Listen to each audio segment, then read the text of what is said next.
Colonel, I'm trying to sneak around, but I'm dummy thick, and the clap of my ass cheeks keeps alerting the guards.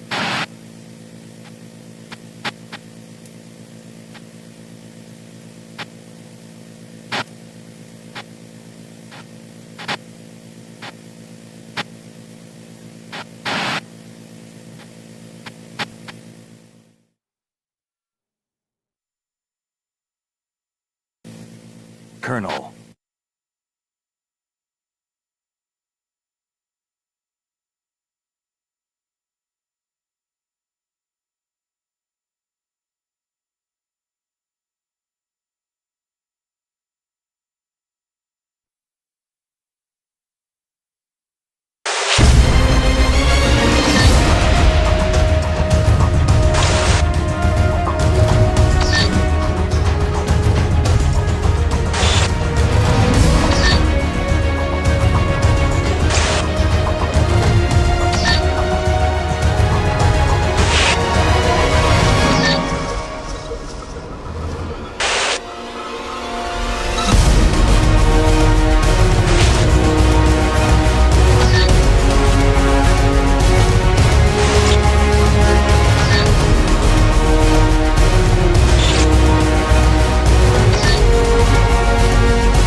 Bonjour, Snake. I hate this Caribbean weather. I want to go back to France. French have the best country, the best food, wine, champagne, and the best culture. Ah, you petty little uncultured American imbecile could never understand.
I was playing Minecraft and I saw a Herobrine in the nether. No, really, it's true. His body was shaped like blocks, wore blue clothes, and his eyes were white. It was so scary. Believe me, it's true.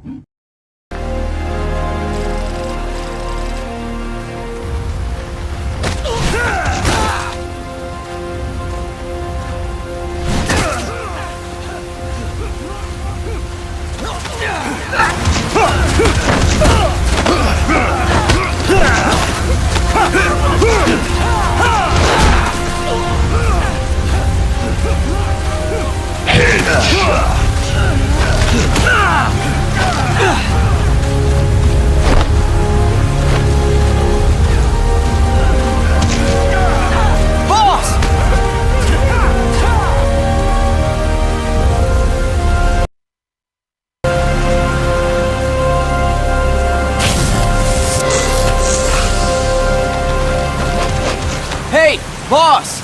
Wanna go around?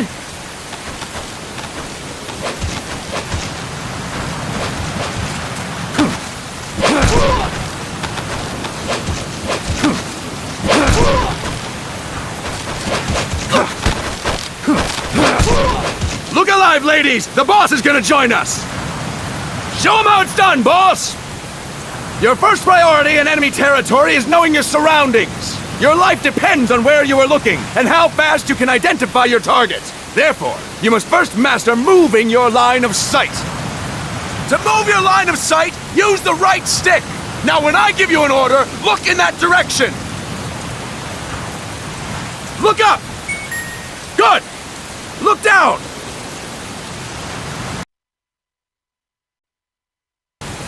Good! You should be familiar with the up and down controls now. Press the action button if you're ready to move on. Okay! Next we'll check your left and right. Look right! Good! Look left! Good! You should be familiar with the left and right controls now. Press the action button if you're ready to move on. Okay! You can change the controls anytime in Options. Go with the method that works best for you. Next, I'll explain how to change stances. If you just stand there like an idiot in front of an enemy, you might as well kill yourself now! At times, you will need to get low to avoid detection. You have 3 stances: stand, crouch, and lying down. To change stances, use the crouch button. Tap the crouch button to change between standing and crouching. You can move in either stance. Hold the crouch button and keep it held to lie down. However, you cannot move while you are lying down. I'll say that again.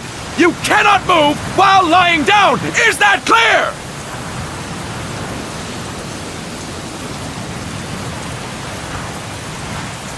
Boss, change your stance with the crouch button.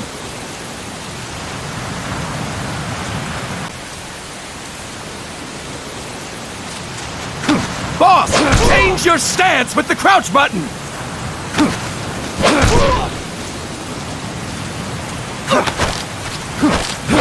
Boss, change your stance with the crouch button.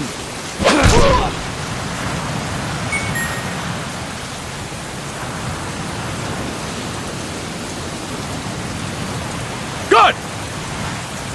Next, we'll work on your movement. Use the left stick to move around. Tilt it a little to walk slowly, tilt farther to run. Decide which to use based on your situation. Remember that your footsteps are louder when running, making you easier to discover. Be careful! Played college ball, you know. Could have gone pro if I hadn't joined the Navy. Good! Now we have rolling. Rolling is useful for knocking down enemies in your way, and for getting away when surrounded. You can also use it to jump over small ditches and other obstacles. To roll, tap the crouch button while running. You got that? Tap the crouch button while running! Don't forget it!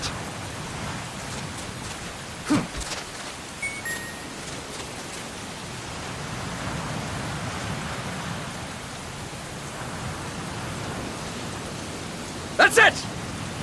Next, I will explain how to attack without gunfire. You may run into an enemy unexpectedly. You may not have a weapon on you, or you may be out of ammo.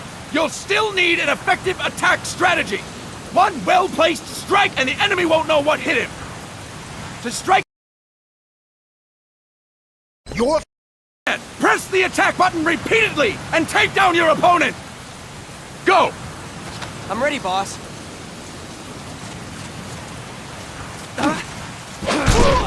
That is incorrect, boss!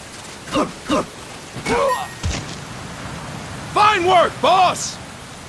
Next, we're gonna practice using the stun rod. Hitting someone with the stun rod will shock them with 1.5 million volts. Anyone on the receiving end of that is guaranteed to be out cold. To use the stun rod... I am hot, Coldman, and when I wasn't a bald fuck, I was cold, hot man. Piss walker is the perfect deterrent. It can piss when it walks. Prepare yourself for stun rod training! Go! I'm ready, boss.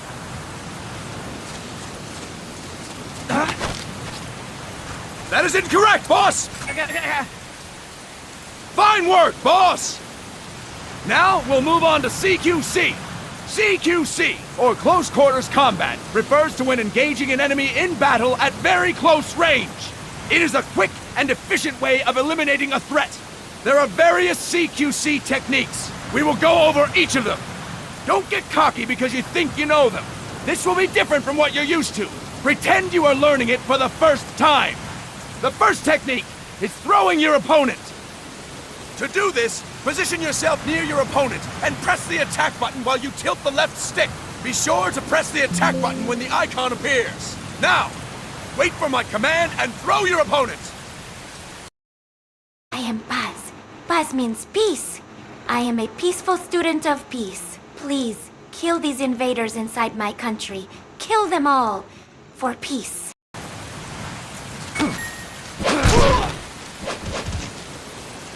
Fine work, boss! Next, I'm going to teach you how to restrain an opponent close to you. This is a cornerstone of CQC.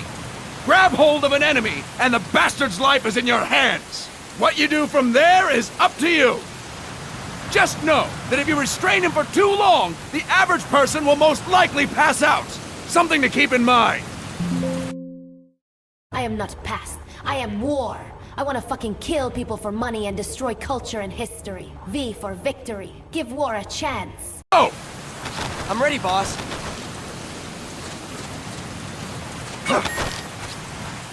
Fine work, boss! Now we will throw your opponent after restraining them. To throw an enemy to the ground, press a direction on the left stick when you have them restrained. Restrain your opponent and throw them on my command. Go! I'm ready, boss.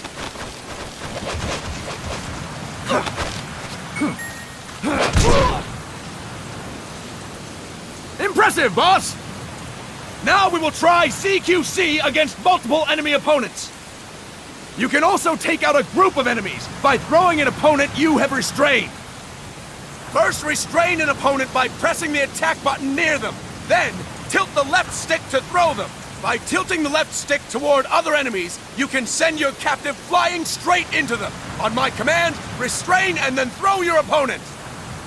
Go! I'm ready, boss.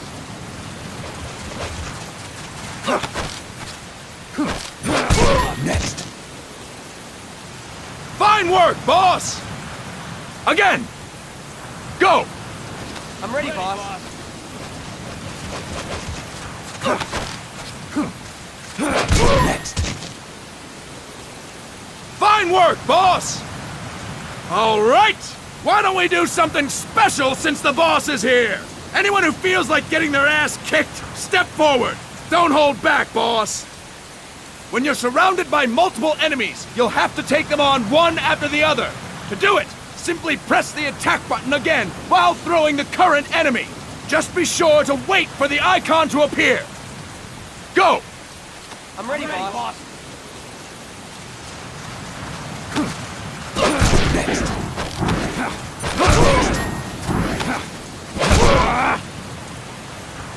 Fine work, boss! Again! Go! I'm ready, boss. Next.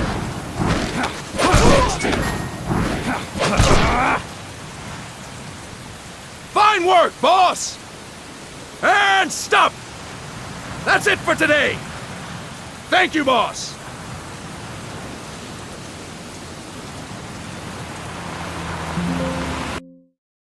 Dr. Strangelove, please, swipe right on me on Tinder. I am a really nice guy. Please give me a chance. No, don't do it. No, now I'm gonna get cucked by my own son, and I'll fall inside the backyard pool.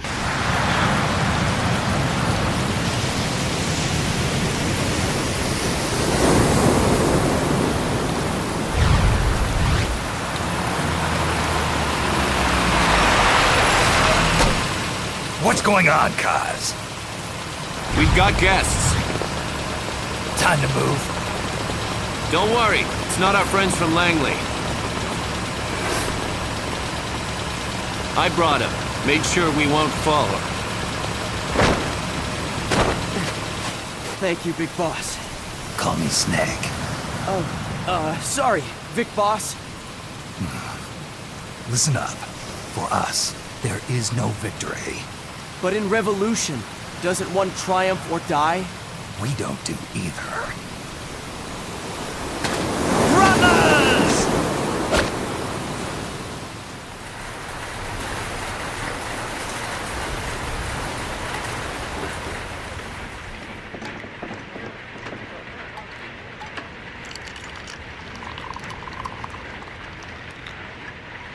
Here. Thank you.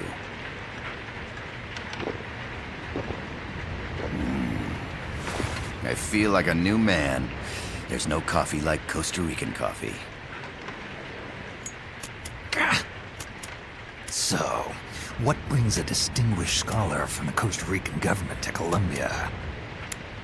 Professor Galvez comes from Costa Rica's University for Peace. You see, over the past year, there have been sightings of an armed group in Costa Rica. They're not ours, of course. Costa Rica doesn't have an army. Correct. Article 12 of our Constitution states that the Army as a permanent institution is abolished. The Peace Constitution. You think it's rebels who fled Nicaragua? No, they don't appear to be guerrillas. They're far too organized. What's your government's take? Brothers! The authorities in San Jose claim it's a multinational security firm, hired by the Development Corporation of Costa Rica.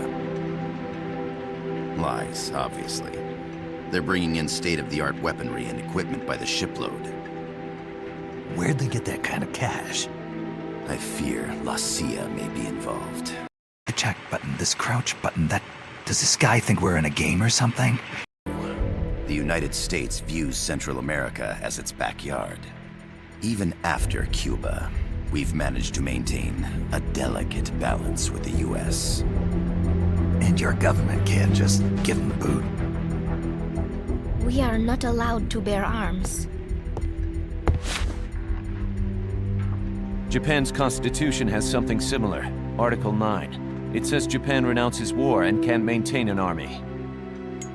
I understand that you and your men have neither state nor ideology. That you will fight any foe. Please, you must drive them out of our defenseless country. We come to you, the Militaires Sans Frontières. So, you want to hire us? Yes, as our deterrent. We can't afford to pay much, it's true. But we can offer you this. I love Japan. A forward operating base. An offshore plant in the Caribbean. Sounds pretty good to me. This place is becoming a mess anyway. Snake, we need someplace we can settle down. The government's agreed to cooperate. Attack button this, crouch button that. Does this guy think we're in a game or something? I'll see what I can do. Hold it. You seem to think we're just a pack of dogs of war. Is that right? Yes, that's what I've heard. You're an army without a state. No, we've only left our countries behind. Please, you must help us. If your suspicions are true, force isn't gonna do any good. You'll have to find a political solution. The government's hands are tied. Go back to your bosses in San Jose. Tell them if they want, I'll introduce them to a negotiator I know. No. I'm not here on their behalf. So, what are you doing here? For over 20 years, I've preached the virtues of peace at multiple universities. Tonight, I stand before you as an educator. This is my student. She came to me to study peace. Her name is Paz. Paz Ortega. Paz. Peace. No kidding. That's my name too. Kazuhira. It's Japanese for peace. Pleased to meet you, Paz. Call me Kaz.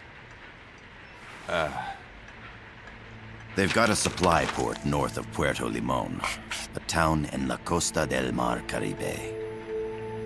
A few days ago, Paz stumbled upon that facility while searching for a lost friend. She was captured. She's only a child, 16 years old. They did terrible things to her, but somehow she managed to escape. Oh, thank God. She's huérfana. Her mother died when she was small, and she lost her grandparents in the Civil War. She hates war with a passion like no other. My name is Paz, and I will do anything to protect my namesake. It is my one and only purpose. Please, get them out of my country. Make them leave Costa Rica. Sorry, kid. We know who you are, Big Boss. That is why we've come to you.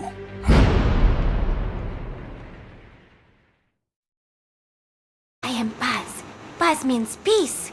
I am a peaceful student of peace. Please, kill these invaders inside my country. Kill them all. For peace.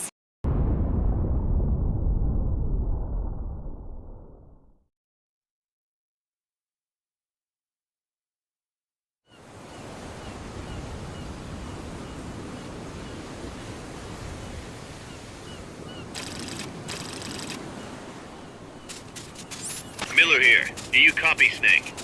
I see you've landed. That makes one giant leap for us. I'm sending this from the offshore plant, our mother base. The signal is unidirectional.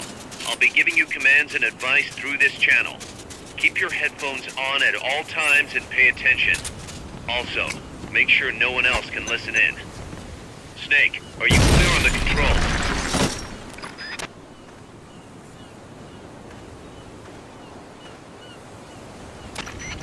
I gotta thank you for agreeing to this, Snake. Man, am I glad to be out of here. Finally, we can leave all that crap in San Geronimo behind. And break into the mercenary business for real. Let me guess. You're doing it for her, aren't you? For her.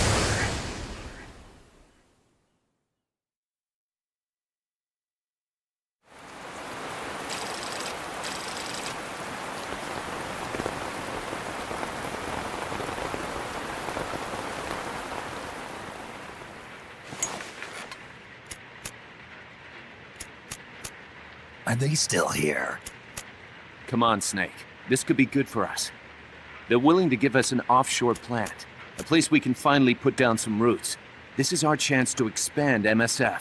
Whatever you do, don't tell Andy Pence Gaming about Extra Ops 68. Otherwise, he will stop sending GMP to Miller's Maxi Buns! Fighting at the time? The second we settle down, who's to say we won't become the warmongers? Listen to me, Snake. We're not mercenaries. We're not a foreign legion. MSF's a business. A new kind of business.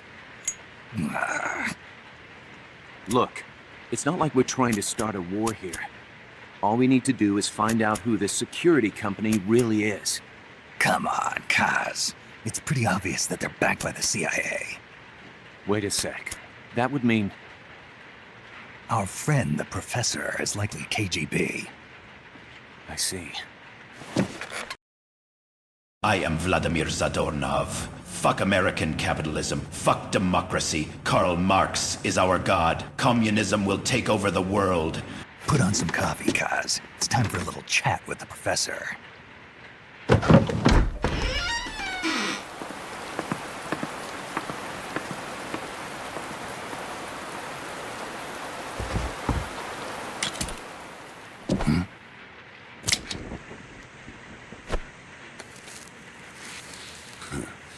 I was a heavy smoker. When I got my medal from the Secretary General, he gave me this prosthetic hand as well. But smoking was ruining my lungs, so I quit. I've not had much use for it since. It's quite an honor to meet the legendary Big Boss. That's just a code name the CIA made up. Then perhaps I should call you John. I don't have a name. Stop using that code name you liked so much 10 years ago. What about you, comrade? What do they call you back at Center? Well then, allow me to get straight to the point.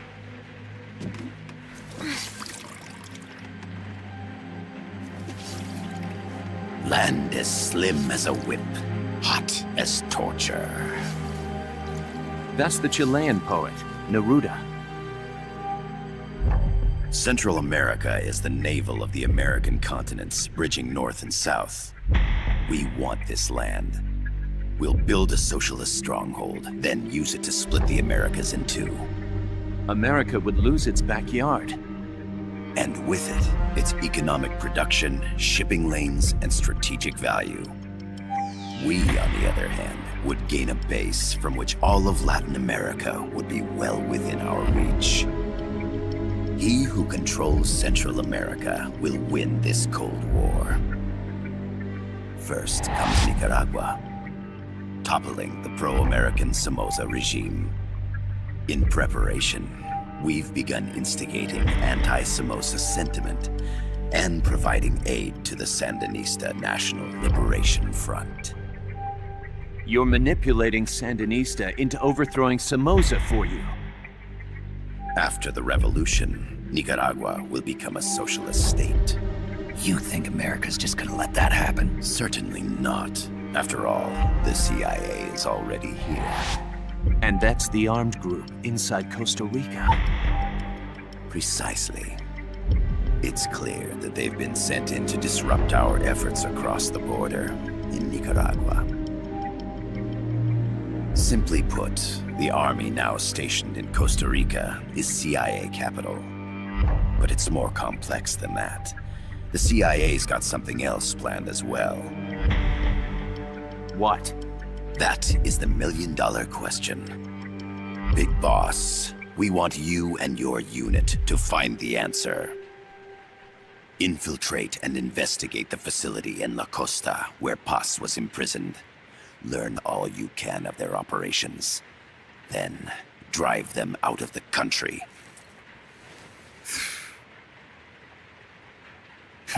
You're asking us to settle a turf war between the KGB and the CIA?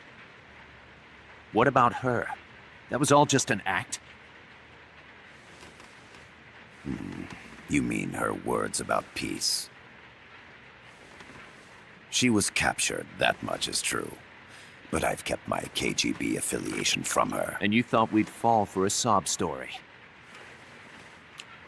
No. I had good reason to bring her along. She managed to escape with her life, but her friend was not so lucky. Why were they attacked?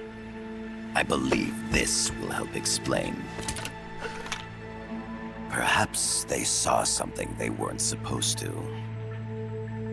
Perhaps they heard something they shouldn't have. A cassette tape? Paz took this during her escape. She says her friend happened to record it by accident. What is that? A portable stereo cassette player. The first of its kind. Ah, I heard they were working on something like that in Japan. Didn't know you guys were too. I believe what you're about to hear will help you understand.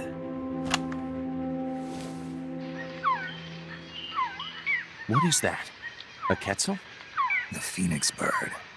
Paz's friend was researching birds. She went out into the jungle to record bird calls and stumbled upon this.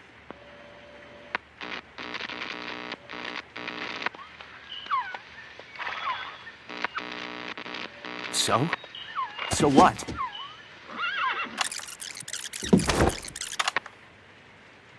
Now it gets interesting.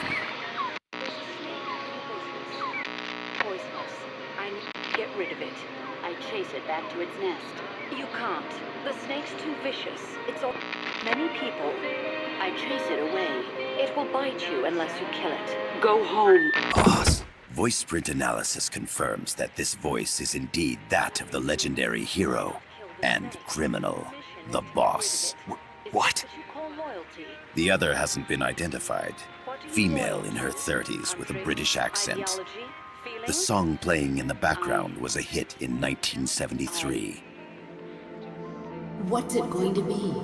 Loyalty to your country or loyalty to me? Your country or your mentor? Your mission or your beliefs? I am loyal to Boss myself. is alive in Costa Rica. As I understand it, she was your commander, fought by your side. And that you killed her under orders from the CIA, thus surpassing her to become the hero known as Big Boss.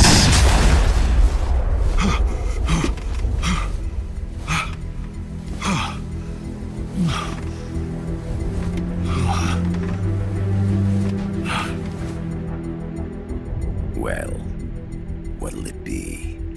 Will you take the job? Snake, it's gotta be a trap. So you still can't turn your back on your country? Then I suppose you won't need this.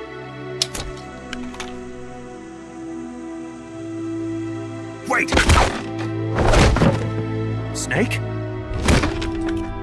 I'll do it for the girl. For Paz. Okay. For peace, then.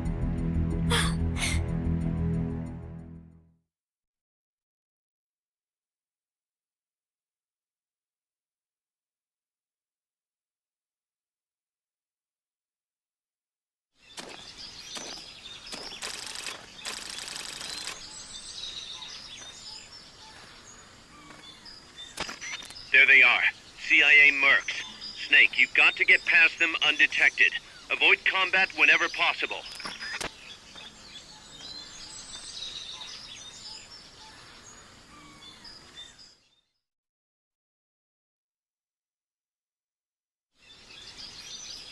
This is a sneaking mission. Hide behind stuff. Take the long way around. Whatever it takes to stay out of sight. Your gun is the last resort. It could just as easily kill you as save you.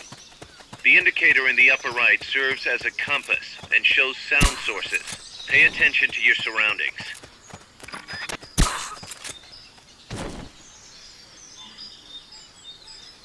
Thank you so much, Snake. Peace.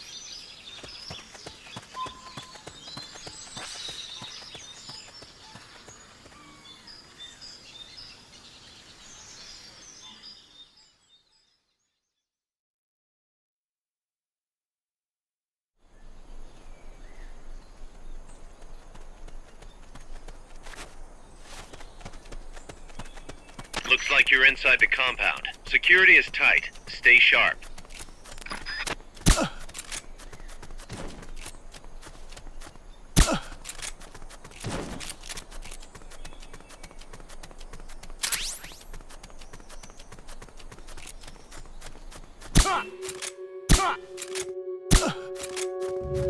Enemy!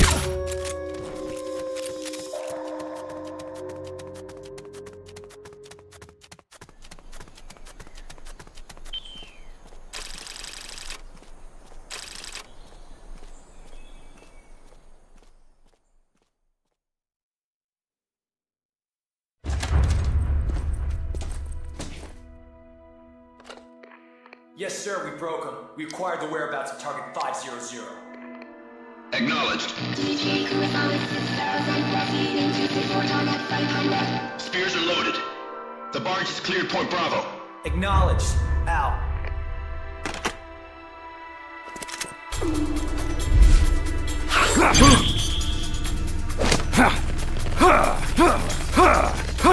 Freeze! The cargo, where's it headed? What is it? Air suit! In the mountains! What's up there?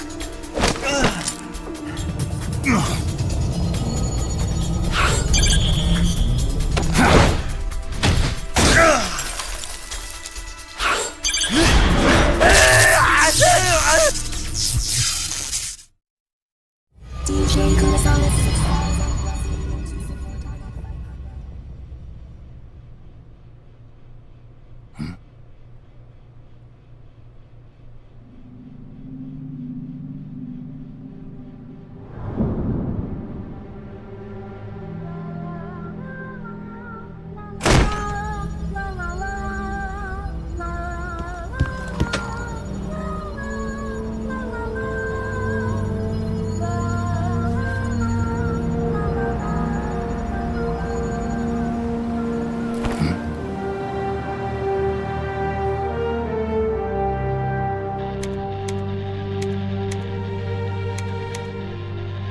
This is Snake. Kaz, can you hear me?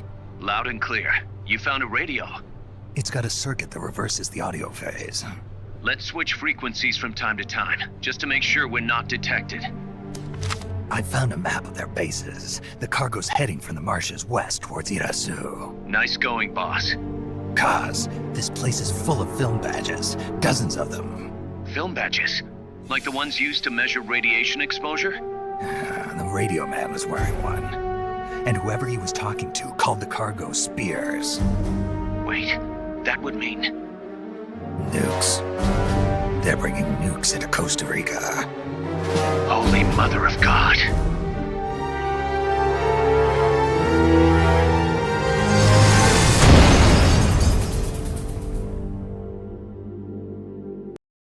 How are you doing, Snake? Thank you for helping me bring back peace into Costa Rica with violence. By the way, my name, Paz, means peace. Also, I have an uncle from La Paz in Bolivia. That place also means peace. Now excuse me, I'll go have lunch, rice and peas, but first I have to go and take a piss. Peace, Snake!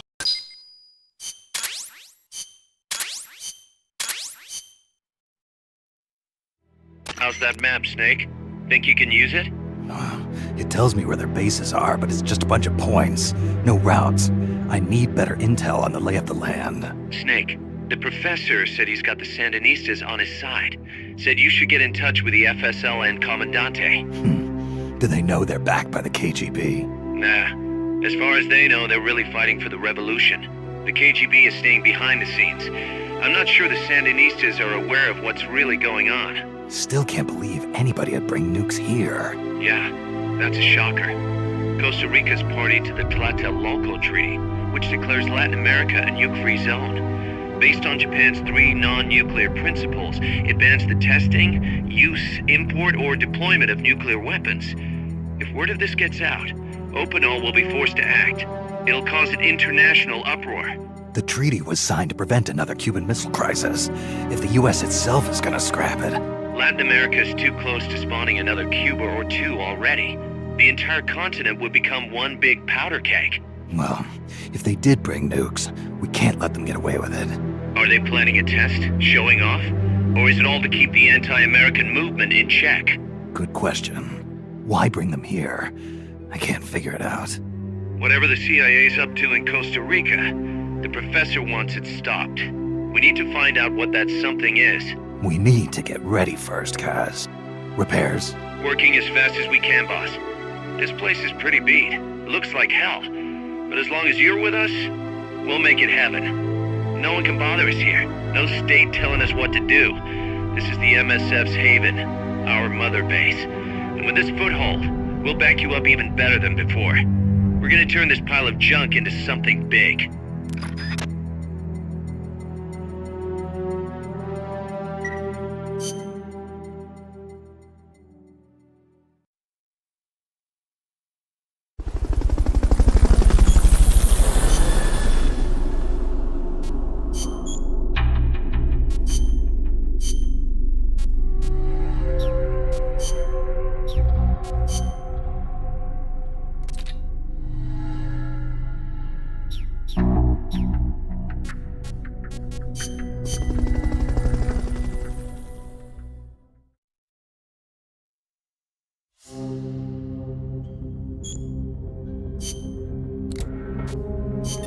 Snake, I rigged that radio so you can contact our young lady friend Paz. Is she okay? No need to worry. She's tougher than you think. Still just a kid. Which is exactly why she could be an effective source of information. Besides, that little Angel de la Paz is the one who gave us this mission, right? I guess. I'll put her on. Snake, Paz, where are you? Ciudad Colon. A school. The teacher told me to stay here until things quiet down. Teacher? Oh, him. He's... Yeah, that's probably good advice. See, he has a radio in his room, so we can talk anytime. Pretty fancy for a teacher. Promise me, Snake, that you'll bring back peace, and... I know. I'll contact you if I find your friend. Thank you. Snake, if you need to know about Costa Rica, the geography, the climate, the wildlife, anything, just ask me. I know about its history and laws too. We learned it all in school. Got it. I have a question. I'll ask. What?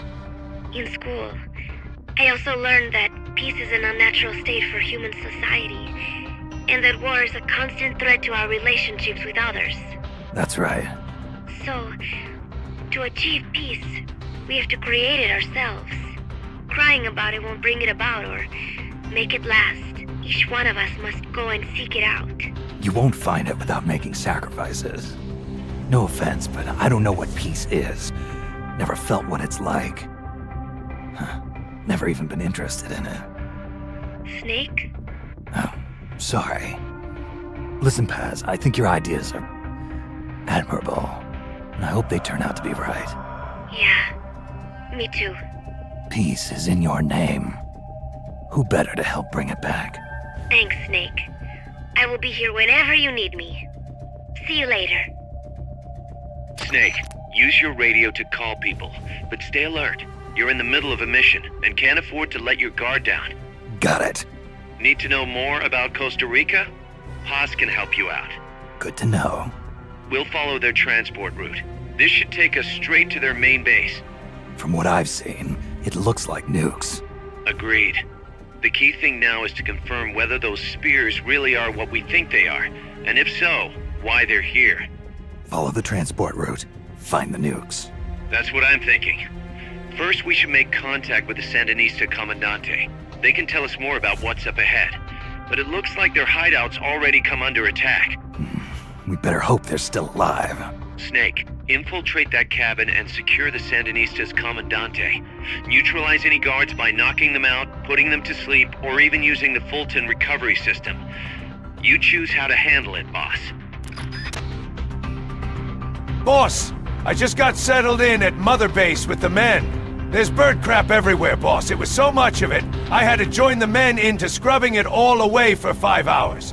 Now I'm hungry for a burger, but we ran out of GMP. Oh, and a skull-faced man decided to join us in the cleanup of the bird crap for some reason, and charged me $100 billion!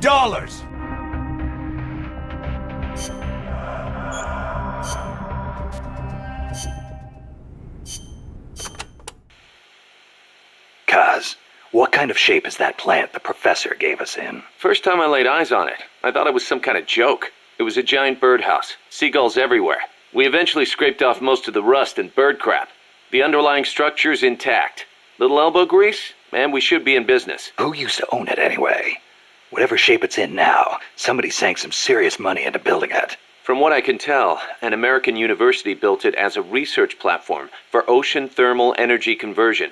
The name's still on some of the rusty old power turbines. I'm guessing they must have had government and corporate assistance to build it too. But they couldn't solve the thermal efficiency problem, and the project was canceled. Then after the university abandoned it, a KGB front company scooped it up for next to nothing. At least that's my theory. How'd the KGB manage to buy a plant built with American capital, front company or not? Yeah, that professor is quite the operator. One other thing. The plant's set up so that it can join up with other plants of the same standard. So, they were originally planning on expanding the place, huh? Hey, let's give it a shot. We can get some more people together and build this place up into a proper home for MSF. You're with me on this, right, boss?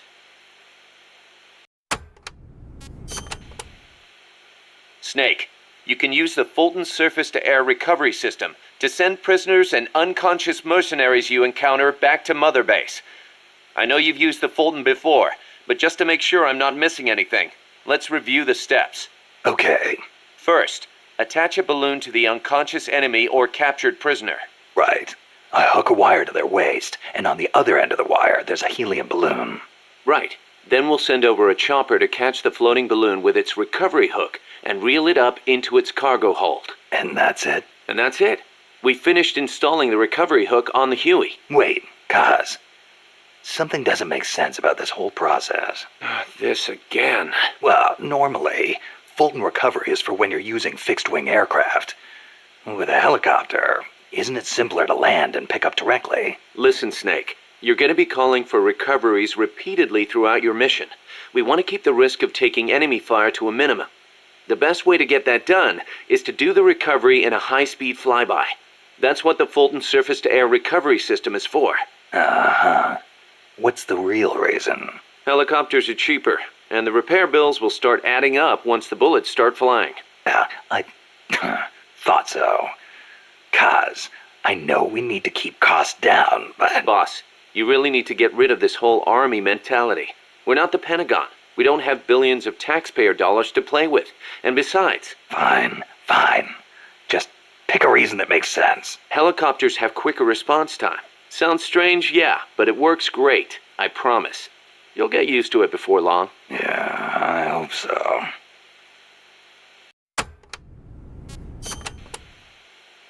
Still can't believe Professor Galvez was KGB.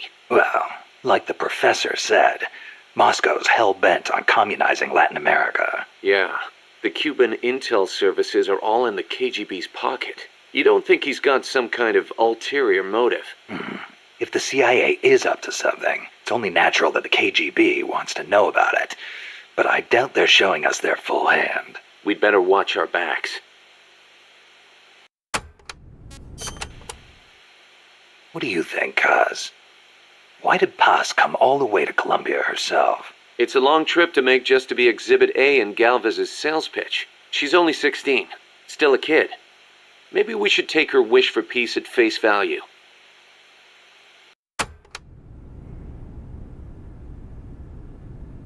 Boss, I just got settled in at Mother Base with the men. Boss, we need to save money, you know. How else am I gonna open up my burger joint? It's an excellent investment to develop MSF even more into the future. Trust me on this, boss. Don't forget to give the MSF staff assignments. Where you place people will determine how Mother Base grows. Right. That goes for me too. Assign me wherever you think is best. You? I thought you were second in command. Don't worry, I've got that covered. But MSF is still small, and I don't have the leisure of sitting around on my butt all day. I see your point, but... Not to brag or anything, but I kick ass at whatever job you gave me. Put me in the area you want to focus on developing most. I'll take real good care of the staff there. Easy, Kaz.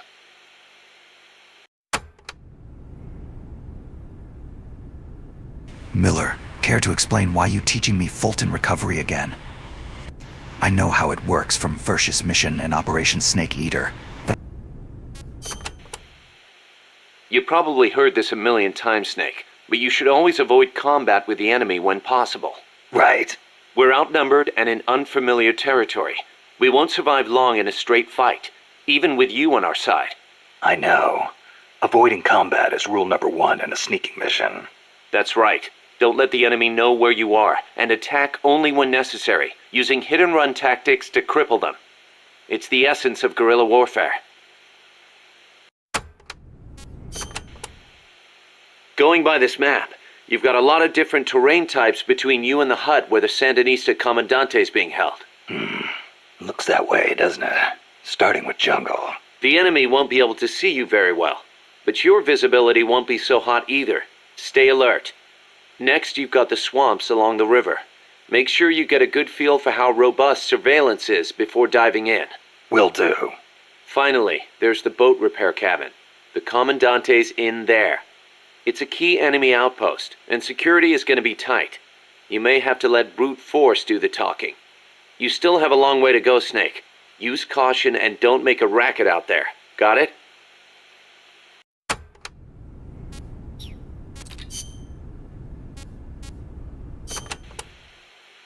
So, are you a student at the University for Peace, Paz? No, I am still in high school.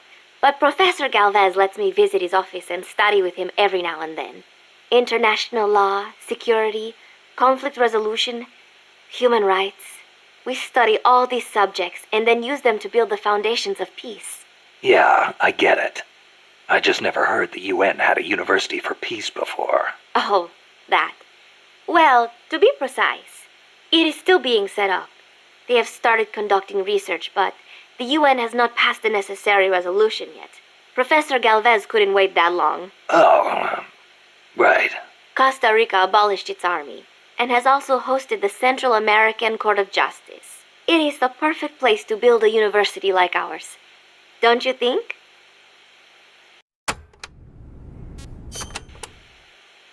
Paz, you said Costa Rica has no army, right? Correct. Article 12 of the Constitution declared that the Army as a permanent institution is abolished. It does permit us to organize armed forces for national defense based on inter-American treaties. Only temporarily, then. In effect, yes. But in the years since the Constitution took effect, Costa Rica has not once raised an army. Paz, how does your country defend itself without an army?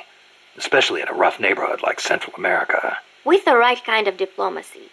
If we live up to our ideals and earn the respect of other countries, the international community will support us. The 2 times Nicaragua actually did invade, the conflict was resolved diplomatically under OAS auspices. Doesn't that leave you depending on the U.S. after all? American influence is unmatched, it is true. San Jose was critical of American policy at the time, but America supported us all the same. It was because we practiced peaceful diplomacy. That is what I like to think. That's one way to approach it, sure. But there are countries out there who will use force no matter how bad it looks. Maybe so. I know my way of thinking probably looks naive to you, but it is not like we expect peace without working for it. Diplomacy is a battle in itself, and we have to make the effort to seek out causes of misfortune and nip them in the bud. It was that kind of thinking that got me trapped in their base. I'm not blaming you. You haven't done anything wrong. Snake, I changed my mind. I don't need your army. I will simply ask the CIA to leave my country very nicely. That's how the way of peace works, Snake. Say peace. The army was abolished 25 years ago, the year after the Civil War. I learned about the sorrow of civil war from a very young age, the futility of countrymen fighting each other, and the tragedy. Costa Rica learned the hard way. That is why it abolished its army. It decided to pour its efforts into education instead. More teachers than soldiers was the slogan. Education is essential, no question. Even Che used to teach reading and writing in between guerrilla campaigns. Costa Rica was poor at the time. We did not have many resources. I suppose we had to pick one or the other. The military or the schools.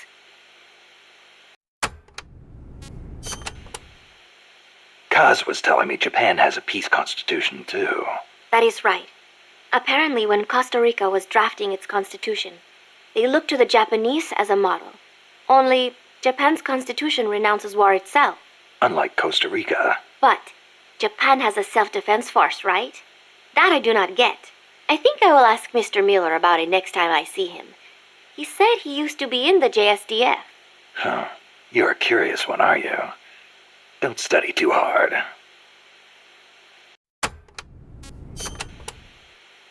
What was that you were saying?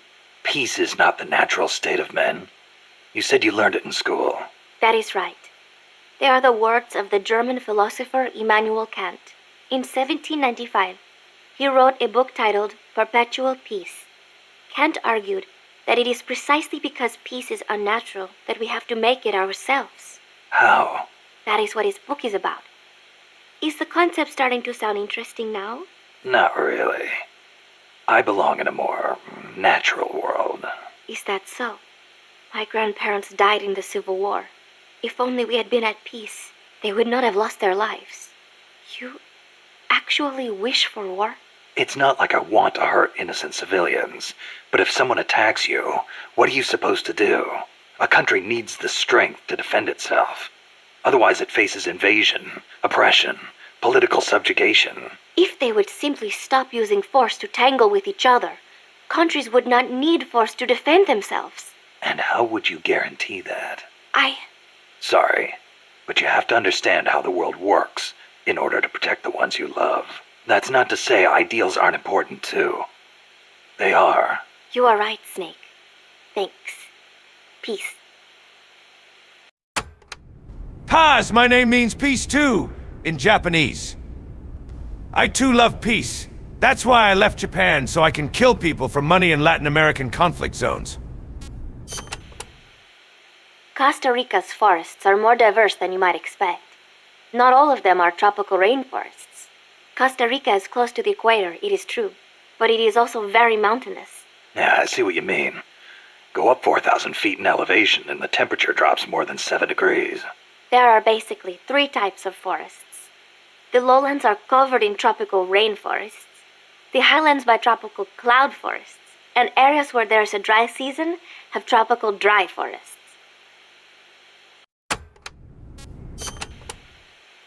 The lowlands along the Caribbean coast are mostly covered by hot, humid tropical rainforests, what most people envision when they think of jungle. The closely packed trees spread their branches out at great heights to soak up the sun. Their shade makes it dark near the ground, so be careful. Of course, with so little light, few plants can grow on the ground, so it might actually be easier to walk. So even if you could photosynthesize, it wouldn't do you any good. Photosynthesize? People cannot do that. Most people, anyway.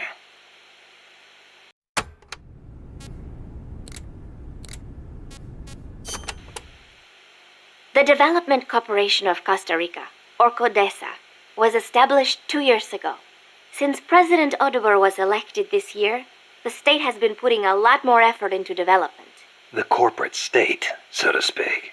Growth is good and all, but there is one thing that bugs me. What's that? I cannot help but wonder whether CODESA is not just a front for the CIA. You mean what the professor was saying about the CIA mercenaries posing as security guards?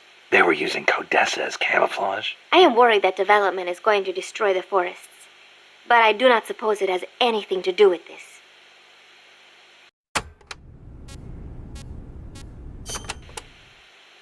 This is a tropical rainforest, just like Bosque del Alba.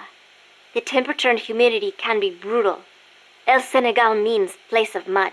No, mud. Great. I'll watch my step. This area often gets flooded by the river. There are canals here and there carved out by water. Good places to hide. But they will also make it harder for you to see. Be careful, Snake.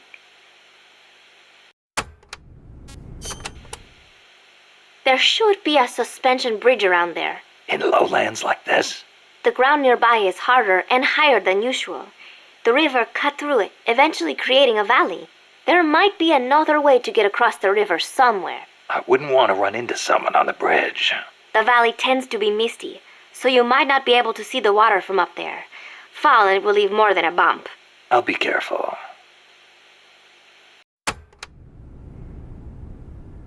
Miller, are we going to ignore the fact that Baz knows too much about army and stuff? It's just your imagination, Snake. Don't get fishy on everyone.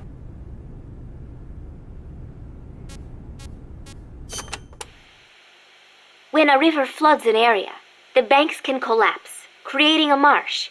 You see a lot of them around here. I'll need to watch the noise my feet make in El Senegal. There is a marsh on the other side of the river, too. The suspension bridge will take you there. The river running through here is Rio del Jade, or the Jade River. Jade? Are there minerals around here? No, it refers to the color of the water. You will have to go to Guatemala for jade. Doesn't look all that pretty from where I'm standing. We are still in the rainy season, so the river is a little muddy. It will return to normal once the dry season starts. Rivers are an important means of transport around here. They are relatively calm, and there are plenty of canals along the coast too. A boat would be more than enough to transport some good-sized cargo. Like a nuclear weapon. We don't know enough yet. I'll keep looking. Thank you, Snake.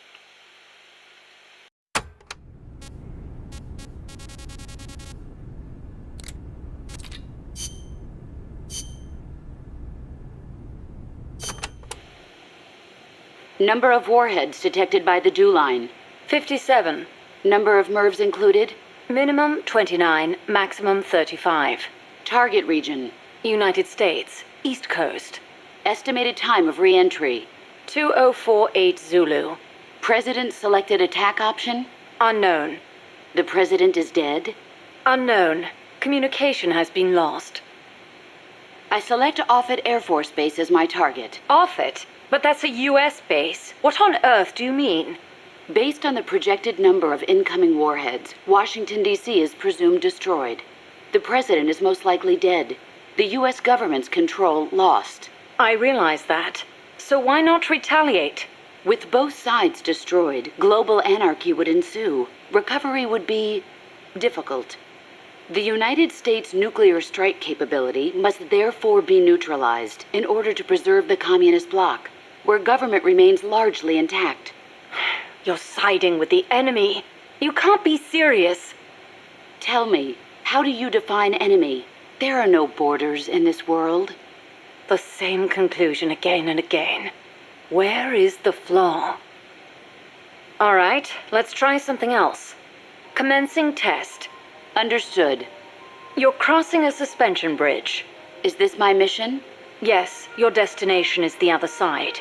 The bridge is wide enough for only one person to pass at a time.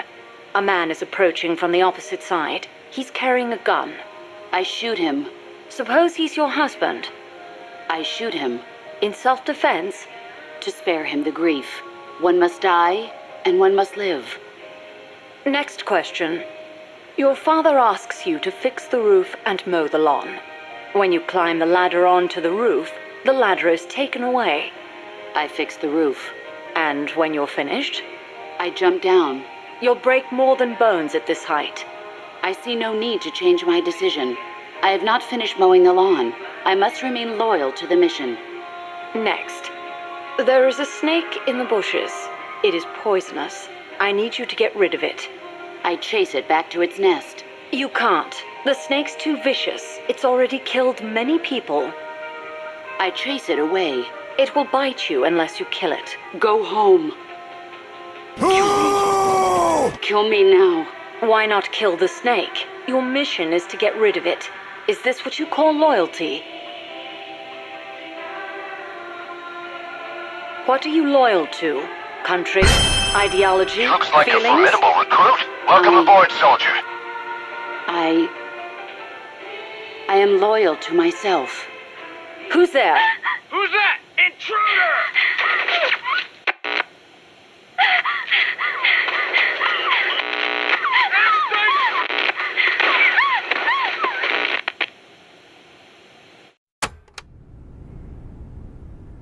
I hate people. I hate everyone. But I especially hate men. Where is the manager? I want to see the manager.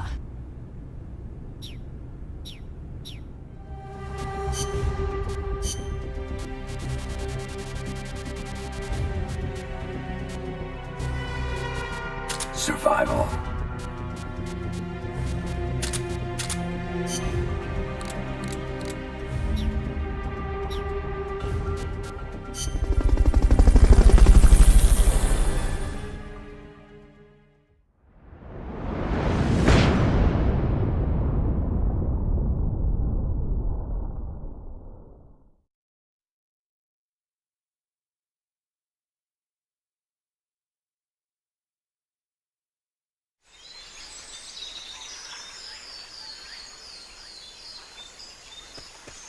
Head for the FSLN boathouse. It's northwest of there.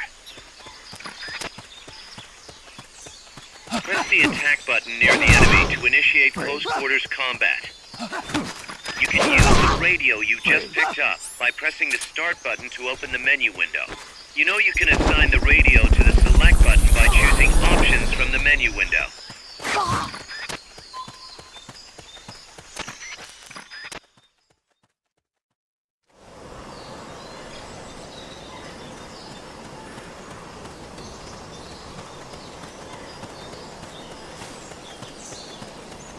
Not enough room, huh? We'll keep it here at the base.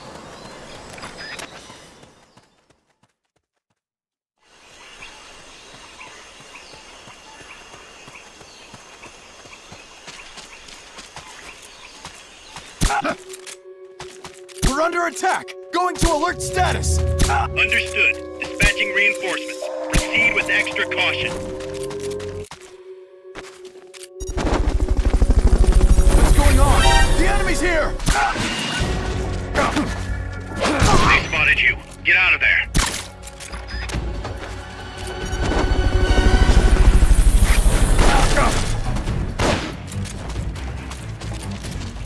Good. You shook them. They're still looking, though. Don't make it easy for them.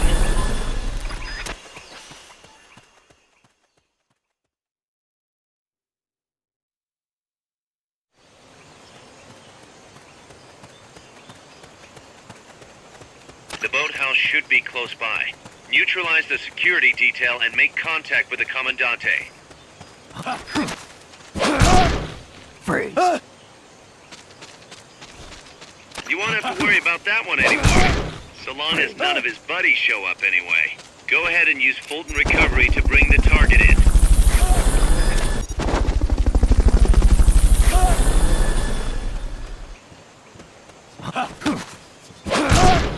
Freeze.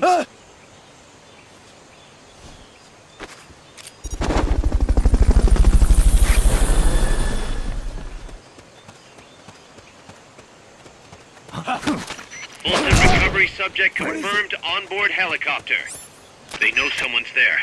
They'll be coming to check it out. What's that? You've been spotted. Run for it. It's either that or take out every last enemy soldier.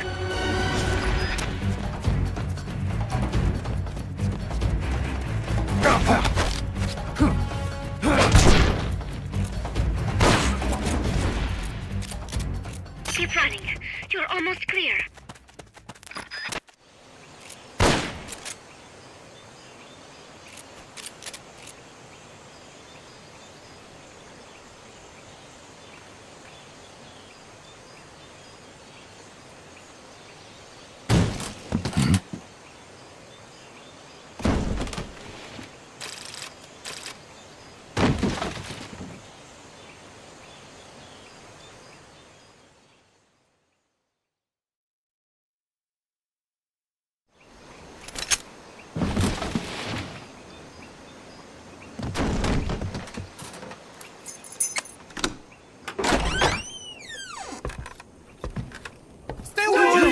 Don't touch me! Get away! ¿Quién es? Eche! No way. What do we do? Sandinista's right. I'm looking for someone. Mi viejo! Shh! He's dead. They killed nuestro viejo. You're his daughter. Then that makes you his delegado, right? Relax, I'm not your enemy. Cuban. A cigar? I'll take whatever you've got. I owe you one. But I prefer cigarettes, you know. How do I look? A little like El Che, no? You Cubano? Colombiano, a photographer. I came to Costa Rica to take pictures of birds. Birds? Yeah, quetzals. You've got no telephoto lens. How do you get your shots? Telephotos for amateurs. It's all in the timing.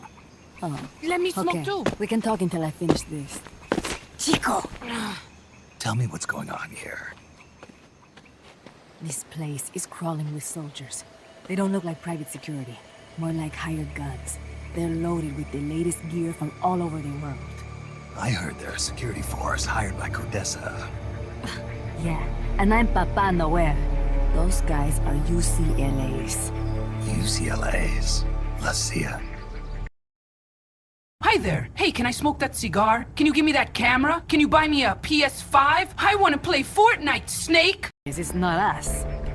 You don't think they're here to push you back into Nicaragua? Impossible. Too much hardware. Too many bases. Didn't you see? They've got helicopters, tanks. It's like we're in Da Nang. There must be something else.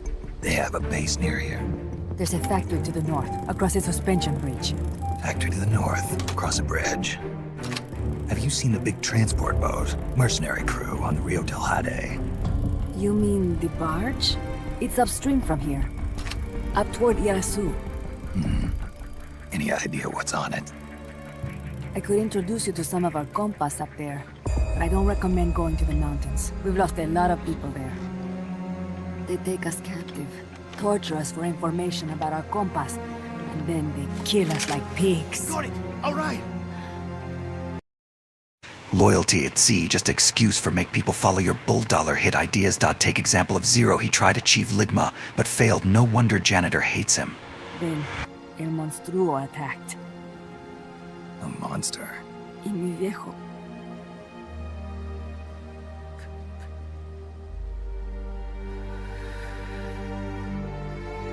Mi viejo. Papá. He was la esperanza. Our hope. Now that Papa's gone, my sister's la comandante de la revolución. Do not listen to him. Papa was a hero who fought by Sandino's side.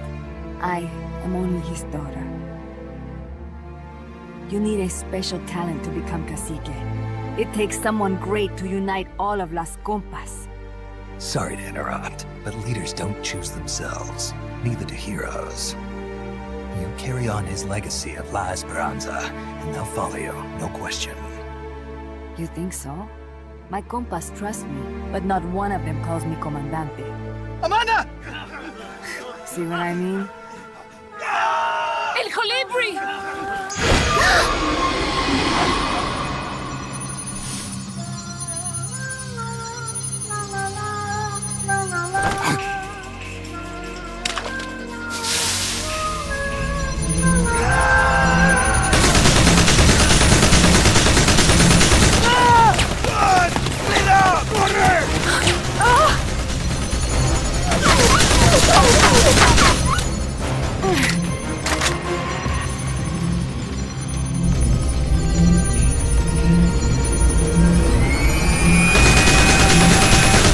Get down!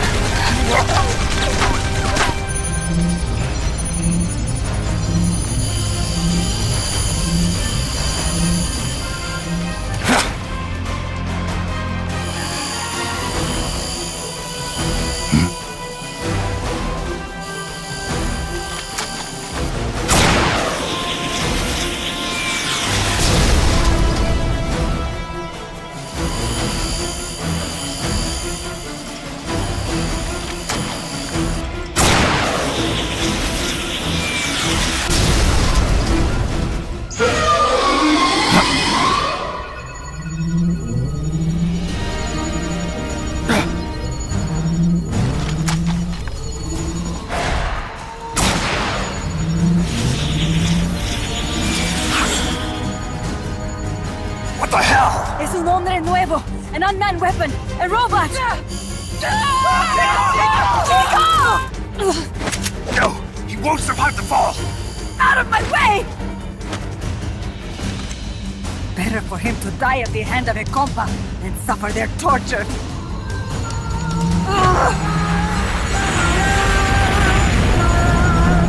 Stay here. As long as I'm still alive, I might as well be paid. Over here! Find Chico! ¡Venceremos!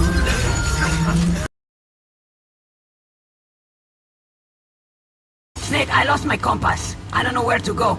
Like, I lost my compass. I don't know where it's east, west, south, or north, so...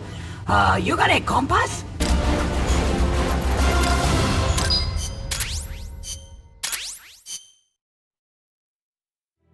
Snake, what was that thing?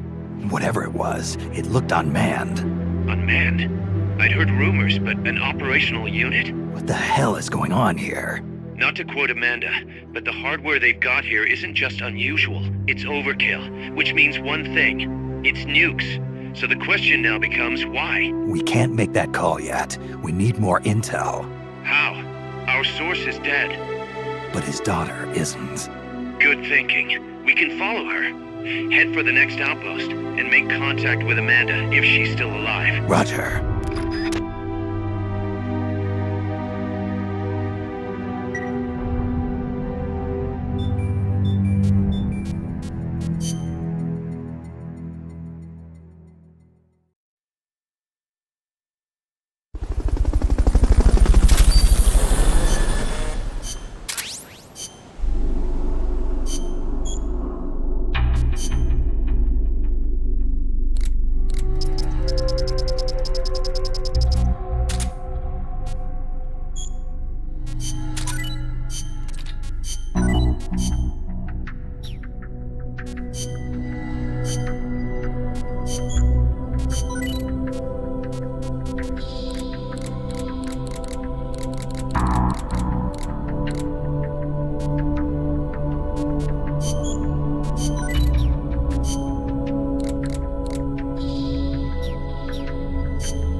The direction Amanda's Sandinistas were going corresponds to the location of the next outpost, a supply depot.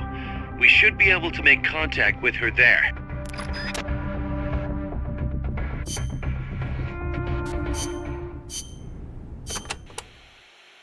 Can I ask you a favor, Snake? If you ask nicely. To make MSF bigger, we need to do some recruiting. Yeah.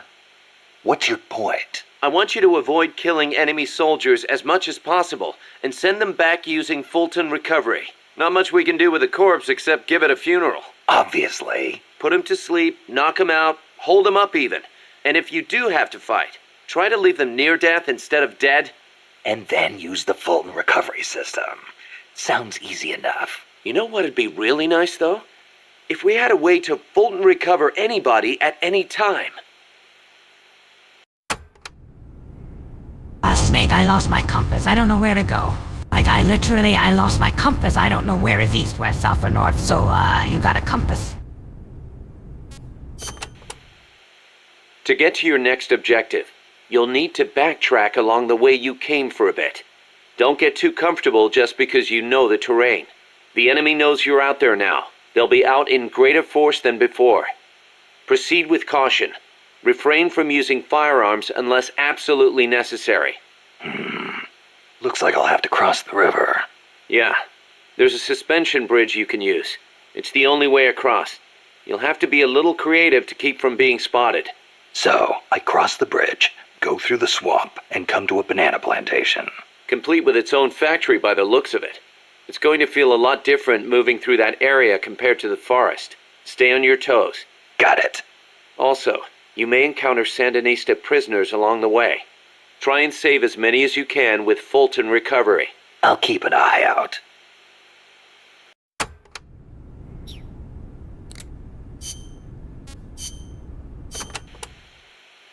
Remember why we created MSF Snake. To provide military force to whoever needs it, wherever they are, regardless of nation or ideology. Our beliefs aren't all that lofty. We just won't be the tools of any one country. Exactly. We know only how to fight. But we refuse to live our lives at the whim of the state. The MSF seal is patterned after Pangaea, the supercontinent from 250 million years ago. Back then, the whole world was one landmass, one world.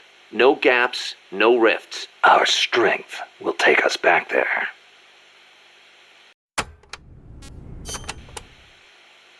What about you, Kaz? Any interest in expanding MSF? You'd better believe it. I want to make us into an organization that doesn't take orders from any country. Just like you were saying, we have to be strong. Strong enough to defend ourselves. We need money, too. Money to train soldiers to fight. The way I see it, we make MSF into something along the lines of a new kind of business. A contractor providing the full range of military services. Not just combat, but logistics, training, weapons, outfitting, and R&D. Combining the small footprint and exceptional performance of special forces with the raw military might of a full regular army. Only with that kind of power can we break free of nation-states. What I need from you, boss, is to go out and find guys we can bring back here using Fulton recovery. Then tell us what assignment to use them for. I'll take care of the rest. Snake, I changed my mind. You can bring back corpses to Mother Base with Fulton recovery. I just discovered a new way to make diamonds out of human ashes. That's right, Snake. We're gonna make diamonds from their ashes. But you don't need to take them to battle with you. I'll sell them for money and make burger joints. Your old mentor, the boss. She was known in the West as the Mother of Special Forces, right? Nothing but propaganda. Actually, it's not all that far from the truth. I heard the KGB just set up a counter-sabotage cell. Alpha Group, I think they call it. There's even a rumor that West Germany created a counter-terrorist unit within its border police after the debacle at the Munich Olympics. Back home in the States, they've got the illustrious Green Berets, the SEALs, and your personal creation, Foxhound. The seeds sown by the boss are beginning to sprout. Same goes for MSF, right? In creating it, you were carrying on the will of the boss. Yeah. She taught me how to fight the hard way. She beat it into me. And now, thanks to her, we can take on missions other than just conventional combat. After all, we've got the same mother as the Army's Special Forces.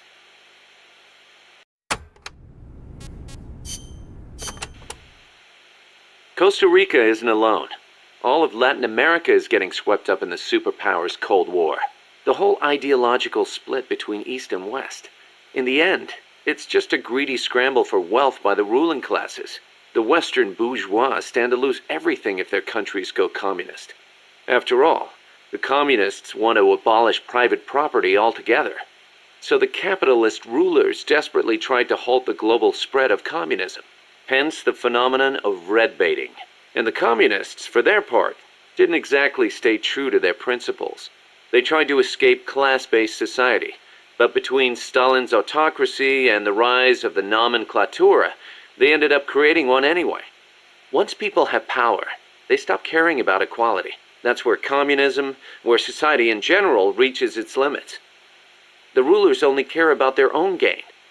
The opposing side becomes a risk factor that threatens the profit, and thus the ongoing struggle between capitalism and communism was born. And now, nuclear deterrence is part of the picture. Exactly. They say nuclear weapons are the reason we haven't seen conflict on a global scale since World War II. The thought that your opponent might launch nukes against you sort of makes it tough to start an armed conflict, especially now that they've got intercontinental ballistic missiles. Nowhere is safe. Of course, all that has caused military expenditures to skyrocket. Well, the only way to ward off a preemptive strike is to flaunt your own nuclear stockpile, and that's caused their numbers to increase exponentially, not just with regards to destructive power, but in terms of targeting technology too. Now they can hit a target halfway across the world with pinpoint accuracy. In a way, the space race was a demonstration of that technological progress. And as a result of all that, we now have mutually assured destruction. It's the ultimate form of deterrence. No one's going to launch their nukes knowing they'll be obliterated in return. I don't know. The chance of somebody hitting the button by mistake is never zero. Boss, what was that noise? It sounded like Amanda just smoked of your secret cigar ones too much. Anyway, say hi, stranger love, for me, and deliver... You're right. Even with peace guaranteed by MAD, there's always the risk of an accident. Nobody wants the world to end on account of some machines malfunctioning. On the other hand, thanks to deterrence, we haven't had a world war since 1945. You gotta admit, it has been pretty peaceful. Not that it matters to us. People point at the nuclear arms and space races and call it a Cold War. I say if they're not shooting at each other, why not call it world peace? Doesn't mean war is gone. Look at Korea. Look at Vietnam. Well, yeah, but I'm talking in relative terms here. Besides, if war died out completely, we'd be SOL. We're not warmongers. And yet, we can't survive in a world that's at peace. You got a point.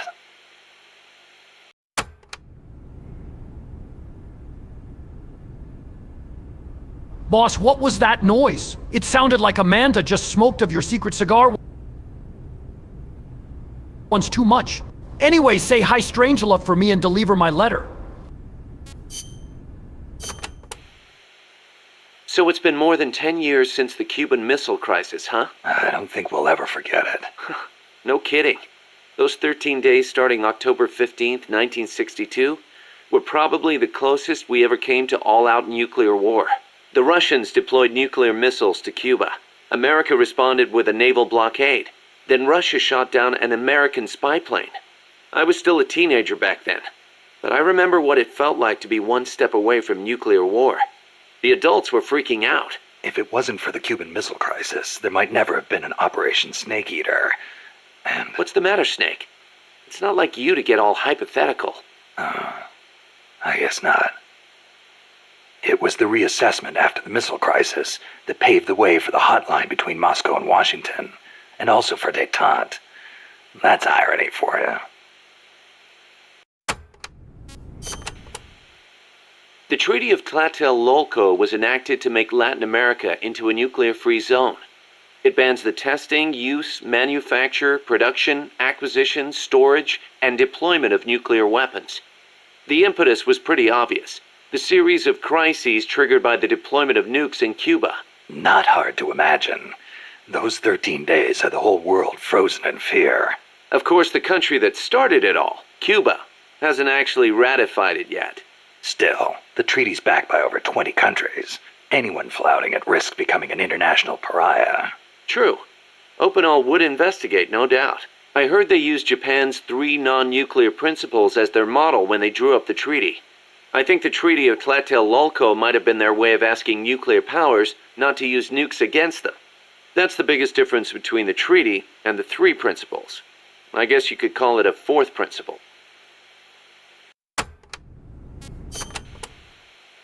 So Costa Rica abolished its army back in, what, 1949?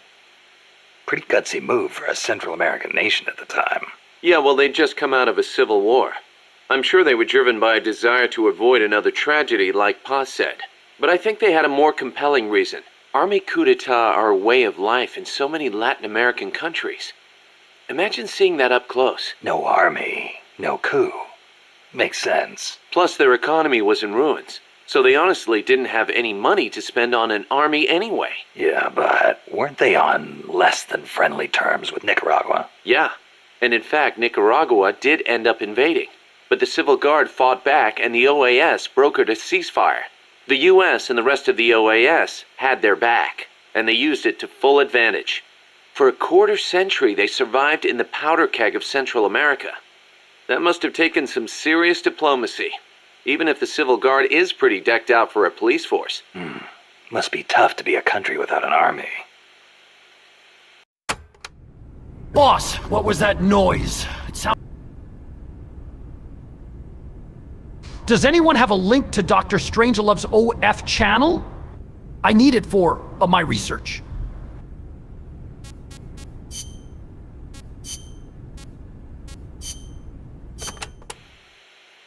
So it's...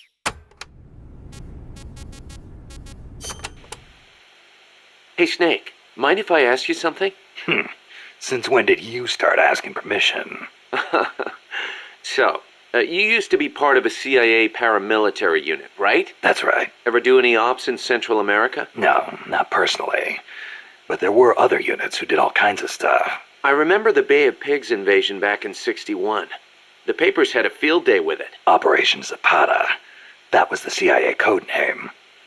The whole thing went south. Then there was Che Guevara, being hunted down in Bolivia. I heard the CIA had a hand in that, too. There were several units similar to mine. MSP, SOG. They'd recruit former special forces, train them as intelligence agents, and send them on deniable covert paramilitary operations. One of those units trained the Bolivian army in counter-guerrilla tactics. And then had them shoot El Che. So the story goes.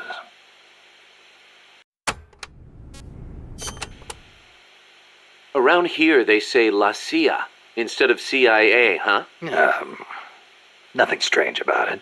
That's how it's pronounced when you read it in Spanish. It has the feminine noun ending a, so they use the article la. Apparently some people have taken to using the term UCLA. That's a new one to me. What's it mean? It stands for Unilaterally Controlled Latino Assets. Meaning they're local agents? Yeah, that's the idea. Washington uses them like pawns. Nobody knows who they really are or what they're doing.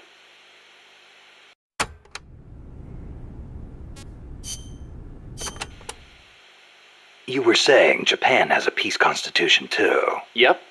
Japan renounced war in Article 9 of its constitution, aspiring sincerely to an international peace based on justice and order. The Japanese people forever renounce war as a sovereign right of the nation, and the threat or use of force as a means of settling international disputes. In order to accomplish the aim of the preceding paragraph, land, sea, and air forces, as well as other war potential, will never be maintained. The right of belligerency of the state will not be recognized.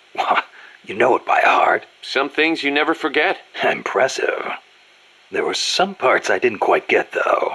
Like the whole means of settling conflicts thing. Yeah, that's been the subject of debate.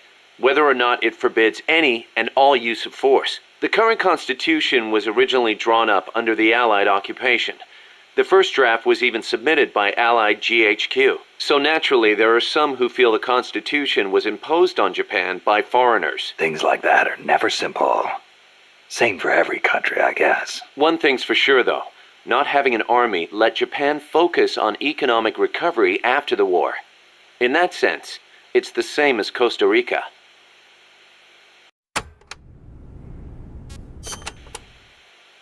Kaz, you were in the Japanese Self-Defense Force, right? I thought that Article 9 you were talking about earlier prevented Japan from having an army. Yeah, and that's another subject of controversy. The Self-Defense Force is an organization for the purpose of defense. Article 9 of the Constitution does not deny Japan's right to self-defense. Therefore, the SDF is constitutional. That's Tokyo's official stance. Sounds complicated. Call it what you will. It's a distinctly Japanese way of interpreting things.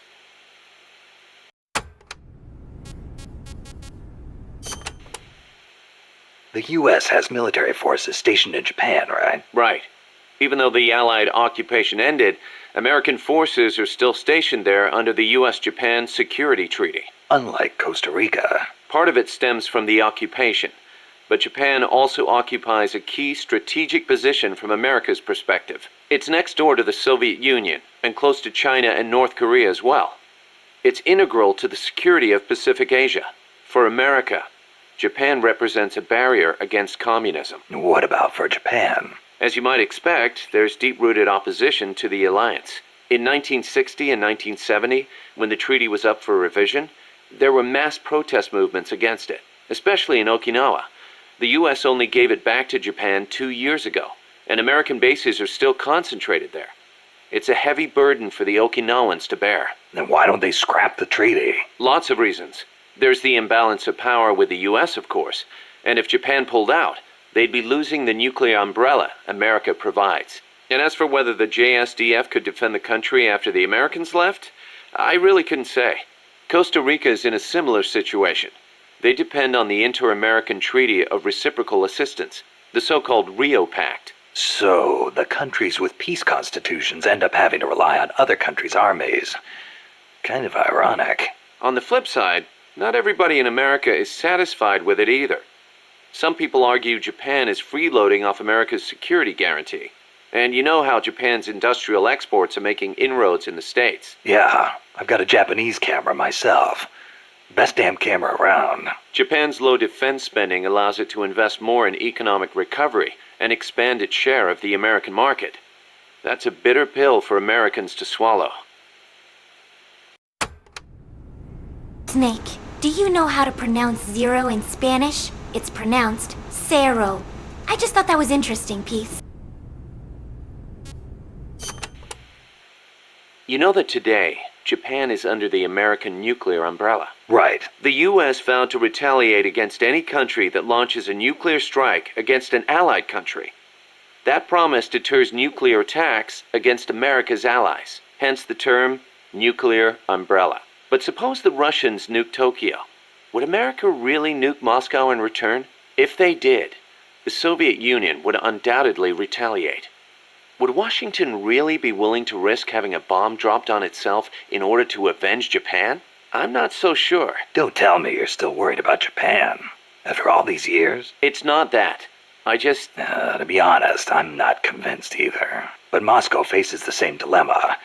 Maybe Washington wouldn't retaliate on Japan's behalf. Then again, maybe it would. So you're saying Moscow wouldn't want to risk being attacked either? The whole concept of nuclear deterrence is entirely hypothetical to begin with. When you get down to it, it's all smoke and mirrors.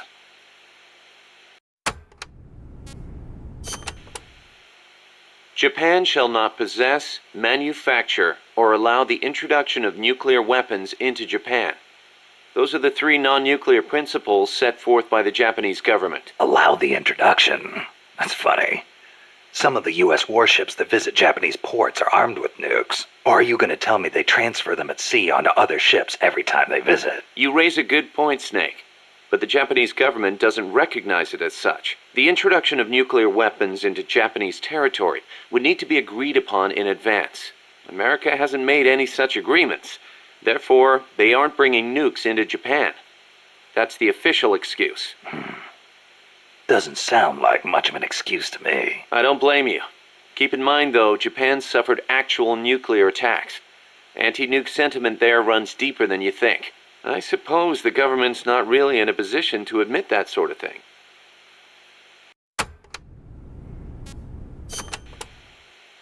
So tell me, Kaz, how's the self-defense force you were in different from an army? The JSDF is set up for national defense.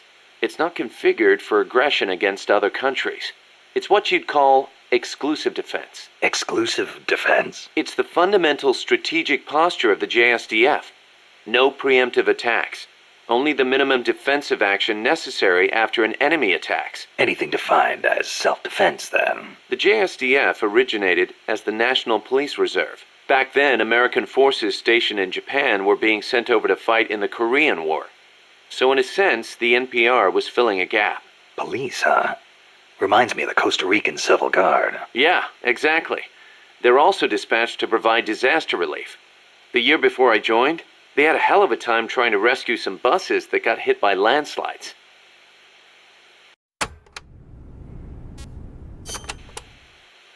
So why'd you quit the JSDF? Because I didn't have a reason to be in Japan anymore. A reason? My mom had died 3 years earlier, so I didn't have to care for her anymore. With her gone, there was no point hanging around in Japan. Yeah, but a man with your talents could have risen pretty high in the ranks, I imagine. I don't know what they made of me. Could be it actually alienated me from the brass.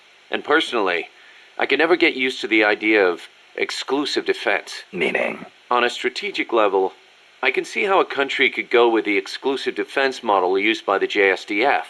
And I've got nothing against my fellow soldiers who believe in it. On a tactical level, though, it just rubbed me the wrong way. To put it simply, I was itching for a real fight. I figured. And I felt as long as I was in the JSDF, I'd never be able to stand shoulder to shoulder with my father, who was in the U.S. Army. Seeing Yukio Mishima's suicide didn't help either. Yukio Mishima? The guy who wrote The Temple of the Golden Pavilion? The way he questioned the status quo hit home with me. Not that I admired his vision or anything, but it did get me thinking, that's for sure.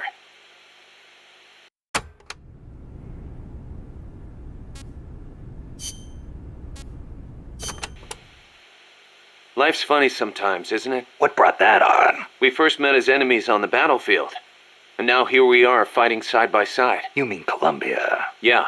After I quit the JSDF, I made my way there and got myself a position as a drill sergeant for a band of revolutionaries. Despite the fact that I'd never seen a day of combat. I see you had the gift for talking business in Spanish even back then. Oh, come on, stop it. You're making me blush. Unlucky for me, though, you were in the service of the Colombian Army. I remember it like it was yesterday. It all happened in an instant. You guys ambushed us, and half my unit was taken out. My mind went totally blank. I couldn't keep it together. My whole unit was wiped out. And I was left half dead from a bomb blast. Then, as I was leaving, you yelled out at me, I came all the way from Japan to be here. My place is on the battlefield. Then you asked for my help, saying, I want to be the one to end it.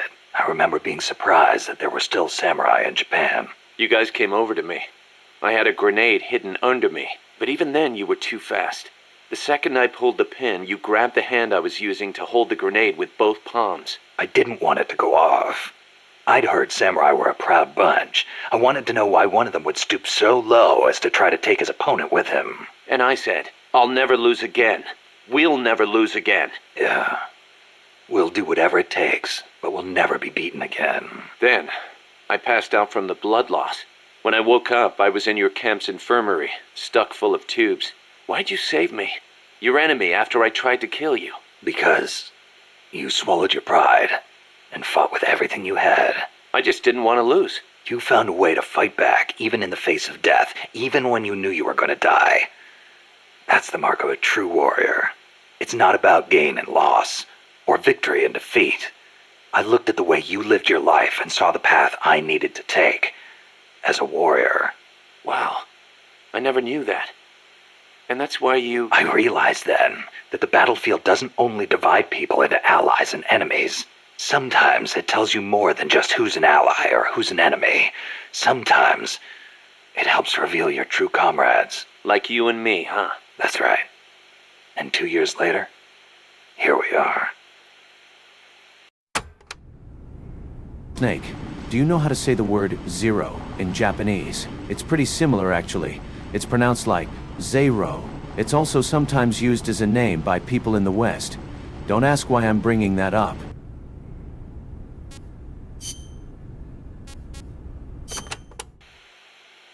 Don't carry any more gear than you need.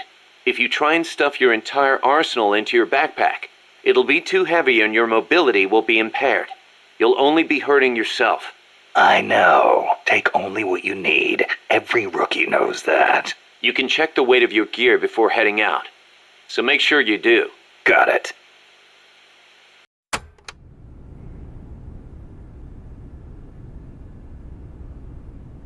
Do you wonder how zero is pronounced as German? It's none easier than Spanish.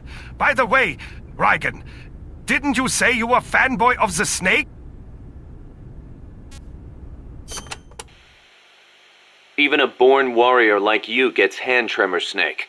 It happens even when you're full of stamina, and it only gets worse when you're tired, especially with larger, heavier weapons. Obviously, you'll get better aim crouching than you will standing. And when you use a scope, setting your sights on a single point will gradually give you a more precise aim. As we develop better weapons at Mother Base, though, you may gain access to new, low-tremor versions of the same guns. So if you expect the shakes to be a problem, you might want to put some resources into R&D. I'll keep it in mind. Then again, the more you use a weapon, the more your hands get used to it. Sometimes it pays to be faithful to your gun.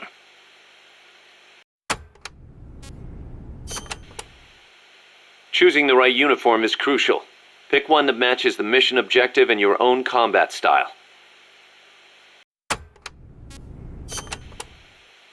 Jungle fatigues are made for jungle combat. They provide decent protection and let you carry a fair number of weapons. Your standard uniform, basically. The distinguishing factor is that your camo index will vary a lot, depending on the area. Wear a pattern that makes you blend in with your surroundings, and your camo index goes up. Wear something that clashes, and you'll stick out like a sore thumb. Pick the right pattern for the occasion. Sigint used to lecture me on it all the time.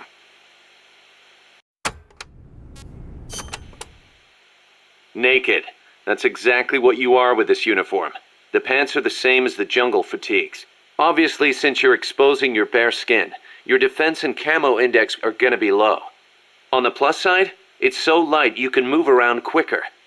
Good for her. Showing off muscles, too. Hey, Snake.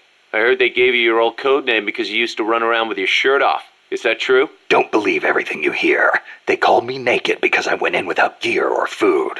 I had to procure everything on site. You mean they sent you into the jungle without even a pair of pants? On a halo jump from 35,000 feet? Sweet Jesus, you are a legend. You're busting my balls, aren't you, Kaz? Little bit, yeah. Hilarious.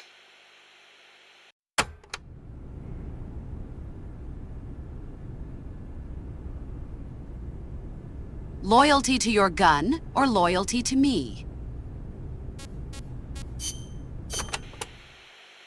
Cooperative operations, or co-ops for short, is the term for taking on missions in teams of 2 or more. The basic co-ops unit is a 2-man cell. Even a single teammate is great to have in enemy territory. And there are actually quite a few things you can't do by yourself. You can help each other climb walls, divide up mission roles. On the other hand, if one of you is spotted, the other one's screwed too. And it's kind of tough for 2 people to hide in one small space. Good point. But what's more important than anything is how close you are to your comrades. Well said. Working as a 2-man cell can make the mission easier or harder, depending on how well you work together. It's also good to note that if you've got a clear, specific objective, it can be to your advantage to use an even bigger team. That said, teams of 3 or more run a much greater risk of being spotted. Yeah. In a sneaking mission, the fewer people you have, the easier it is to get around.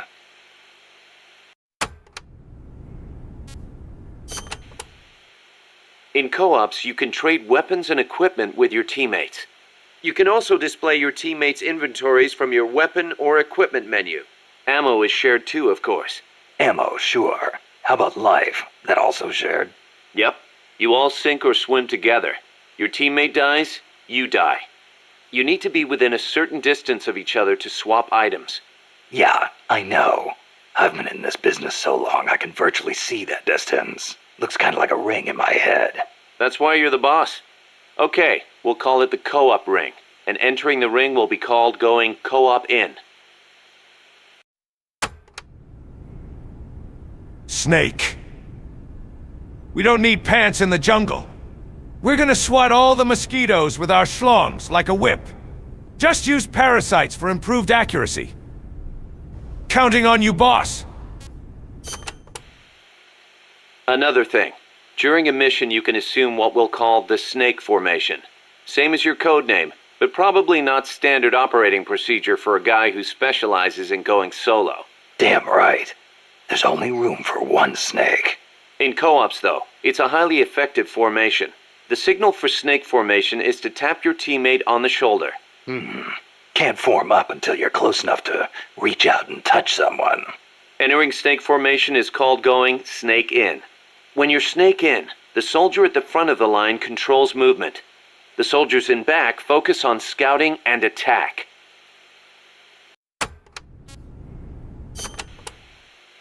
Just because your heart stops doesn't mean you're dead immediately.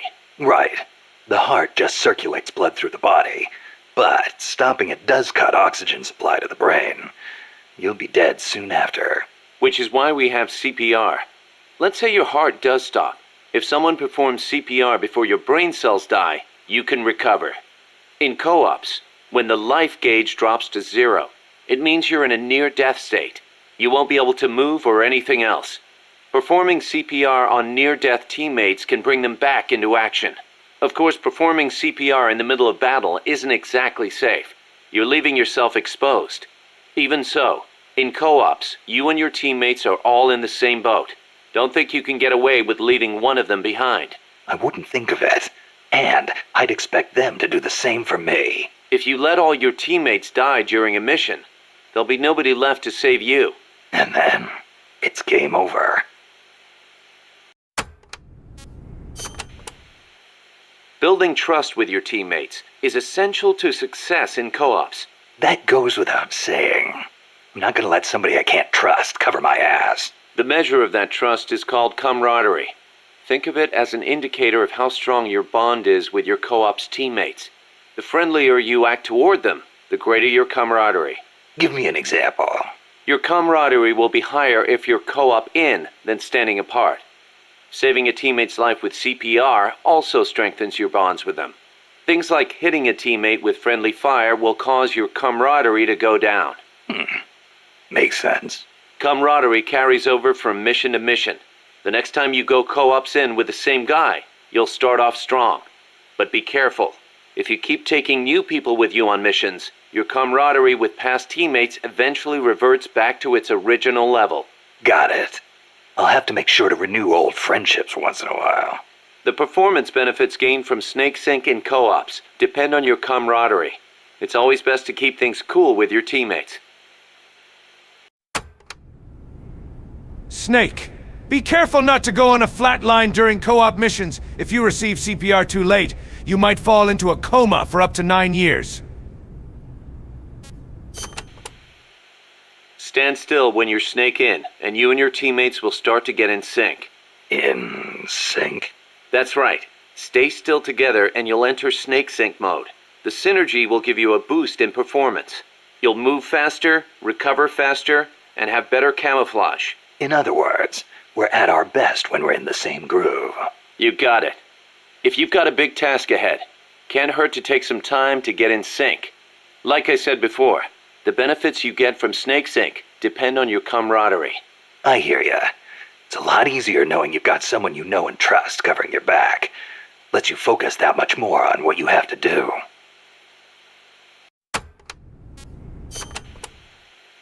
If camaraderie represents how much your teammates trust you, then heroism shows how high your reputation is.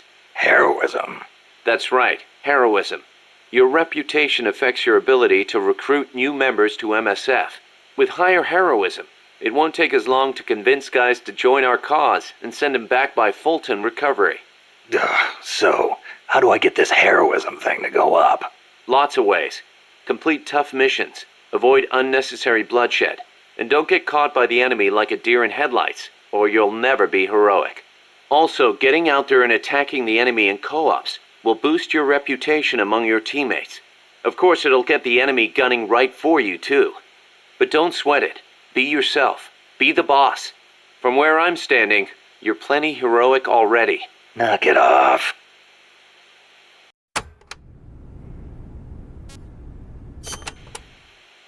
Seems the R&D team's been busy working on co-ops only weapons. Co-ops only? Like a gun with extreme firepower, but only when 2 people fire it at once. I hear it's still in the concept stage. I know some rocket launchers need 2 people to operate, but a co-ops only weapon. Hey, if they come up with something good, you'll have that much more reason to go co-ops. Why don't you check in and see how they're doing every once in a while?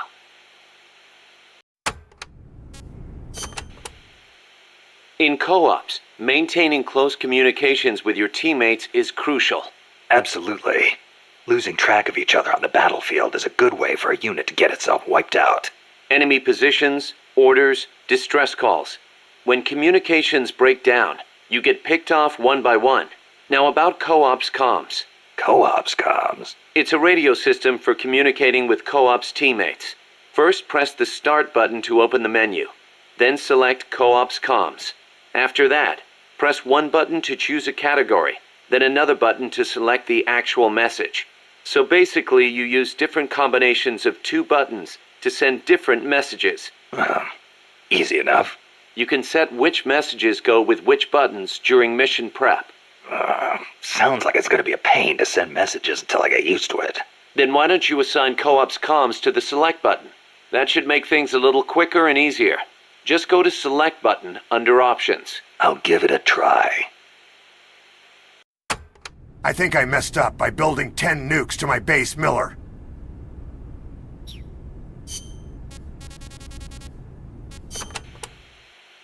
Snake, you familiar with the Japanese word kotodama? Kotodama. Unfortunately, there's no direct equivalent in English. But to keep it simple, let's call it a sort of battle cry. Battle cry, huh? Right. But kotodama is actually a deep Japanese concept. Koto means word, and dama means spirit. It signifies that words have power that affect our reality. Are you feeling okay? I guess I made it sound kind of like mumbo-jumbo, huh? Seriously, though, haven't you ever felt energized when a teammate cheered you on? Or the other way around? Ever had your legs cut out from under you by a thoughtless remark? Yeah, I know the feeling. Words can have a powerful mental effect on people. Same goes for co-ops comms. Offering praise to somebody could make them run faster than usual, or make somebody who thinks they're done for get up and fight again. See what I'm saying? I get the picture. So it works in reverse, too. The powers of words are many and varied. Try using them for yourself.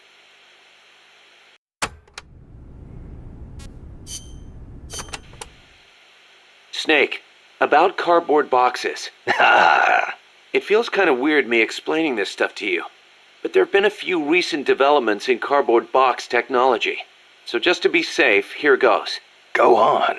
You can do much more with a box than just hide under it. You can put it someplace and leave it there. Huh? You can get on top of it and use it to reach high places, or hide from the enemy in its shadow. I like what I'm hearing so far. And that's not all. You can even put items in it and send them to Co-op's teammates. Really? I never thought of any of that. Damn.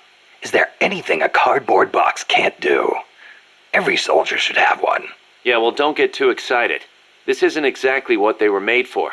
Which reminds me, don't you think the boxes around here are a little on the big side? You're right. I bet 2 people could fit under one box, if they packed in tight enough. They call them love boxes. Love boxes? Of course, you don't need a love box to fit 2 people inside. Any box of similar size will do.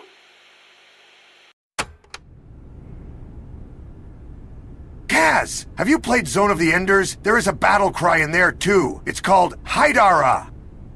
Haidara!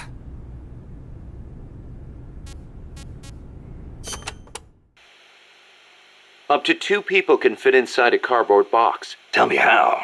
Move close to a box with a teammate inside, and an icon will appear. Then press the action button. You'll stay inside as long as the action button is pressed. So, same as snake formation, huh? Exactly the same. In fact, when you put on a cardboard box when snake in, both of you can climb inside. A box big enough to hold me and my buddy. These are fine times we live in, hey Kaz? Yeah. Sure, boss.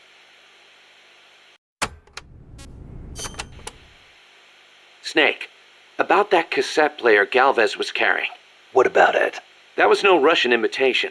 It was the real deal. A prototype developed by a Japanese company. Get out of here. It's true. It had the Sony logo on it. The product name is Walkman. Walkman. It's a revolutionary new concept. Music you can listen to on the go. You can take it with you when you leave the house. I gave it a listen, and you wouldn't believe how good the sound quality is for something so tiny. And in stereo, too. Think of the technology that must have gone into it. And that tape is equally amazing. The treble range is clearly superior to any other cassette ever made. Stylish, too. How'd Galvez get his hands on a model that's not even out yet? Beats me. It's not the kind of thing I'd expect some stodgy Soviet to be into. Me neither. Tell you what, though, it's a fine piece of work. It'll let me listen to my music when I want, where I want.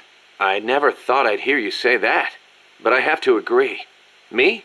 I'm a recording freak, and I always used to laugh at the idea of a portable player. But now that I've seen it in action, I've changed my mind. Being able to take your music with you, this could be the start of a revolution in music.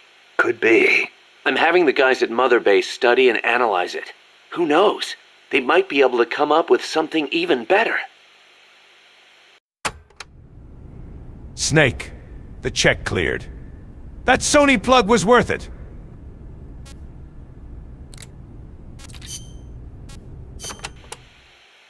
There's a lot of banana cultivation along Costa Rica's Caribbean coast.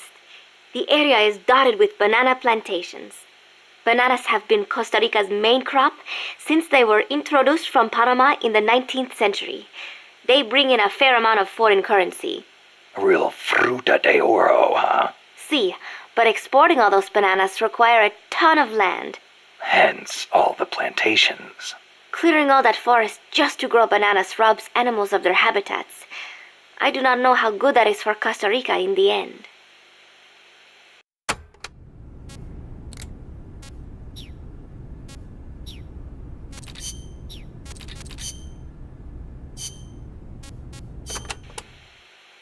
Costa Rica means rich coast in Spanish. Is it true that Columbus was the one who came up with the name?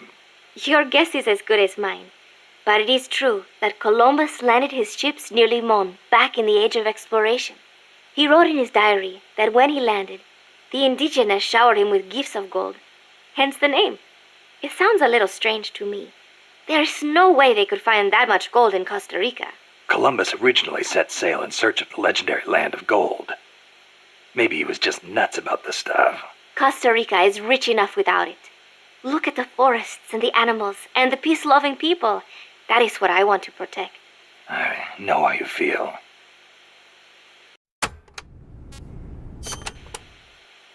Democracy took root in Costa Rica before anywhere else in Central America. Sure, we had coup and dictators and all, but never a total meltdown. That is, until 26 years ago. The Civil War. Yeah. I understand you lost your grandparents. It started with a dispute over alleged fraud in the presidential election. What I do not understand is why friend turned against friend, when they could have talked it out instead. Yeah, that would have been nice. Even today, some buildings still have bullet holes from the Civil War. A quarter century later, and it is a tragedy we Ticos cannot forget, must not forget. It was the year after the Civil War that the army was constitutionally abolished.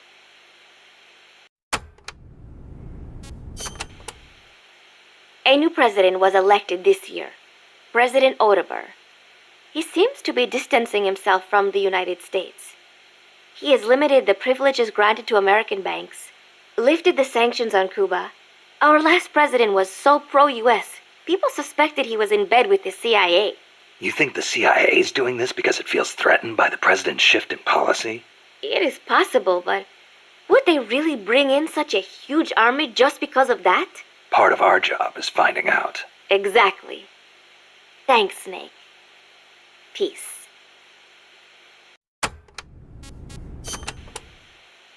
That coffee you guys brought us is pretty damn good. Isn't it? Costa Rican coffee is the best. The Central Basin has all the right conditions for growing coffee. It is high in elevation, with steady temperatures and well-drained volcanic soils. The professor certainly seems attached to it. The coffee we drank on the boat coming over was awful. It put him in such a terrible mood. Well, how come I never hear about Costa Rican coffee then? Because it gets bought up by wholesalers and mixed with beans from other countries. It is really a shame. Such wonderful beans, and nobody knows they are from Costa Rica. Huh. They should launch an ad campaign or something. Right. I hope one day people will recognize Costa Rican coffee for what it is. I'm with you there.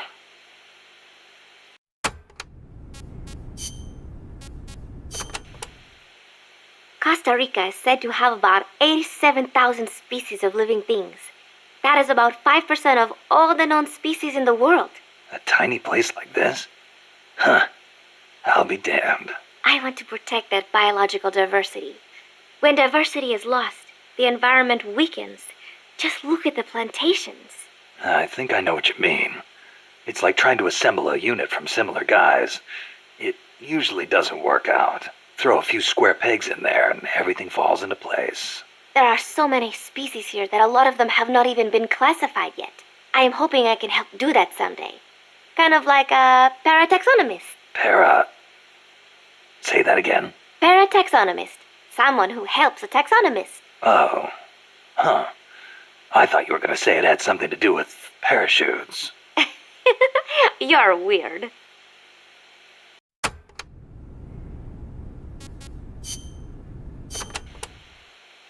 My mother was the one who named me Paz. She said it was an expression of her wish that the country stay at peace. It is a pretty common name in Central America. My mother always used to tell me, never make war. Always help keep the peace. I remember. Your grandparents. Yes.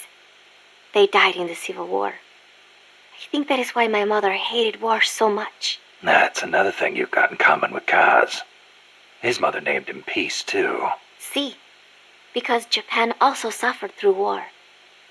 I think I know how Mr. Miller's mother felt.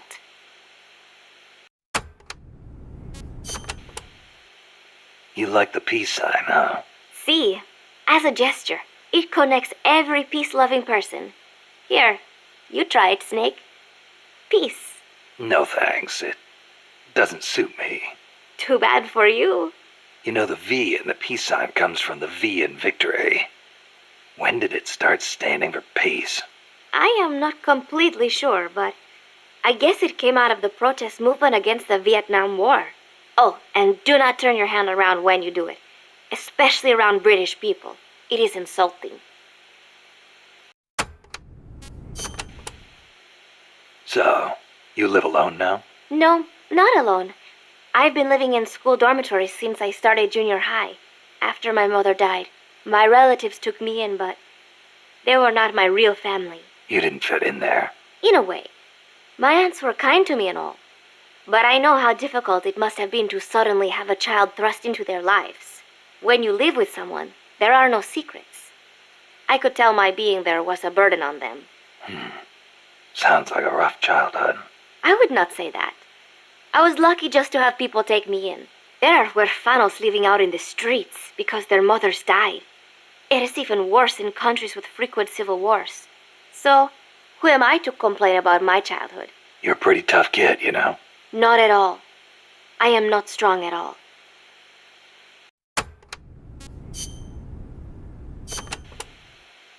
Playa del Alba means Beach of Dawn. The morning sun is so beautiful over the Caribbean. Beach of Dawn, huh? Perfect place to start a mission. The clear blue water, the white sand, the swaying palm trees. You cannot get more South American than here. It is paradise on earth. Yeah, guess I should have packed my Hawaiian shirt. The coral reefs and mangrove forests protect the small fish in the area. Sea turtles come to lay their eggs on these beaches. We are not the only ones who enjoy this place. It is heaven for more than just humans.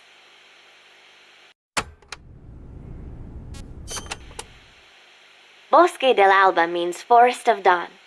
Naturally, it is situated on the east coast. It is your standard tropical rainforest. Everything you would imagine in a jungle. No sign of morning sun here. The foliage is too thick for direct sunlight to hit the floor. I do not know how... Bosque del Alba means Forest of Dawn. Naturally, it is situated on the east coast. It is your standard tropical rainforest. Everything you would imagine in a jungle. No sign of morning sun here. The foliage is too thick for direct sunlight to hit the floor. I do not know how easy it will be making your way through here. I'll be fine. This isn't my first trip to a jungle.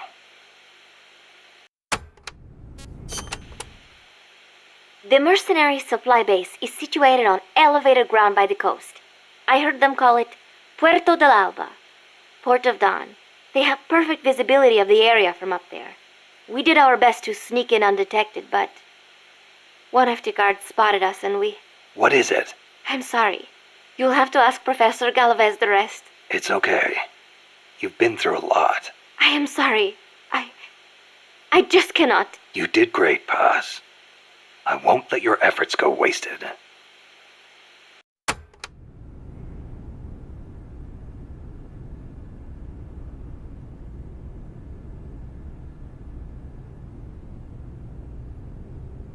Snake, if you meet more of those Sandinistas, do not say the word Latinx. It is not the right way to address a person from Latin America. Peace, Snake.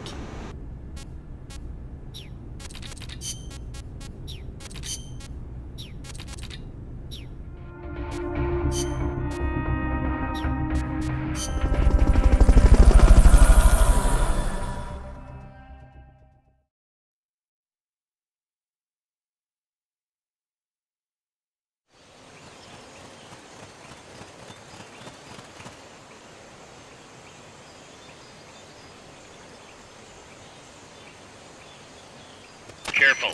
They've got reinforcements coming. The enemy's attacking! Going to alert status! Understood. Dispatching reinforcements. Proceed with extra caution. Somebody's here! Enemy's close! Someone attacking? What is it? You've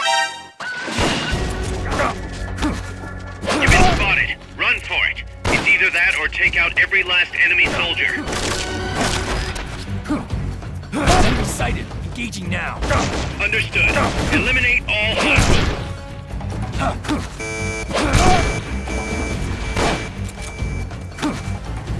Next.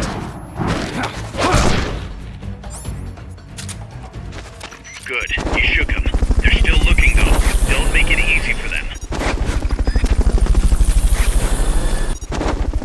Fulton recovery subject confirmed onboard helicopter.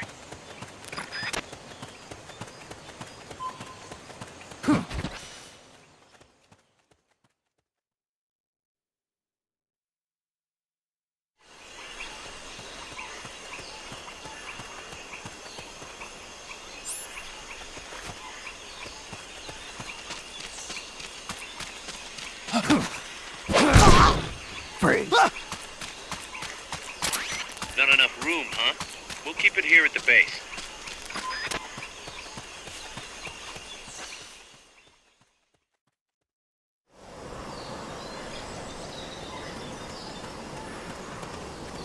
Amanda went across that rope bridge. Hurry!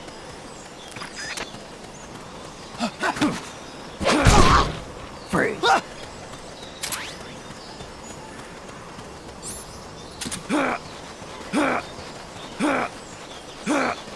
You might be able to get past the enemy by hanging from the bridge. Press the action button near the bridge's handrail to hang.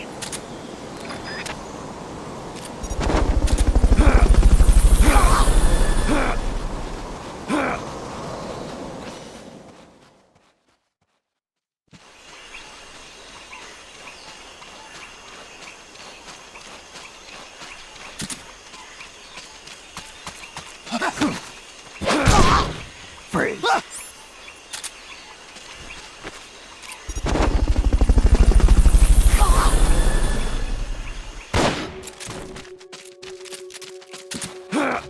Fulton recovery helicopter is complete. Freeze.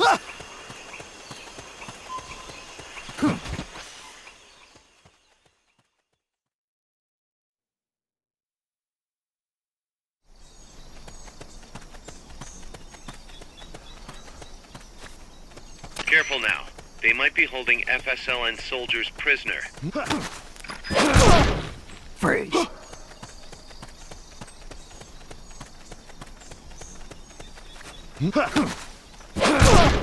Freeze.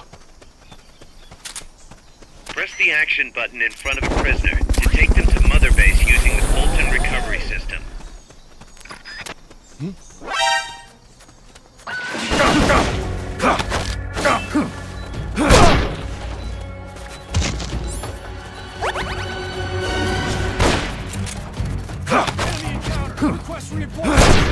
Understood. Dispatching reinforcements now.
Looks like there's no way around him. You up for this, Snake?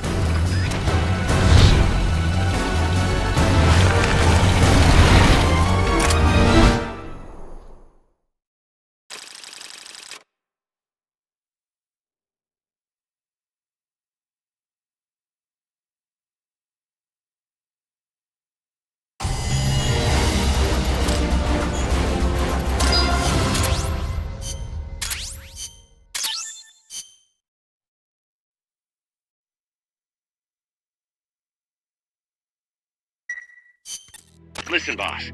We both know you're the reason MSF's grown so much, but it's time we started putting more thought into provisions. Good point. A place this big needs a good stockpile on hand. The Japanese say, you can't fight on an empty stomach. Something we learned in World War II.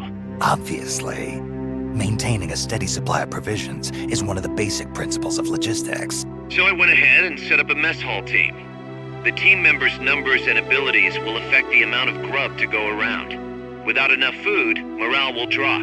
They get hungry enough, and we could start losing people. Anyway, I need you to assign guys to the mess hall team. Copy that.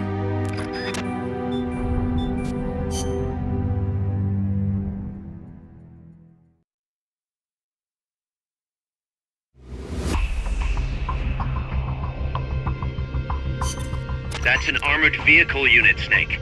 Either destroy the vehicle or neutralize the soldiers. Take it out.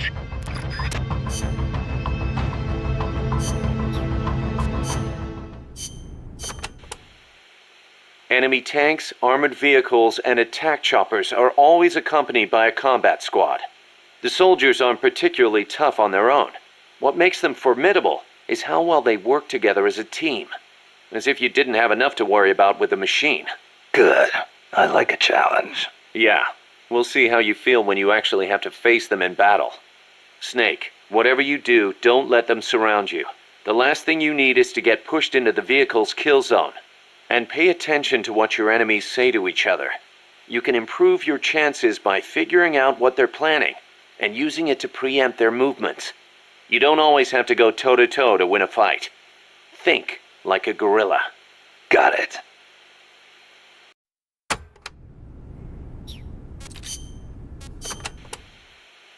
Panama disease was rampant here about 20 years ago, putting a lot of banana plantations out of business. Panama disease? It is caused by a type of fungus. Apparently it killed off almost all the banana species that used to grow here. How could that happen? Cultivated bananas do not produce seeds. You have to remove and transplant part of the stem yourself. You plant them in the fields. So you've got acres of identical plants? See, when one plant is infected, the disease spreads quickly. Species lacking genetic diversity become weak. They grow different bananas today, one said to be resistant to Panama disease.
Snake, an inspection party just arrived on Mother Base, and someone called Chris Hansen had me sit down and asked me why I tried to shake Paz's hand back on the coast.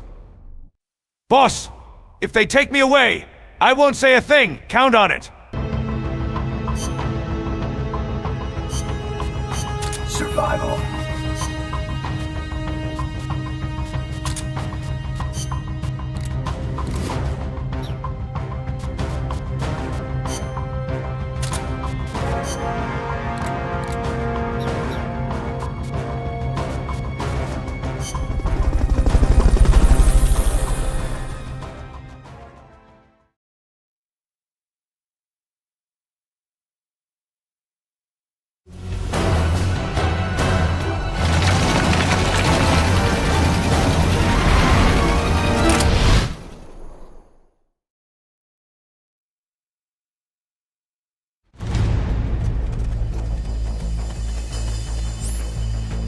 No need to take out the armored vehicle just yet. Neutralize the troops first. The accompanying soldiers are armed to the teeth.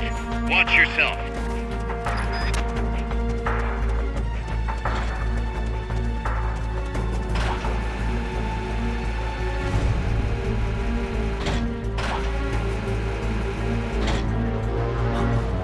What is it?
their leader. Recover him, and it's mission complete.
¡Shoot el Chico Libri!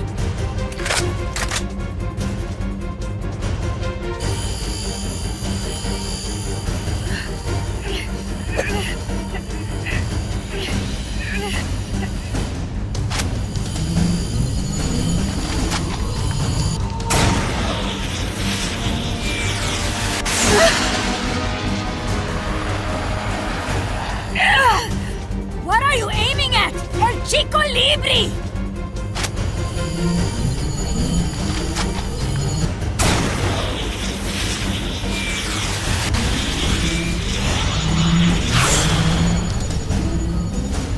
I will take my own life before I sell out my compas under torture.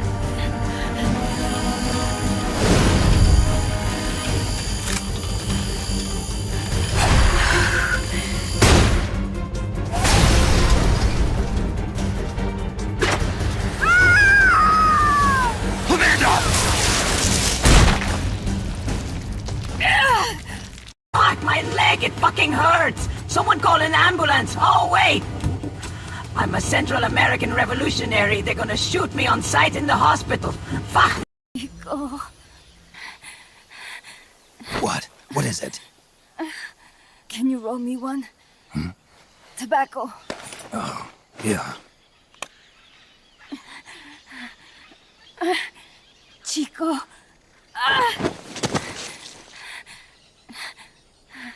Hold still. I treated him like a kid again. We fought. I didn't want Chico to know. Kept it a secret. Somoza's Guardia chased us out of Nicaragua. Across the Rio San Juan. And we ended up here. The only reason we've been able to keep on fighting. Amanda. The factory. You saw it? The banana factory. A front. It's a drug refining plant. The KGB set it up for us to run. We used the income to buy food and weapons. Mi viejo never said a word, but we all knew. Everyone except Chico.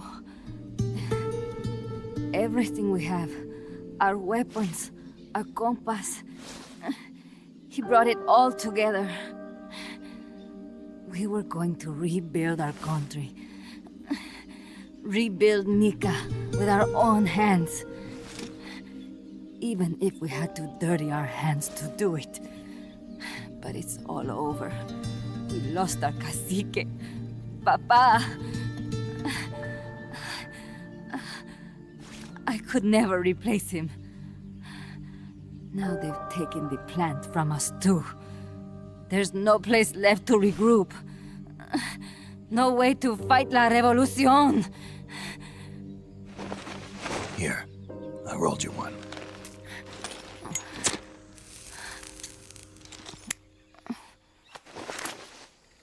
What about you? You're going after that cargo? Yeah. Must be important, Looks that way.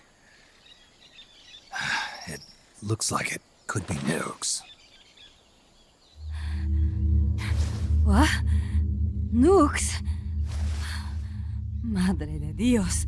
No time to waste. We must get to Irasu. The transport route leads there. It must be where they're holding Chico and my compas, too. Whenever Chico and I argue, he goes off to be by himself. That's why he knows more than anybody about their bases. Chico. You're pretty worried about your baby brother. This is why I'm not fit to be a leader.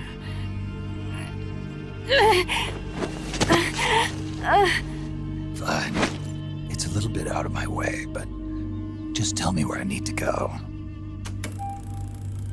There's a prison up in the mountains. That's probably where he is. A prison in the mountains. You must do something for me. If you can't save Chico, I want you to ease his pain, end his humiliation. If he gives in, if he's about to sell out his compas, please, at least let him keep his honor. That's a promise I can't make. Why? Amanda, we gave up our homes, but we're still alive. We're still fighting. And there's always another reason to keep on living.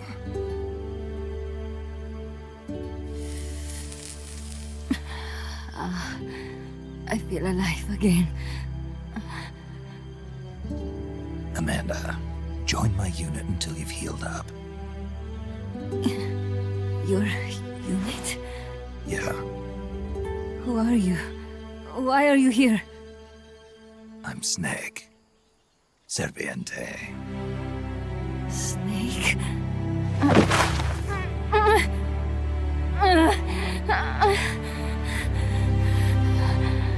Could it be the great cacique has come to lead us?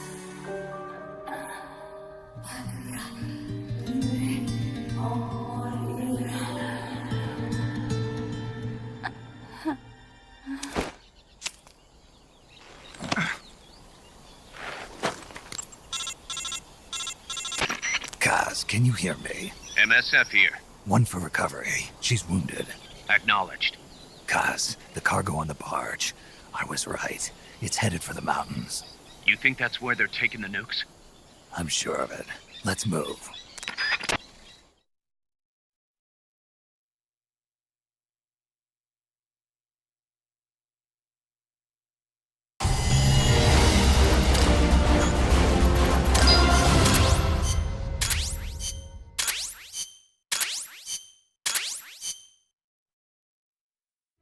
Snake, Amanda's reached the plant.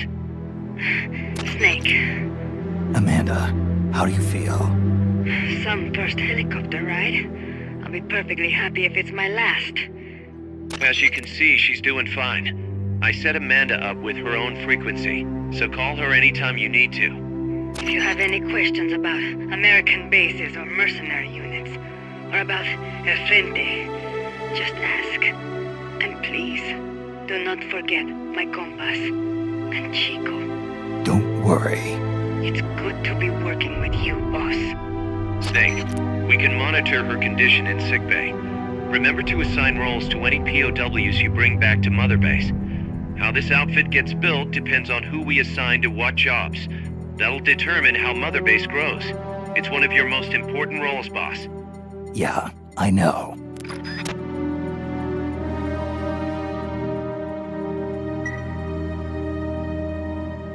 Boss, one more thing. Now what? It's about sickbay. Naturally, we can use it for the sick or injured like we did with Amanda, but we can't expect people to get better without the proper treatment. Uh-huh. So I figure we'll need a medical team for that. The number of team members and their abilities will determine how quickly the sick and injured heal. They can also monitor everybody's health. Right. Prevention is the best medicine. You got it. Remember to wash your hands often and gargle twice a day, boss. If only I had the time.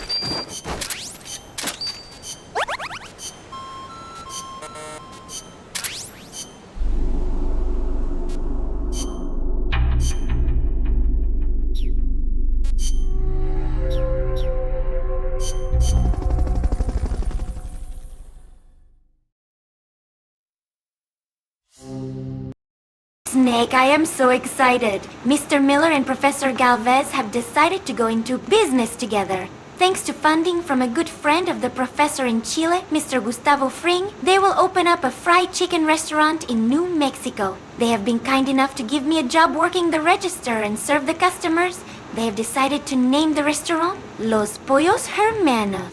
I cannot wait to serve my mother's traditional fried chicken recipe to other people, Snake. Peace. Recovery system. As I'm sure you know from experience, it's completely harmless. After all, you won't have time to sit there and convince every single one of them to join. One other thing, Snake. Amanda. Those CIA bastards confiscated some of the houses in the village. Chico's got to be inside one of them. Houses, huh? How do I tell which ones? When they took over the houses, they installed new front doors for security purposes. The new doors are blue, with peepholes, so you can see what's inside. Blue doors. Got it. You're getting close to the end of the transport route. Good luck, Snake.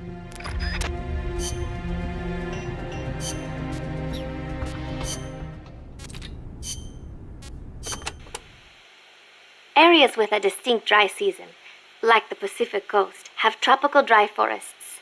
During the dry season, the trees drop their leaves. It gives you a clearer view, but at the same time, there are fewer places to hide. So be careful.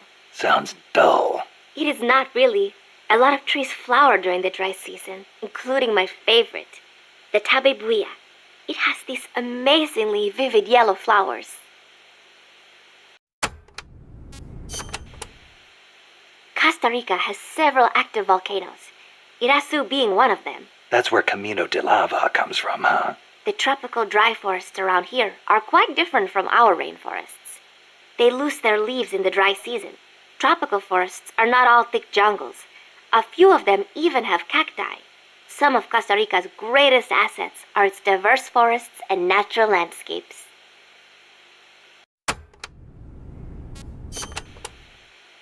Costa Rica got its first real railroads up and running about 100 years ago. Their primary purpose was to move coffee harvested in the Central Basin to the Caribbean coast. They built railroads here 100 years ago? That's impressive. It was even more difficult than you would imagine. Later, they started using the railroads for shipping bananas too. There still might be some branch lines around here.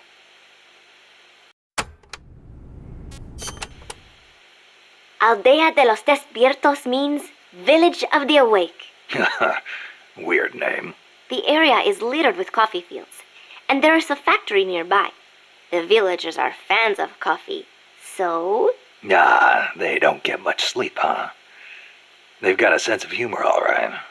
I cannot believe they would take over a place like this and use it as a prison.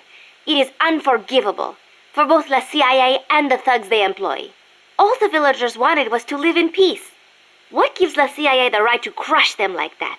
They don't care about anyone's rights but their own. It's just the way some people are. You really think so? Don't worry.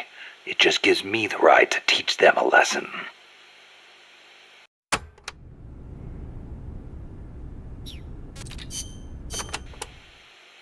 Amanda, how do I get to the prison camp? First, head up the narrow mountain path. The path will gradually open up and you'll come to a fork in the road. Watch yourself up there. You'll be lower than the surrounding terrain, so if you head down the middle, you'll make for an easy target. Yeah, thanks for the heads up. Take the leftward path to reach the prison camp.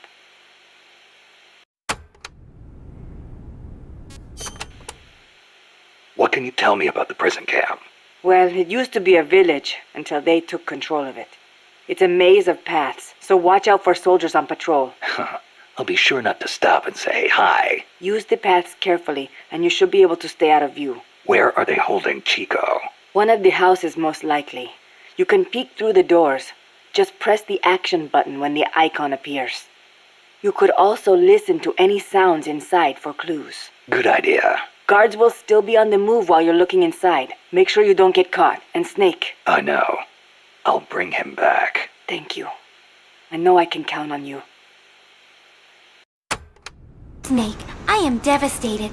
It was all a front. The fried chicken restaurant, the funding from Senor Fring, everything.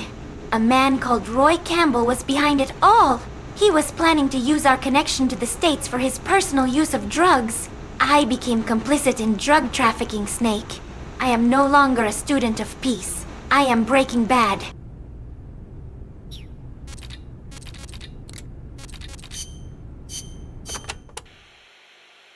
Since it was founded, my country has not once been able to choose its own path.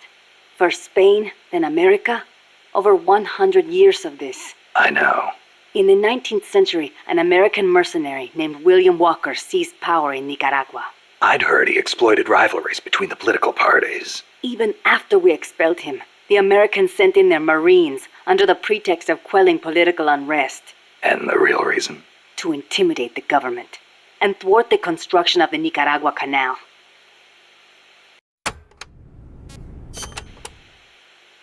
I thought the U.S. already has the rights to build a canal in Nicaragua. They never intended to build a canal there. They'd already started digging in Panama. A canal in Nicaragua would break up the Panama Canal's monopoly. Reason enough for America to stick its nose into our affairs. They snagged the rights so nobody else could build there. It was General Sandino who finally stood up to los Yankees. General Sandino waged a guerrilla war against the Marines, at last driving them out. He was a true hero, and to us Sandinistas, like a father. But when they pulled out, the Americans left us something to remember them by. The National Guard. Yes, La Guardia. In name, a peacekeeping force, but in reality, Commander Somoza's personal army, answering to no one else. Unable to stay silent, General Sandino went to protest and was assassinated by Somoza as he made his way home. It was then that Somoza and Los Sapos began to eat our country alive from the inside.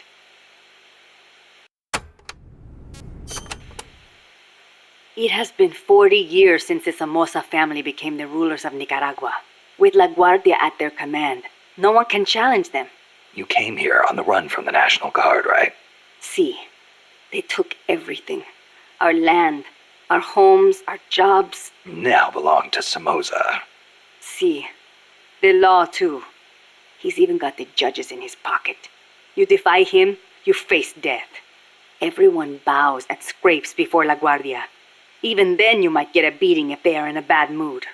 And you're trying to change things. That's not all. These Somozas have used their power to line their pockets.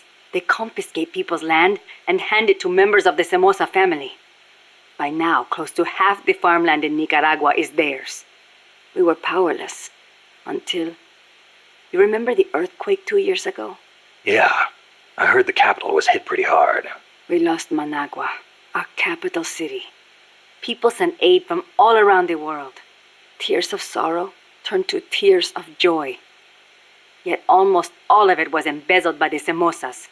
They sold out those who'd lost everything for money. They feasted on our country's suffering. Public resentment is at the boiling point. The Somozas' days are numbered. We will see to it.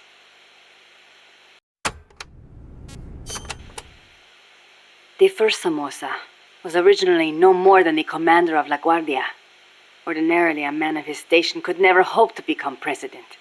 But the president at the time had no power to back him. The only one with the strength to oppose him was General Sandino. No, better to say the general was the only one who dared oppose him. There was nothing special about him. Above all, it takes a strong will to see justice done. That is what he taught us. It's also what motivated Somoza to have him killed. Yes, the rest was easy. He got rid of the president, taking office in a sham election. And once he had the power, he never gave it up. Talk about heavy-handed. He had the Americans backing him, that's why. They didn't want to hand over power to a rebellious general. Even so, it's hard to believe Washington would give its blessing to a guy like that. The American president at the time put it this way. Somoza may be a son of a bitch, but he's our son of a bitch. In other words, better a dog or los sapos than an anti-US regime.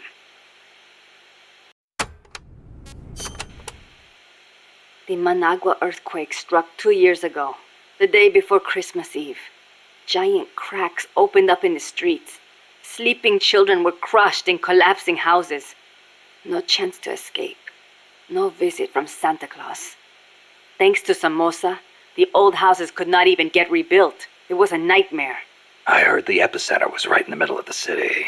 Even today, it's too dangerous to build on top of the fault line. The city center is still in ruins. And to make things worse, Somoza stole the recovery money. We must not fail. We owe it to those who lost their lives. We will defeat Somoza.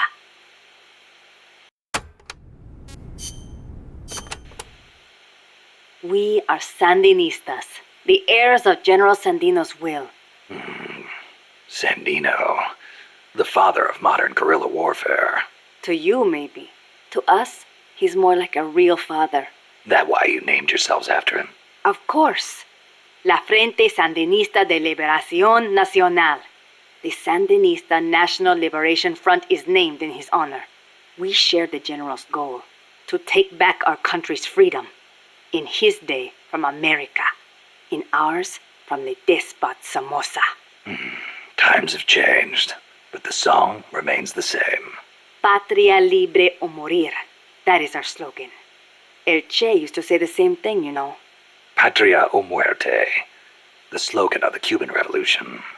So, you're fighting for a socialist revolution too, then? No, it's not about ideology. We only want to live normal lives. We are sick of living in a country where you can be beaten for walking down the street, where you never know if your neighbor is snitching on you. Our goal is to give back the country to its people. Yeah, the Cuban Revolution started out like that too. We are few in number, but we will win. Victoria o muerte.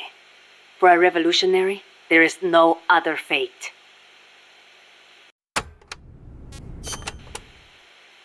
Augusto Cesar Sandino, general and hero of Nicaragua. 50 years ago, conflict broke out between the political parties of Nicaragua. The U.S. Marines intervened in the name of restoring order. The only one who refused to listen to their call for reconciliation was General Sandino. One man against the Marines. That takes guts. The general wasn't a professional soldier. Neither were his compadres. And they certainly could not match the Marines' equipment. But he used the land to his advantage, lurking in the fields and hills of Nicaragua, and using surprise attacks to harass the Marines. I know. I've read plenty of textbooks on guerrilla warfare. In the end, he drove them out. He was truly a role model for us. Yeah, but that was the 30s. Didn't the Depression have something to do with it? It takes cash to wage war. Perhaps. But there is no denying what the general accomplished. The people hailed him as the General de Hombres Libres, the General of Free Men. They loved him. And then he was assassinated by Anastasio Somoza Garcia, commander of La Guardia. The father of the current Somoza. Somoza had the Americans' backing. That is the way things were. The general may be dead, and the times may have changed, but his will lives on inside each of us. We are the sons and daughters of General Sandino. Yes, sir. No, sir. Yes. Big Boss does not suspect who I truly am. I will continue the facade of being a minor. Oh, and that student of peace thing? Thank you. Goodbye. Cypher.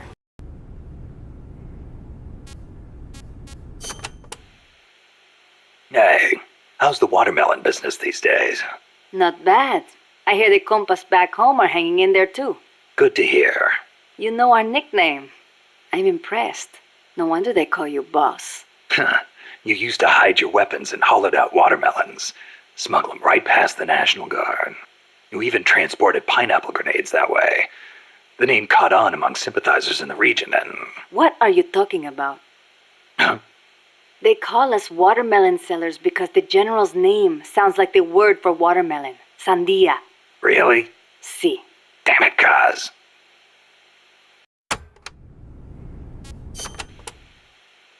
A revolution to bring peace to your country, huh?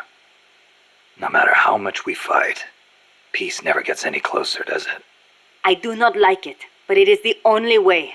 If we do not fight back, they'll just keep exploiting us. You want proof? Look at our country's history. Revolution is a means and not an end. I know. When the revolution is victorious, I want my country to be at peace. But to bring peace, we have to first eliminate that traitorous scum. It's an old saying. We make war that we may live in peace. Who said it? Aristotle. You know your history. I had a good teacher.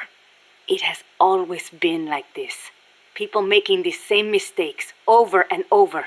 And still, all we can do is fight. I hear you. If you've got a goal, you've got to keep moving forward.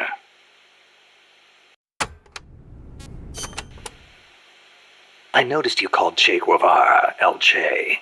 Not just us. Everyone in these parts does. Che was always his nickname. It does not feel right to call him by his last name. I was shocked the first time I saw you. You look so much like him. I look like El Che, huh? Sort of. Not in the face. It's more the way you carry yourself. I guess Che's a hero to the Sandinistas, too. Of course. The FSLN was formed in the spirit of the ideologies championed by El Che and Fidel. Fidel Castro. So, you're trying to bring the Cuban Revolution to Nicaragua. Well, we were. But Cuba isn't what it once was. Not since El Che left. El Che was a true revolutionary. He fought and died for the people. He worked harder than anybody, and he was a righteous man. Even as a minister of Cuba, he gave up his weekends to work on the farms and public works. As a volunteer, no less. Yeah, I've heard the stories. But when you think about it, wasn't it that obsession that did him in? How do you mean? We can't all be supermen. He thought the ideals he applied in Cuba would work in Bolivia, but he failed to win converts and the support of the peasants, and it cost him his life. Maybe you are right. But at least he did not steal from those peasants, no matter how hard things got. Yeah, I can sympathize with that. There's plenty of guerrillas out there who'd rob their own people to feed their revolutions. If we had a comandante like him, the Sandinistas would find the will to fight.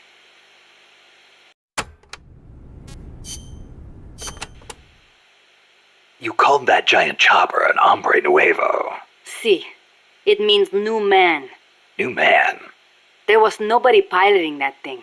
It must be controlled by machine. Yeah, it seems that way. No human being could pull off those crazy maneuvers. But it's not crazy. It's smart. It sings, too. When we first saw it, one of your men said, "Pilot must be an hombre nuevo." Me? I do not like the name. Why? Hombre nuevo was what El Che was striving to become. What all of us who joined the Sandinistas strive to become. That's why. An hombre nuevo is one who finds joy in virtue and voluntary labor. It makes me furious to see that name given to such a monster. I'll bet. Chico called that helicopter El Colibri. Our name for the hummingbird. You saw how that chopper moved, how it hovered in midair like a hummingbird?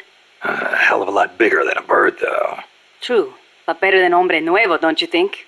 When you get kidnapped by El Colibri, it's all over. They take you to a prison camp and torture you until you snitch on your compas. That's what took Chico. They have no mercy. Once you talk, they toss you out like trash.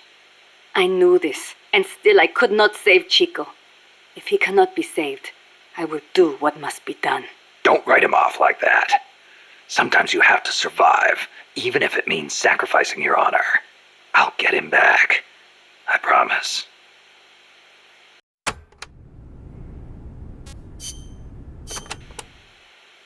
The land in our country belongs to us, and yet it does not belong to us. How so? Along the coast, it is all banana groves, and in the mountains, it is coffee. I guess in that way, it is not so different from here. Plantations. Almost all the bananas and coffee are sold as exports. The landlords keep the money for themselves, leaving precious little to the farmers. Worse, the biggest landowners in the country are Somoza and his family. But it does bring in foreign currency. I doubt even that, at least for bananas. The plantations are owned by American corporations. The bananas are processed in factories on the plantations and exported to America from private ports. It's like having little American enclaves along the coast of Nicaragua. But the farmers have no choice but to go work there. Es ridículo. The people have to take their land back. It is one of the things we are fighting for. Tell me, when exactly did you realize your dad was working with the KGB? About 6 months ago. Up until then, we only had beans to eat. And then suddenly we started to get eggs and flour. Our bullet shortage simply disappeared. How'd he get the cocaine? Ask the KGB. All we did here was process it. Coca plants grow here too. But to my knowledge, almost all of the stuff we used came from Colombia and Bolivia. It's processed in a factory and then shipped to ports on the Caribbean Sea. Where does it go after that? I never thought about it. I mean, I did not want to think about it. The biggest cocaine consumer in the world is the United States. I'm guessing they smuggle it in on vessels disguised as fishing boats. Wait. La CIA uses that route too. Are you telling me they're selling cocaine to their own country? Looks that way. Those bastards are turning their own children into junkies? Are they insane? No. Just afraid. Afraid of a communist Central America.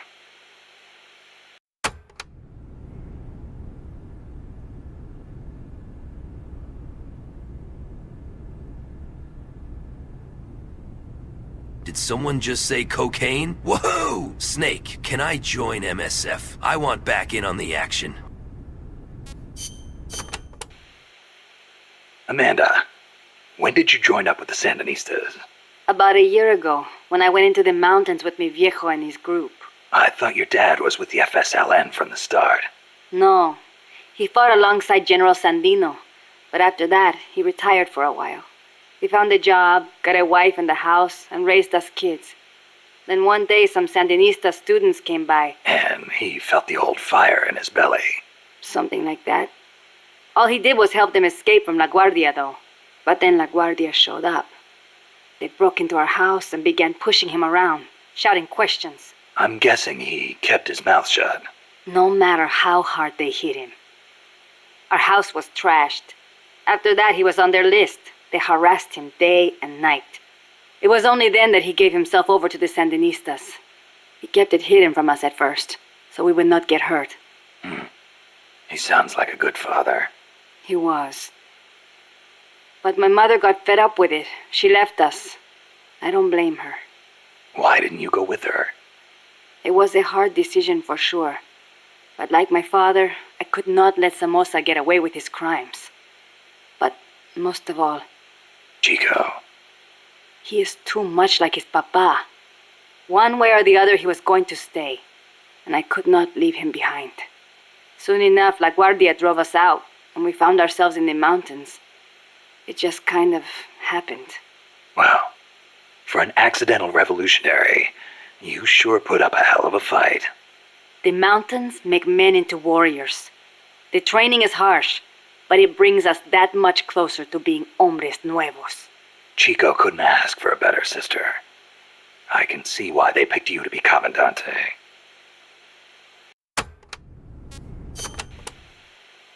When I was little, I came down with malaria.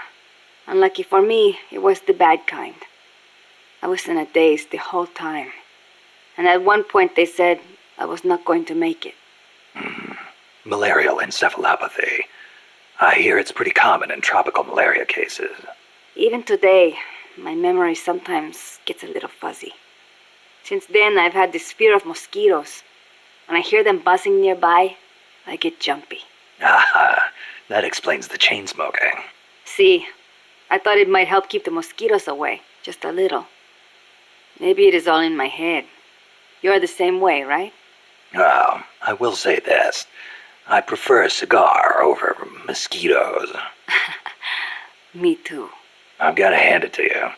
Takes guts to conquer your fear like that and live a gorilla's life in the wild. It is nothing. El Che did not let asthma stop him from leading the revolution. Compared to him, I am no hero. If you had malaria, then why didn't you just take the drugs? That's what I do. Well, even when I don't actually suffer from malaria. Sniff, sniff. I'm sorry to hear about your dad. Thank you for saying that. Mi viejo was the leader of the Frente. He was the last of the generation that knew General Sandino. He saw the general's exploits firsthand as a boy. He would tell us stories about it all the time and about how the general was assassinated. Did you know he was getting money from the KGB? I had some idea, but I did not have the courage to confront him about it. I know it was a painful decision for him to make. I can imagine.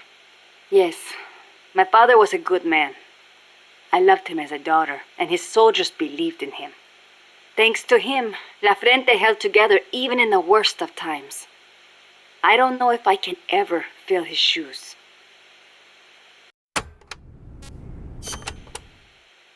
Chico's 12, right? Right. Isn't he a little short for his age? Malnourishment. Food is hard to come by when you're running around in the jungle. He's got quite an appetite. I know. I didn't want him to come in the first place, but there was no one to take him in. I had no choice but to look after him. Don't be so hard on yourself. Sometimes it's better for a kid to be with his family than far away in a safe place. Thank you. Promise me this, though. When your fight is over, make sure he gets a proper education. Give him a chance to be something other than a gorilla. It's not too late to teach him something other than fighting. Okay, I promise. You know what book Chico really likes? The World Encyclopedia of Mysterious Creatures. The Loch Ness Monster, the Yeti. UMAs. Yeah, I know. He's still so much like a boy. I worry about him. He'll be fine.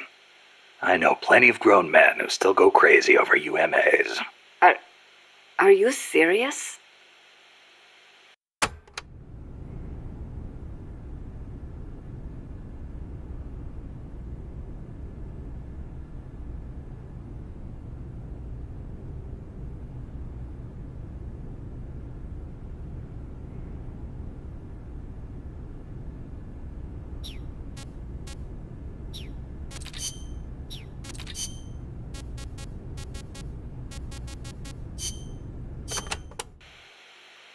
So I hear Amanda mistook you for Che Guevara, Snake. That's not too bad, huh? Yeah, right. I'm not even worthy of polishing his boots. Don't be so modest. From where I'm standing, your men see you as a great man. As great as the century's most complete human being. That's Sartre, right? Well, there's hardly been a more iconic figure of his times than Che. Oh, he was more than that. He was a true revolutionary and a great warrior. I'm with you there. Can you believe that when he first went to Cuba with Fidel, they had only 12 guys with them? But they rallied. They brought in new recruits, won the support of the peasants, expanded their organization. And in the end, they overthrew the Batista regime. People flocked to them because they were honest. They won because they were strong. Those are the qualities that make men great. You know, we're kind of in the same boat they were back then. Here we are, a handful of mercenaries taking on an army backed by the United States. Yeah, we've got a long way to go. But we've got to keep on going. It's not just about winning in battle. You need to think about recruiting people and growing this operation. Got it. Give that kid Chico the mother of all omelets! Boss, did you ever read Che Guevara's book, Guerrilla Warfare? I can't remember if I got to that one or not. You should have. That's why I lent it to you. A lot of the guerrilla tactics it covers apply to sneaking missions, too. Che was one of the first people to articulate the theory of guerrilla warfare. T.E. Lawrence of Arabia, was another one. And Mao Zedong and his On Protracted War. Theory aside, Nicaragua's General Sandino was one of the first to put guerrilla tactics into practice, which explains why the Sandinistas named themselves after him. If you think about it, guerrilla warfare itself has been around since ancient times. There's only so many ways a small group can upset a large army. There was a samurai in Japan who excelled in guerrilla warfare. No kidding. Tsunoki Masashige. He was a warrior who lived in the medieval era. He used unconventional tactics to help overthrow the Kamakura shogunate. Like what? Trojan horse-style maneuvers and decoys to confuse the enemy. The best one was when the enemy was climbing the castle walls. He dumped boiling water and human excrement on them. Huh, sounds great. Let's put it in the MSF playbook. You're not serious, are you, boss? Why not? We've got plenty of crap to unload. Yeah. I'll think about it.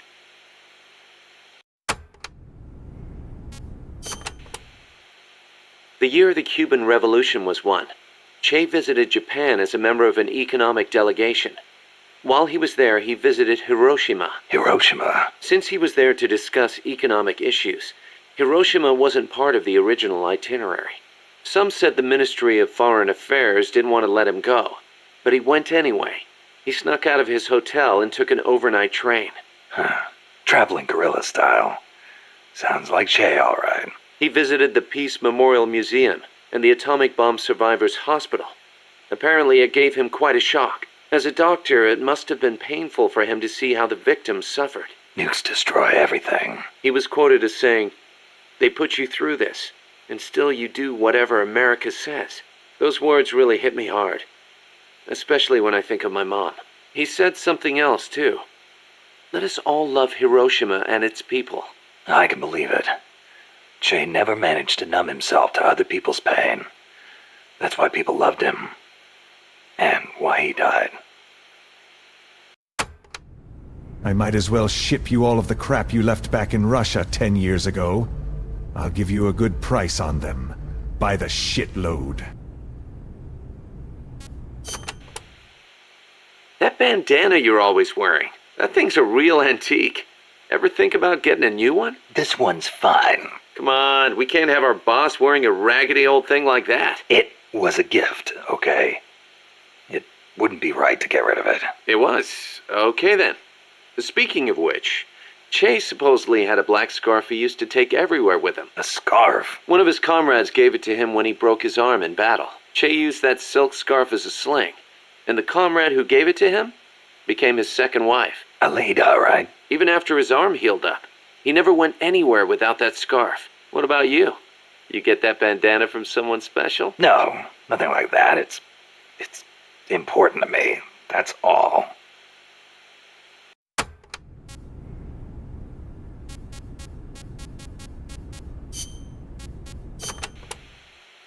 Amanda and her crew tell me they've managed to identify several different categories of mercenaries employed by the CIA. Give me a rundown. Sounds like info I could use. No problem. I'll go through them in order.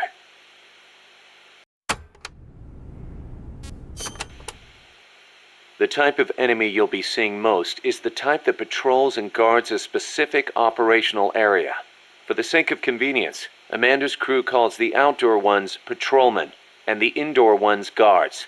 They might look like they're just out for a stroll, but don't be fooled. They're sharper than they look. All of their senses are finely honed. Normally, they'll patrol along fixed routes, but when the alert level is raised, they'll assume a more efficient alert posture and focus on defending specific points. That's bad for you.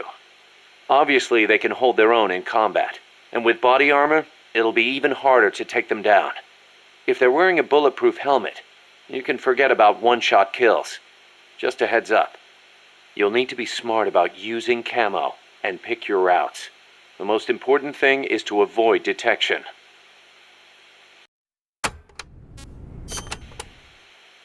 When the enemy spots you and goes on alert, they may call in a backup strike team. These assault teams are heavily armed, well-trained, and highly dangerous. Amanda's crew calls them commandos. Unlike the patrolmen, these guys will actively, relentlessly track and hunt you down like hounds. Hounds to hunt a former foxhound. Bring it on. They won't give up easily even if they lose sight of you. They'll clear out any likely hiding places they come across. So don't get too comfy in one spot, or you might get caught again. Keep your eyes fixed on them and what they're doing. Also, be aware that commando gear includes body armor, so don't think you can deal with them by going in guns blazing. All I've got to do is find an exposed weak point, and... Exactly.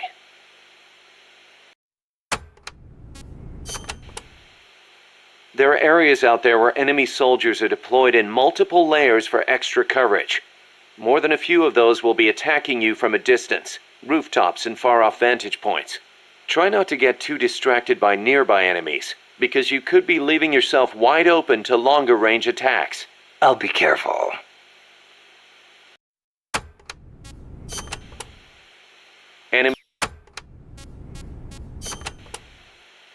We know there are variations in the kinds of gear patrolmen and commandos wear, especially the body armor.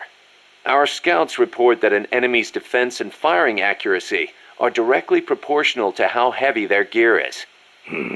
Those must be the guys with the highest combat skills. They can fight in heavier gear without their performance suffering. Supposedly, it's pretty easy to tell the difference in gear just by looking. So remember, use extra caution when dealing with enemies wearing heavy gear.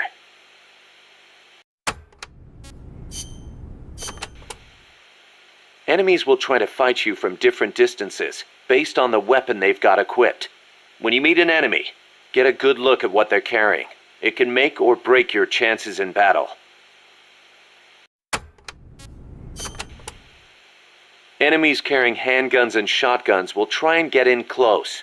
That makes them dangerous, but at the same time, easier to hit. Keep your wits about you, and you can turn a threat into an opportunity.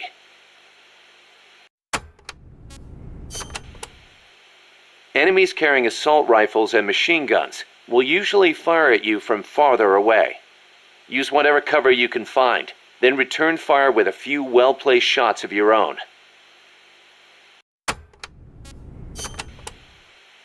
Don't expect enemies carrying sniper rifles or rocket launchers to get up close and personal.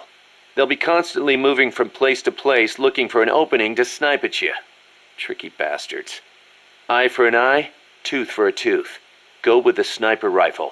Make sure you stay out of their line of sight, and when they expose themselves, take them down.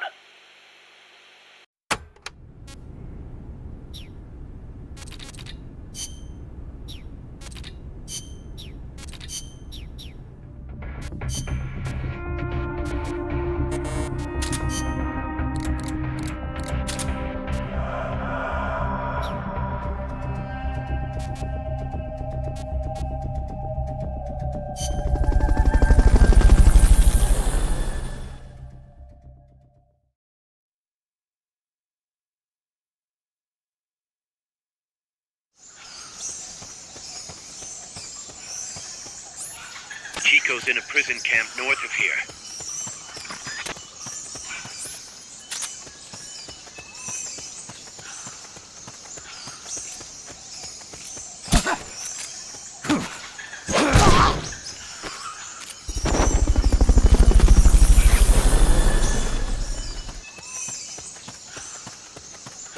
Wait. Fulton recovery subject confirmed onboard helicopter.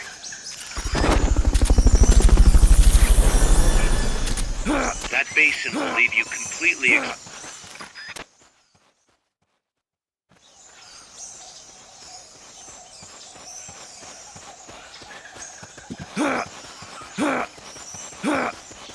Sniper, better be careful if you don't want your head blown off.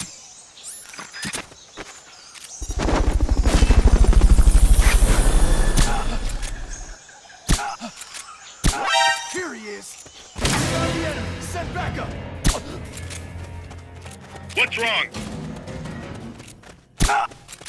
We have a situation. Backup team, head over and investigate.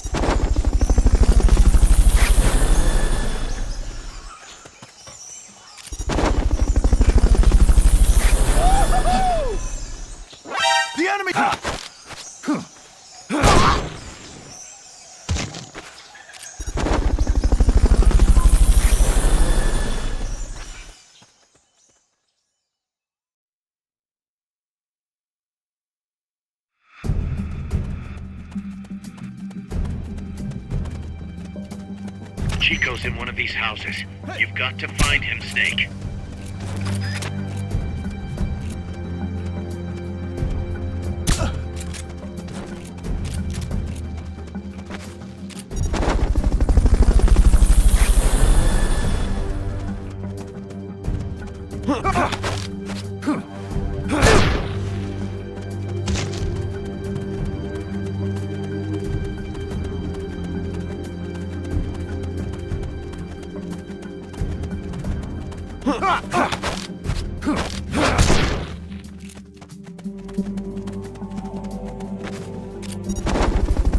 Visibility is not that good, so try not to bump into any hostiles.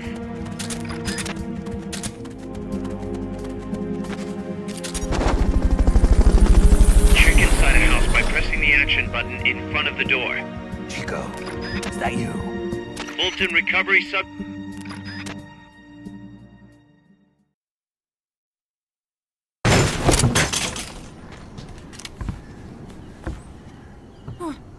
Who's there? Chico, it's me. You're that photographer. That's right. A war photographer. Huh? I thought you were here for the birds. Yeah, the birds of the battlefield. Whoa! Is that chess? Can I see it? Wow, the same kind of chair used! You can't keep it, kid. Here, have these instead. Those photos! Huh. Oh no, Amanda! She's safe. Don't worry. You sure? We're patching her up back at my place.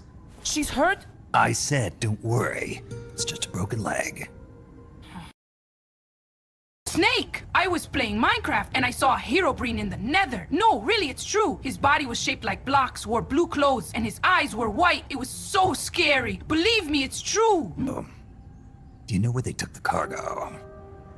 Cargo? What cargo? Let me rephrase that. How do they get stuff from the coast up here? Oh, that I can tell you. When the cargo gets to the harbor, they first send it up the marshes on a barge. Then, they load it onto a jungle train past the banana plantation and transport it by rail. The train stops here. When it gets to the train terminal past the coffee plantation, they reload it again. This time onto a truck, which disappears into a tunnel heading toward the mountains. Disappears? Chico, what's on the other side of that tunnel? Nobody knows. None of our compas ever got close enough. He's protected by a spirit. A spirit? Yeah, a giant monster. El Basilisco. The king of snakes. No, really, I saw it. I was camping up there one day, and just as I was waking up around dawn, I heard this loud noise. I opened my eyes and saw an enormous shadow. Must have been 30 bara at least. He was walking, on legs as big as trees. Where did you see it? At the terminal near the tunnel, but I only saw it that one time. What exactly were you doing there? Well, me and my sister got into a fight. And you just happened to go camping. You know, their train should be arriving at the place I saw El Basilisco right about now. Is it far? No, really. Go past the coffee plantation, and it'll be to the north. What are you chasing? Something that could keep the world in balance. Or destroy it. Huh?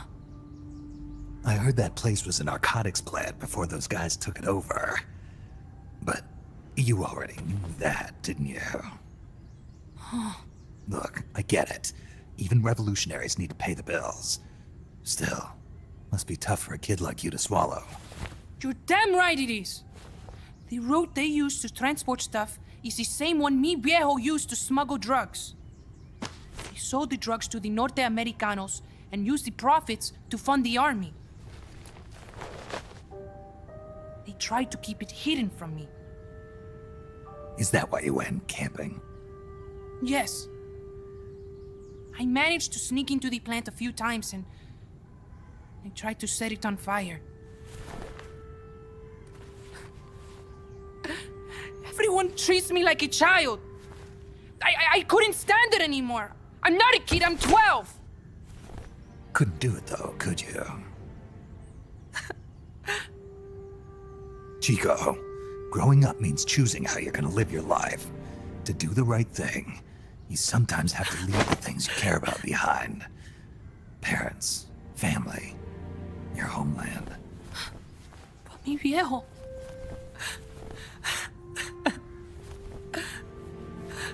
Papa. Chico, look at the photos. Mi viejo. He's gone, but there's one thing you don't ever leave behind. Your memories. Keep them safe. You want to get out of here, Chico? I do, but... Come back with me. Your sister's waiting for you. I can't go back. I can't face everybody. You told them where your compas are. I see. Nothing to be ashamed of. Pain gets the better of us all.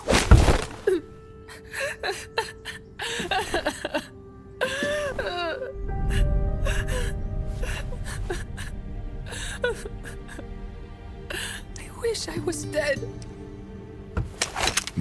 Okay then. I'll put you out of your misery. What? Any last words? Shoot. You are only going to kill a man.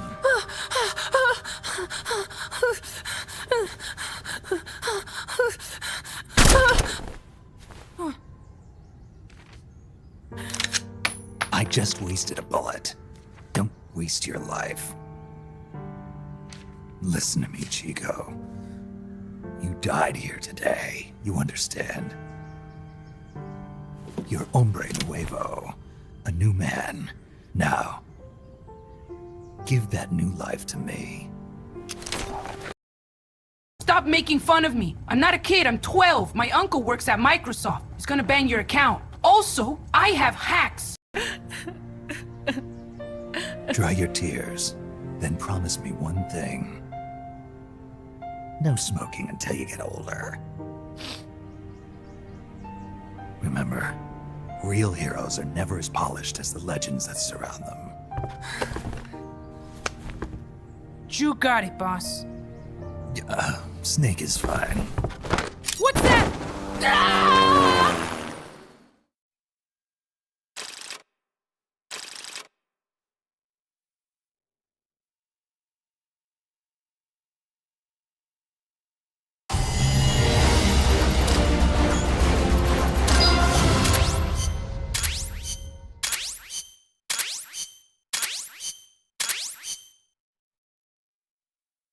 Snake, Chico made it over. Snake! Chico, you made it. Made it. Don't give me that. You say you're gonna give me a new life, and then you nearly kill me. I take it you didn't enjoy the trip. What's the big idea? Dragging me off in a balloon. I might as well have taken a Calibri. At least you got a nice view. Or are you afraid of heights? Whatever. I just wish you would explain it to me first. Would you have agreed to go if I did? Thank you for saving us, Snake. Amanda, a word of advice. What? Stop treating him like a child. Yes. Yes, I know. You're right. I shouldn't. Amanda, you're coming back after your leg heals, right? Of course. We still have work to do. We, huh? Are you sure you've got Chico's future in mind when you say that? What do you mean? We're sworn to our father's cause, to helping the revolution succeed. Revolution or no revolution, you pick up a gun and sooner or later you're going to hell. Are you prepared for that? I am. If the alternative is giving up the country I love, I'll take hell. Really? Well then, you're gonna have to stop treating Chico like a brother and start treating him like a soldier. You're right. Welcome to hell. Snake, can I ask you a favor? Shoot. You find any prisoners from El Frente, you bring them back alive. Cause... You're trying to make amends for talking. Not just that. Because they're compas. All right. But first, I've got to catch up to that cargo. I'll do whatever I can to help. Call me if there's anything you need to know about the area. And what? let me know if you encounter any wildlife you've never seen before. Never seen before. What, like that basilisco you were talking about? I'm talking about UMAs. UMAs? You know, like ancient dinosaurs or legendary monsters. One day, I'm going to be a hunter. Is that right? Okay, sure. If you want to know more, I'm happy to tell you. Right. Snake, I just got a call from the International Criminal Court. They say they put up a warrant for your arrest because you committed a mock execution against an unaccompanied minor in a war zone. Boss, we will never give you up. We are prepared to fight to the death defending our leader. Vic, boss. Snake, weapons and items development is going nowhere fast. Send us some more soldiers with the Fulton. Boss, I had an idea. Listen to this. Let me guess. You want to start running ads in the local gossip rags. Please, what do you take me for? I thought that with all the new guys we've got, we should get an intel team going. We'd send agents around the country to scout out different locations. That way we're better prepared, no matter where we end up. That's actually not a bad idea. They could probably develop recon equipment for us too. We could also have them transport goods and direct the mother base support strikes. You can send an item to a co-op teammate from the delivery menu.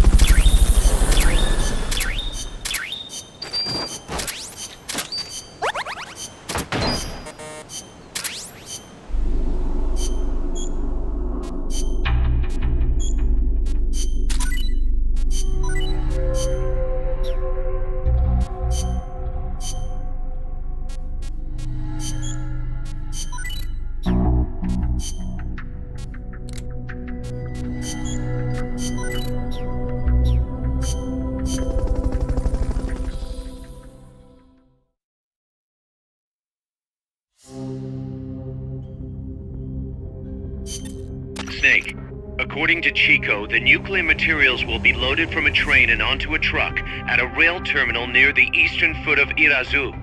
If we can't cut him off at that terminal, we'll be in a world of hurt. Hurry, Snake.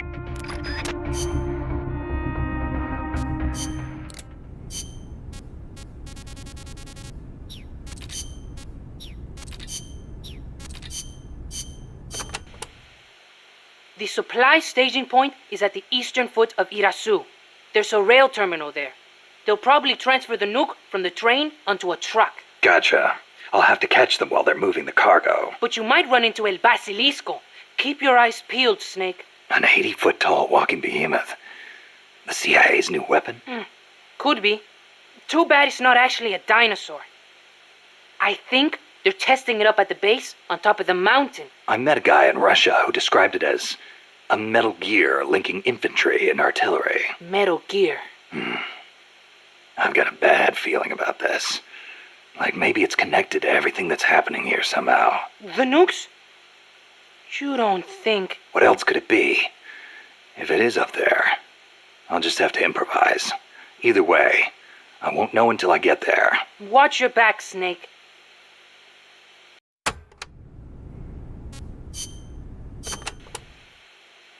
Snake, legend has it, a place called Isla del Monstruo is near Costa Rica.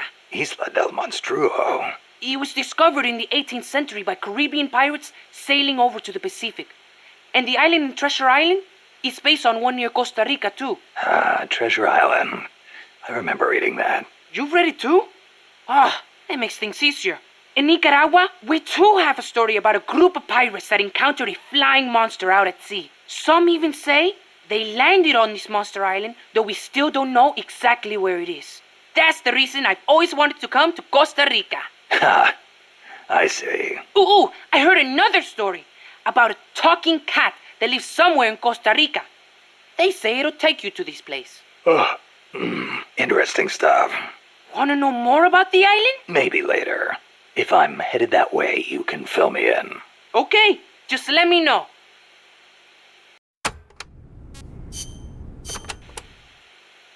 Amanda's so bossy. It's always follow me or stay here. The other day she told me, chew your gallo pinto before you swallow. Can you believe it? Knowing your sister? Yeah, I can. The enemy could strike at any time. I can't sit around taking my sweet time eating. I'm a Sandinista, just like the others.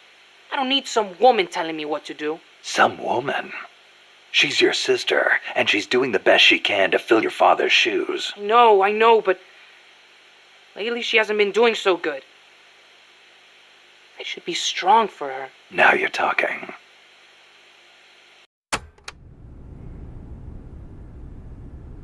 Snake, I just met that girl named Paz on the base.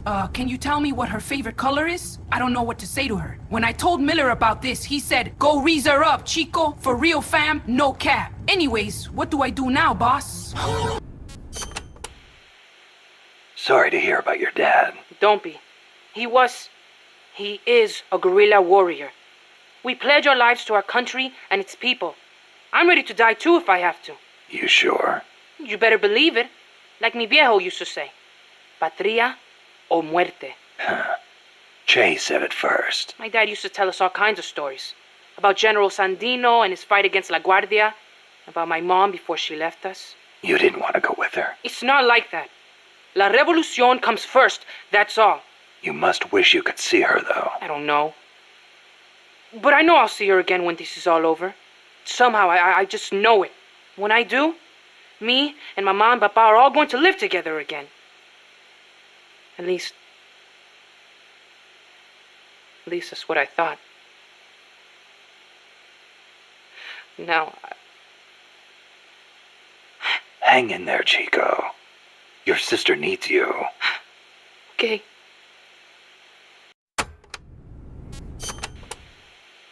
Have you ever heard, shoot, coward? You're only going to kill a man.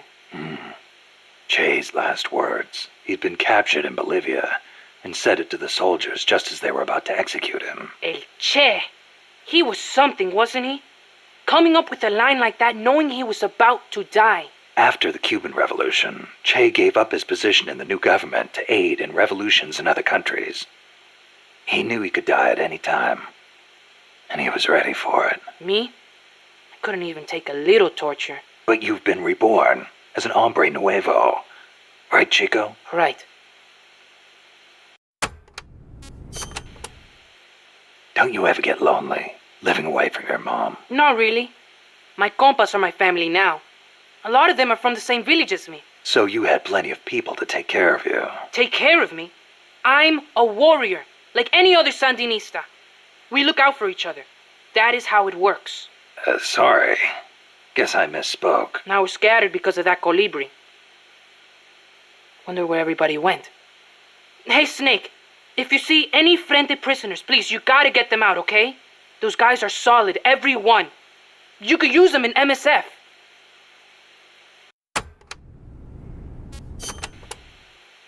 Hey, Snake. Are there any jobs for me here at Mother Base? I can do anything. You don't have to work, you know. Don't treat me like a kid. I'm a man now. Okay, then. What are you good at? Let me think. Everything! Put me on any team. I can pull my own weight. Well, you are young. You'll probably be a fast learner. I'll think of something. Anything you need, boss. You'll see. I can fight as good as anybody.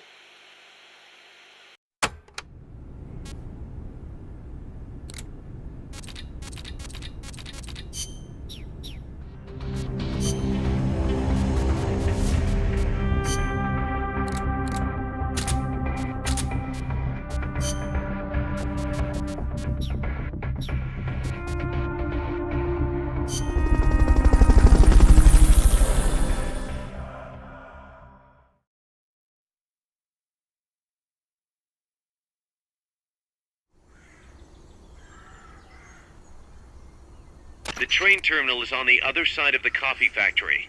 Head for the factory first. To get to the coffee factory, you'll first need to backtrack to the fork in the road.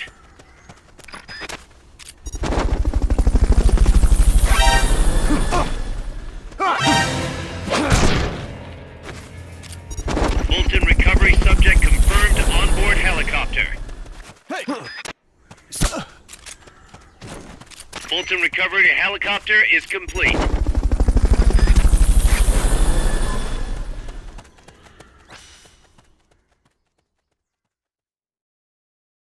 Snake, that boy you brought on the base, Chico, has been following me around, saying weird things to me. Things like about how good the weather is, or asking me what's my favorite color. Can you please put him away on another platform? He's kind of creepy.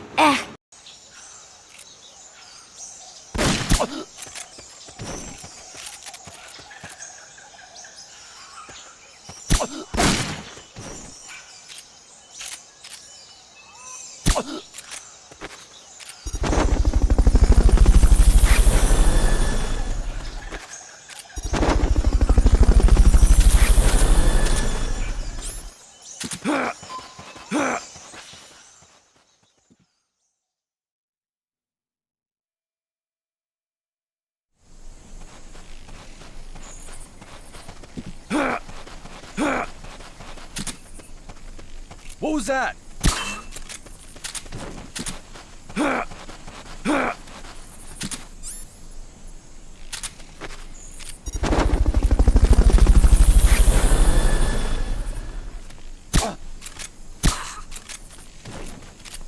Fulton recovering a helicopter is complete.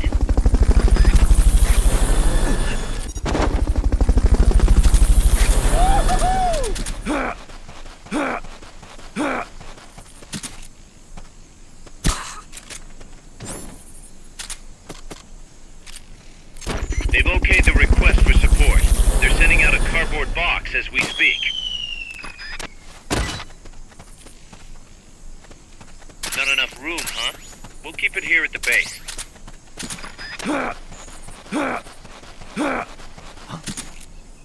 What's that?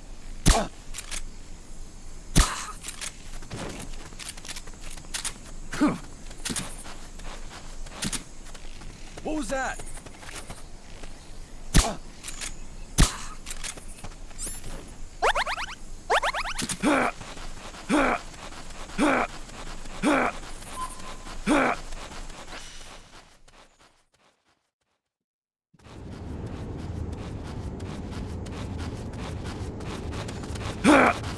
Pass through the coffee factory to reach the train terminal.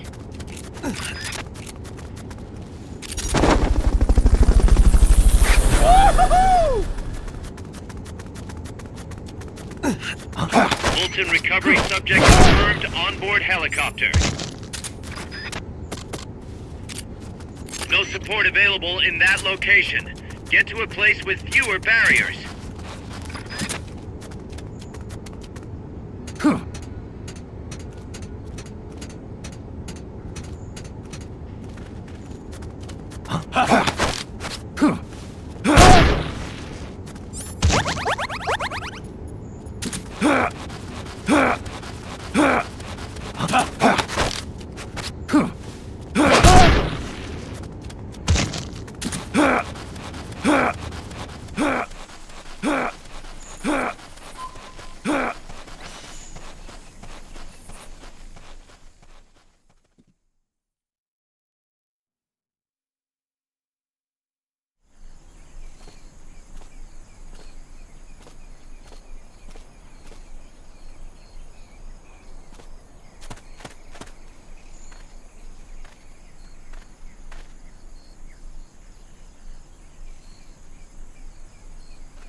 Looks like we're just in time.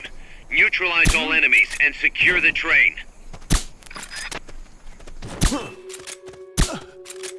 Hey!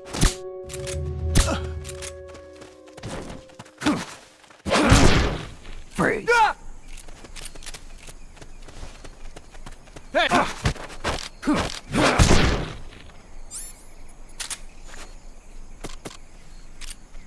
They've okayed your request for a cardboard box. It'll be sent out shortly.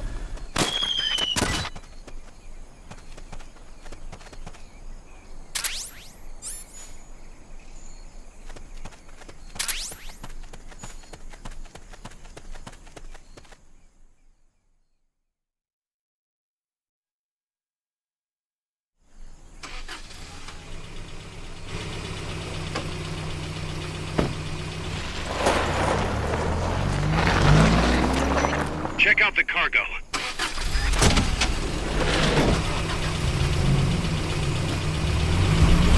Nukes.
Snake, that's an enemy tank unit. Either neutralize the soldiers or destroy the tank.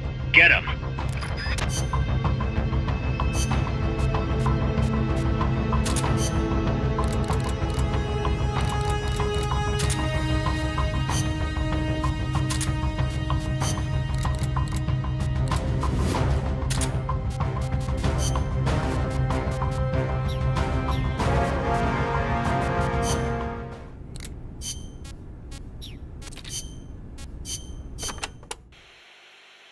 Costa Rica has several active volcanoes, Irasu being one of them. That's where Camino de Lava comes from, huh? The tropical dry forests around here are quite different from our rainforests. They lose their leaves in the dry season. Tropical forests are not all thick jungles. A few of them even have cacti. Some of Costa Rica's greatest assets are its diverse forests and natural landscapes.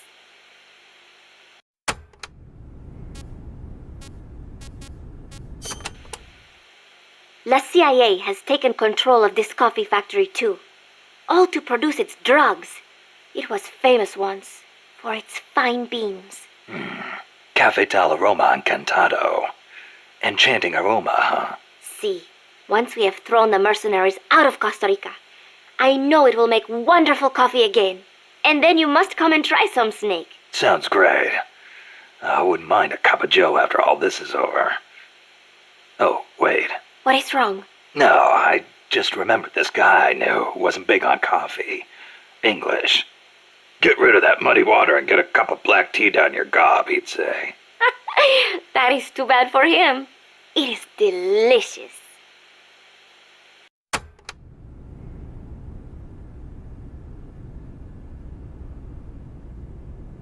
Snake, have you seen El Camino? It's a Breaking Bad movie. As I said before, building railroads in Costa Rica was a dangerous job. A lot of men died, and sometimes they stopped work altogether. This is one of those places. They had to cut through steep terrain, so when they finally made it through, they just built the rail terminal right there, and that is why they named it El Cadalso. The gallows. Charming. I'm surprised the construction money didn't dry up the way things were going. Actually, it did, but the bananas helped complete it. So they say. You mean the energy the workers got from eating bananas? I suppose they do have plenty of vitamins and... No. I meant the money they got to finish it came from exporting bananas. Oh. But one thing is for certain. The owners of the railroads expanded into the banana trade after construction was completed. That was the start of banana cultivation in Costa Rica.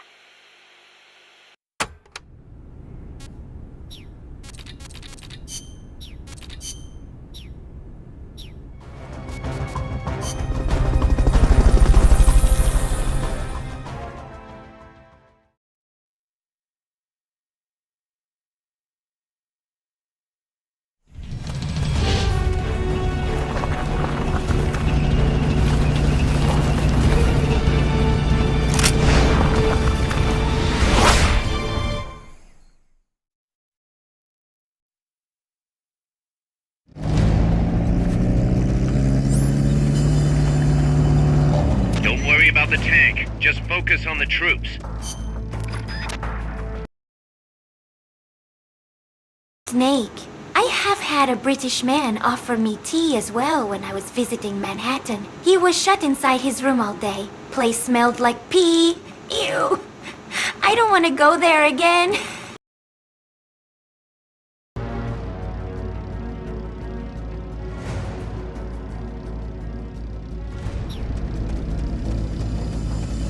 Strike before they spot you.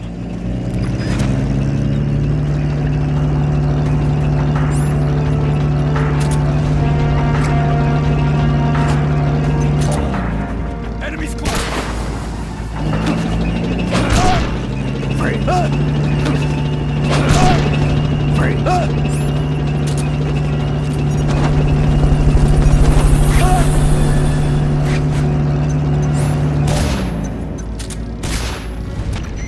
Recovery subject.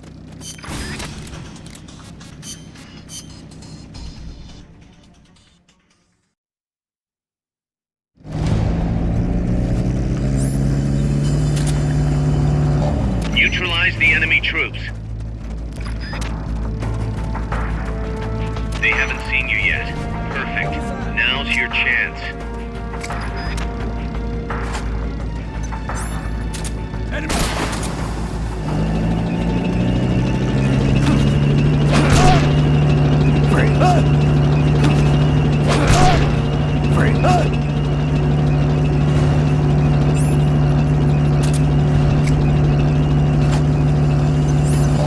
Who's that?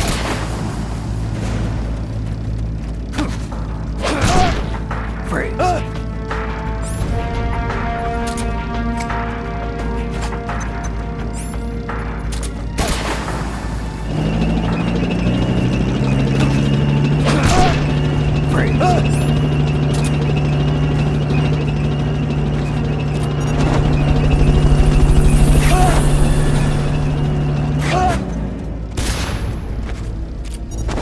Fulton recovery helicopter is complete.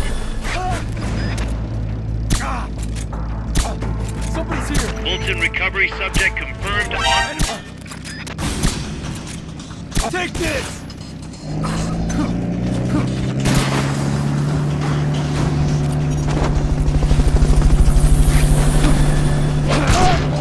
Freeze.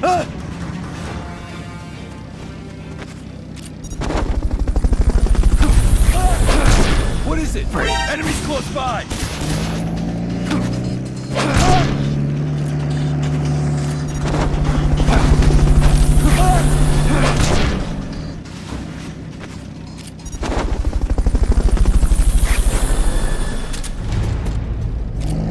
They've okayed your request for a cardboard box. It'll be sent out shortly.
thing directly.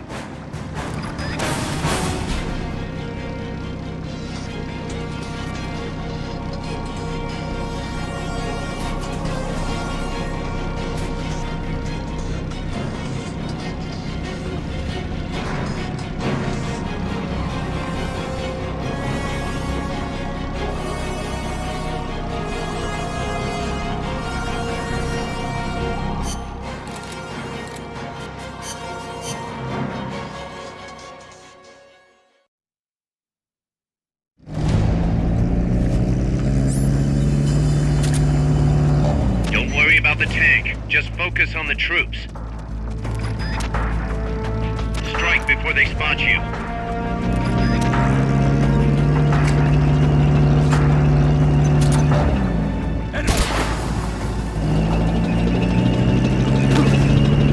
Next.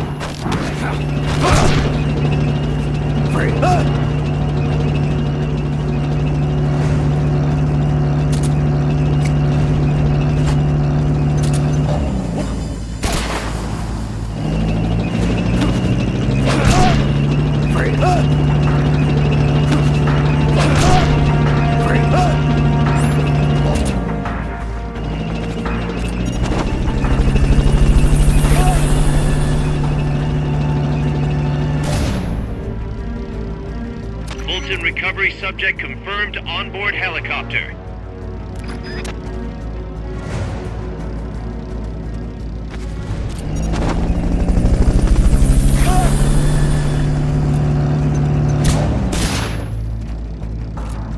Fulton recovery to helicopter is complete.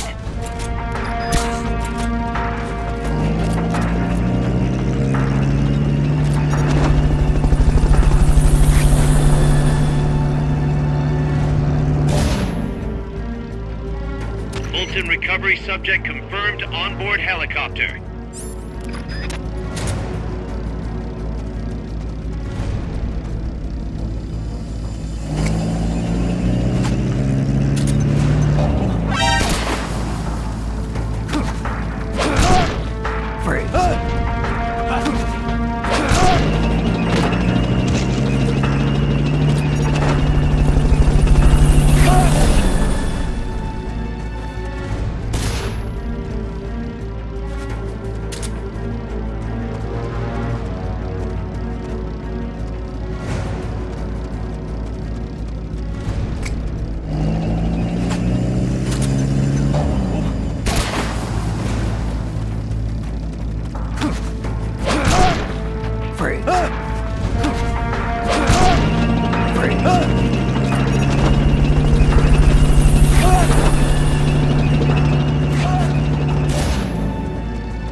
Fulton recovery to helicopter is complete.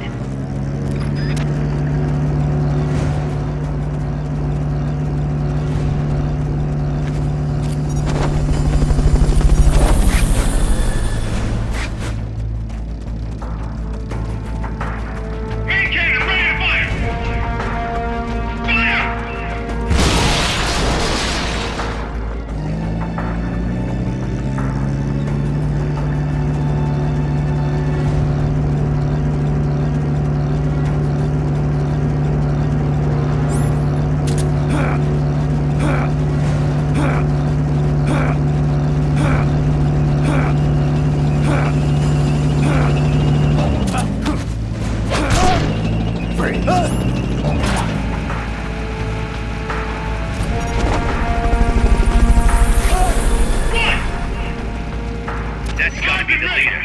Can you take him down?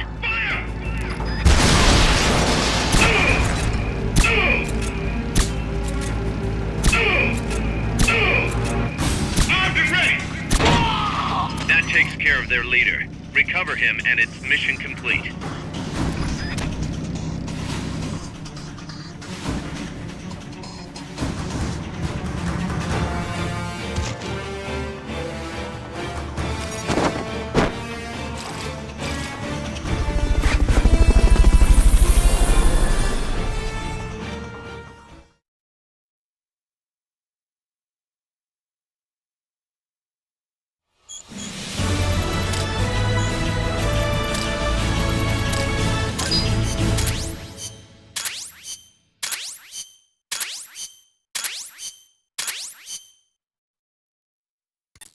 Snake, the truck is headed up the mountain road past the tunnel. So it was nukes after all. What now? Their main base is up ahead. I better hurry after them then. But... Kaz, if I don't get moving, it'll be too late. All right. I guess you never did let dangerous assignments or risk aversion get in your way. How do I get inside the mountain? I can forget about the tunnel. Yeah, the tank took care of that. Any other routes? Why don't I let a local expert take over? Snake, you need a way into the mountain? Yeah, got one. Let's see. Do you remember that precinct I was in? In the village, right? Right. Go back to the village and head north. There is a bridge that connects to the mountain road. It crosses over a gorge. That's probably the best way. But there is a little problem. The path heading north from the village is barricaded. You might have to break through. Got it. The heart of Irasu. That's where the enemy's base has got to be, Snake. And maybe... Let me guess. The Basilisco. You don't believe me, do you?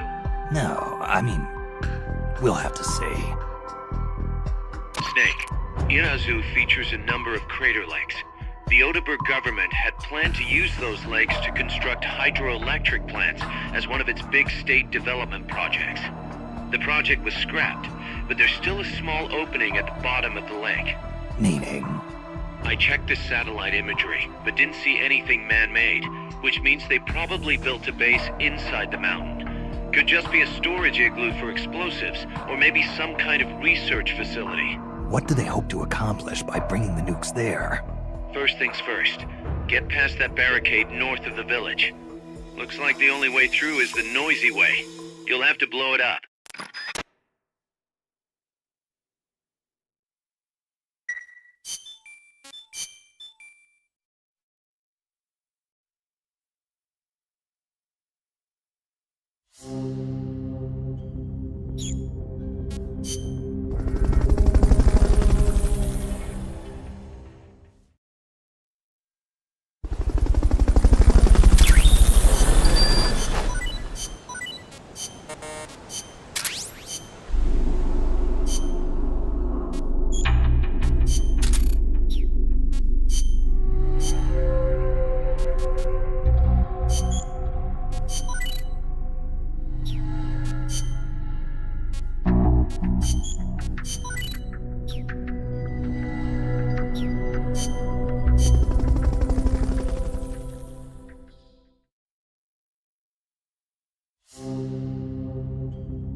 Snake, I've got just the explosive to bust through that barricade. C4. We finished developing C4 charges. Take some with you.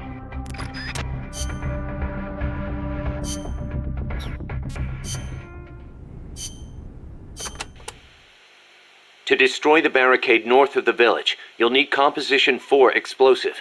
You've handled C4 before, right, Snake? Yeah. I've been a regular user since the days of C3. C3. Oh yeah, I remember. That stuff got brittle and useless in cold temperatures, so they upgraded. C4's a moldable plastic explosive. It's very stable and won't explode without a special detonator. Light it on fire and all it does is burn. A lot of American soldiers in Vietnam used to use it as fuel. Place it near the barricade and move to a safe location. Then hit the detonator button to blow it up. I'm on it.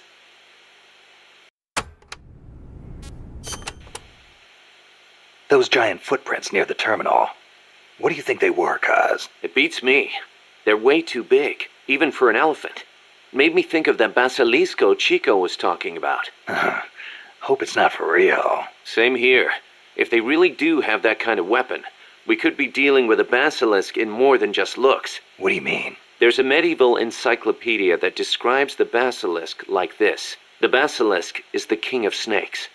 All snakes fear the basilisk and flee at its sight, lest they be slain by its foul breath. A snake to take out a snake, huh? I don't mean to scare you or anything, but it never hurts to be careful. Will do.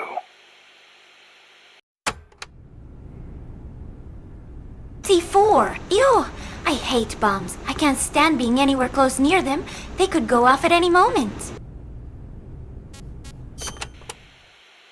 There's one type of commando you really need to watch out for. and that's the kind toting shotguns. They can take a few hits and still keep charging you. And believe me, you don't want them closing in between those shotgun blasts. When they start charging, you need to stop them immediately. Use something with serious stopping power.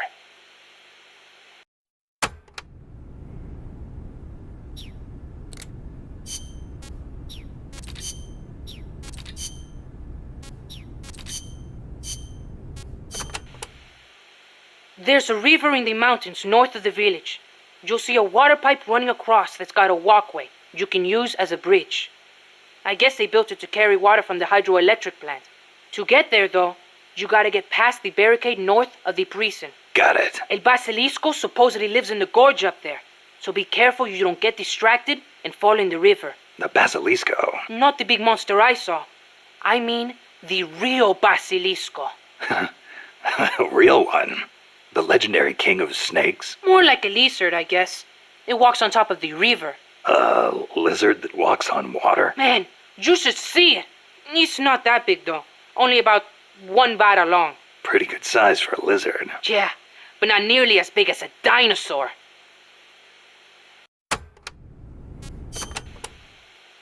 So there's a real Basilisco that lives in the river? I'm only saying I heard stories from people who said they saw it.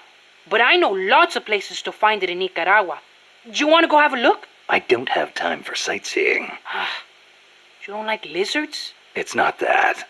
I just think snakes taste better. Who said anything about taste? How about you? You like them? Not that way. They do look kind of like dinosaurs, though. You don't think that's cool? They're both reptiles, yeah. But there's a big difference size-wise. I'll bet there are still big ones around somewhere. They say mammals multiplied and ate up their eggs. But they can't all be gone. They've gotta exist somewhere out there. Dinosaur eggs, huh? And animals are always evolving, right? Maybe they evolved so much, they don't even look like dinosaurs anymore. Then you can't really call them dinosaurs, can you? I guess not. Yeah, you're right. Dinosaurs have gotta be big. Snake, I just found a talking cat. No, not the legendary Trenny I told you about before. This one. It can spin revolvers. Believe me, it's true.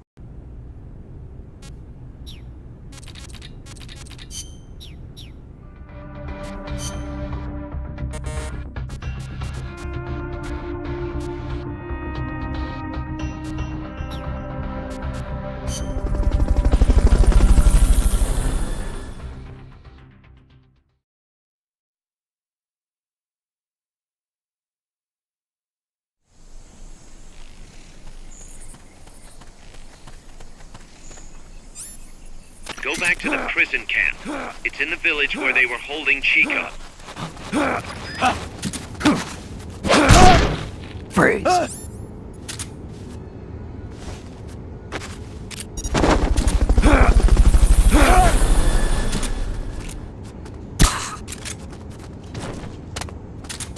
Fulton recovery helicopter is complete.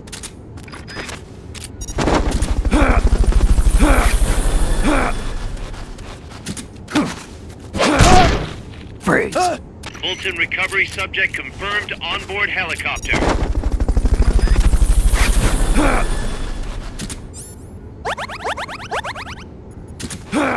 Fulton recovery helicopter.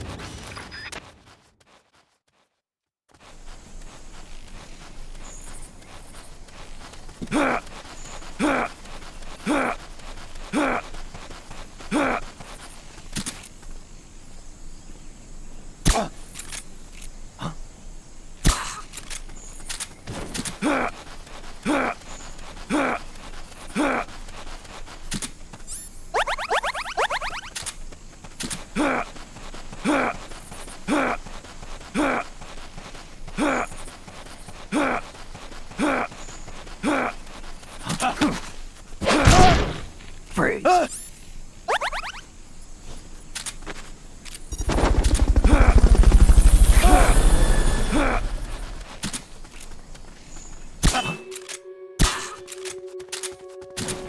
Head west from there, and it'll take you straight to the prison camp.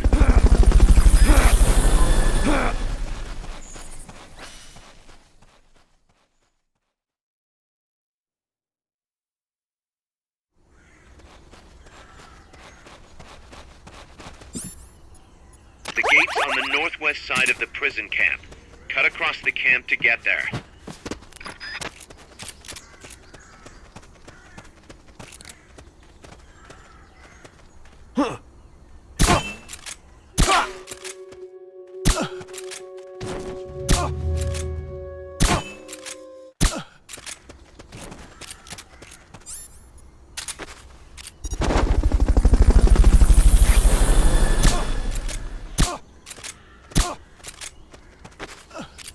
Fulton recovery subject confirmed onboard helicopter.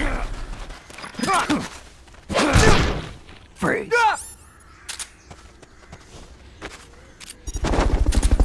First equip your C4. You can't plant a charge unless it's equipped.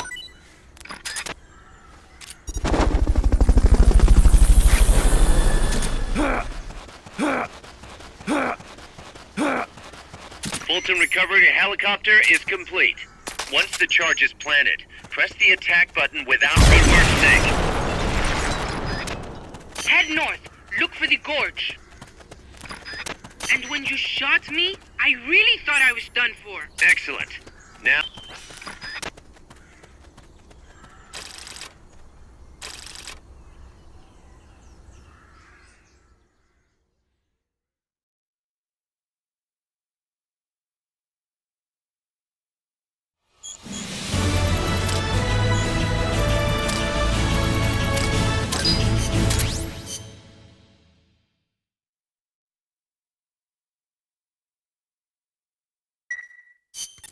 Snake, you there? Yeah, what's up?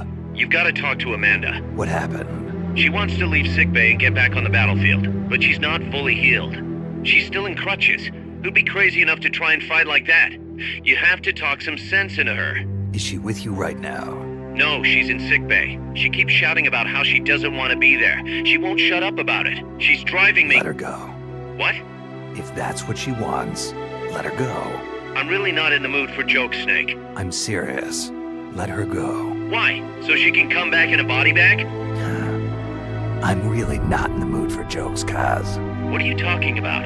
Amanda isn't the type to just sit around in sickbay. She has a sense of duty. Her purpose in life is to fight. The battlefield isn't just the best thing for her, it's the best thing for her compas too. She'll be a huge morale boost that can only benefit MSF. You think so? You're good at fighting, Kaz. One of the best. But you've got a lot to learn when it comes to people. So, where should I put her? I'll think it over and find a team for her. Don't worry.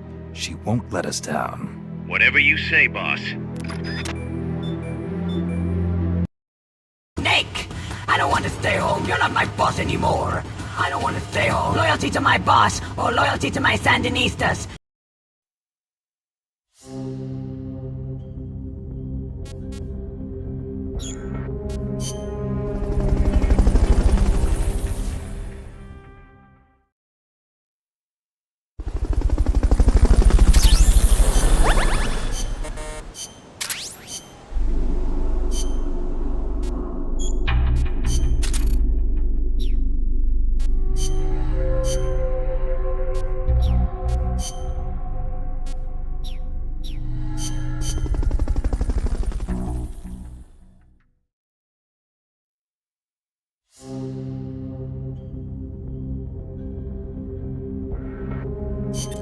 Snake, you're north of the village.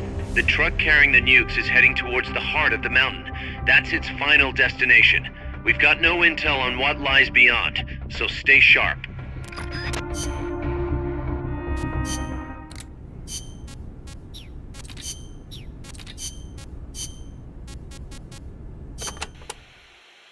You have taken such good care of me since you saved me from El Colibri. I want to return the favor. Just wait until you're healed up. Then we'll talk. I appreciate that, but you need all the help you can get. It might take a while for me to heal completely, but I'll be fine once I'm on my feet. Put me in a combat unit. I'll pull my weight. I wouldn't expect any less from a Sandinista Comandante. Enough flattery. But seriously, it does not feel right for me to be sitting here while my compas are out risking their lives. One thing's for sure. Having you out in the field would be a big boost to Sandinista morale. Of course, our ultimate goal is still the overthrow of Somoza. But until we get ourselves back in order, we will follow your lead, wherever it takes us. Glad to have you on board.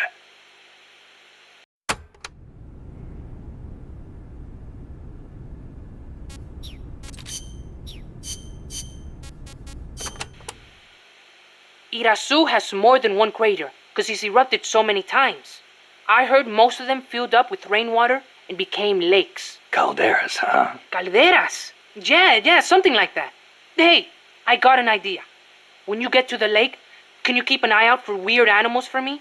People all over the world tell stories about giant monsters living in lakes. Nessie in Loch Ness, Nahuelito in Argentina, Ogopogo in Canada. I can hardly keep track of them all. They say that all these sightings prove dinosaurs do still exist. But crater lakes are isolated. They're not connected to rivers. Yeah, but you know Mokele Mumbembe in the Congo River? He can walk on land. So maybe they moved there from some other lake. Huh. You sure know a lot about UMAs. There used to be a guy in El Frente who was a hunter.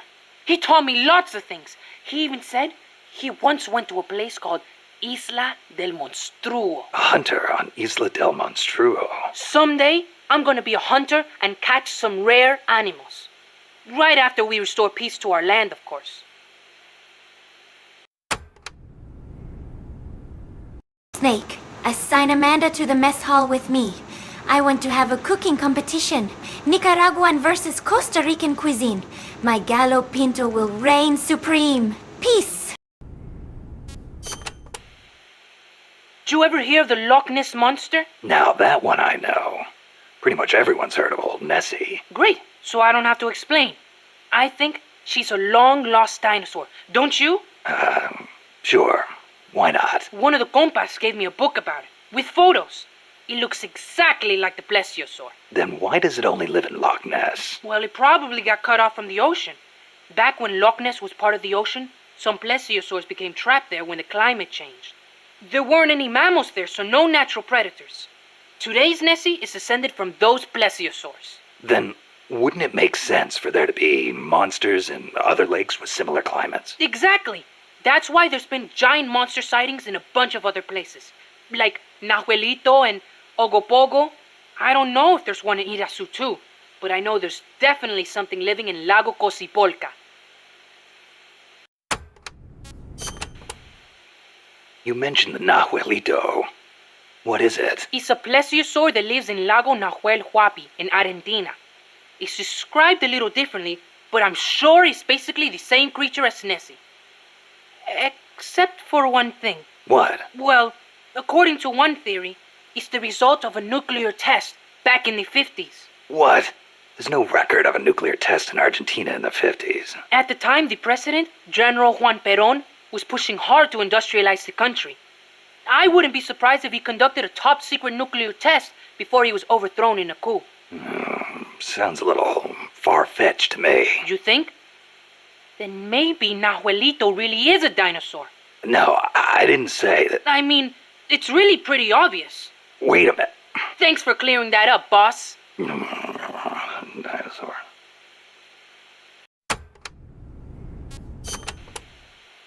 What about the Ogopogo? And what kind of name is that anyway? Ogopogo's a monster that lives in Okanagan Lake in Canada. I guess it's an Indian name because it's a legend passed down by the Indians. A legend, huh? Well, then it's probably not. There's written records of it too. The first one was in 1872, and there's been more sightings since the start of the 20th century. You starting to get into UMAs too, Snake? Yeah, maybe. UMA hunting. Now that's a real man's adventure. What do you say, Snake? After Nicaragua's at peace again, you want to go exploring together? Well, we'll see. Might not be such a bad life. Snake, just as I was about to recover from my broken leg, I contracted ligma at the sickbay. Help me, Snake! I can't beat this ligma alone. The Sandinistas need ligma, boss!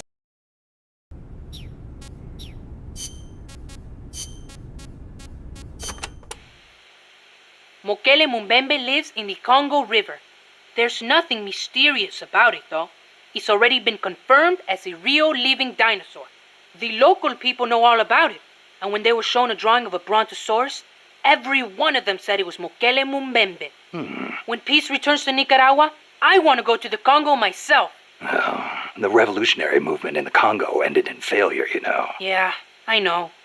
I wish we could do something to help, but Africa's awfully far away. Africa. Wonder if El Che ever saw Mokele Mumbembe. I wonder if I will. Well, best to take care of business here before daydreaming about Africa. Yeah, I guess you're right.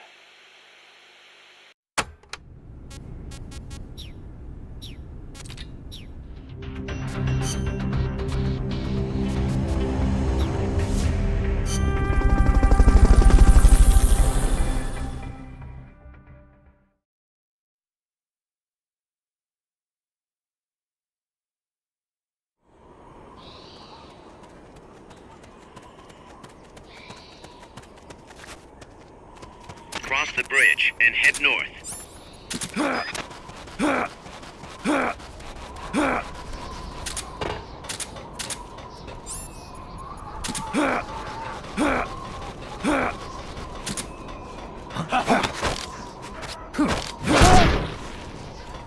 What is it? Enemy!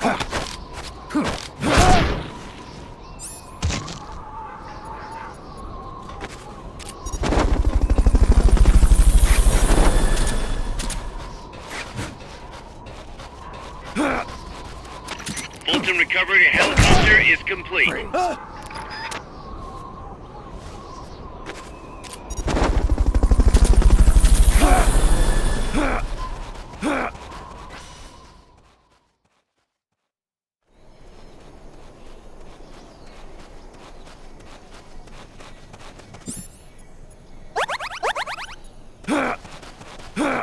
That's a truck route you're on. Their base is up ahead. Move out. Freeze.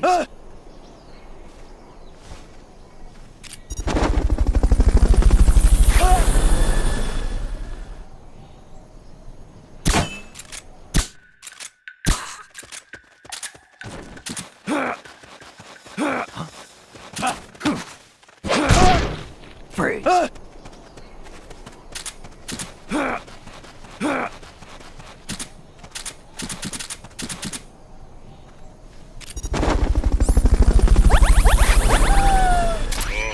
All right.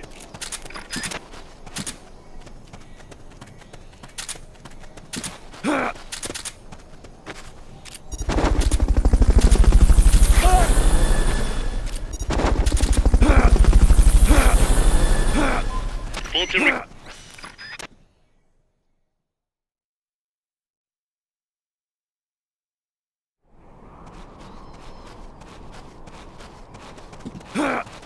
You have to get through that fort. Their base is beyond it. Freeze. Somebody there?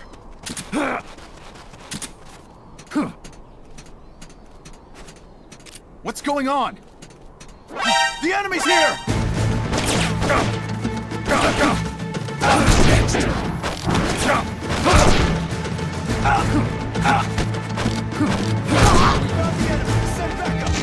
Understood. Dispatching reinforcements now.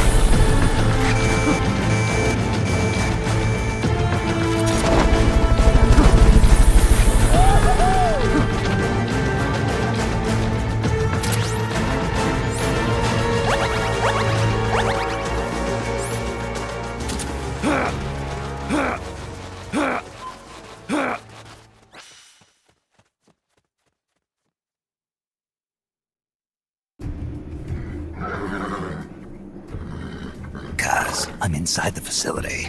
There's rows and rows of trucks here. If that's where they brought the nukes, then the truck we're after should be there. Snake, can you tell which one of the trucks brought the nukes? One of them must have the same license plate as the one from the terminal.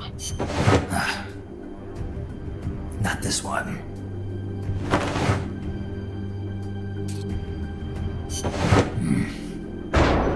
Metal Gear.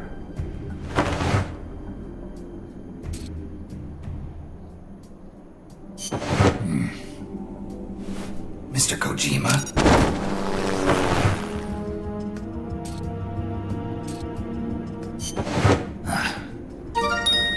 Sunlight!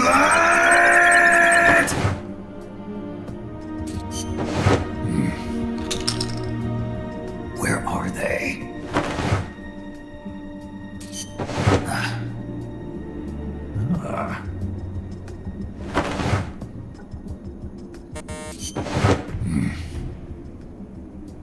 Nothing.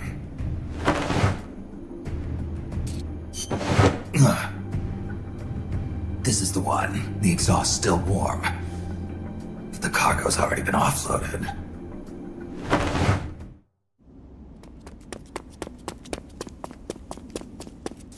Just a minute. This isn't what we agreed on. It's too late. The changes have already been finalized. You told me it was going to be a deterrent, that we wouldn't have to launch. I am not arguing with you, Doctor. Our goal is to create the perfect deterrent. That's why I agreed to help develop it. However, in order to achieve that perfect deterrent, we must show the world our strength. 3 key principles ensure effective nuclear deterrence. First, you must have nuclear weapons. Second, you must never use them first. And third, and most important, if someone attacks you, you must strike back. Unless we prove beyond a doubt that these 3 principles work in practice, the world will not accept our new deterrent. And the only way to do that is to show them we're capable of actually launching a nuke. But isn't deterrence supposed to stop nukes from being used? Exactly. And so the one we launch will be the last one ever. I won't let you use my creation like that!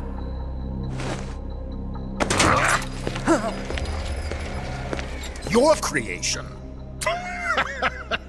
That thing wasn't even your idea to begin with. You stole it, didn't you?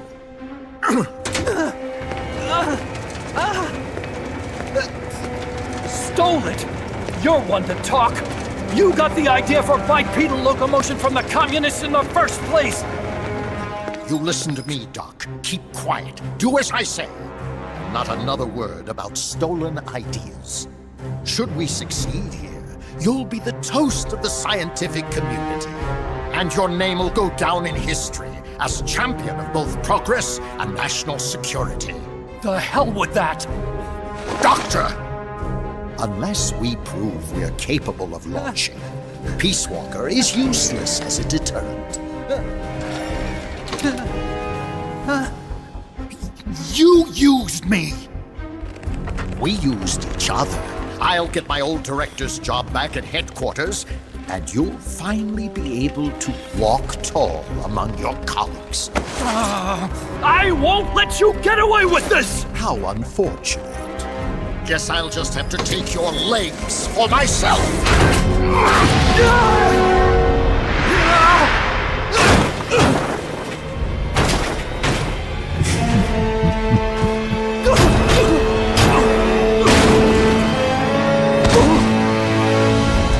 Peace won't just come to us, Doc. We are going to have to meet it halfway. V for victory. I am Hot Coldman, and when I wasn't a bald fuck, I was Cold Hot Man. Piss Walker is the perfect deterrent. It can piss when it walks. Hey, you okay? Don't do it! Snap out of it. Where are the nukes? He's gonna do it! He's gonna launch a nuke!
Careful, Snake.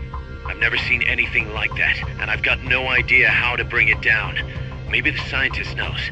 However you do it, take that thing out.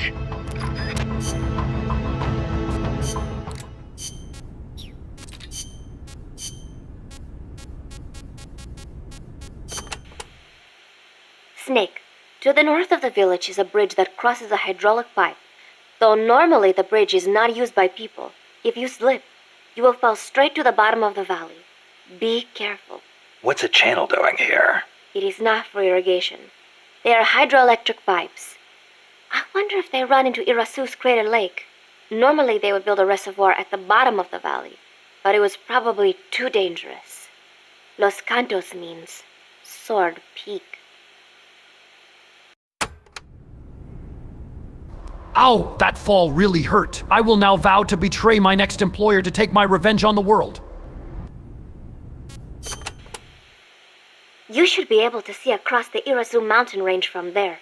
There are not as many big trees at that elevation, and you will probably be well above the mist. It'll be tough to hide up there. You're not thinking about the scenery right now, are you? Not while I'm surrounded by bad guys. You should have seen it when the country was at peace. I know you would have been impressed. Well, that'll be our reward for a successful mission. Sound good? Wonderful. Thank you, Snake. There is an old fort around there. What is it, boss? You sound upset. Well, you see, it was built during the Civil War. Let me guess. Disputes between Costa Rica's political parties escalated into all-out conflict. See, conflict that cost my grandparents their lives. The most senseless sort of war. Countrymen mindlessly slaughtering their own. That fort is a reminder of that senselessness. Sadly ironic, given who's occupying it now. That war was the reason Costa Rica abolished the army. Please, Snake, get them out of our country. I intend to.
So be careful!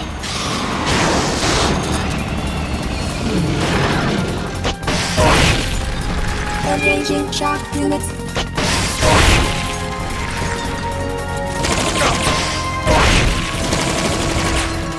Line left to avoid getting hit when it charges. Do you have enough ammo and items? Send us a support request.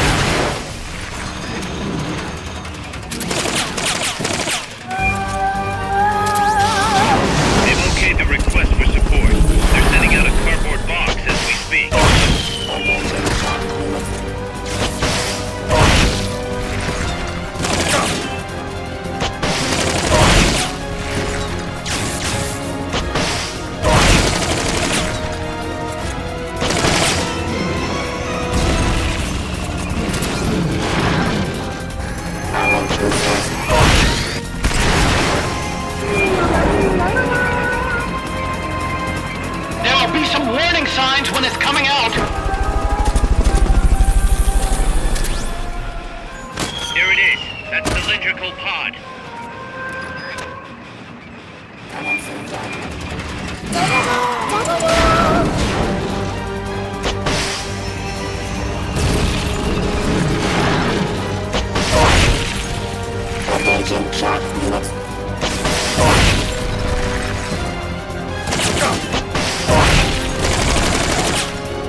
That cylindrical pod. There it is. That cylindrical pod. Should be able to get in the AI pod!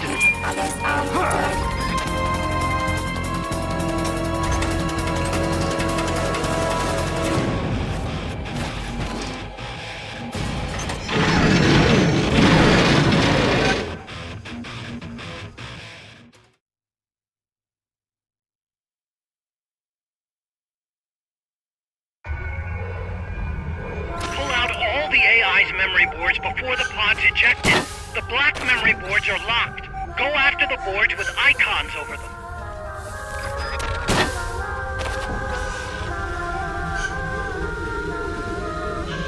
You can unlock memory boards by destroying the mechanical components that they control. Any boards you remove can be used to build our own AI weapon. Memory boards have different functions according to the icons displayed over them. Go ahead and take whichever ones you want.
That was an unmanned weapon. A prototype. I made it myself. Who are you? I work here. Well, used to, anyway. Name's Huey.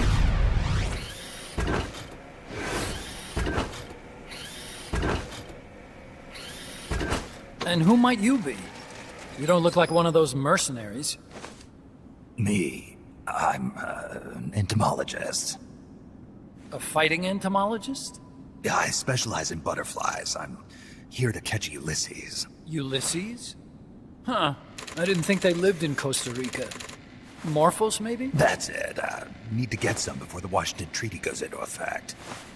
Says here Morphos aren't covered under the treaty. Must have slipped my mind. You sure you're feeling all right? Anyway, long story short, the butterfly got away. So how about it, Doc? Did you make that big butterfly, too? Snake, bring back as many of these AI pod GPUs to Mother Base. I will establish a Bitcoin farm so we can earn more GMP. Trust me on this. I'm not gonna rug pull you or anything. By the way, I scheduled an inspection to Mother Base again. Oops. The nukes were loaded on that machine. The project's entering its final phase. Project? That's right. The thermonuclear warheads they brought in, the bases scattered throughout Costa Rica, the mercenaries, the AI weapons, the research we were conducting here.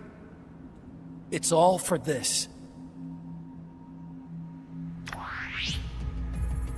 We used this facility to develop unmanned weapons. Unmanned? Robots. The one you just fought was a pupa.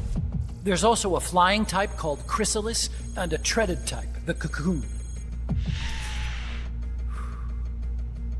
Motor control, target detection, tracking, attack, capture, and transport functions are all controlled by an electronic brain.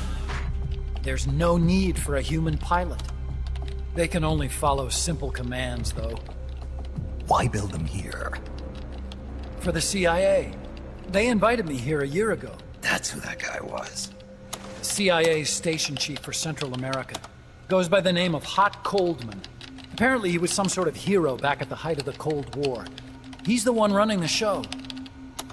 We called it the Peace Walker Project. Peace Walker? They're going to deploy a new type of nuclear weapon along the Caribbean coast of Latin America. A mobile, unmanned nuclear platform. Unmanned nuclear platform? A failed deadly system that can automatically move into position and launch a retaliatory nuclear strike. It can move on its own, and stealth shields it from radar and satellite detection, drastically reducing the risk of it being destroyed in a preemptive strike. And this is the new deterrent? Supposed to be. The problem is the locomotion system. There's no dry season in the Caribbean. It rains all year round.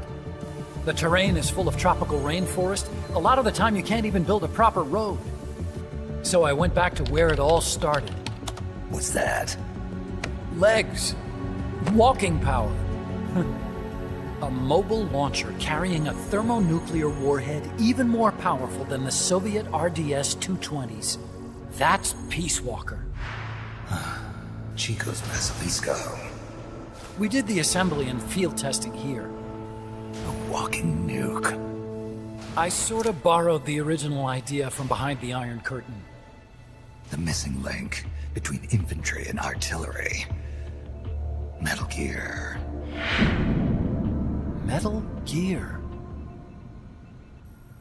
But they'd actually need to deploy dozens of them. Coldman needs funding for that. And to get it, he's planning a test, which will also serve as a demonstration for the folks back at Langley. Wait, he's launching a nuke to prove that his perfect deterrent works? In his words, to prove that if someone attacks us, we will strike back. Put simply, nuclear deterrence is the idea of using nukes to keep nukes in check. If one side launches nuclear weapons, the other is sure to launch theirs in retaliation, which makes launching an act of suicide. In the end, neither side can use its nukes. It's thanks to this doctrine that the world's two superpowers have avoided all-out confrontation. Nuclear deterrence has brought us peace. At the very least, it's prevented another world war from breaking out. But the theory of nuclear deterrence exists only on paper. In reality, there's no guarantee that either side would follow through with retaliation. There's the chance that a preemptive strike could destroy all the missile bases, render them unable to retaliate. But the biggest flaw in the theory is that the decision to retaliate has to be made by human beings. Let me give you a real-world example. Let's say Country X launches first against Country Y. If the people in charge of Country Y are like you and me, they're not going to be able to retaliate, knowing that they're effectively ending all human life. So then the weak link in nuclear deterrence theory is the uncertainty of retaliation. Bingo. And that creates a loophole Country X can exploit to launch the first strike. Which is why we designed the system to be unmanned. With Peace Walker, retaliation is certain. It chooses the appropriate target and launches a retaliatory nuclear strike, every time, without needing human input to make the call. Launching a nuclear strike against Peace Walker is tantamount to pushing the launch button against yourself. It closes the loophole in nuclear deterrence theory, rendering our friends in Country X completely unable to launch. What Coldman is saying is that to achieve this goal, we need to demonstrate that retaliation will be carried out by a machine. He will launch his nuke. And then his version of deterrence will be complete. And you believe him? I believe in peace through nuclear deterrence. Why? My father worked on the Manhattan Project. He put his whole life into that research. And all it created was this illusion of peace called deterrence. And then I was born, unable to walk. I had no choice but to face up to the nukes. But if they do end up launching, it'll all have been for nothing. They've got to be stopped. Where'd they take the warheads? To a base near the border. The final test is 5 days from now. Where's the base? You're gonna stop them? It's kind of a hike. And besides, there's a surefire way to halt the project. You see, Peace Walker isn't quite finished yet. What do you mean? It's missing one last critical structural component. The AI. Its brain. The reptile pod, The electronic brain I was working on can only follow commands like, go there, attack that. I guess you could compare it to the human cerebellum. But for nuclear deterrence to work, it must function in place of a human decision-maker. It needs something to analyze the huge volumes of data coming in and select an appropriate target for retaliation. Hence, it needs the high-level decision-making ability of a cerebrum. A mechanical cerebrum. The hardware configuration is modeled on the human brain, similar to the pod I worked on, but its role is completely different. Where's it being made? A research lab to the north. An AI expert named Dr. Strangelove is developing it. Very hush-hush. Dr. Strangelove? Strangelove was recruited from the States, too. In the field of AI, there's no one better, that's for sure. But man, what a basket case. She hates everybody. Go to the lab and destroy Peace Walker's cerebrum. I'm pretty sure they haven't finished the final calibrations yet. I'll lend you my ID card. It'll get you through security at the lab. Oh, and one more thing. What's this? A letter of recommendation? Yeah, it's from me to Dr. Strangelove. Don't read it, okay? I hate people. I hate everyone. But I especially hate men. Where is the manager? I want to see the manager. At this rate, I'm probably already halfway to hell anyway. Not so fast. Why not join us? Our place is outer heaven. You'd fit right in. Outer heaven? Yeah. I'm probably better suited to something like that than this paradise. Good. You get a free balloon trip for signing up. Enjoy it. You'll feel like a butterfly. You're an agent, right? Who do you work for? Me. I was a Cold War tool, same as you.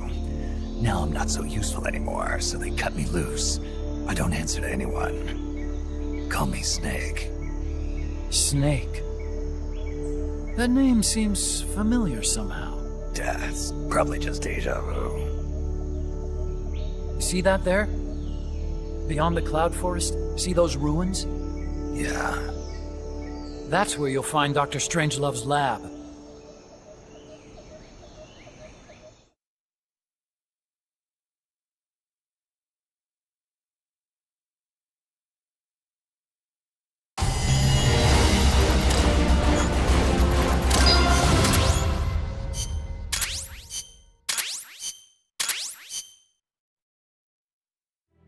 Snake, the doctor's safe here with us. Huey, how are you feeling? Never better. This is quite the pad you've got here, boss. I'm impressed. Call me Snake. Whatever you say. Like it or not, everyone here calls you boss. By the way, if you're at all interested in improving your tech, by all means assign me to the R&D section. I'm pretty sure I'll be of some use. Once we have the necessary materials and blueprints, we can start work on that bipedal mech. I appreciate that, but are you sure you're okay with having your work used for war? I'll be using it to keep past mistakes in check. If I can help thwart the Peace Walker project, I'm happy to do it. Deterrence theory, Huey style, huh? Anyway, if you need any intel on the enemy's weapons or electronic brains, contact me. I've been given my own frequency. Sounds good to me, Doc. I'll do that. Good. Whatever the means, you must put a stop to their plans.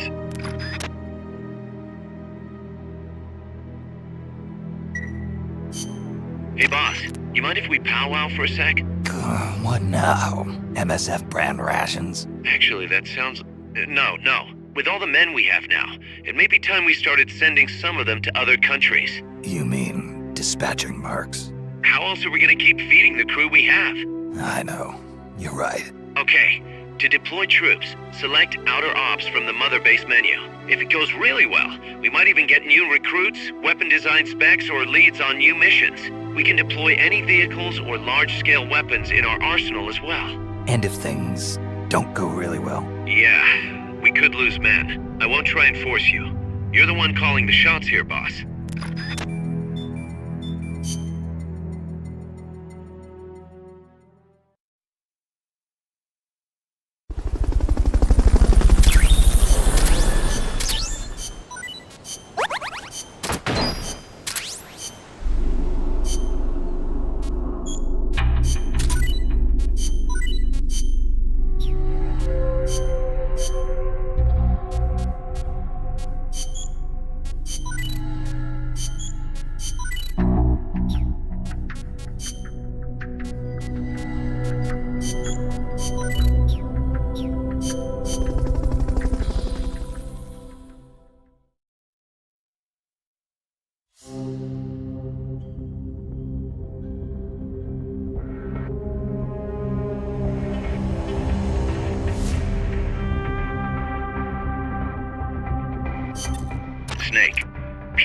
reactor is the heart of the enemy's project.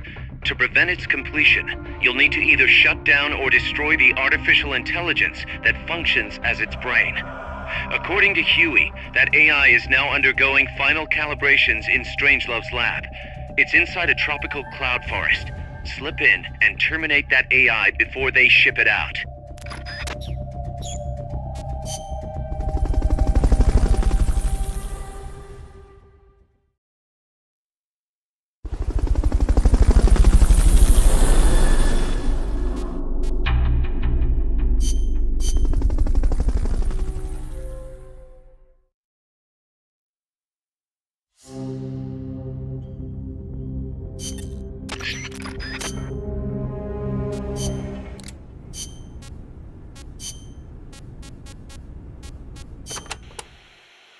We've also confirmed that some of the enemies specialize in ambushes.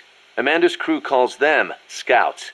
They'll blend themselves in with the terrain and the vegetation. Then, when they see you, they'll swoop in. They fight pretty much like commandos, and will use clearing techniques to flush you out.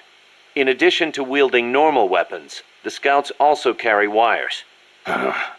Sounds like these guys know their CQC. Could be. We've been getting reports of CQC attacks being blocked by wires. Stay alert.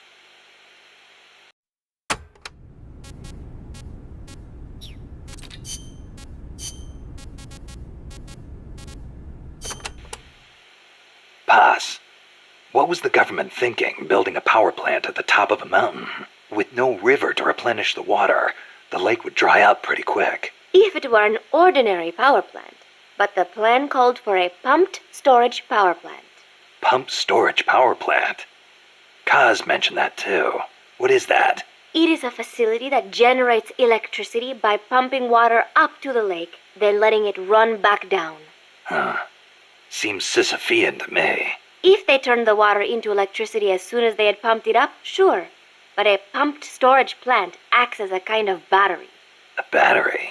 For instance, they could pump at night, when there is surplus electricity, and store it for later use. If they need extra power during the day, they can generate it using water pumped up during the night. I get it. It's a little more difficult to adjust output with thermal or nuclear plants. The thing is, Costa Rica won't have enough electricity to meet its needs. Right now, there is no surplus. Maybe that's what put the brakes on the project. Must have played right into the CIA's hands.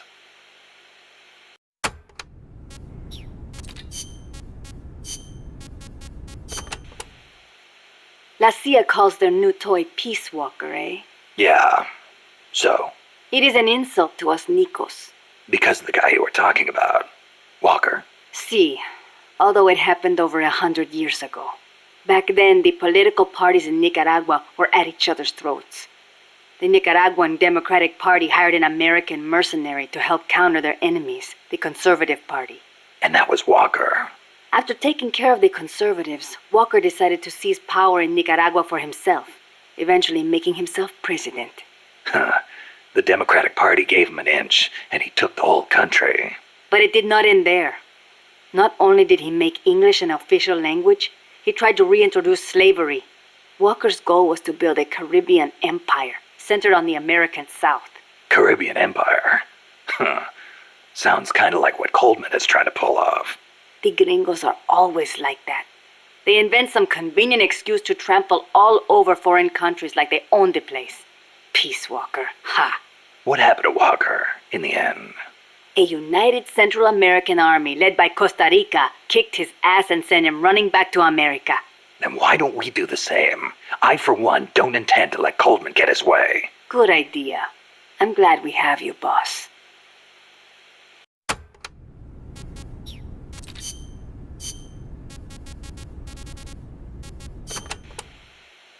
Chico, you know much about cloud forests? Not that much. All I know is there's a world of difference between a rainy rainforest and a foggy cloud forest. But they have some things in common. But like for instance, you gotta watch out for poison dart frogs. Both rain and cloud forests have high humidity, so they're perfect environments for frogs and other amphibians. I mean, it's not like just touching a strawberry poison dart frog or a dying dart frog is going to kill you.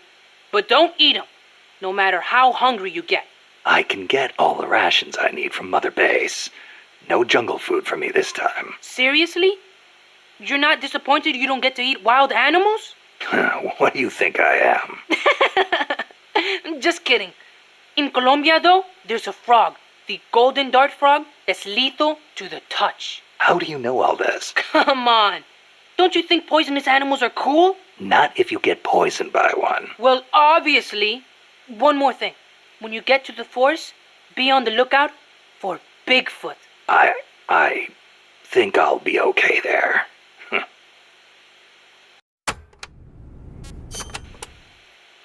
Bigfoot is an ape man that lives in the Rocky Mountains.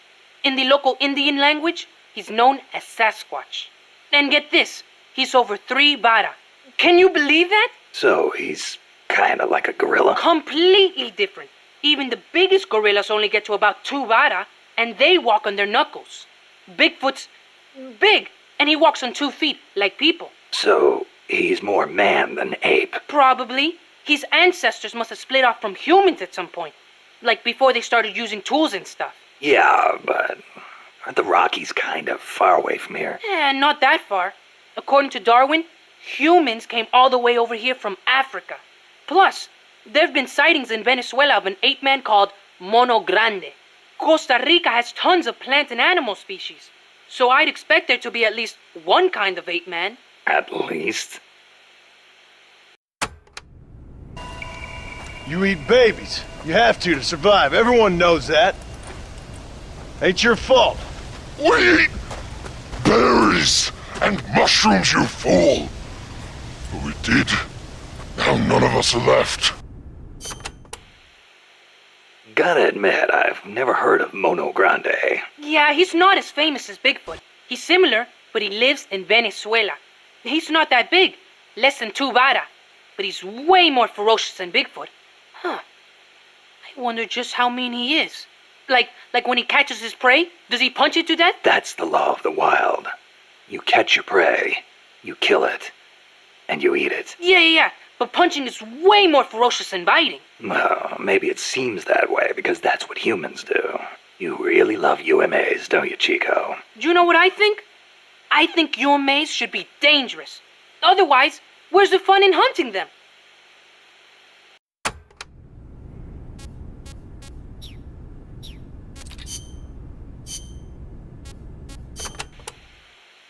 Doc, I'm starting to sense your feelings about nukes are a little different from your colleagues. How do you mean? Your little chat with Coldman back there. I told you my father worked on the Manhattan Project, right? You're familiar with it? The basics, yeah. It was the project that kicked off the nuclear age. That's right. Some of the finest minds of the 20th century, including multiple Nobel Prize winners, worked on it. They spent over $2 billion.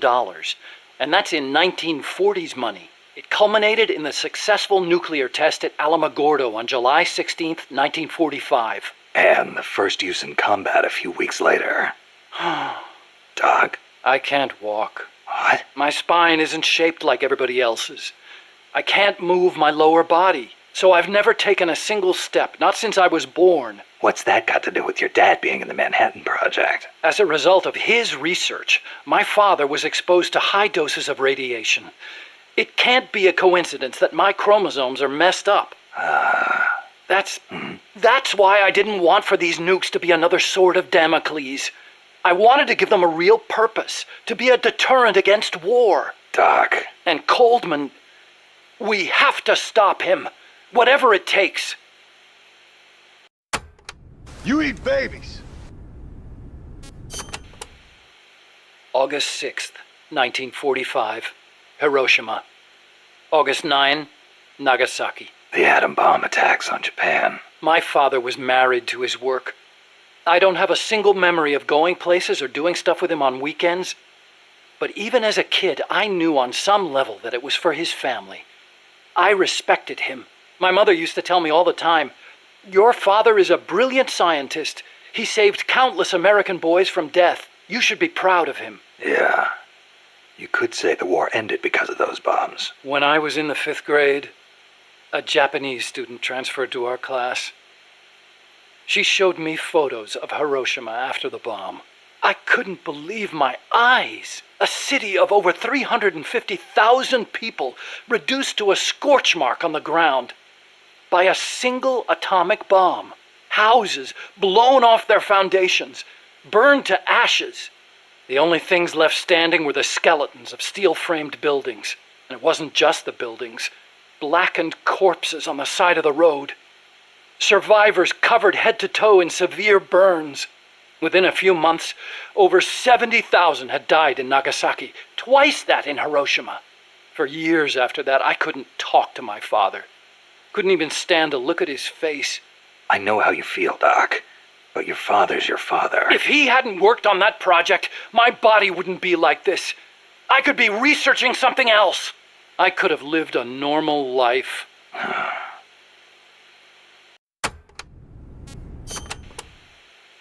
It wasn't so long ago the world stood on the brink of nuclear war. Just over on the other side of the Caribbean. I was 17 at the time. I'd skipped a few grades and was a sophomore at MIT. I remember feeling kind of apathetic about the news that came in every day. It seemed clear to me that as long as they had a grasp of the concept of nuclear deterrence, there was nothing to fear. Either that, or they were fanning that fear on purpose. As a way to secure a bigger defense budget? Huh, I can see that. But if that was their plan, it kind of backfired. Because it ushered in the era of détente between East and West. Coldman's really gonna do it this time. Once the nuclear genie is out of the bottle, the yoke of deterrence is going to be meaningless. People will die. Cities will burn. We have to stop him now before it's too late to turn back. So you've been doing nuclear research your whole life? No, not really. At first I wanted to be an aerospace engineer. For me, the Sputnik launch was a good shock, not a bad one.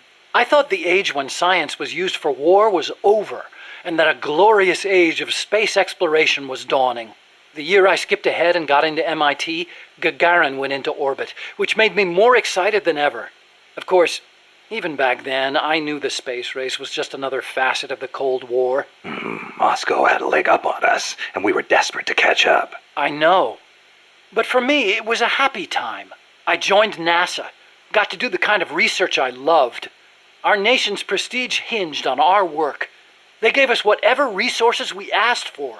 I knew you could turn a rocket into an ICBM by fitting it with a nuclear warhead, but that didn't bother me so much. It didn't last long, though. The space and nuclear arms races took up enormous sums of money. America beat Russia to the moon, but that's where it ended. Then came détente. Exactly. NASA's budget was slashed as a result. My father being a nuclear expert and all, they put me to work on a more obvious deterrent. Missiles. At NASA, I'd been researching a locomotion system for lunar exploration. Tires aren't suited to driving around on the moon, you know. And that's how I caught Coldman's eye.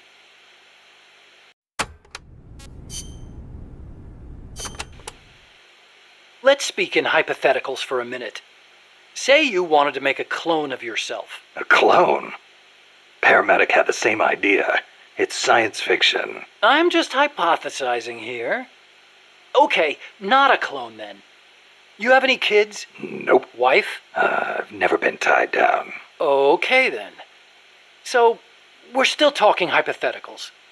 Say you had a son who'd inherited your genes. Someone with the same combat abilities as you. Would you challenge him to a fight? Not to sound cocky, but I wouldn't want to do that. No telling who'd survive. I'll bet.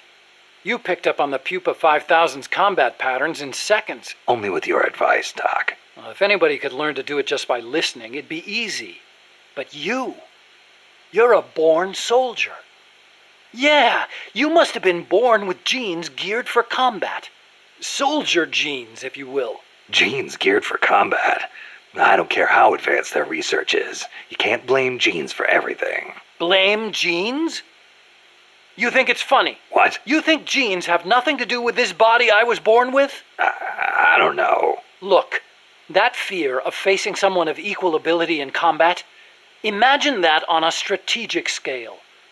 That's the concept of nuclear deterrence. The idea is, when all sides are armed with the destructive power of nuclear weapons, They'll avoid nuclear war in order to prevent mutual annihilation. Doesn't sound all that sophisticated to me. Exactly. It's so simple in principle. But because it's so simple, whether or not it works properly depends on the people involved. In that sense, what we're looking at now is a malfunction in deterrence theory. Coldman. You got it. Please, Snake, don't let deterrence die.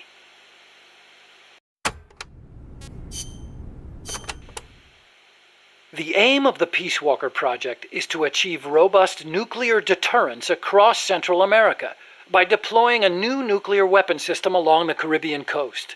Peace Walker is also the name of the system itself. A nuclear weapon named Peace. I can just see the look on Kaz's face. So why exactly does this new system need legs in the first place? Because it's a walker. An unmanned weapon moving under its own power and capable of launching a deterrent strike from anywhere. That's the whole idea behind Peace Walker. The reason Peace Walker is a mobile nuclear weapon system is to maximize its potential as a nuclear deterrent. How so? If need be, Peace Walker can stay constantly on the move so that the adversary can't pinpoint its position. That allows it to avoid preemptive enemy strikes. So you're saying it keeps the retaliation card in play? Coldman likes to brag about it in this way. Like a land-based version of an SSBN. And there's another reason for them to be mobile. Peace Walker also has a self-destruct function. Why would Peace Walker need a self-destruct function? You saw it, didn't you, Snake? That sphere on Peace Walker's head? Yeah? That's a hydrogen bomb. What? You're telling me that thing's a thermonuclear device? Do they have any idea what kind of destruction that thing would cause? I know, it's crazy. I mean, even overkill has its limits. If it's strategic value they want, they could have gone with something smaller. It's like they want a weapon on par with Russia's Tsar Bomba. This arms race is running way out of control. It's an evolutionary dead end. A saber-toothed tiger. You can't load a warhead that big on a missile, of course. And no strategic bomber could carry it. That's where Peace Walker comes in. So, it waltzes into enemy territory carrying a hydrogen bomb and blows itself up. Christ. The biggest nuclear warhead ever actually detonated was the Soviet RDS-220, nicknamed Tsar Bomba. It had an estimated yield of 57 megatons, 10 times as much power as all the explosives used throughout World War II. The test took place on October 30, 1961, above Novaya Zemlya. The explosion is believed to have created a fireball over 2 miles in diameter. Can you believe that? Like a miniature sun. The explosion was seen as far off as Finland, 600 miles away. And some people even reported windows shattering. The shockwave traveled 3 times around the Earth. 3 times? Peace Walker is armed with a massive hydrogen bomb, even more destructive than Tsar Bomba. It can sneak into enemy territory, lie low, and in the event of an enemy nuclear strike, detonate itself in retaliation. And the locomotion system that lets it do that? My research. Snake, those legs were supposed to make my dream come true. Now they're about to jump the fence of nuclear deterrence. You have to stop them. I'll apply all my energy into developing weapons and equipment to help you do it. Sounds like a deal. What made you put an AI into Peace Walker? Well, for one thing, because it can't be manned.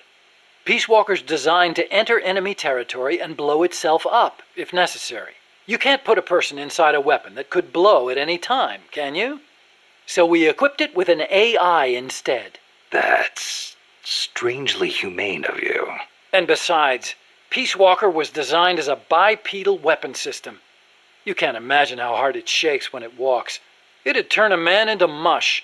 Plus, when launching a nuclear missile, it has to perform ballistic calculations in real time. See? Because it's always moving. Hold on. If that's all it does, then a high-performance computer ought to do the job. It doesn't need intelligence. That's a very good point, Snake. Which brings me to the real reason. Peace Walker needs AI to make decisions regarding nuclear retaliation. It's what ensures perfectly mutual assured destruction. I've heard all this before. You want a war between machines? We'd never actually launched the first nuke, of course. It's strictly a counterattack system. Only a politician could make such an illogical decision as starting a nuclear war. Conversely, if an adversary launches a nuke at us, the AI will not fail to retaliate. Therefore, the adversary can't launch. The AI guarantees it. Even so, launching nukes without authorization?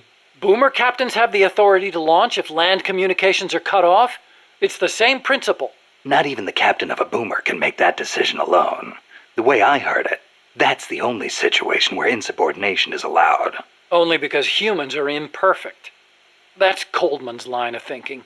You're saying that machines don't make mistakes? That's a myth. Worse than that, it's blind faith. We wouldn't put our faith, our fate, into the hands of any ordinary machine. That's what the AI is for. The decision to launch a retaliatory strike requires high-level judgment. You have to take into account not only the state of the war, but the entire world. And sometimes, you need to make a guess based on incomplete information. Huh. You think an AI can do all that? Yeah. At least Dr. Strangelove does.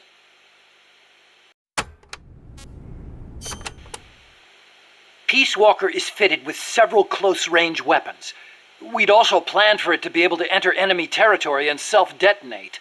Wonderful. What exactly are we dealing with here? Well, the flamethrowers for one thing. One in the front and one in the rear. Then there are the S-mines. They're like cluster bombs. It scatters them from its leg hatches. If you see those open, you better clear out quickly. And finally, the rockets. These can travel quite a distance, so stay sharp. On the other hand, it can't fire them from too close. But then again, there are those flamethrowers. It can also use its legs as weapons against any infantry on the ground. Ouch. But remember, Peace Walker technically isn't complete. With just the reptile pod, it can only perform relatively simple maneuvers. They've got certain quirks, too. What's more, look carefully and you should be able to predict which attack is coming next.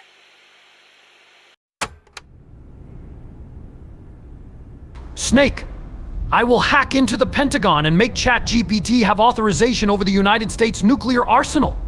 What could possibly go wrong? Okay, but why does Peace Walker need to walk on two legs? I'd think treads would be good enough. You'd be wrong. As you know, the terrain in Central America is rugged and complex, especially along the Caribbean coast of Costa Rica. You've got jungles, swamps, mountains, and the only way to get across all that terrain, no matter how rugged, is on legs. Yeah, but wouldn't it be tough to cross a swamp, even on legs? It wasn't easy, that's for sure.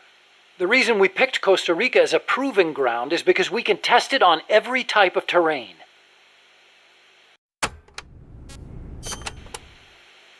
This Peace Walker project the CIA's talking about.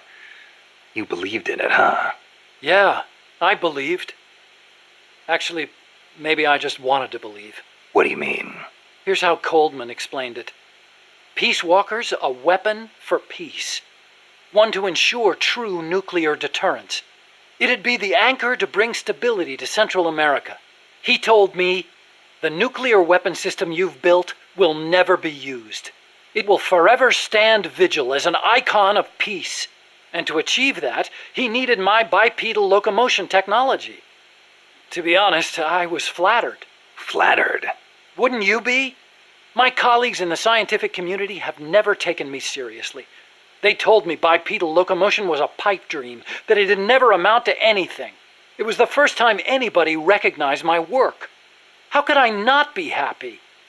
And besides, it was my chance to surpass my father. To create nukes for peace. Or so I thought anyway. But Coldman's really going through with it. Yeah. Makes perfect sense, really. No one would give the project any notice unless they could prove that an unmanned system is capable of launching a nuke. Why is Coldman going to launch a nuke?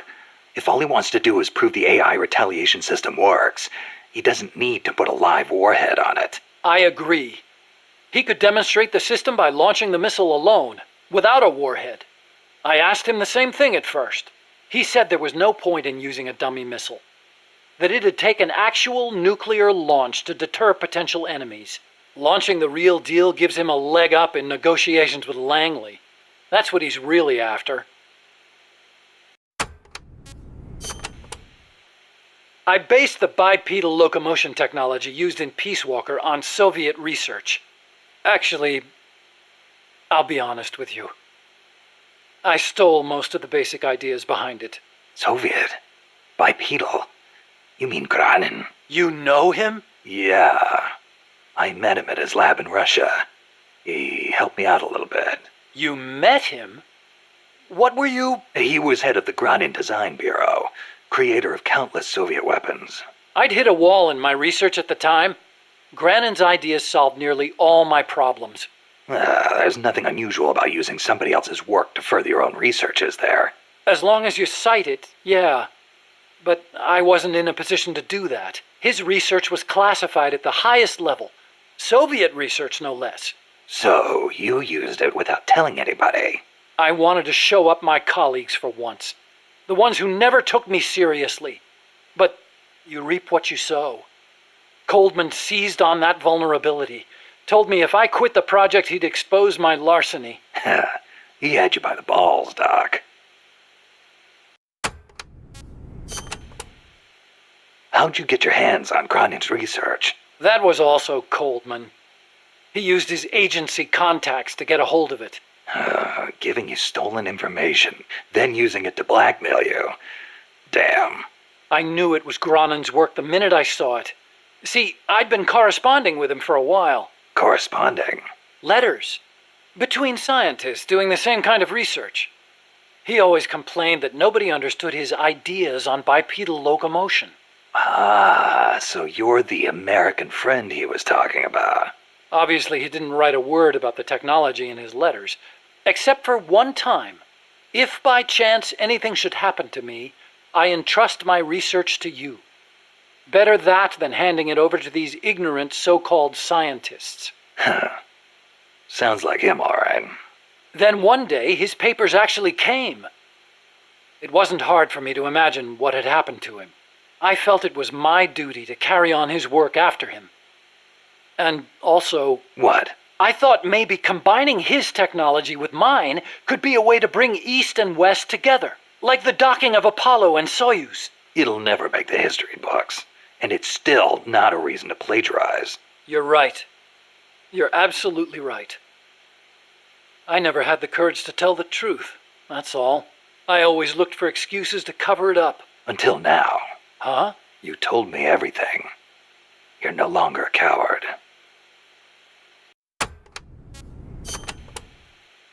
Metal Gear. Huh?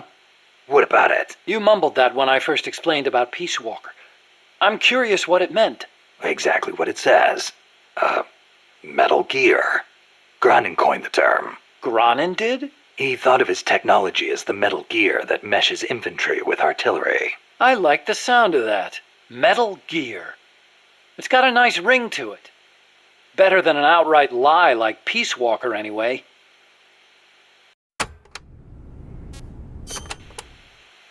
Those papers the CIA gave you, was there any data on the Shagohod in there? Shagohod? A nuclear tank that launches IRBMs. It competed against Granin's system for approval. Oh, the thing with the rockets. Designed by a guy named Sokolov, right? What's so funny? No, I was just remembering some of the commentary Granin added to the Shagohod papers. You should have seen the way he badmouthed it. It was too conservative, too ugly. I can imagine. He was so angry when he wrote that, he smeared up the ink. And you know how shoddy the paper is over there to begin with. I'll bet. That's Granin, all right. Imagine accelerating the launcher itself to 300 miles an hour to extend the range of an IRBM. As stupid as it sounds, it's a hell of a concept.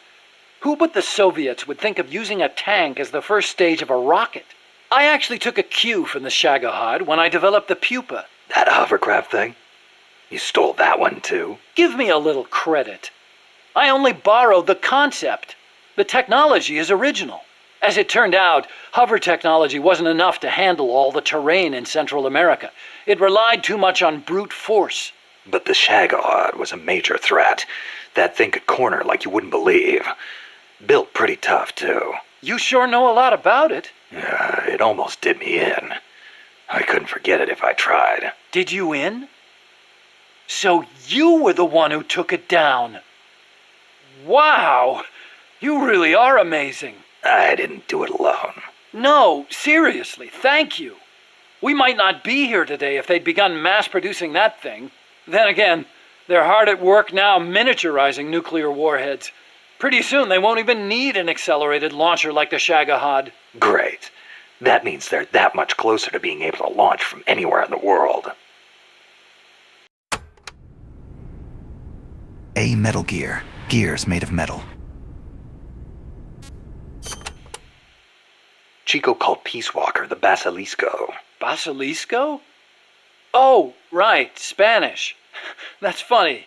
I once used the codename Basilisk for the Peace Walker platform myself. What for? The class of lizards called basilisks can walk atop any type of terrain.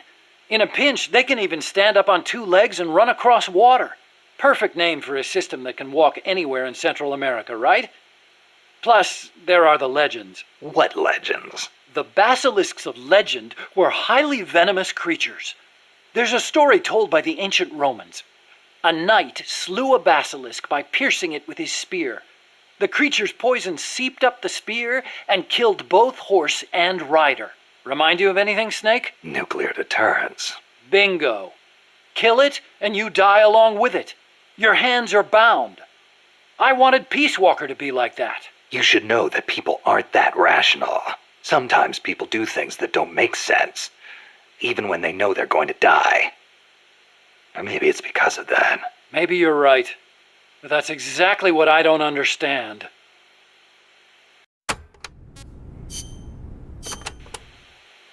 Hey, Doc, what was that you were smoking in the lab? It looked like a cigarette, but it wasn't lit. Oh, it's an electronic cigarette.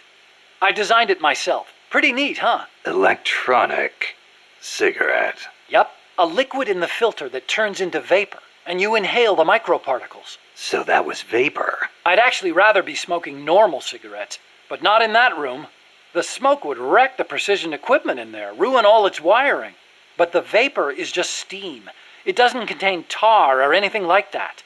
So I can smoke it in the lab with no worries. Nice. Want to try one? Nah, I'll stick with cigars. Yeah, but I don't like imitations.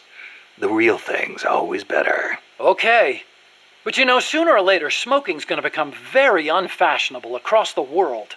It hurts you and those around you. Electronic cigarettes might not seem so bad then. Yeah, when that happens, I'll think about it. Snake, I vape. You should vape too. Don't smoke cigars, you'll get cancer and die. Also, I'm vegan. You said your dad was involved in the Manhattan Project, right? Yeah? And you think that's why you can't walk? I don't know. Actually, you know, probably not. So far, nobody's found evidence that exposure to radiation in parents causes genetic defects in children, except for those exposed in the womb. Epidemiologically speaking, anyway. That's the conclusion of the Atomic Bomb Casualty Commission. Right. The ABCC commenced its study immediately after the war, and it's still ongoing. Even now, 30 years later. The effects of radiation exposure last a long time. I'm guessing it'll be another 10 years before we get a real verdict on whether it affects genes. Granted, it's the most massive study anybody's ever done. But that's really all it is, a study. The ABCC brought in bomb victims and ran tests on them, but they didn't treat them. Really? Them too, huh? At any rate, that's what my father made me believe when I was growing up. Maybe it was tough for your dad to explain. Ever think of that? Yeah, maybe. But this is my problem now, Snake. I have to face the nukes head on, whether I like it or not. My creations are being used for the wrong purposes. The onus is on me to stop it somehow. Help me, Snake. Hey, as long as I'm here at Mother Base, Why not assign me to the R&D team? You could use a guy like me. Glad to have you on board. I'm sure Kaz is, too. Once I've got the necessary materials and design specs together, I should be able to start building you that bipedal weapon platform. Nothing would make me happier than for my research to help put a stop to Peace Walker.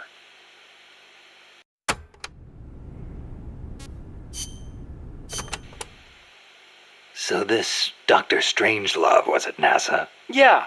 Well, actually, Strangelove left for DARPA not long after I joined. And then the two of you ended up back together doing research at Costa Rica. Not exactly together.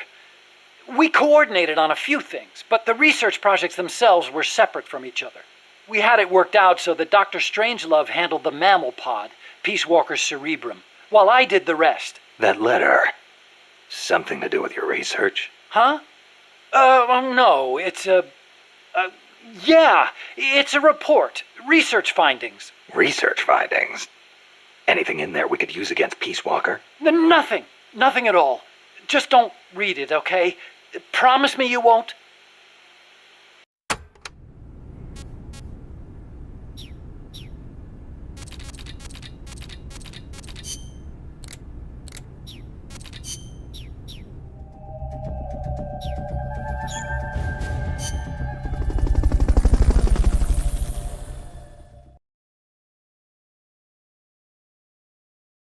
You say you want a job, Huey? All right then. Kaz, show him the way to the mess hall. He can peel potatoes in 12-hour shifts.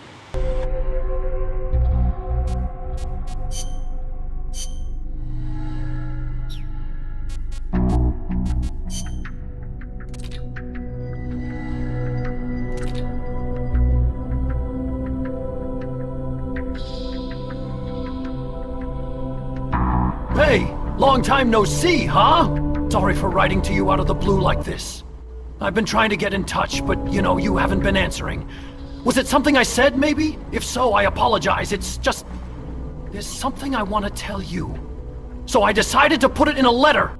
I mean, obviously this isn't the best time and all, but I was, kind of curious about your research and stuff. Speaking of which, how's the pod coming along? I was wondering whether that program I wrote was working or not. The one that links our two AIs together? If it's not, I could always go over and fix it. If that's okay, of course. For my own peace of mind, really, Make sure the program's feeling all right. I guess you wouldn't really say that a program has feelings, would you? Ha ha ha. Sorry, I'm getting off track here. So, anyway, I've been meaning to tell you something for the longest time. I've been thinking, back when we first met at NASA. Those were fun times. Living the dream, getting to work all the time with the science we loved. Ever since then, I've always held you, your research, that is, in the highest esteem. No, more than that. I think you're a WWW wonderful person. Sorry, I don't even know what I'm trying to say here. So when you disappeared from NASA all of a sudden, I was devastated. That's when it finally dawned on me. I need you. For my research, you see. I mean, no. Well, yes, and no. It's hard to explain. Anyway, when I saw you again in Costa Rica, I could hardly believe it. I thought maybe it was divine intervention or something. Like it was written somewhere that we were meant to be like this. You and me, the two of us from now on. Just you and me, doing research together. I mean, not just research. Well, there is the research, of course. But research can have so many different meanings, can't it? I'm rambling again, sorry. But we don't have much time left. When Peace Walker is finished, that's it, right? That's the end of the project. So... what I'm trying to say is, Peace Walker is kind like something we created together, And when it's finished, then... I know, we're not done yet. Need to finish it first, right? Yeah, until we do, I just hope you won't disappear on me, like you did last time. Sorry for taking up your time. I wish you the best of luck with your research. Your dear friend, Huey!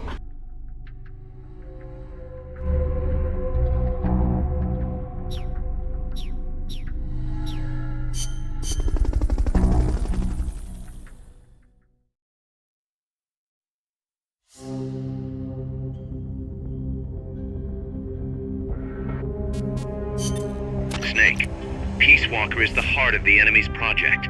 To prevent its completion, you'll need to either shut down or destroy the artificial intelligence that functions as its brain. According to Huey, that AI is now undergoing final calibrations in Strangelove's lab. It's inside a tropical cloud forest. Slip in and terminate that AI before they ship it out.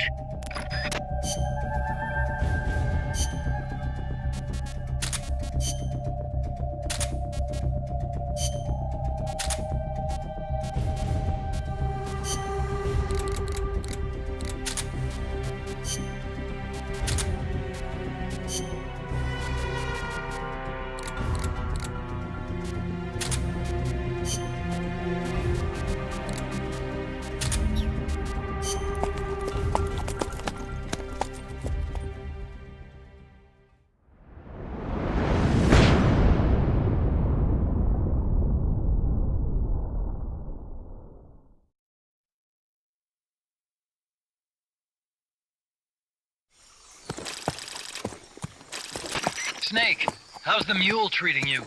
At this pace, I should be there by tomorrow morning. You've got to hurry. The AI could be completed any time now. It'd be nice to have a guide. Already on it. I've enlisted Paz to help you. She knows the jungle pretty well. Snake, I know you are an expert in survival, but you need to stay alert. You are in an ancient jungle so foggy, you can hardly see the trees. It is home to 2,500 species of plants, including 400 types of orchids. There are also 500 species of butterflies and over 400 species of wild birds. The bedrock is solid enough that Mayan ruins have miraculously survived centuries of earthquakes. An AI lab in a Mayan ruin. Who'd have thought, hey, Huey? My sentiments exactly. That doesn't mean security's any less tight, though. You still have the ID card I gave you, don't you? Got it right here. That'll get you through the gate, no problem. After that, you're on your own.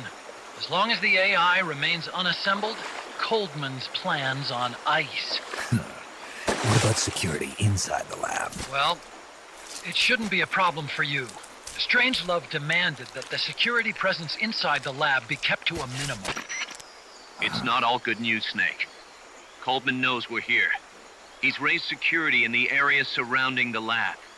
You'll be seeing a lot of that Chrysalis UAV, and a bunch of patrol choppers too. There may be scouts in the jungle lying in ambush. As you approach the lab, be extra vigilant. I'll be careful.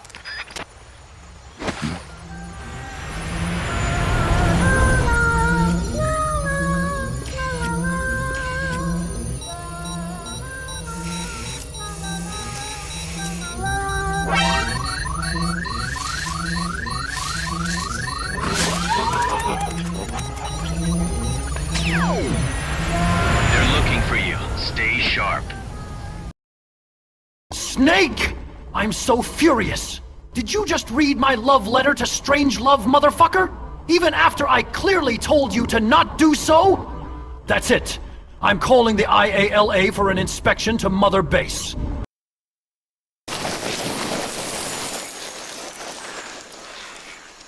Careful. If there's enemy scouts around here, they'll be nearly impossible to see.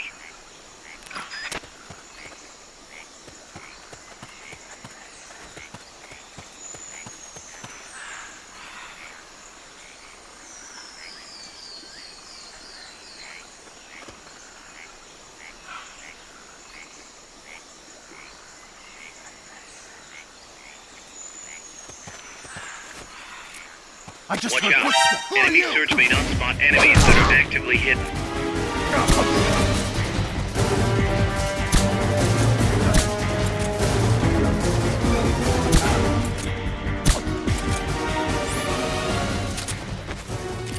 Keep running. You're almost clear. We had a mule at my house once.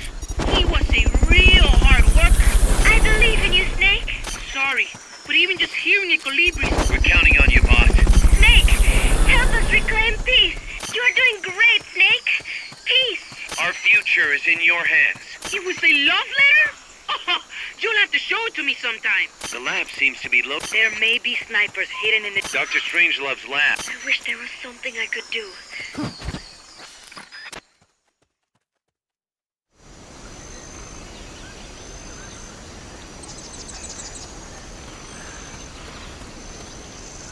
wonder if the mule made it home. We had a mule in my house once. Dr. Strangelove's lab is... I heard in Japan, they have more for butterflies almost... I've never been that far before. It'd be nice if I could cobble together a high-performance portable radar unit for you here at Mother Base. More for butterflies.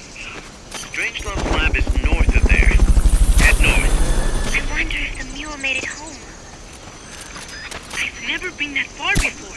Some view, huh? It is nice to stop and Look at the structural coloring on these morphos. We're counting on you, boss. Snake! Head for Strangelove. I've never been that... There could be enemies in... Go to the lab and... If anything looks... Head for Strangelove. Our future is in you. Sorry, but even just here... Man, nice to see someone is relaxed enough these days to compose a love letter. There may be snipers. I cannot believe you would poke your nose into someone else's personal life like that. Bet those butterflies... Strangelove's lab is... Some view, huh? We're counting on you, boss. Some view, huh? I wonder if the mule... I heard in Japan, they have more for butterflies almost 6 feet long. What do you know? A love letter. Never thought he had it in him.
Thanks for putting me on the R&D team, Snake. I'll cut to the chase.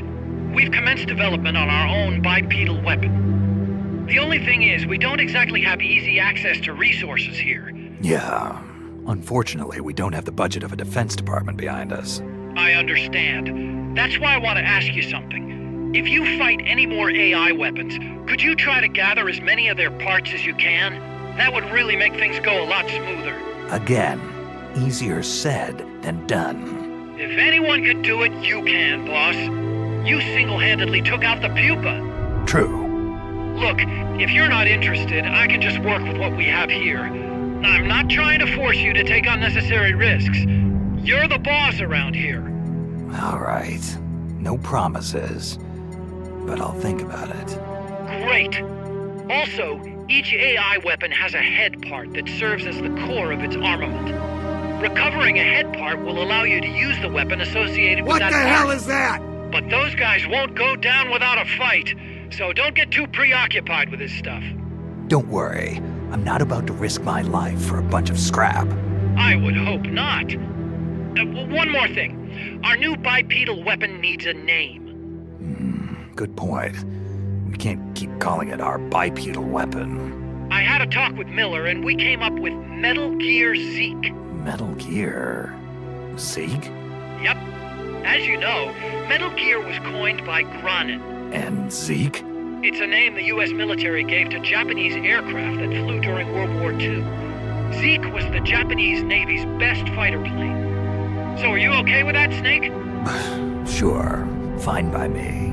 Miller was saying that an army without borders will need a deterrent against other countries. He's right. With Metal Gear, MSF can achieve true independence. Here's hoping. Oh my god, everyone! Stop laughing at my love letter! I hate you all! Yes! Yes, sir! No, sir! Yes, please! Send Skullface for an inspection!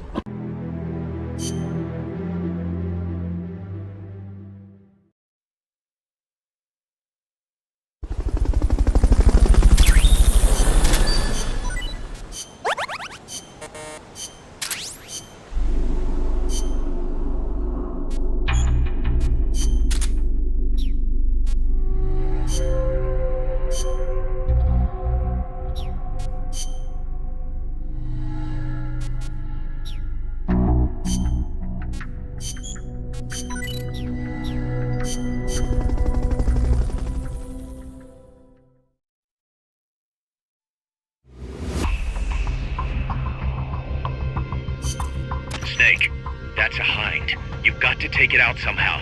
Either neutralize the soldiers or bring down the chopper. Good luck.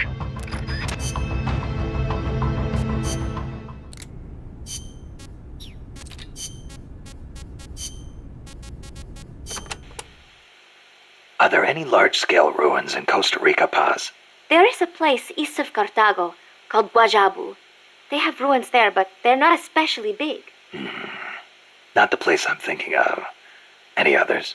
Well, if you go a little way across the border into Nicaragua, there is a place called La Fortaleza de la Inmaculada Concepción. That is the only famous one. Then what were those ruins I saw from up on Irasu? There are a lot of things we still do not know about Costa Rica's ancient civilizations. There are giant stone spheres throughout the country. What they were used for is still a mystery.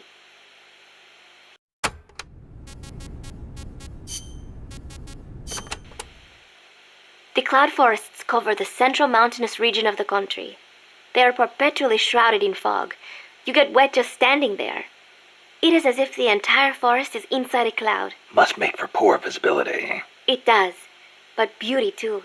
It is like being lost in some mystical green labyrinth.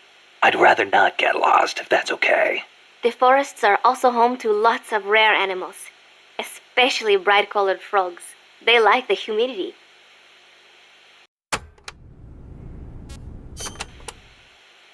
You know that butterfly painted on Peace Walker? Any idea what that is? It is a morpho. A Palladius morpho, if I'm not mistaken. Palladius morpho? Uh-huh. It is the most common type of morpho in Costa Rica. Huh. It has these gorgeous metallic blue wings that shimmer in the light. You can see them even from a distance. You mean they reflect light? Correct. It is called structural color. Morpho scales have tiny bumps on them that interfere with the light and make them look blue. The space between the bumps corresponds to the wavelength of the blue light. Let me see if I get this. So if you could change the spacing, you'd end up seeing a different color. That is the principle. I heard somewhere it is being researched as a way to color cloth without dye. Think of the camouflage you could make with that. Is that all you can think of? Hey, it's important. What I don't get is why they'd put a butterfly on Peace Walker. Maybe because it looks pretty. I hope that's all it is.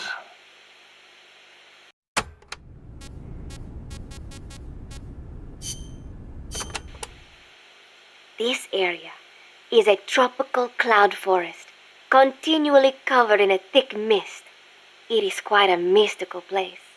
Selva de la Leche. Forest of milk. I can barely see in front of me. There you go again. The forest is basically sitting in a cloud, so of course it's going to be hard to see. But you know, the cloud forest is the only place many exotic creatures can live. Well, if they're not edible, I'm not interested. Snake, I'll have you know people travel from all around the world to witness Costa Rica's unique fauna.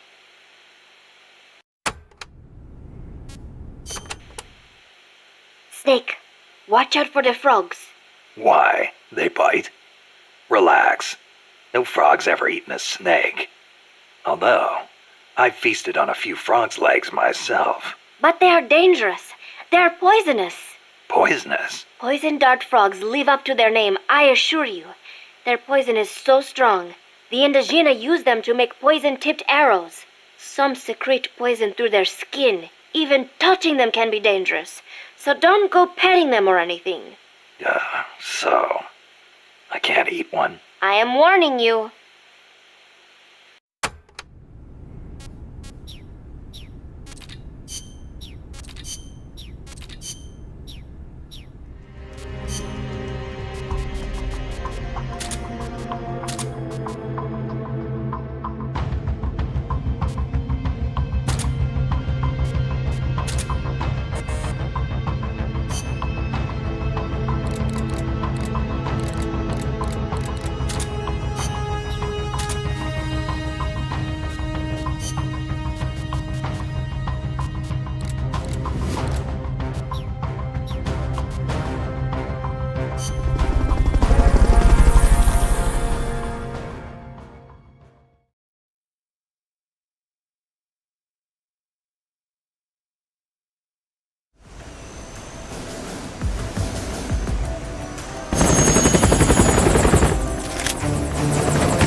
of sight and you...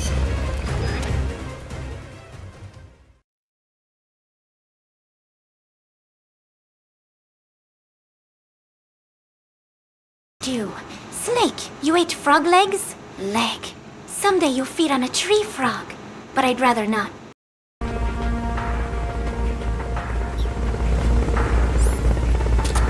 It's gonna be tough to take out a chopper with the weapons you've got. You'll want to think about taking out the guys in the unit first. They haven't seen you yet. Perfect. Now's your chance. Next.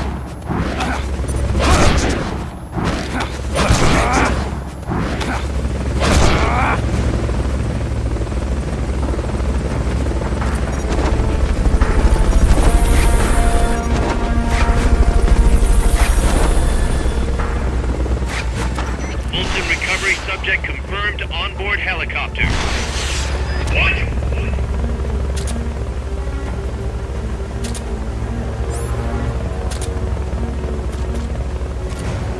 They've okayed your request for a cardboard box. It'll be sent out shortly.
Fulton recovery helicopter is complete.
as we speak.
Fulton recovery subject confirmed onboard helicopter.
That's gotta be the leader.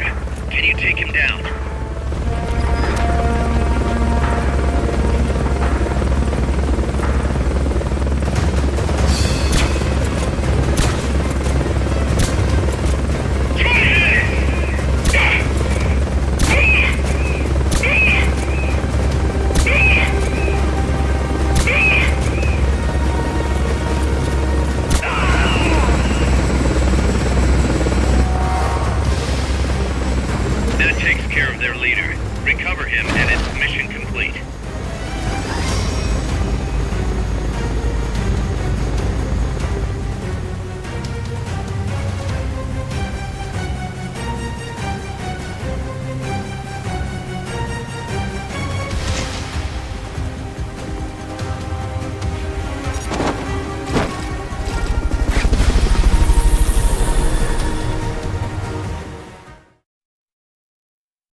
Boss, I'm starting to wonder if recruiting the soldiers with a Fulton isn't a little heavy-handed.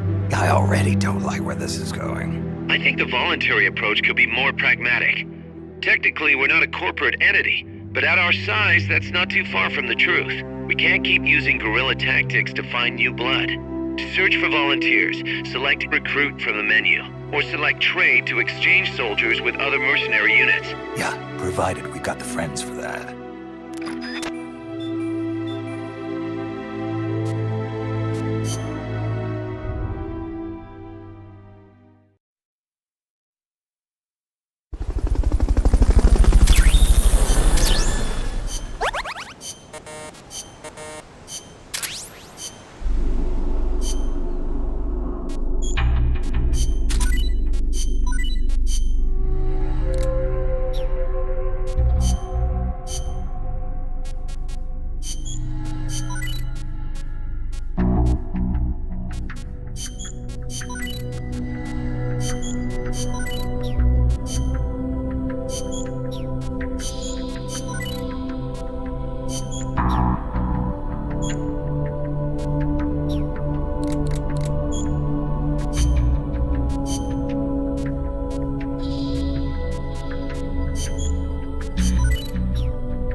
Snake, infiltrate Dr. Strangelove's research lab and either deactivate or destroy the AI. The lab's built into some ancient ruins, so find those first.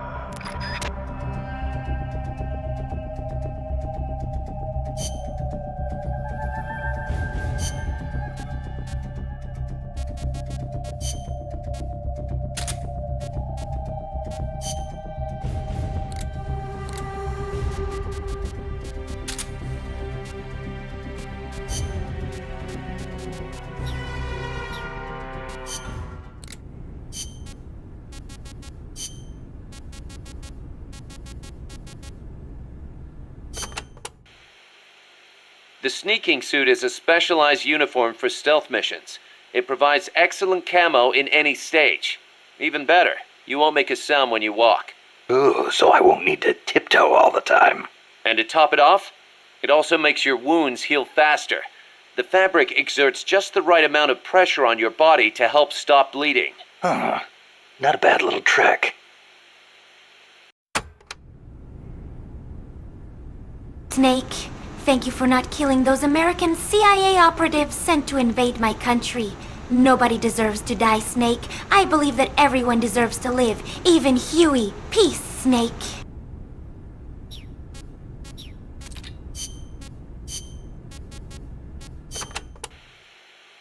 Catarata de la Muerte means waterfall of death. Huh. How cheerful. I am sure it will be no problem for you, Snake. Especially compared to all the dire situations you've faced in the past. Yeah, easy to say now. We'll see what really happens. Sorry. Still, you have surprised me. Everything they say about the legend is true. I'm neither hero nor legend. But for some reason, I don't mind you calling me that. Thanks. Be careful, Snake. Peace.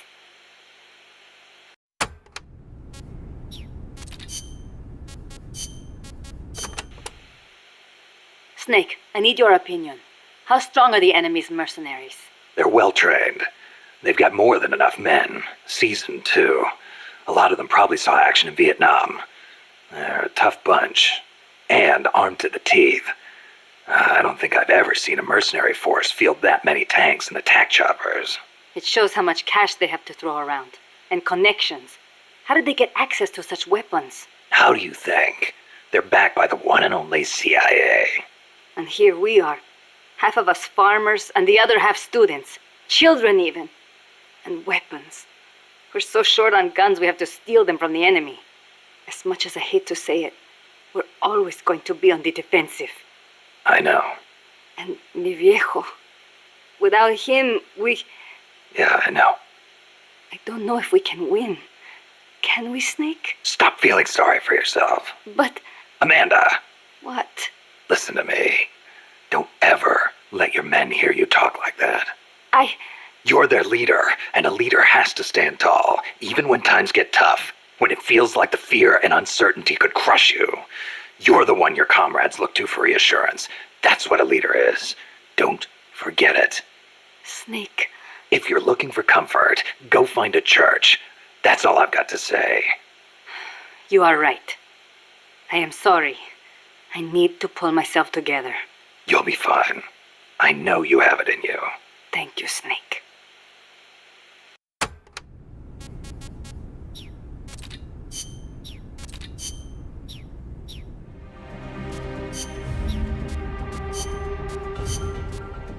Stealth.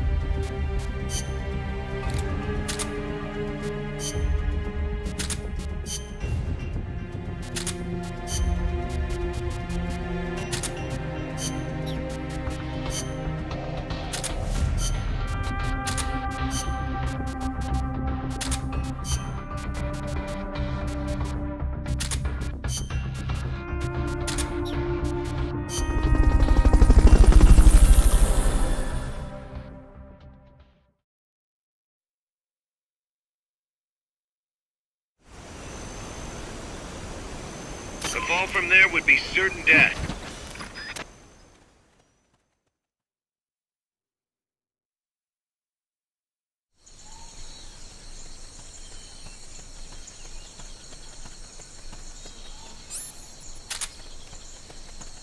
Some scouts are really hard to spot because they use grass or dirt to camouflage themselves.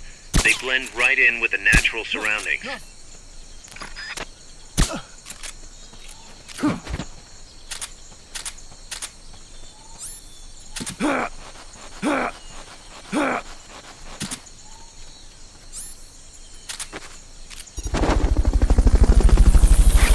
Snipers and laser sights are a deadly combination. Freeze. Fulton recovery subject confirmed onboard helicopter.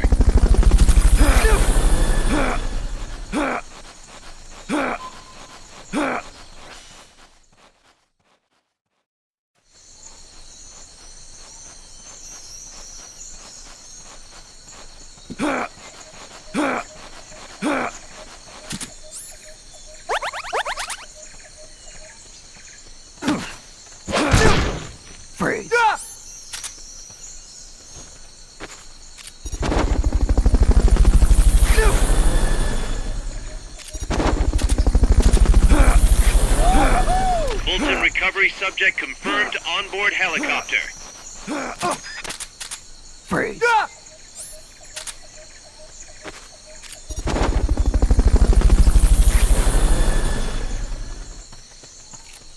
Freeze.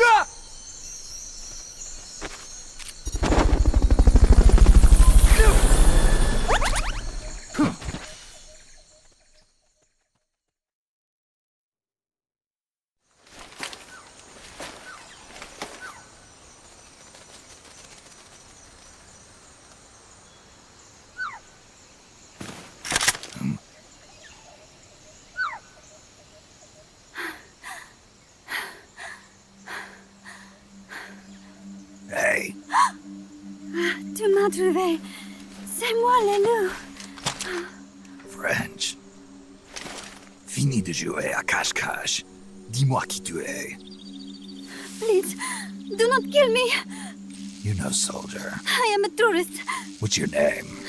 Please. What are you doing here? Cecile. Cosima. Caminada. You're not one of the soldiers? Please, lower your gun.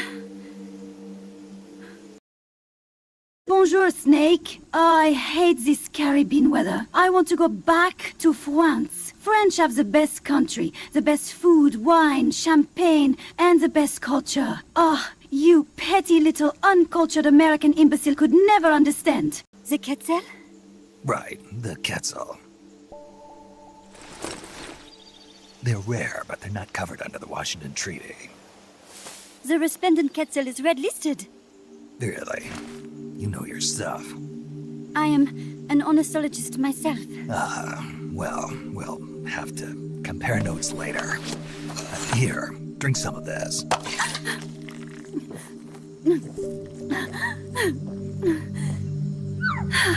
You saved me.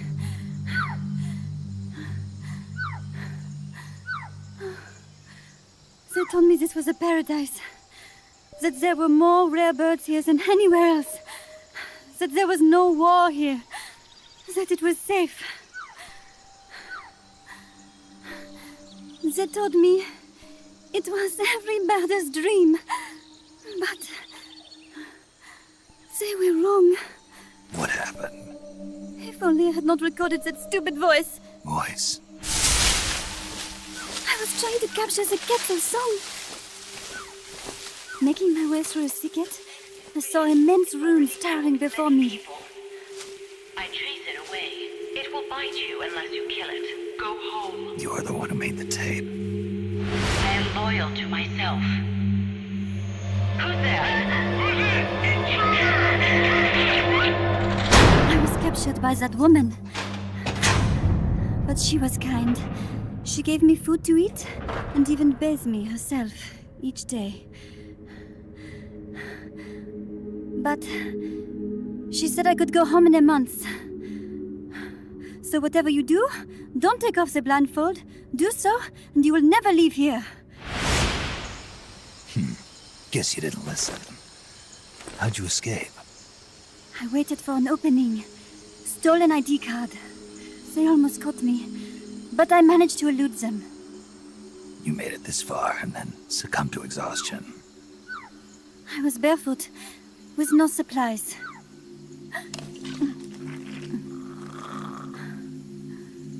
Oh, I am so sorry. I drank it all. That facility. Did you see anybody else in there? Well, there was another woman, but I never saw her in person. Because, you know, the blindfold. Oh, yes. She often sang. Sang? It was such a strange song. What kind of person was she? Could you tell anything from her voice? I don't know. I don't even know why I was held a prisoner. They confiscated my equipment, my supplies, my passport, money, everything. The only thing I was allowed to keep were my undergarments, so that I would not be able to escape. And now, I am without even the means to prove who I am. I will not make it home to Paris like this. In that case, come to our place. Huh? You don't need a passport there. Don't even need a name. If you want to go back to Paris, we'll take you there anytime. What I want is a shower, a change of clothes, and a cigarette. I've got a cigar. It's Cuban. No French cigarettes? I prefer unfiltered. Fresh out. But come back to my place, and you can have all the French cigarettes you want. It sounds like heaven. Close, but not quite. Outer heaven. It is sounding better all the time. Oh, Snake, I would give you a French kiss for saving me, but your breath stinks of raw fish guts. Just what have you been eating? Ew. Also, can I borrow your pants? The mosquitoes are driving me insane. Ah! Take me back to Paris already. There was a tube. A large tube in the back. When I approached it, I heard a voice. What did it say? Jack. Yes, it simply said Jack over and over. Jack. Listen, you've got to get me out of here. I really need a shower. Wait here. I've still got business to take care of. What? You're not thinking of going in there, are you? You can't leave me here. Relax. I'll have some friends pick you up. This is Miller. One for recovery. A civilian. Snake, we don't have room for any more civilians here. Not even for a blonde Parisienne. A what? So she's, pretty foxy? See for yourself. If what she's saying is true, I think we've found Paz's friend. The missing one? I'm thinking that she's the one that made that tape. Have her listen to it when she gets there. So she's safe then. Good news. I'm sure Paz will be glad to hear it. You bet. Snake, the ruins are just up ahead. Head north. On my way. What about me? Stay put. Ever wonder what it's like to be a bird? Huh? Hey, Snake, guess who's been in Paris?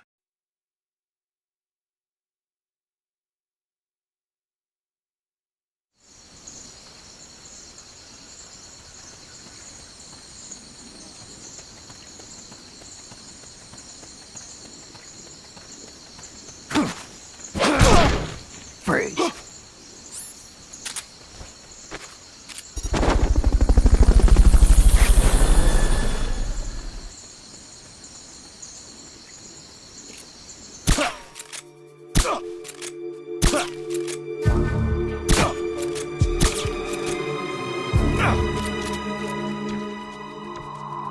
Who's that?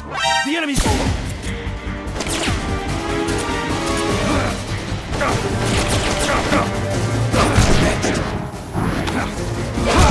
Enemy encounter! Request reinforcements! Understood. Dispatching reinforcements now.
What?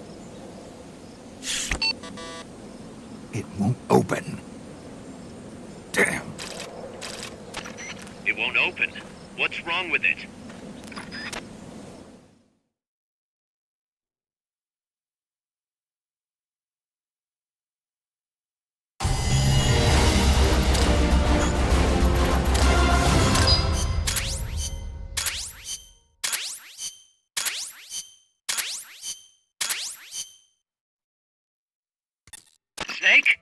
Huey, your ID card isn't working. It won't open the lock. It can't be. What's going on? She hates me that much? Strangelove's in charge of authorizing IDs. Sometimes a working card has its privileges removed. Say, if she decides she doesn't like that card's carrier. You think that's what happened? Well, I was never exactly her favorite. Well, this could be tricky. The soldiers outside aren't allowed in the lab either, so their cards won't do you any good. Great. Snake. Kaz, where's Cecile? She just got here. Hold on. Snake! Cecile, how'd it feel to fly? Wonderful. For a moment, I felt what it must be like to be a bird.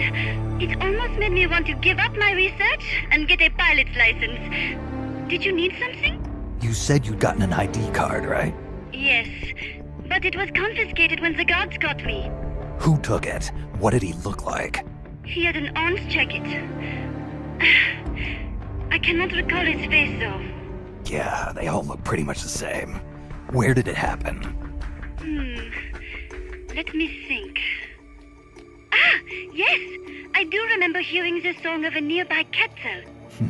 Just what I'd expect from a birder. Would you like to hear it? Huh? What's that song? It's my Quetzal. I took it with me when I was rescued. Didn't you say something about them being covered under the Washington Convention? Just kidding. That was just me. An imitation. An essential skill for any ornithologist. Pretty good, no? Damn good. If you want to hear the Quetzal song again, just let me know. I can tell you all about the birds of... Hey, Snake. I met this Huey guy on Mother Base, and he reminded me of a bird I saw. The cuckoo. Wanna hear its mating call? Coo, coo, coo. Coo, coo, coo. Ha. Does it remind you of the doctor? She's not. Cecile said she's never even met Paz. What? She's at least 10 years too old. What? I'm guessing Paz convinced herself that it was the tape her friend made. But never mind that. Let's go over what we know so far. The soldier with the ID card is wearing an orange jacket and is in a location where you'll hear Quetzal singing. Find that soldier, retrieve that card.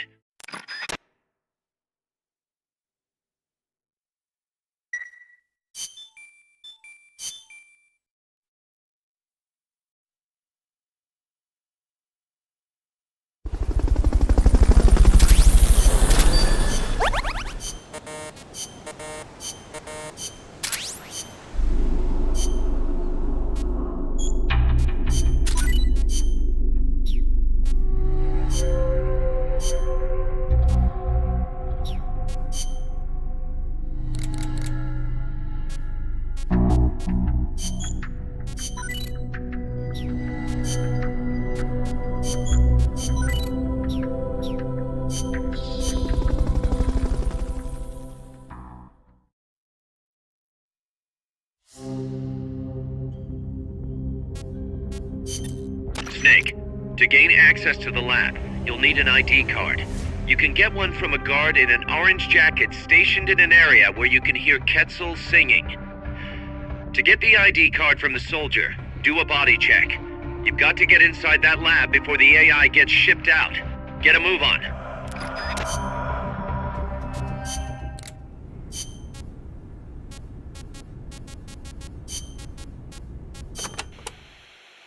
What's wrong, Kaz? You sound beat. Yeah, the problems never seem to end around here. You should take a break. Share a cup of mate with the other guys. It'll give you a chance to connect with them. I wonder if Che and his men ever sat around and drank mate. I bet they did. Che was famous for his love of the stuff. Oh, man, whoever thought of this was a genius. You can put it in a gourd and carry it around, and there's a special straw with a filter attached so you can drink it any time. That's not all. It's full of essential vitamins and minerals, too. Nice to have in a guerrilla war when food is short. Yeah. Wish I had a chance to share some with the blonde Parisienne when I was out hiking. Well, how do you know about that? It takes a thief. Or should I say it takes a snake to know one. Snake.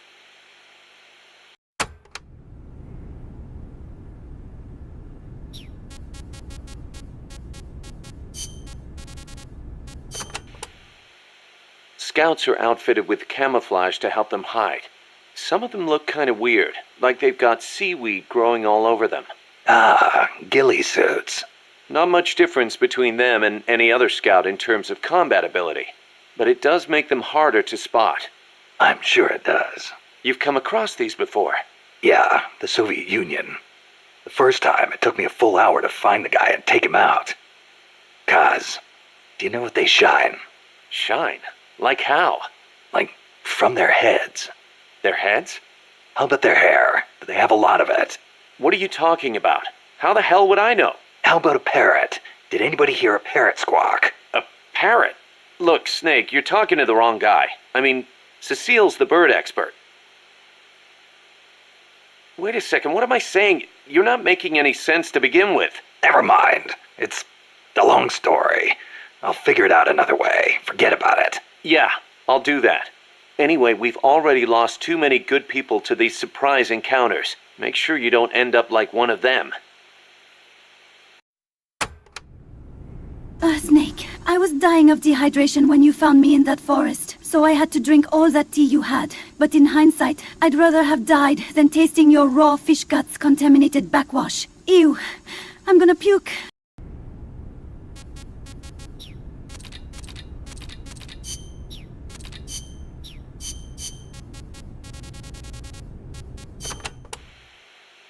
Did you see a Quetzal snake? Yep. What do you think? Did it look like a snake? Huh? No, it didn't look like a snake. Oh. Really? Give me 15, motherfucker! Must be different from the Quetzalcoatl then. Quetzalcoatl. A winged snake from the Mayan and Aztec legend. A winged snake. Weird, right? I bet it's UMA. Amanda and everybody says Quetzalcoatl is a Quetzal in the form of a god. But there's no way anybody mistake a snake for a bird. I think the legend of Quetzalcoatl came first. Somebody saw it and adopted it as their god before they saw the Quetzal. After that, somebody saw a bird that looked like the image of the god, and so they named it Quetzal. You mean it happened the other way around? Well, if you ask me, the Quetzalcoatl was probably a pterosaur that survived. I mean, it's got wings and it's a reptile, so it probably looks kind of like a snake, right? Pterosaurs live on in Africa even today. They're called the Congamato and the Elitsiao. So it makes sense that there'd be pterosaurs on the American continent too, and that they survived until the Mayan and Aztec eras. Wow. Lucky for us, they're not still around today. Who says they aren't? The dinosaurs supposedly died out 65 million years ago, and the Aztec civilization only rose about 600 years ago. If they managed to survive 65 million years, surely they couldn't be wiped out in 600.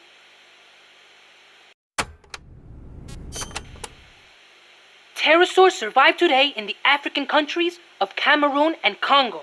Each tribe calls them by a different name, like Congamato or Litsiao. There sure are a lot of dinosaurs running around the Congo. Well, a lot of the land hasn't been settled by humans yet. They've survived all this time, just undiscovered by man. But they're finding fossils in America too. This one they found 3 years ago in Texas had a wingspan of more than 12 meters. If I saw a gigantic pterosaur like that, I'd probably call it a god too. Yup, I'm sure that's what the Quetzalcoatl really is.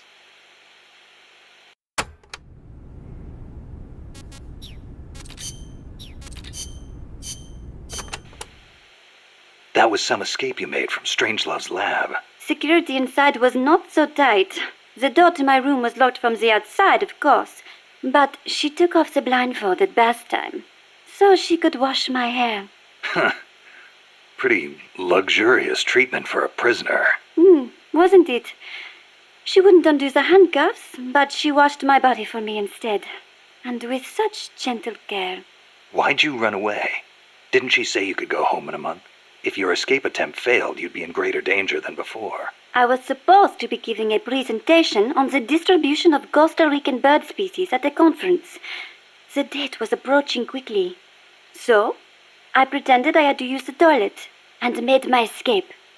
I found an ID card and searched everywhere for my equipment and my tape. But a soldier saw me. It was a miracle I managed to get away. There was no time to find the tape. I do not care about the conference. I am lucky enough to still be in one piece. You bounce back quick. You don't? Not sure. I try not to dwell too much on the past, but... Then don't. There is no point. I'm so glad to be out of there. I never felt safe, you know? Tell me about it. Well, I think she's interested in women. And I think she took a fancy to me. Oh, well, that's, Brothers! Huh. Besides, it is much nicer here.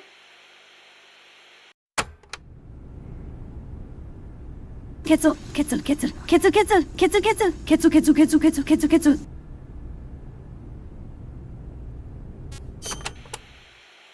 Was it just the two women in the lab? Most of the time, oui. And one of them, you only heard her voice, right? Yes, that is correct. Such a wonderful voice. It sent chills up my spine. What was the other woman like? Ah, don't even think about it. She's not the slightest interest in men. No, it's part of my mission to... Only teasing. Let me think. I believe she was in her 30s. Pretty, with a good sense of style, but austere in her tastes. A very unusual woman. And she was doing research on AI. AI? So that is what she was up to. You know, she did say something interesting.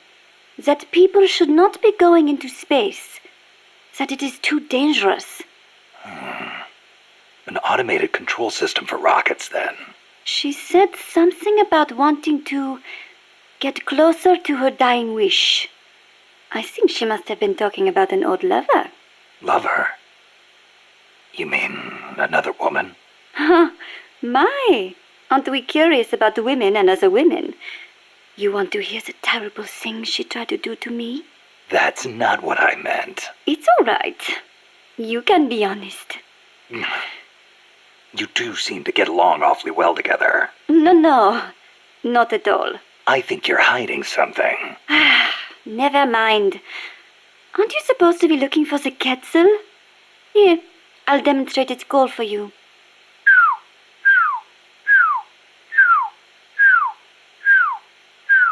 I knew it.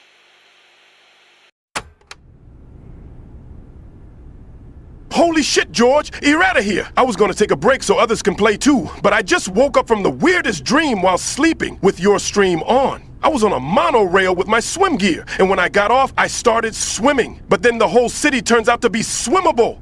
I'm talking about a city with high buildings, and you can see the sky. I started swimming high, like I was flying, and then there was a field full of zoo animals on the ground, so when I went down to check out the animals, the water was full of shit. Like shit was flying everywhere, and even worse, I could smell them stanky-ass things. Just what the hell were you trying to hypnotize me with while I was asleep, motherfucker? Let's go over this one more time. First, I need an ID card to get into the lab. That is correct. From the outside, it looks like any other room. But on the inside, it is a state-of-the-art research facility. And your ID card got taken away from you by some guy in an orange jacket. Exactly. I had a Getzer singing nearby. He looks like a formidable recruit. Welcome aboard, soldier. It could be tricky if he's out on patrol. But if he's a stationary sentry, you don't think the Ketzel's moved? Its nest is probably nearby. I do not think it will go away anytime soon. Good. I'll get on looking for that soldier. If you forget what it sounds like, I will do the call for you again. Just give me a call anytime you'd like to hear it.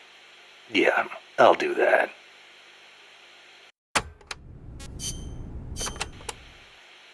Let me get this straight. You were in Costa Rica as a bird watcher? Yes, I was.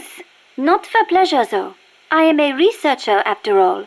I am studying the distribution of Latin American bird species. With today's compact cassette tape recorders, even a woman like me can carry her recording equipment by herself. But it was a mistake to come alone. Even so, there sure are a lot of wild birds in Costa Rica. Aren't there? Over 800 different species. Said to be more than 10% of all living bird species on Earth. How many can you name, Mr. Ornithologist? Hey, I was just trying not to scare you. You should at least have a basic knowledge of Costa Rica. How about this? I will give you a thorough education, Mr. First-Time Ornithologist. Okay. Start by telling me about the Quetzal.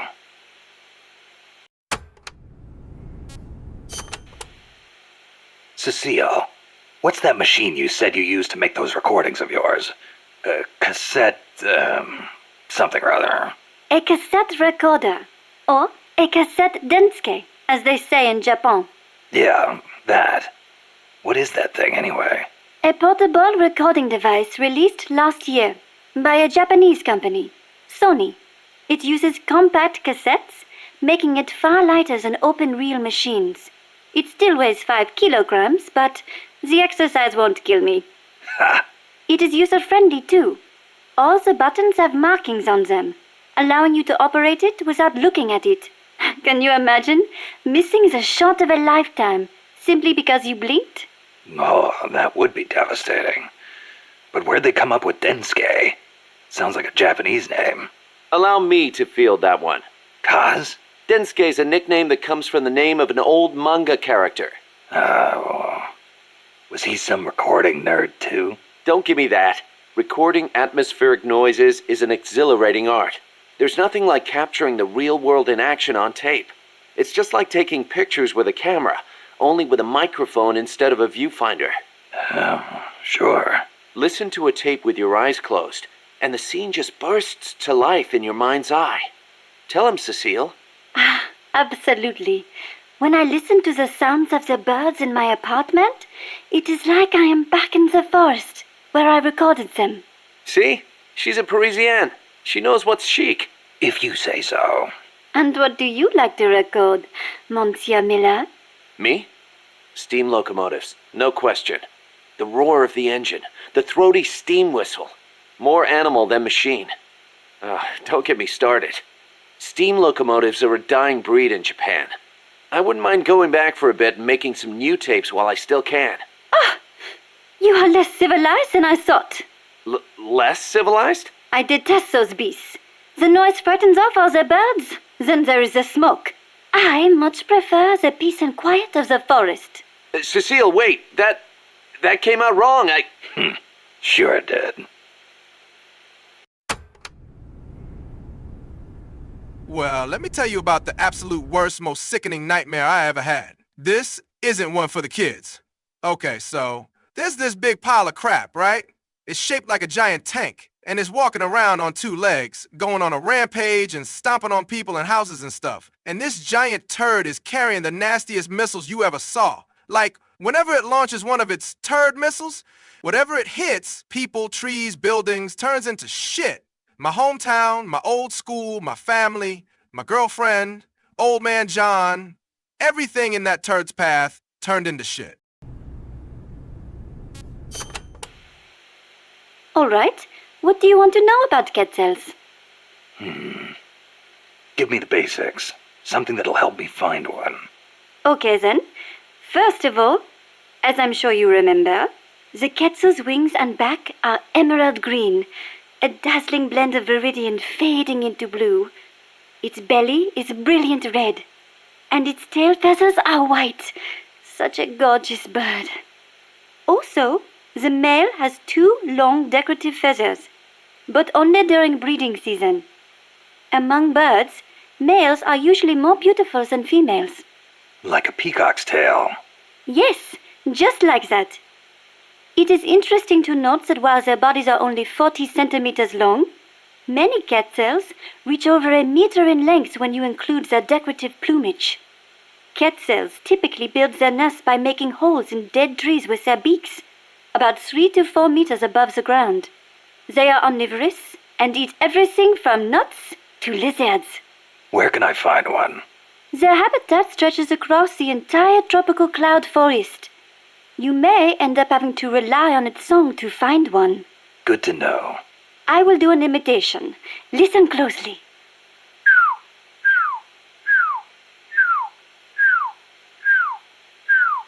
Hey, not bad.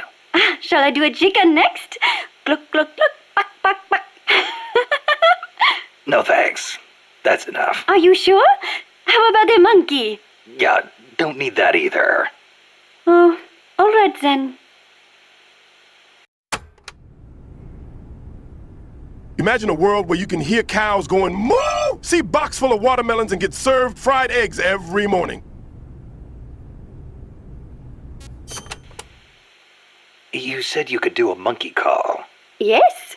Want to hear it? Yeah, I won't be able to get it off my mind until I do.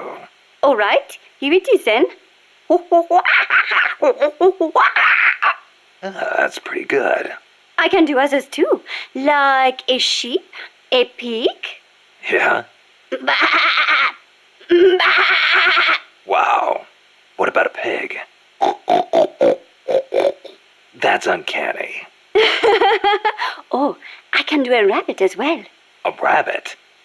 Rabbits make noises? Certainly, but they are very faint, so perhaps only someone who has owned one would recognize them. I see. So, what do they sound like? Listen very carefully. Okay. Seriously? Rabbits sound like that? I assure you they do. Listen again. Never heard a rabbit do that before. They do. I swear. Costa Rica is the home to many hummingbirds as well. The people here call them colibri. Colibri, huh? Hummingbirds are the world's smallest birds. Although they can vary from species to species, most are around 10 centimeters in length, and the smallest, no more than 5. It is amazing to think that something so small can still be a fully developed bird. I think a bird that tiny would get mistaken for a bug. Actually, they are often mistaken for sphinx moths. The little darlings feed on flower nectar, and their beaks are long and thin to help them drink up the nectar. They beat their wings far faster than any other bird. The smallest ones over 70 times a second. Can you imagine? What for? They hover in midair while they suck their nectar. They can even fly straight backwards. Hovering. Like a helicopter. That's why Amanda and her unit called that chopper Colibri. I think it is an insult to the birds to give their names to weapons. Don't you? Don't ask me. Ask the birds how they feel about it.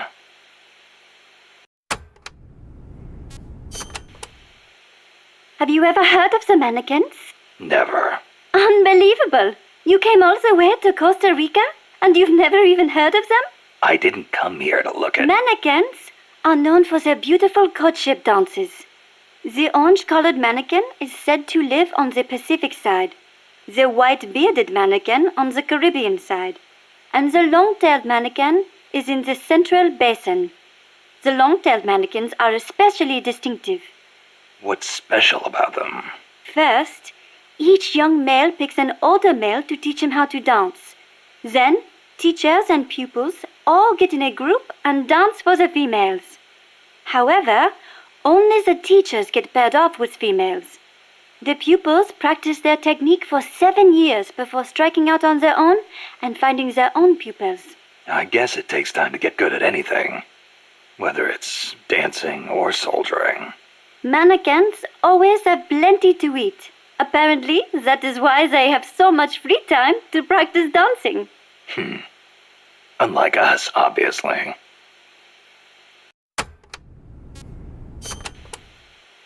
Another well-known bird of the cloud forest is the three-wattled bellbird. Wattled? What the hell's a wattle? It is just like your beard, Snake. What? It is a piece of flesh that hangs down from its chin. Kind of like whiskers, but not made of hair. A hanging piece of flesh. Oui, and it only grows on males. This is nothing more important to a man than his beard. So, these birds are in the cloud forest too? They are normally found in the lowland rainforests, but they migrate into the highland cloud forests during breeding season. What the three-wattled bellbird is best known for, though, is its loud call. It makes these metallic bong and ding sounds, hence the name bellbird. It hardly sounds like a bird at all. Even an expert bird caller like me cannot do it justice. Oh, doesn't sound like I'll be mistaking it for a quetzal.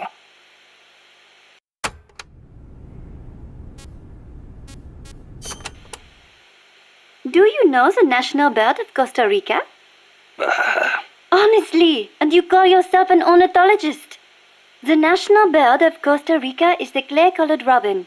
It's a plain-looking brown bird found throughout the country. Why'd they make it the national bird then? Are there all kinds of better-looking birds like the quetzal? The clay-colored robin has the most exquisite song.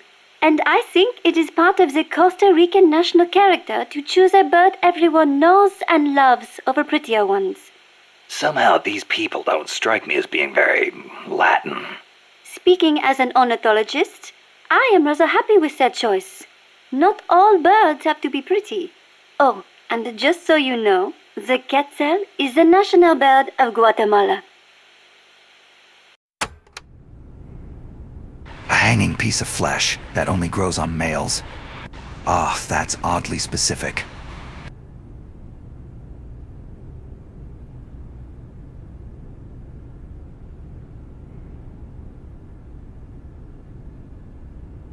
Right, maybe let's go in the love box.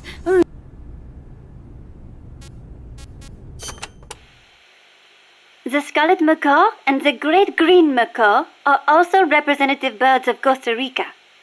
Macaws are a type of parrot, enormous, stately birds. Macaw. I think I've heard that name somewhere before. But of course you have. You are an ornithologist, no? Stop it! So, tell me, where do macaws live in Costa Rica today? Oh, come on now. I am only teasing you. Macaws live not in the cloud forests, but in the rainforests on the Pacific side of Costa Rica. In the past, they were a common sight all across the country. But lately, the population has decreased dramatically. One possible cause is the pesticide sprayed to facilitate large-scale banana cultivation. Evicted from their own land, huh? Thankfully, conservation efforts have been gaining some momentum lately.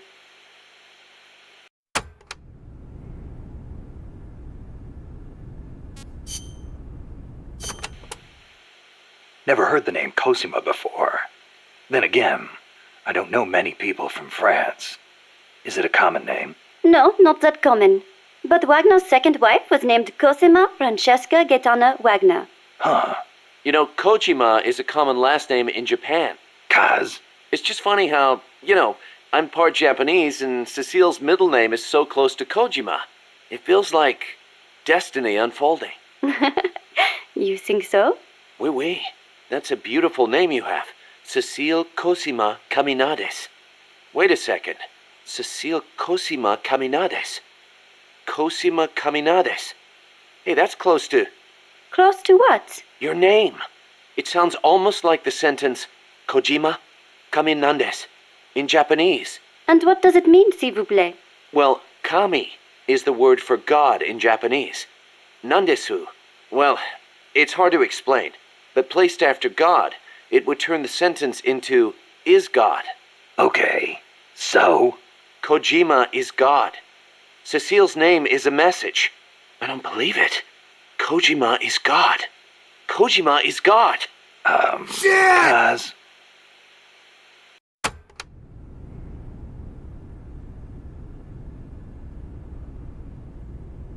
Alright, since I'm here anyway, and I already got off the sickbay explaining why I had a railgun shoved up my ass, look at all them pretty golden ladies. I love your Courtney, my sweet Tweety bird, but Paz and Cecile are like two shades of gold. Matter of fact, I'm gonna start traveling around the world and finish my guide, 50 Shades of Gold.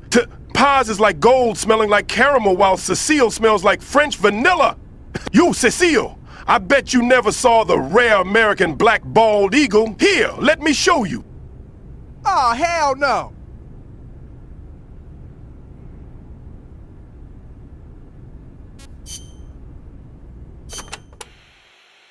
Did you live in Paris your whole life before coming here?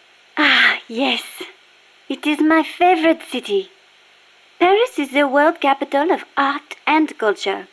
It has the latest fashion, the best cuisine, and the most elegant, refined people.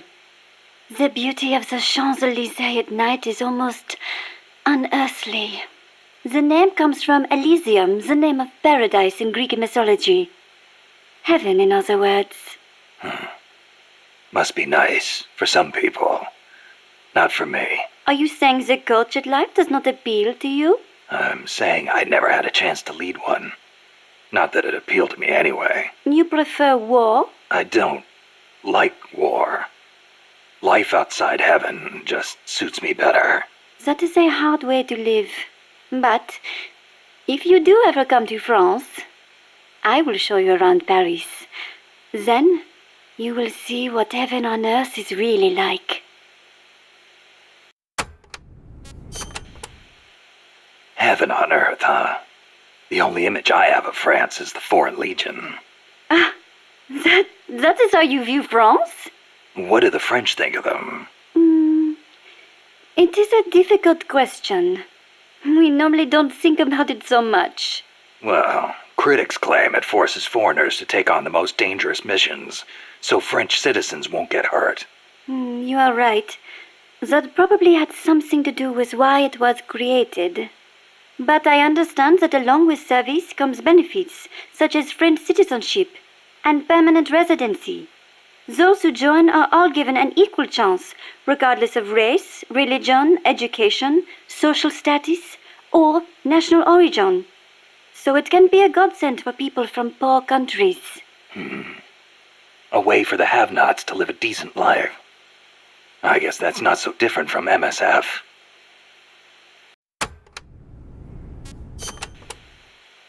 There's one other image I have of France. The national anthem.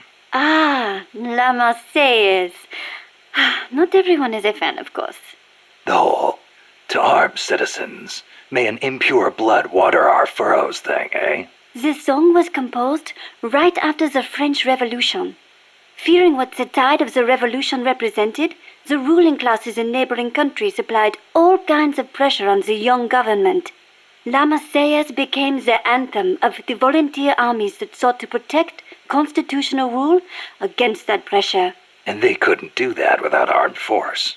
Oui, I agree, some parts are a little belligerent. But we must not forget that if it were not for them, France would not be the democracy it is today.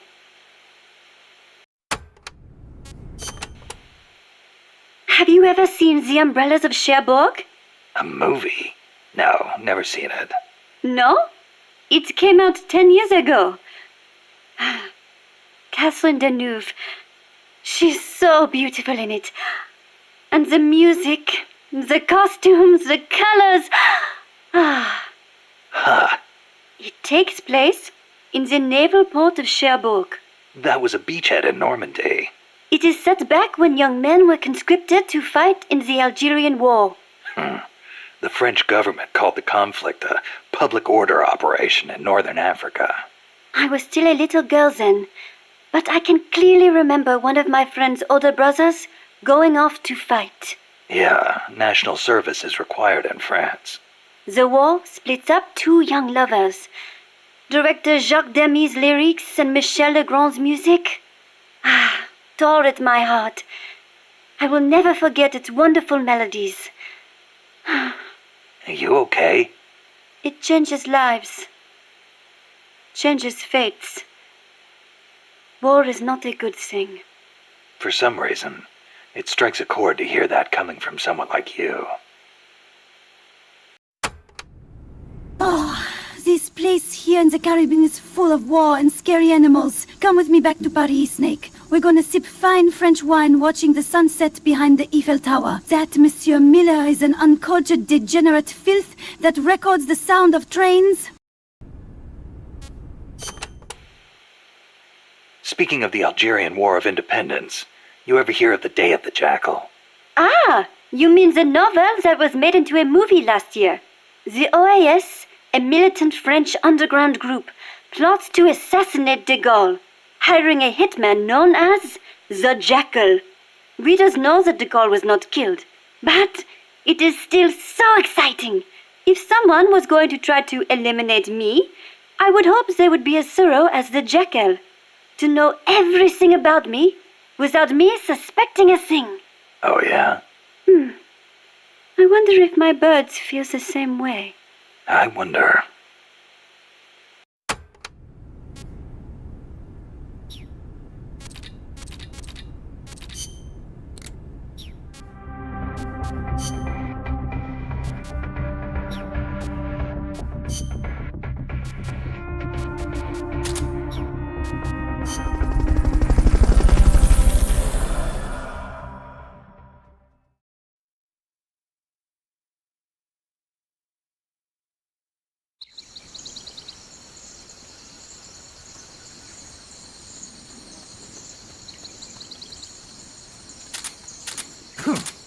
There's supposed to be a Quetzal singing close to where your target is located. Keep your ears open.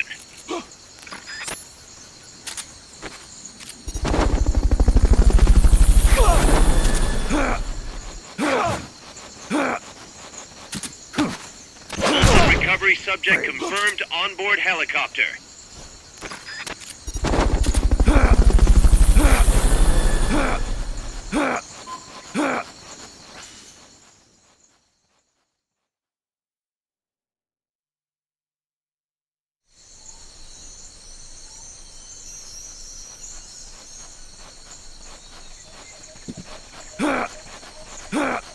Once you know which soldier has the ID card, do a body check. To do a body check, first knock the soldier out, or put him to sleep, or hold him up. That works too.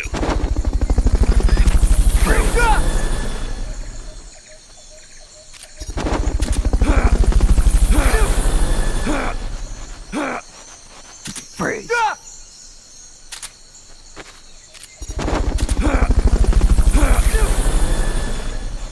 Freeze. Fulton recovery subject confirmed onboard helicopter.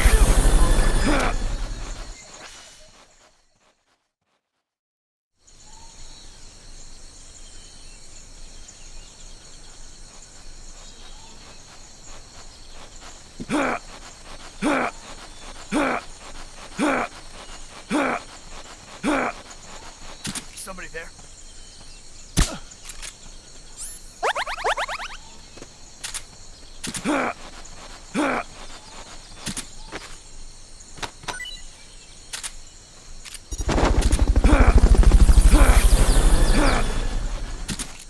Freeze.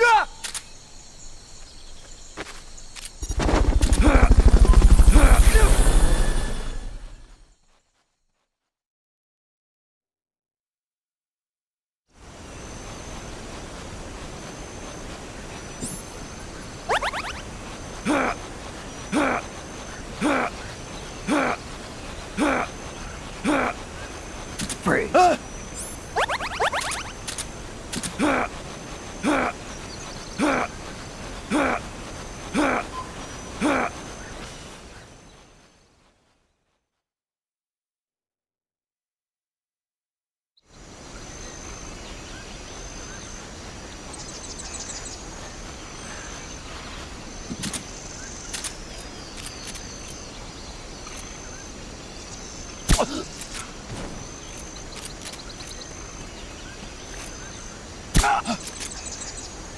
Where are they? Here he is. Freeze.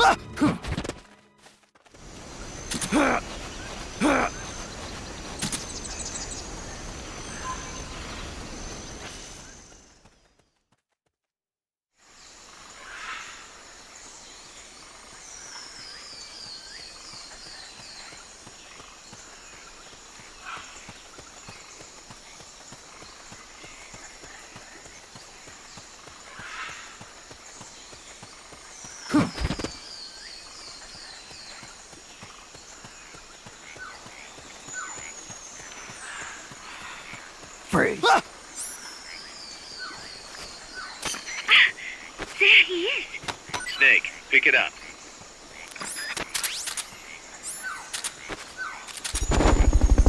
That card will get you into the lab. Strangelove's lab is north of there. Strangelove's lab is north of there. Snake, help us reclaim peace. Time's running short. You need to get back to the ruins as quickly as possible and destroy that AI.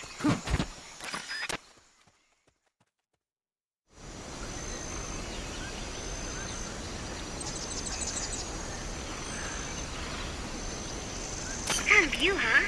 It is nice to stop and enjoy the scenery every now and then. I got you into the lab! Yay! Strangelove's lab is north of there. Head north.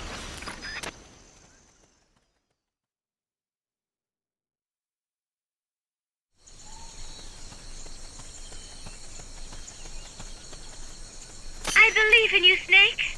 Hey, do you mind if I have a look at that ID card later? For research purposes, of course.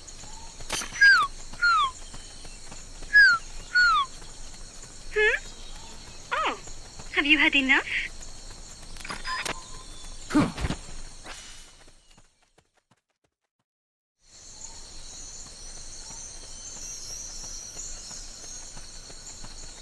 Our future is in your hands. Strangelove's lab is north of there. Head for the ruins. I wish there was something I could do. Be strong, Snake. I know it is not easy, but I have faith in you. Strangelove's lab is north of there. You are doing great, Snake. Peace. Oh, never thought she hated me that much.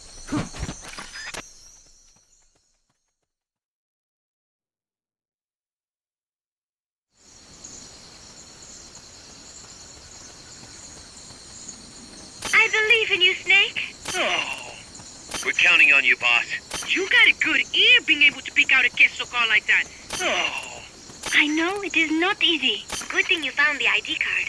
Maybe Quetzalcoatl had something to do with it. Snake, help us. Our future is in your... I know it is...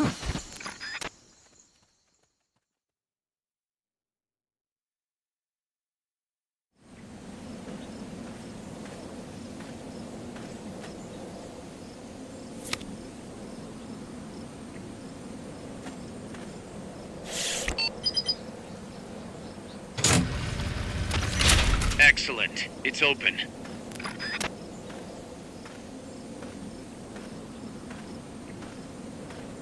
Brothers!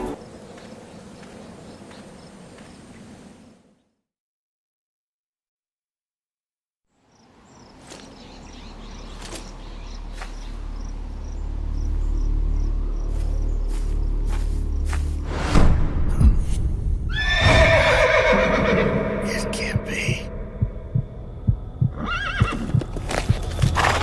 Looks like death wasn't ready for you yet. Boss.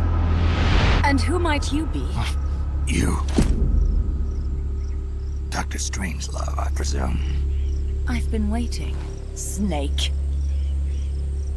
Yes, waiting without joy or pleasure. Waiting for the one I despise. Don't move! Don't move?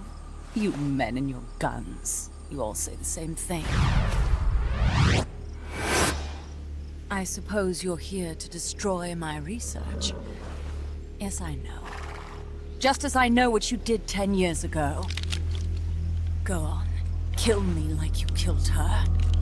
Kill me like you killed the boss. Kill me!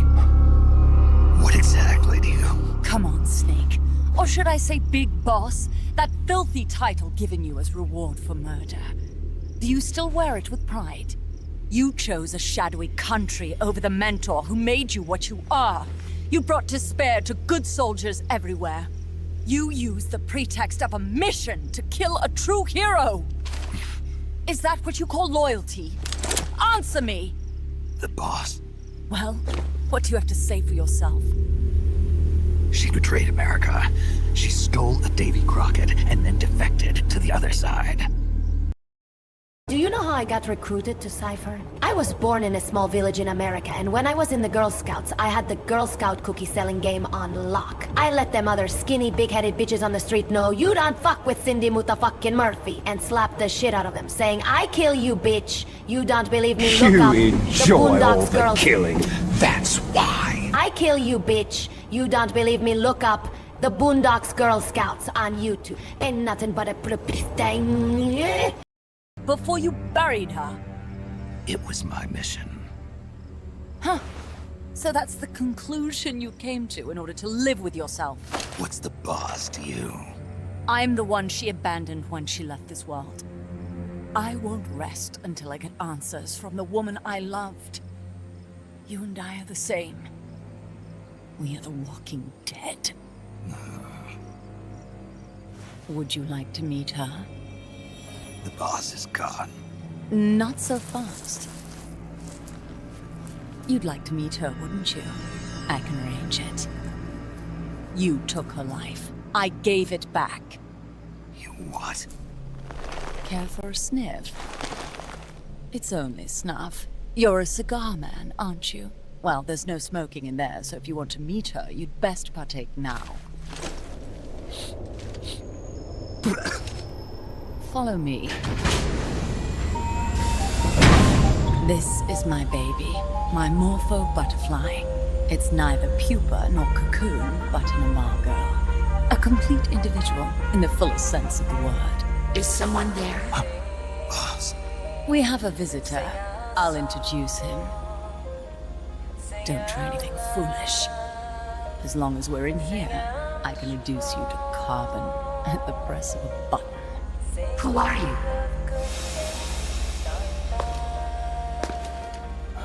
A man. A warfighter.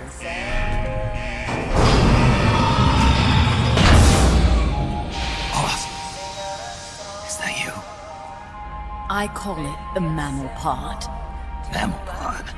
For my participation on the project, I demanded access to all information on the boss. Everything the CIA had. Her personal history, military records, physiological data, correspondence, the files for every operation she took part in, every decision she ever made at every possible turn, what she took and what was taken from her, her pain and her pleasure, her joy and sorrow, her life and death, and yes, even you. Why would you do that? Coldman sought an MAD-based AI that would deliver an effective retaliatory strike against the most appropriate target in response to a nuclear attack from a hypothetical adversary. An unmanned device to act as a deterrent capable of making the decisions and taking the actions that human beings cannot.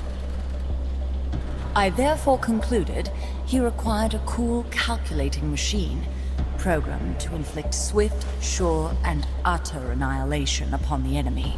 No retaliation. But he took it upon himself to come up with a different answer. He said he needed the thought patterns of the very finest rational mind, one that thought on a global scale, took both past and future into consideration, and reached the best decision, no matter how painful. And that's why you asked for everything they had on the boss. It was the logical thing to do. I knew of only one person who could be entrusted with the fate of the entire human race. What's your real goal here? To clear her name.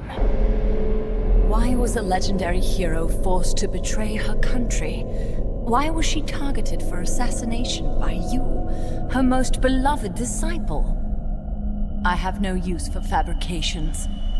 I want the truth. The boss's last will. You must be dying to know yourself. No. She abandoned her country. Abandoned us all. Really? You think you understand her feelings? You're trying to recreate the boss's last will. Is that it? Why don't you ask her yourself, Jack? Jack? What? Jack? Boss. Jack! Boss. Jack! Go home. I'm not your boss anymore. Boss. Go home! No, Complete your mission, Snake. Extinguish that noble soul once again. If you can.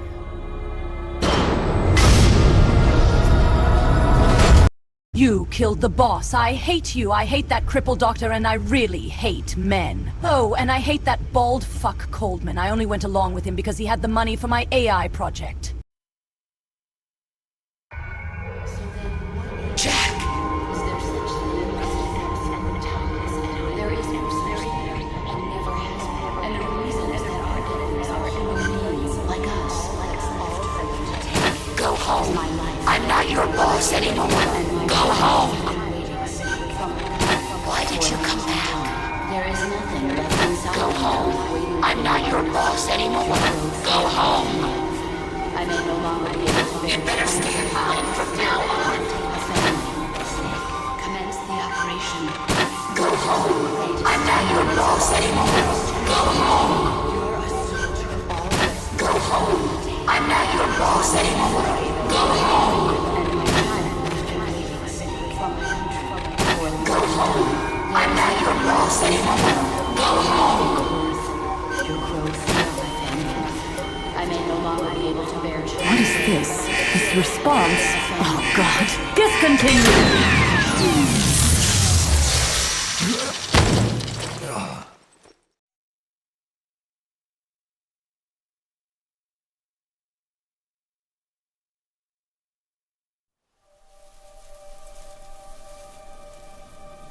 I taught you all I could. The rest you needed to learn on your own. Techniques, sure. But what about how to think like a soldier?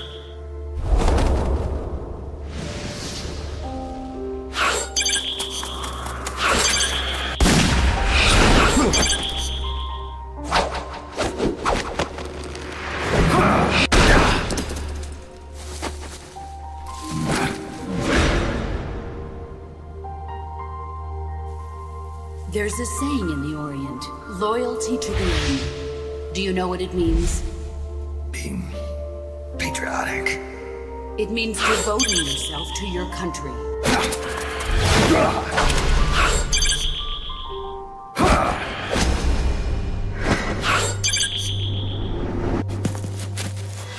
As long as we have loyalty to the end, there's no point in believing in anything, even in those we love.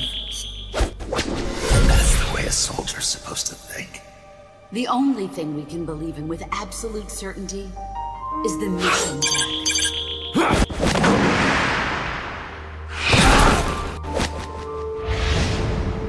I'm defecting to the Soviet Union. Jack, you can't come with us.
Things wrong. Boss, you didn't give me that pep talk during our battle in the flower field. What really went down there is, I stabbed you with a fork and vaped in your face. Ah, damn it.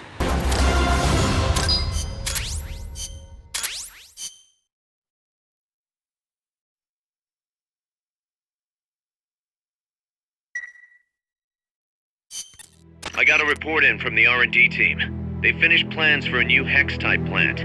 And today they're gonna start construction on the first block. Can't wait to finally say goodbye to this scrap heap. Only thing is, we don't have nearly enough GMP. We'll need to recruit more soldiers to get more GMP. You know what to do, Snake.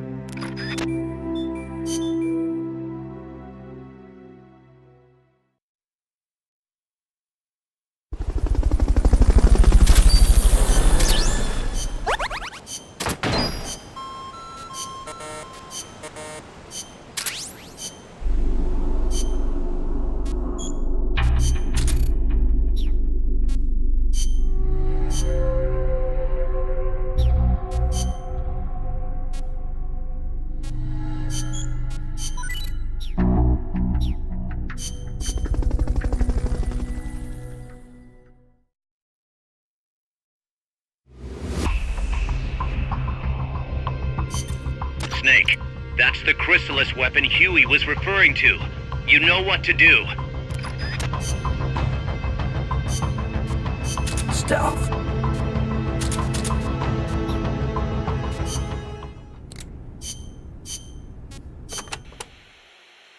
The new plant is a hex type. That gives it more surface area than previous types, and also makes it easier to plan expansions. We're gonna make this place huge. Hex, huh? Like a beehive. Nothing wrong with that. They say the honeycomb design is one of the strongest. I hear they're even thinking of using it in tank armor. Good enough for me. I'll see about finding us some worker bees. Good! Appreciate it, boss.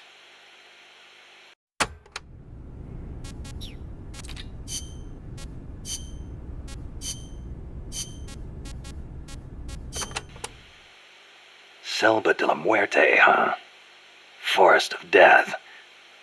Wouldn't want to get lost here. Sure wouldn't. But do not worry. I will be your guide. Happy to hear it. By the way, Snake, you know much about sloths? Just the name. They are amazing. Sloths spend almost all of their lives up in the trees, except for when they have to go to the bathroom. Plus, they barely eat a thing. What? How do they survive? Why do you think they are called sloths? They hardly move, so they hardly burn any energy. They are also able to maintain a low body temperature, lowering their metabolism further and allowing them to survive on very little. Wouldn't that make it easier for them to get picked off by predators? They stick to the trees, helping them blend in and stay out of sight. They say there are even some sloths that grow moss when they reach a certain age, like some sort of fairy tale forest hermit, huh? I knew a great old sniper once. Guess he was even more in tune with nature than I thought. Old sniper? What are you talking about?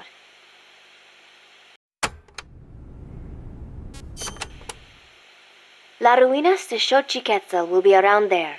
They have not been restored at all, so they may well be covered in plants. Xochiquetzal? An Aztec goddess of fertility and beauty. They say she was always accompanied by birds and butterflies. One theory states she was the mother of the god known as Quetzalcoatl. Quetzalcoatl? Brothers! The Quetzal is said to be an incarnation of Quetzalcoatl, hence its name. I get it. Well, this place definitely matches the atmosphere of a cloud forest. Now, it may have seen better days, but that is still a temple, so be sure to show respect when you're inside. If the mood strikes me.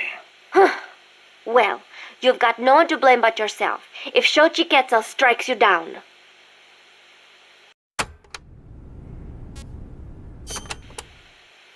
I do not know if I recall such large ruins being there. Well, didn't you say there's a lot we don't know about Costa Rica's ancient civilizations? You talked about some giant stone balls, too. What are those? Oh, the stone spheres of Costa Rica? They are an assortment of giant spheres carved from stone that were discovered in the jungles of Costa Rica about 50 years ago. What's so special about that? What if I told you some of them are nearly perfect spheres, and that they were carved out of granite, which is quite a hard substance? Could be good for laying a trap.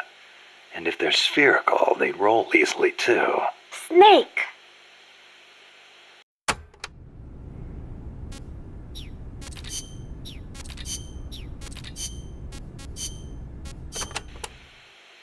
Did you, give that letter to Dr. Strangelove? No. Why not? I gave it to you for a reason. It's highly important information. Sorry. I didn't exactly have an opportunity to play postman. Well, next time you see her, you make sure she gets it. Oh, yeah, sure. Better for you if she doesn't. Snake! What? Tell me you didn't read the letter. No. You did! I mean, you never know what kind of information could affect the outcome of an operation, right?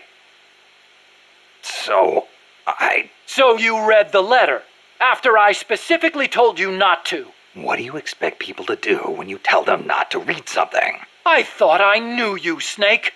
I thought I could trust you. But now I see I was wrong. Look, I'm sorry, but I just don't get what you see in her. Well, I wouldn't expect a barbarian who opens other people's private correspondence to understand. Fine then. Deliver it yourself. Huh? What? No way. I could never... You've got a long way to go, Huey. Boss, I took the liberty of constructing a sauna on the new Mother Base platform. Now, hear me out, boss. A sauna is the most indispensable asset to have on Mother Base. How else am I supposed to do questionable things to every female staff member you extract back to Mother Base? I just ordered 1,000 bottles of MSF brand rubbing alcohol to use in the sauna for when things get really freaky.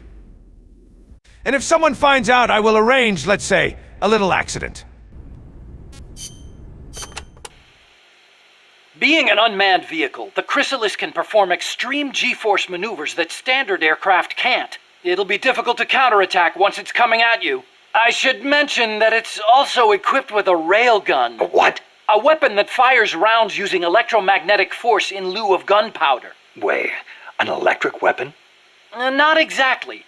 The rounds themselves are conventional shells. It creates force by running an electric current through a magnetic field. Fleming's left-hand rule.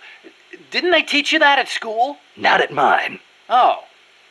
Anyway, as the railgun uses electromagnetic force, it needs to charge before firing.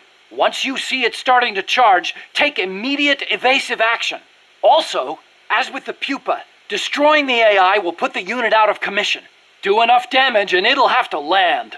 Use that opportunity to get in the AI pod. Wait too long and it'll start to repair itself.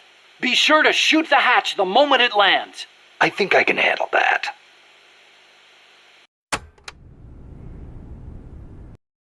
Excuse me, Kojambo-san. I just saw an article saying you said a character in a Japanese cartoon called Dan to Dan has surpassed the boss. Listen here, Mr. Wise-Ass. I eat 61 candy feet lollipops a day, nerd. How dare you? How can you do this to me? Nobody except my Jackie Jack Jack can surpass me. You used to praise me how great character I am. Now you played me like a damn guitar.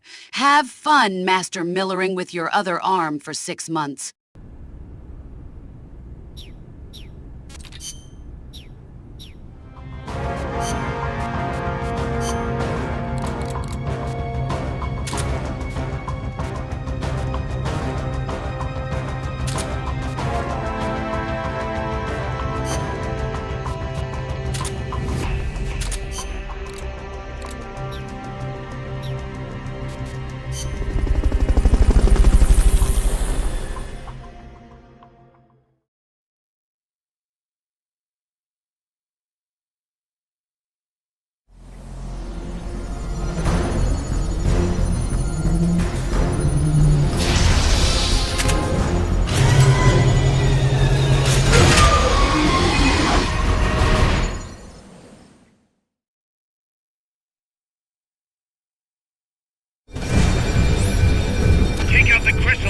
That thing needs to be eliminated once and for all.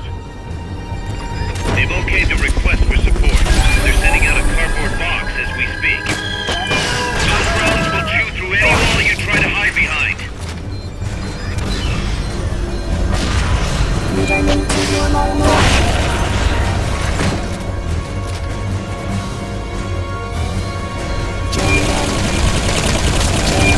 Fog's getting thick. Careful you don't lose sight of that chopper. The chopper had a red lamp on it. You should be able to see that through the fog.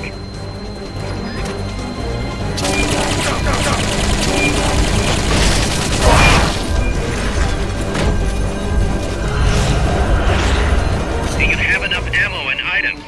Send us a support request.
activate.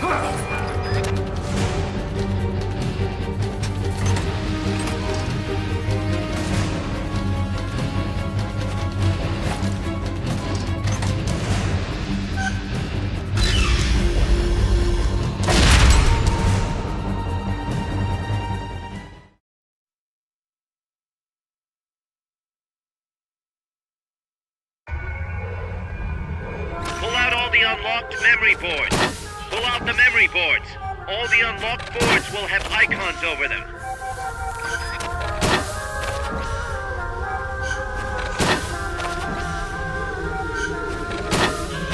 Any boards you remove can be used to build our own AI weapon. Memory boards have different functions according to the icons displayed over them. Go ahead and take whichever ones you want. If you attack parts on the exterior of the machine, the memory boards that control those parts should light up. You can tell what a memory board does by looking at its color when it lights up.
Snake. She played me like a piano. Forget about it. You'll get him back. That is, as long as you've got the will to do it. I am not giving up. All right, then. I confirmed the location with Huey. The final testing base for Peace Walker is 15 miles to the north of that lab. It's an underground facility disguised as a rock quarry. All you need to do is sneak in and destroy the AI for good this time. Right. Snake, you can destroy it, right? Yeah. We all have our limits. Actions beyond our abilities. Don't worry. I won't screw it up this time. You're the one who killed the boss. Destroying that AI means reliving that memory. It's just a machine. Snake, I'm worried. Worried? For the same reason the CIA entrusted the nuclear launch to an AI. A man can condemn a handful of criminals to the death penalty if they're prepared to assume that responsibility. But who among us could do the same to hundreds of millions of innocent civilians? Who could reduce thousands of years of human history to ash in an instant? Could any flesh and blood human being make that decision? No way in hell. No one man could bear the burden of total genocide. It's what... Snake! She may have played you like a piano, but we will get back at her. As we speak, I'm in the process of learning how to play the fiddle. But you're not a machine. Then I can't destroy that thing. That machine's not the problem. It's that the boss still lives inside of you. Bullshit! She's dead, Snake. It's time to come to terms with that. Let me put it another way. You've left everything behind. Your country, your identity, your past and ideals. But there's still one thing you haven't let go of. What are you talking about? The boss. You still haven't let her go. That's why you're so afraid to find out the truth about her. And that's what's holding you back from your future. Snake, she died a decade ago. How long can you live with a ghost? Kaz, I thought I knew everything about her. But I still don't understand what happened to her at the end. There, you're no different from that scientist woman. When she didn't believe me, I realized something. That debriefing I heard could have been part of the cover story they made up. Now, even I'm not sure what her real intentions were. Why did she take that mission? How did she feel about dying? Why was I chosen? You want to know the truth? Ah! The truth won't change the past. You still want to know? No. I took on this mission for a kid who believes in peace. Fine then. There's no point in arguing. Peace Walker is on the verge of completion. Come on, boss. Let's get to that base.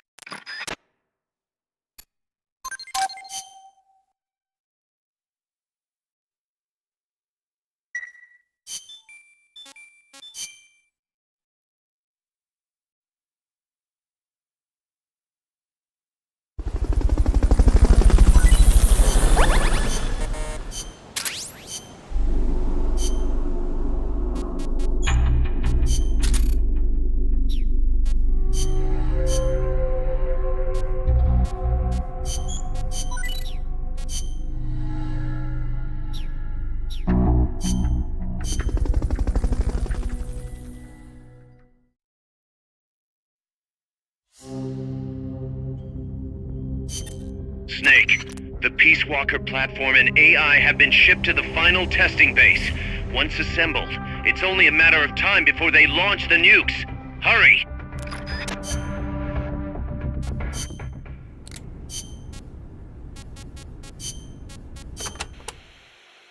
You can steal items from soldiers by putting them to sleep or knocking them out and then doing a body check.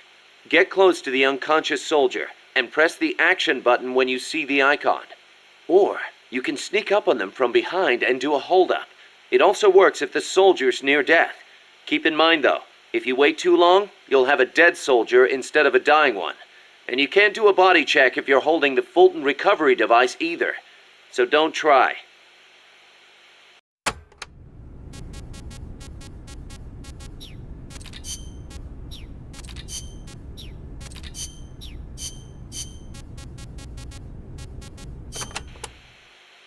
A base disguised as a mine? We never made it that far. I don't know what kind of place it is, but you better be careful, just in case. I plan to. I've heard that the American Army keeps dead alien bodies and UFOs in secret bases. Aliens? There are billions of stars in space. You've got to think that at least a few have civilizations more advanced than ours. I'll bet they visit Earth in UFOs. In 1947, the Army actually announced that they had caught a flying disc-shaped object near Roswell, New Mexico. Maybe you don't know about it, but those Army guys, they all know. Oh, you don't say. Anyway, there's no telling what kind of mystery weapons they might have stashed up there. Watch your back.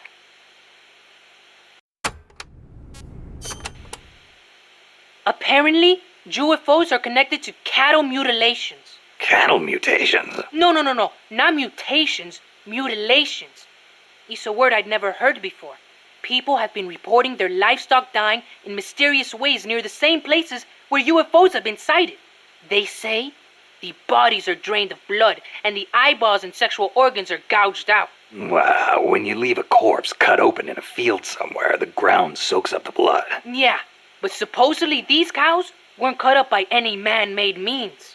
Maybe maggots got to them. In some cases, they detected radiation. Radiation? Even in our own town, we had goats that died in strange ways. Some said they saw a monster. A lizard on 2 legs covered in spines from its head all the way down his back. I wonder if that's what the aliens look like. Or if it was some pet they brought with them. Either way, doesn't sound like a very advanced civilization to me. Well, if you see one, tell it I said hi. Sure. If it speaks human. Snake, I have an idea. We should get all of the men on Mother Base to storm Area 51. We will use the Naruto run technique to dodge their bullets. We need to see those aliens, Snake. UFOs kidnap people, too. You know, alien abductions. You've heard of the Heel abduction, right? That couple back in the 60s? So when I first saw the Colibri, I thought it was a UFO. The Fulton recovery. I know those guys are working with the aliens, even if they wouldn't let me see them. Well, you better not get caught again, or they'll be experimenting on you. I'd take that over torture. What do you think they look like? Completely bald, maybe, with gray skin and big black eyes? Or maybe they're 4 vara tall and wear skirts. I kind of doubt it. I'll give you one thing, though. I've never seen anything move like that. Maybe the CIA really did make contact. You see? It's true!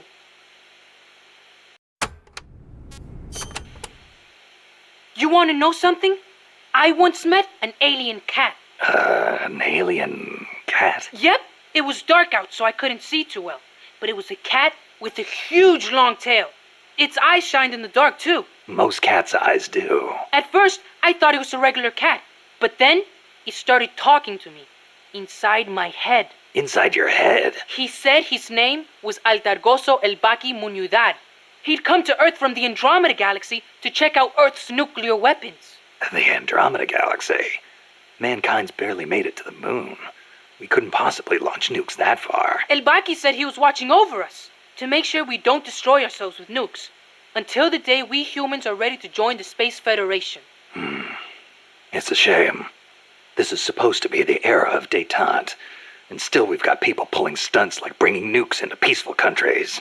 If something ever went wrong and set off a chain reaction of retaliation... I know. This planet could destroy itself at any time.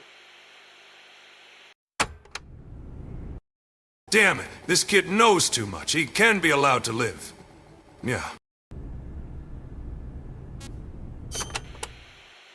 Snake, is it true you took a picture of El Colibri? Yep.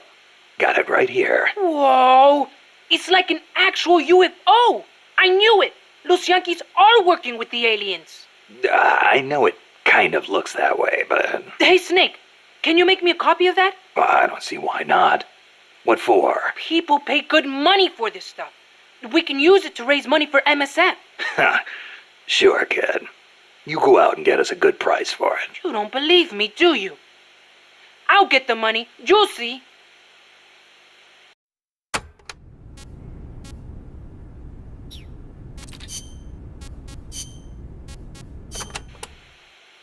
You ever see the movie 2001: A Space Odyssey? Can't say I have. Fantastic flick. The outer space special effects are incredible enough, but the depiction of AI is what really stands out. There's an AI? Yeah, a spacecraft pilot AI called HAL. It plays a major role in the story. Dr. Strangelove loves it too. Did I ever tell you about the time we first met up in Costa Rica? No. You know how she hates men, right? So we hadn't seen each other since NASA, and we just weren't hitting it off. Until we started talking about HAL. And then she started going off. The way she talked about it was so intellectual. The way she analyzed every plot detail, how passionate she was about the AI. It made me fall for her all over again. Brothers! You know what? Here's to Hal for bringing her and me closer together. You should ask her about 2001 too. Then you'll understand just how amazing she is. Amazing, huh? Hal. Now there's a good name.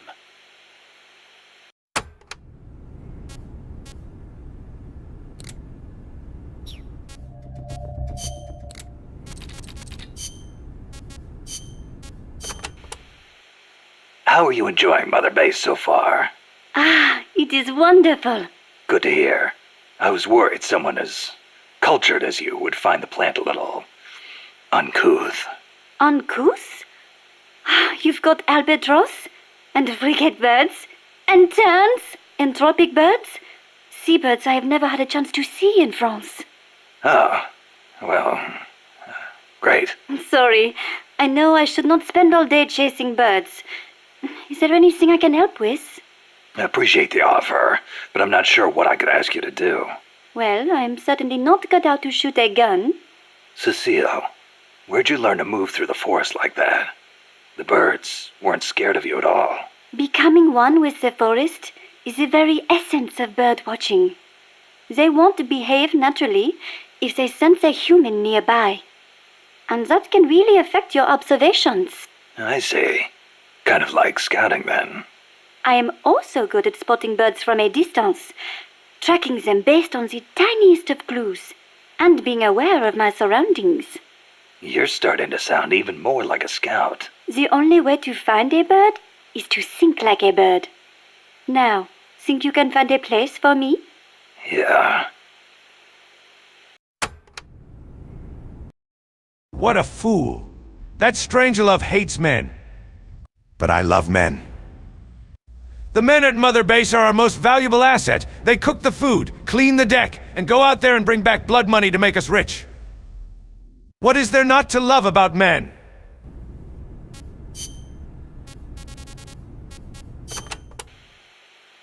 France has produced many philosophers over the years. Descartes, Bataille, Sartre, Baudrillard. Yeah, I'm familiar with Sartre myself.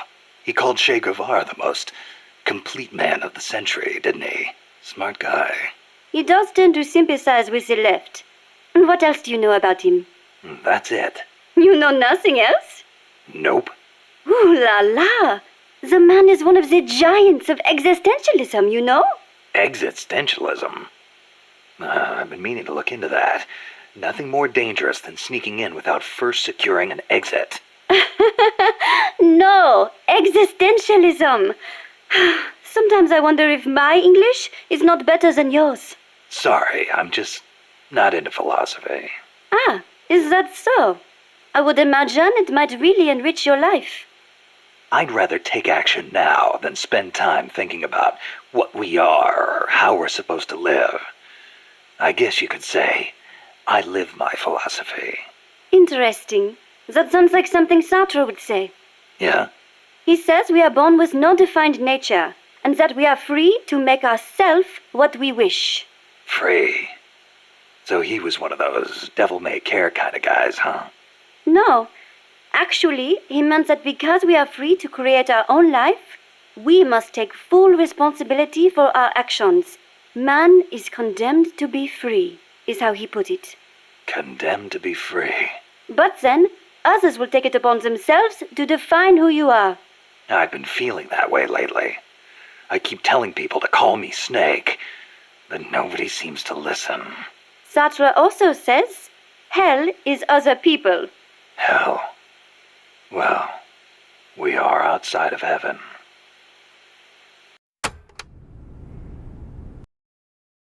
George, Kazuhira Miller here. Our mother base is low on food and our morale is dropping. I have been trying hard to fulfill the hunger by pumping out my special Miller milkshakes, but I have my limits too. No, I don't think we should increase the milkshake production by me telling the other male staffs the secret recipe. Is there other ways we can get more food? What do you mean I'm going to start working in Japan from tomorrow? What do you mean you already sold me to a place called Kojima Productions?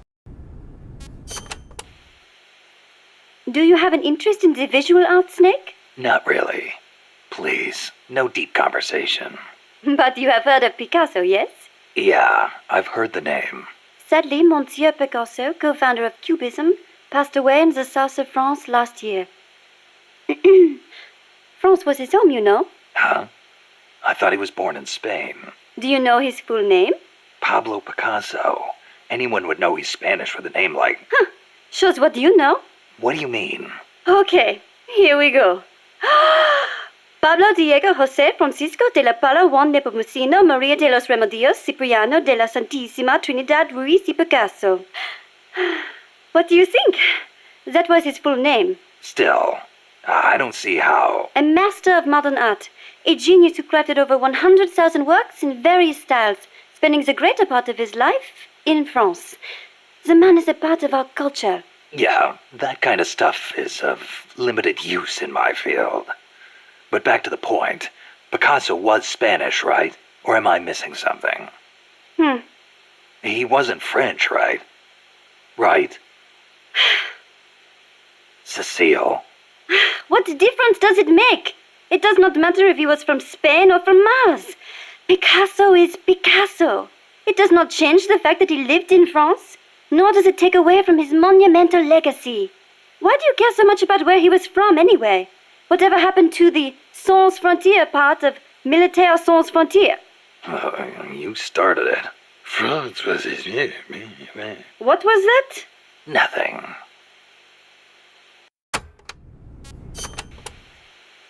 Tell me, Snake, do you ever put sweets in your rations? Never thought about it before. Why? Ah, I simply love them. French sweets are très délicieux. Everyone knows crepes, but there are also profiteroles, eclairs, Madeleines, Financier. Then there's Tartatin, and you can't forget Savarin. Oh, and Millefiole, crepes, blancmange. Yeah, you already mentioned crepes. Soufflés, croquembouche, cannelle, Florentine, Queen Amagne, peach melbas. Finished? And macaroons. I love those the most. Macaroon Parisian are the best. They are so cute and colorful, and they contain meringue, so they melt right in your mouth. Wow. I'd no idea macaroons were that popular in France, too. What do you mean in France, too? Macaroons are those coconut-flavored cookies, right? Oh, excuse you? Macaroons contain almond powder, not coconuts. Don't they have peanuts in them?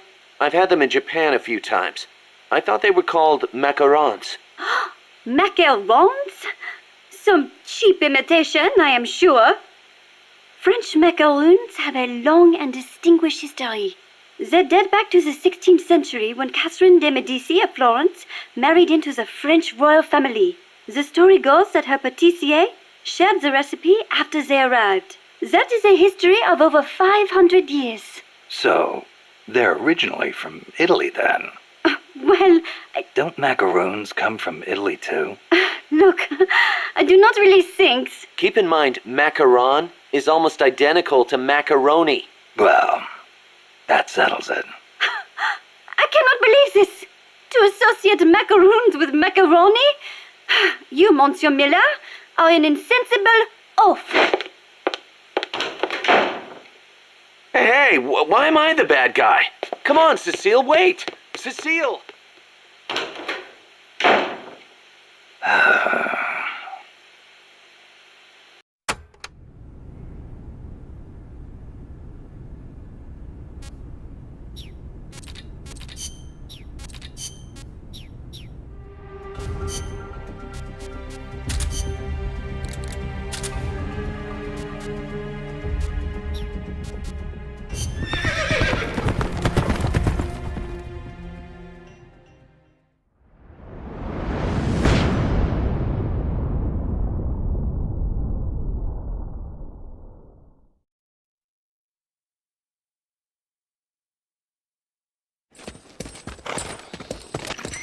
How's the horse doing?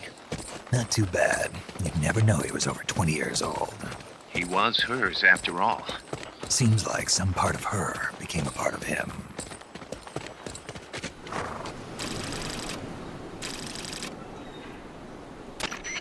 The platform and the cerebral AI are supposed to be assembled at an underground base disguised as a mine. If my guess is right, both of them have already arrived and are being readied for final testing. Destroying the platform will be difficult. I suggest getting up close and destroying the AI instead. Whatever you do, I'm begging you, don't let my Peace Walker launch a nuke. Hurry, Snake! Shut up, Snake. Picasso was from France. Now do you want to hear more about 20th century European painters?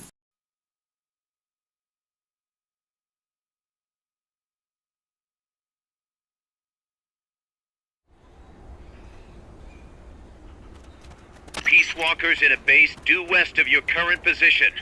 Move out.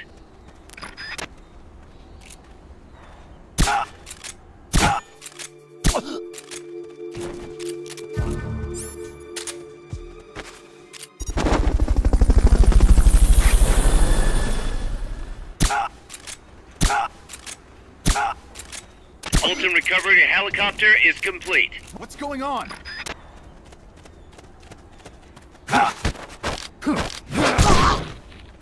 Freeze.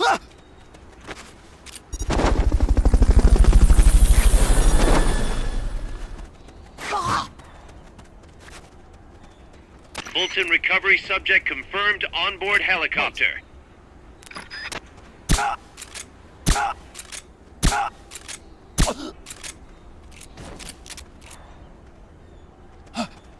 Somebody there?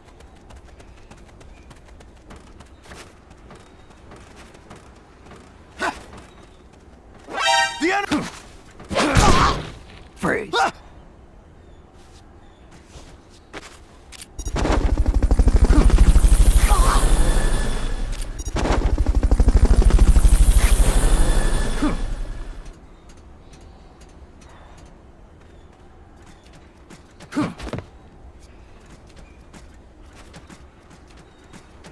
There's some straw below you. You can dive into it with the action button.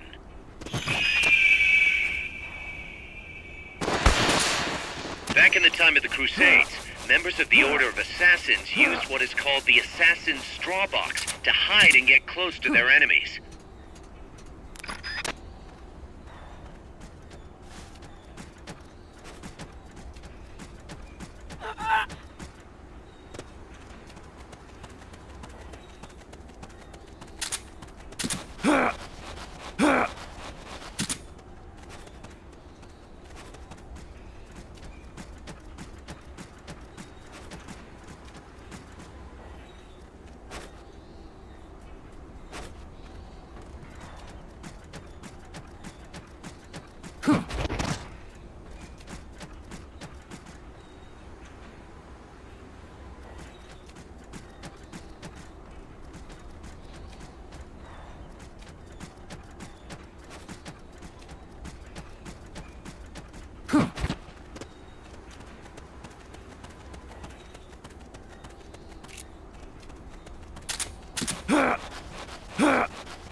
Looks like the base you're after has been made to look like a mine.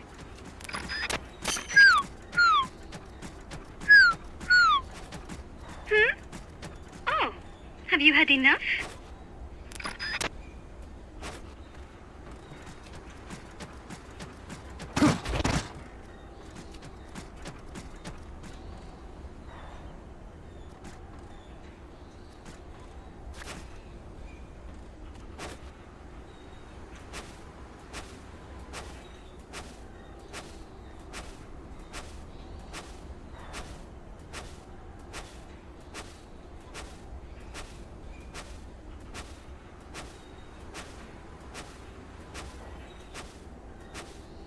You're headed for a base they've done up as a mine.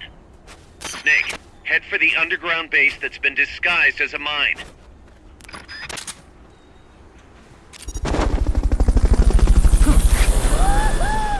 Oh, all right. Fulton recovery helicopter is complete.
Damn it! You've been spotted by the guards. Take them out before they take you out.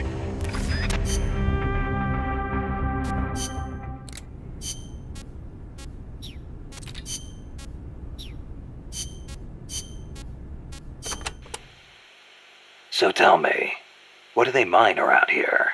Gold, if I am not mistaken. Gold? No kidding. I wonder what would be the fastest way to... I do not know how much success they have had. You do not hear of anyone still operating mines around here. Oh. Generally speaking, people here are not too thrilled with outside capital coming in and taking away the country's natural resources. 4 years ago, a group of protesters hurled stones at the Parliament building when people found out the country had been bestowing mining rights to foreign companies.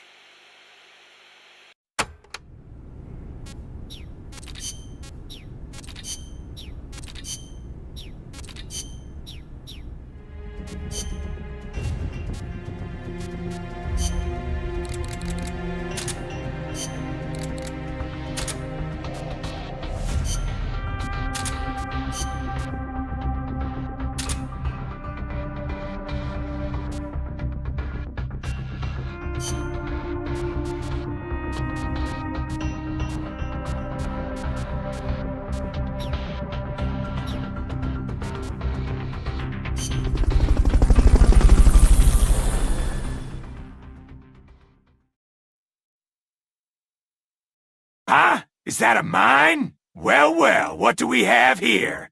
A mine that has a lot of miners.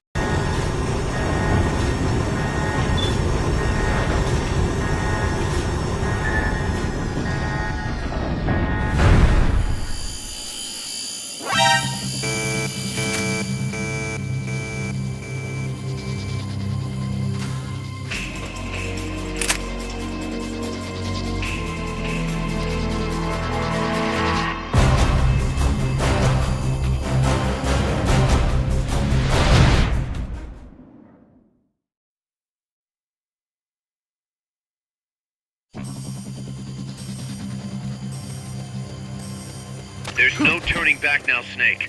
Wipe out the enemy. Move on.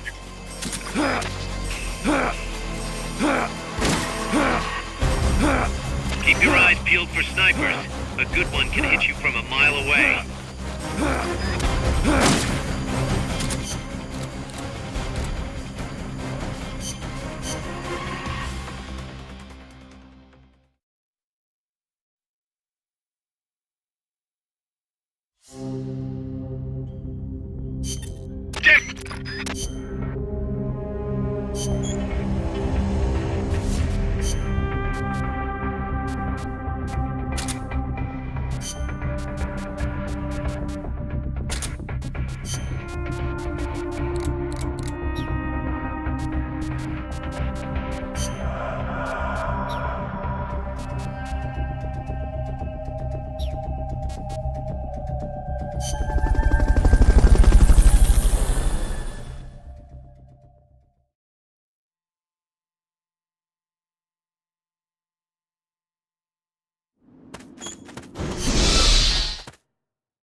There's no turning back now, Snake. Wipe out the enemy. Move on.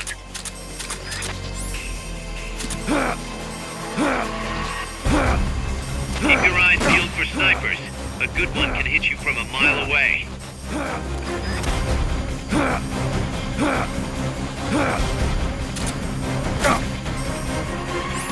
Commencing attack.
no turning back now, Snake.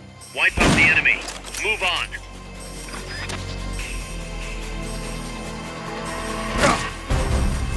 Keep your eyes peeled for snipers. A good one can hit you from a mile away.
They've okayed your request for a cardboard box. It'll be sent out shortly.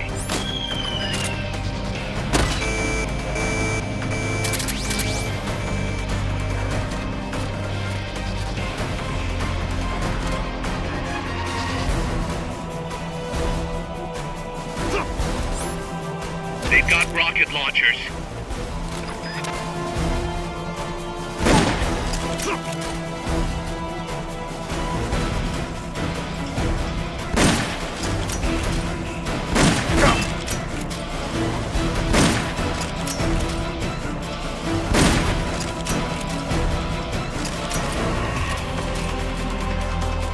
Time to make some frickin' meat!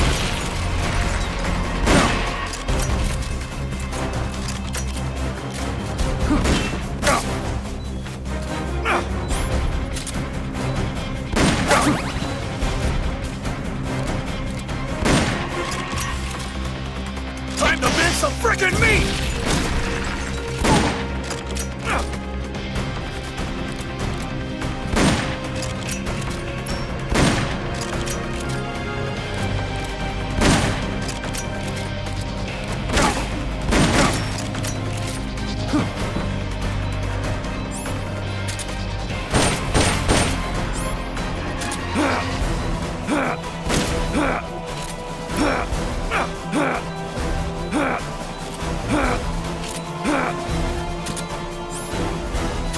They've okayed the request for support.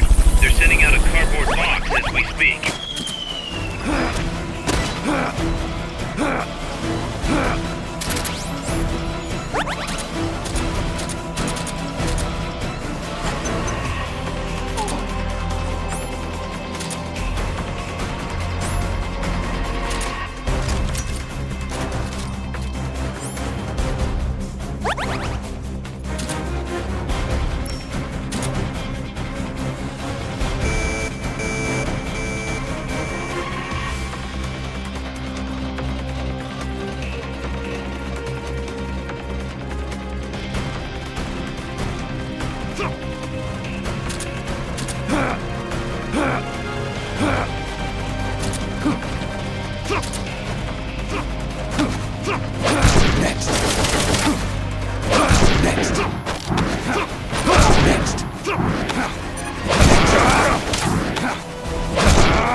They've okayed your request for a cardboard box. It'll be sent out shortly.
Boss!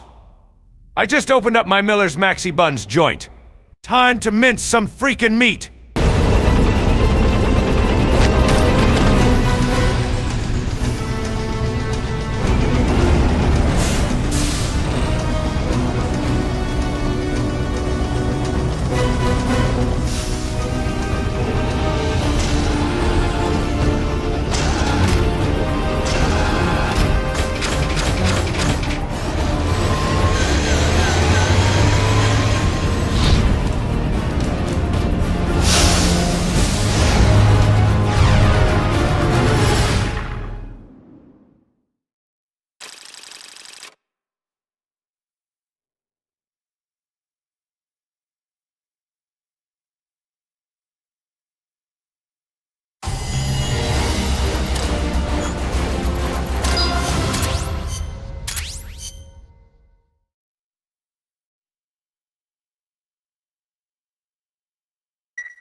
That's Huey's unmanned weapon, the Cocoon. Put it out of commission.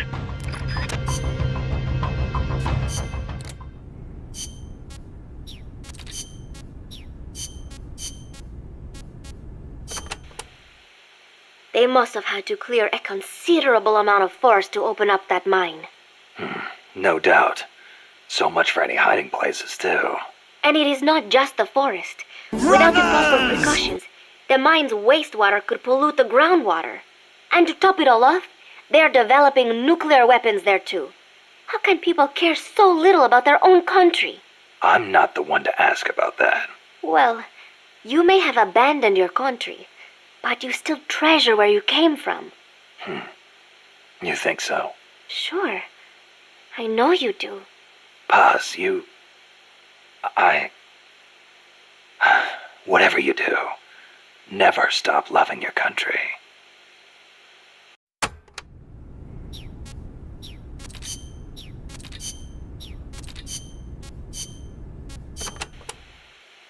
During development, I had trouble figuring out how to handle the Cocoon's excess heat.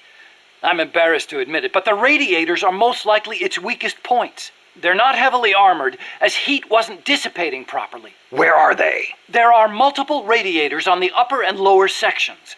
Just look for the exhaust fumes. The only thing is, the upper radiators typically aren't exposed. You should probably shoot for the lower ones first. You could move under its body to access the lower ones, but the Cocoon is capable of vertical movement, so be careful not to get crushed. Watch out for missiles and hedgehogs, too. Hedgehogs? Anti-submarine multiple spigot mortars? I adapted the technology for use as a surface weapon. Both the missiles and hedgehogs take time to load, though. It can't fire a hedgehog until the lamp comes on. As for the missiles, watch for the way the hatches move. That'll be my chance to get close. When the hatches open, out come the missiles.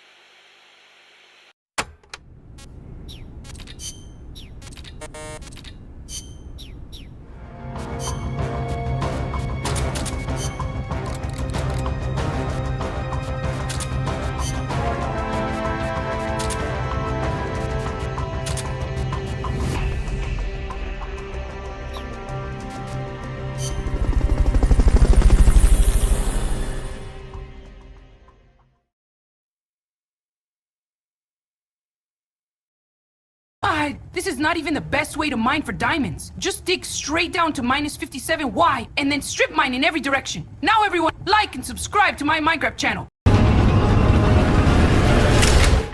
Brothers!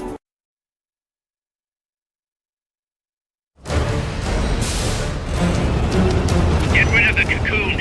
If anybody can handle something this big, it's you, boss. Get out of there. Run. Tiny won't do anything against a gun like that. They locate your request for a cardboard box. This will be sent out shortly.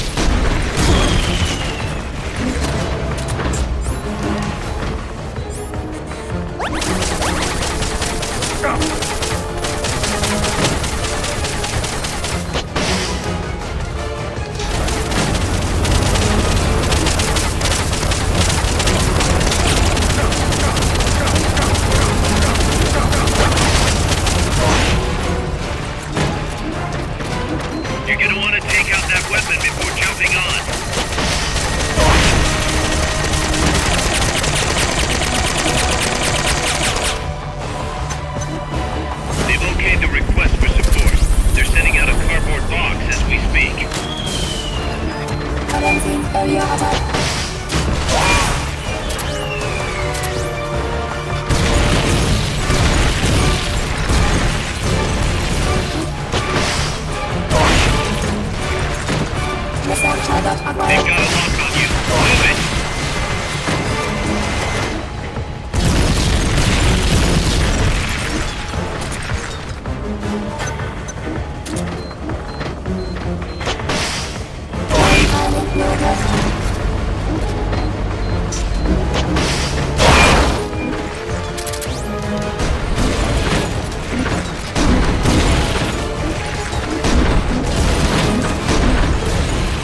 Aim for the radiators on the lower part of its body.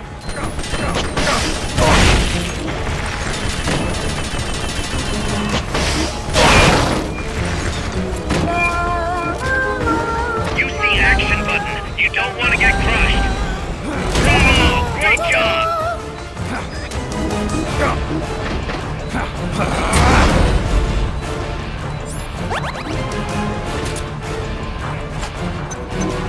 They've okayed the request for support. They're sending out a cardboard box as we speak.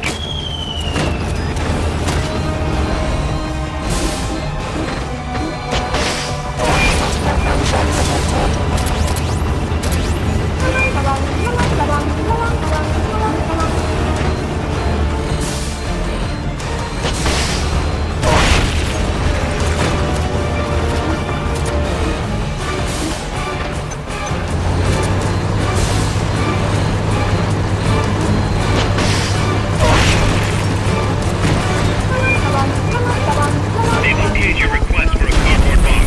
It'll be sent out. The arm, it's reactivated. The shock dislodged the ladder on the side of the treads. You can use that to get on top.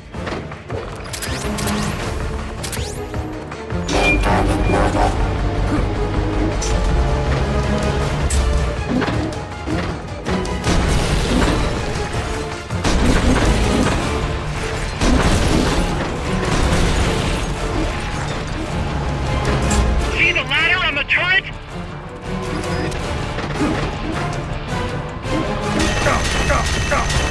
Use the supply marker to indicate the drop zone for the supplies.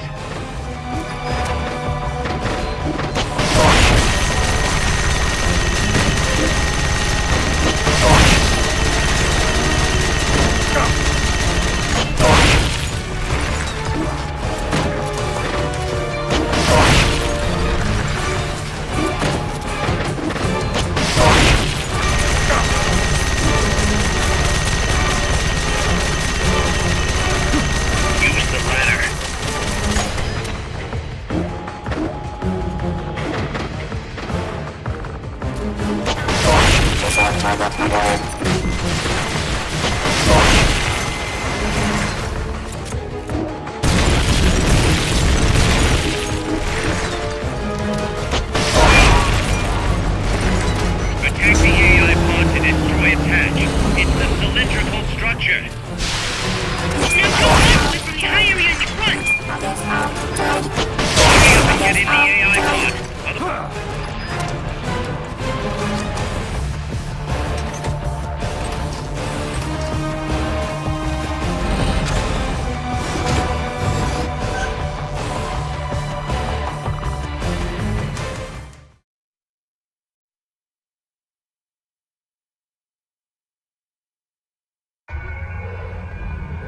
Pull out all the unlocked memory boards. Pull out the memory boards. All the unlocked boards will have icons over them.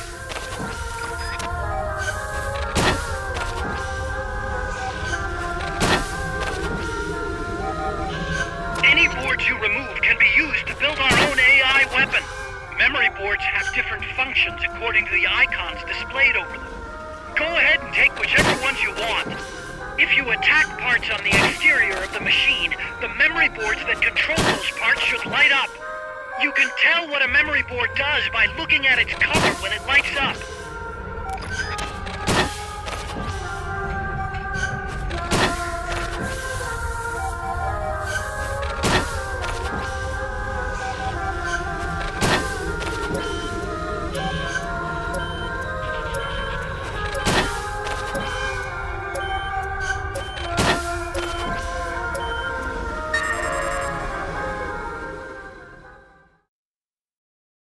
People ask me, yo, Stillman, why is Amanda not included in your 50 Shades of Gold guidebook? Well, I once got freaky with Amanda, and when she gets freaky, she talks dirty to me in Spanish. And whenever she praises my black excellence in Spanish, somehow I feel weird. And weird not in a good way. My thing suddenly dies like a dud C4, or like she minced my freaking meat.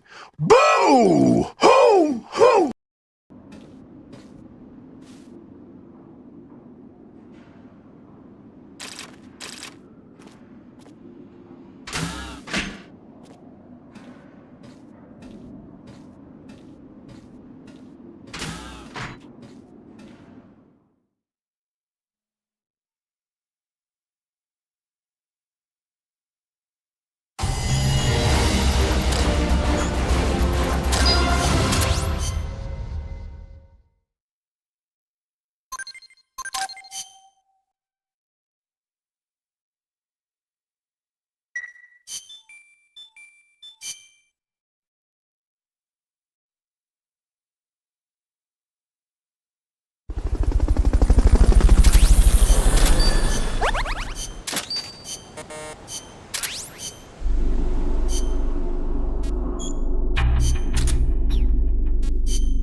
Snake. Peace Walker is in a hangar at the very bottom of the mine. Infiltrate the base and put a stop to the project by destroying Peace Walker's AI pod.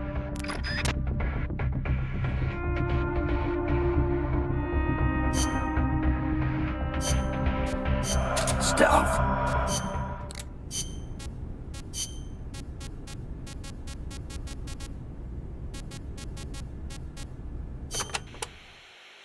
Enemies carrying shields can be a real pain in the ass.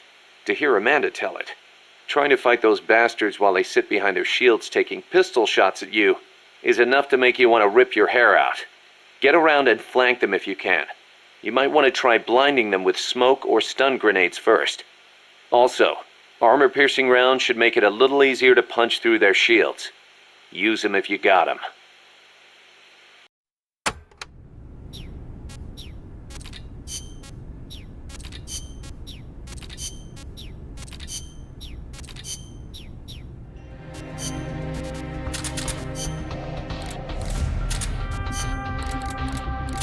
Shut the fuck up!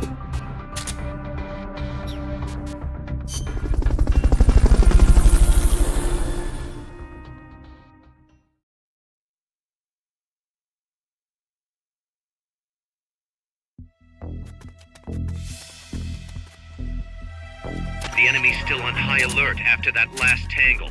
Don't get yourself caught. Blue team, search for the intruders. Gold team, guard the...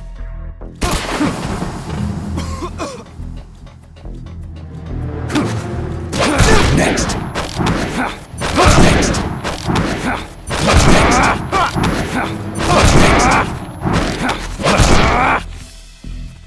That elevator should take you underground. To use the elevator, press the action button in front of the switch.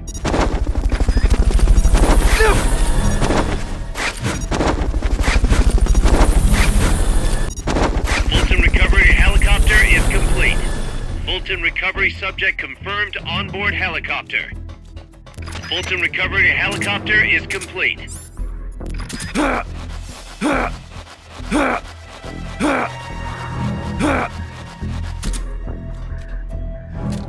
Hide until the elevator arrives. Don't let anyone detect you. How much meat could a woodchuck mince if a woodchuck could mince meat?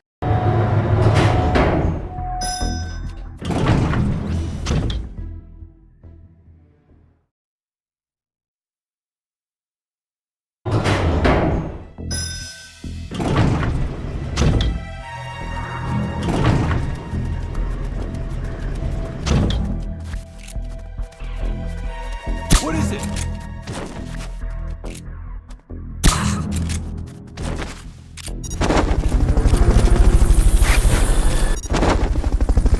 What was that?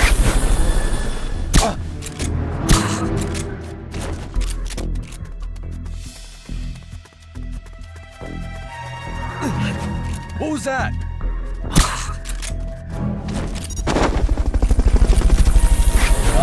Enemies close by! What is it?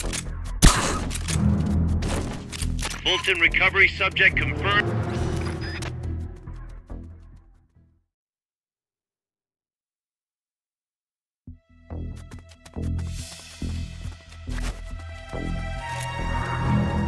What's that? Who's that?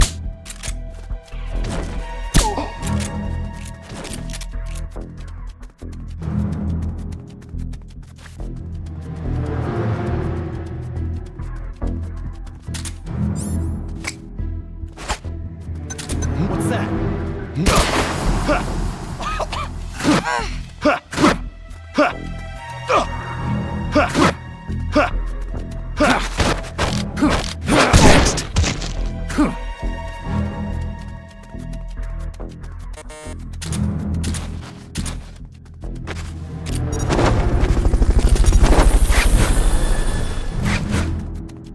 Maybe a little elbow grease will get those shutters open. Try tapping the action button as fast as you can. Peace Walker's behind those shutters! Peace Walker's behind those shutters! Find Peace Walker's hangar and destroy the AI pod. Nice, Snake. From here, it's a straight shot to Peace Walker's hangar. That was some crazy button tapping, Snake. I knew you could do it. Only a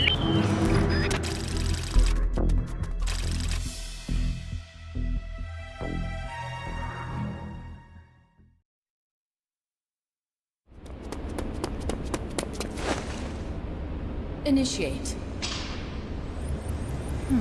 What's the situation? We're waiting on acknowledgement from Reptile.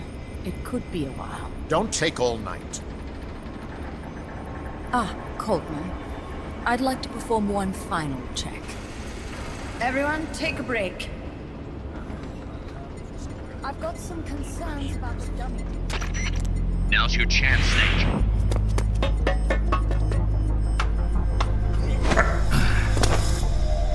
Jack, you've returned. What's wrong? Your body temperature has fallen. You're imagining things. Have you come to destroy me? Your pulse has quickened slightly. Just chilly. It's freezing in here. I see. Boss. What is it, Jack? Boss. Is that you? What is it, Jack? Do you have regrets? Regrets?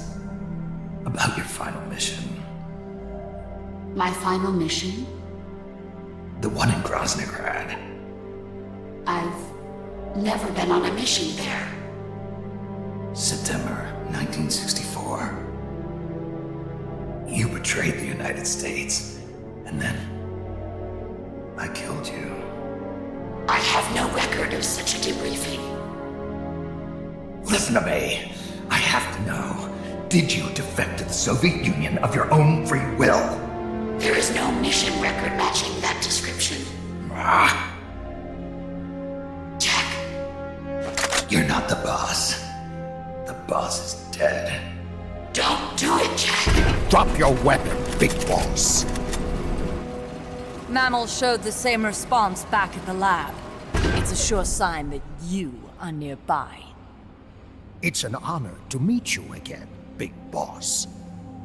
I've seen that coyote before. Lobo is the name. Lobo? Smells like a rotting corpse to me. I know all about you. Selinoyarsk, 10 years ago. You were involved. The operation to eliminate the traitor. I planned the whole thing. Shouldn't a suit like you be back at Langley? What the hell are you doing here? It's what the CIA does best. Ensure people in the know keep their mouths shut, or else pack them off someplace where there's no one to listen. I get it. Trying to claw your way back into their good graces. It's not quite that simple. My aim is a new world order. Détente, the NPT. SALT, TTBT. Ever since the Cuban Missile Crisis, the structure of the Cold War has been coming apart at the seams. A new age is dawning. An age in which Peace Walker, an infallible nuclear deterrent system with the patience and cold logic of a machine, will play a vital role. That's your plan? Assigning humanity's sins to a bunch of machines? Quite the romantic. Remember the Cuban Missile Crisis, when the commander of a Russian sub refused an order to launch a nuclear-armed torpedo at an American destroyer? In retrospect, that man was a hero. He saved the world from all-out nuclear war. Humans are incapable of destroying themselves. But an AI wouldn't hesitate to push the button. Precisely. Making it the one real deterrent. People hesitate, lose their nerve. Isn't that why deterrence theory works in the first place? No. Machines don't make mistakes. Only men do. That's why a fully automated, mechanized deterrent. Our bald fuck like me is so powerful. 100 push-ups, 100 sit-ups, 100 squats, and a 10-kilometer run every single day as the cockpit of the new Cold War. Honduras, Nicaragua, Costa Rica, Panama. Peace Walker will be deployed along Central America's entire Caribbean coast. All of North America, South America, and the West Indies will be within its range. We'll bring law and order to the entire continent. And you'll still be calling the shots. You still don't get it. The age of heroes is over, buried alongside the boss and her bankrupt beliefs. From now on, our only heroes will be machines. Surely no one understands that better than you. Except perhaps your partner. A deterrent for hire. An army without borders. You've invented a new system too, and an admirable one at that. That's supposed to be an offer. I'm not offering anything. If I'm to sell my new system, you and yours have got to go. Wait! Coldman, I have questions for him. Information critical to the completion of the mammal pod. Give him to me. Don't waste too much time. We've just received word that the SALT II talks are on schedule. We will launch on time. Snake, you are going to help me resurrect her. Shut up! The boss is dead. Bring him.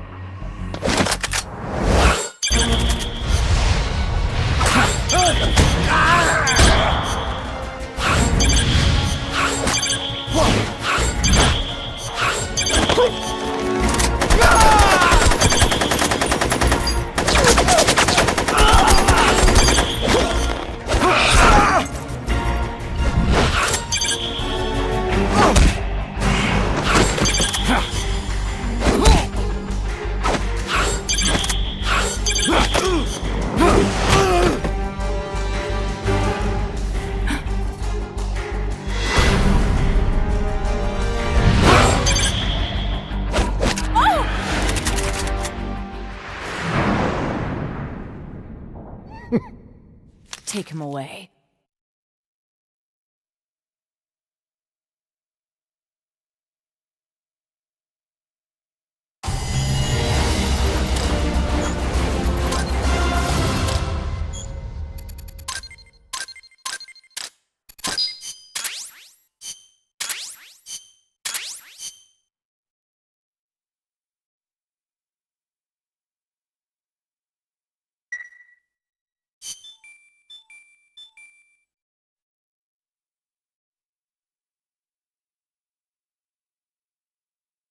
You men are all useless. How did he manage to beat all of you by himself?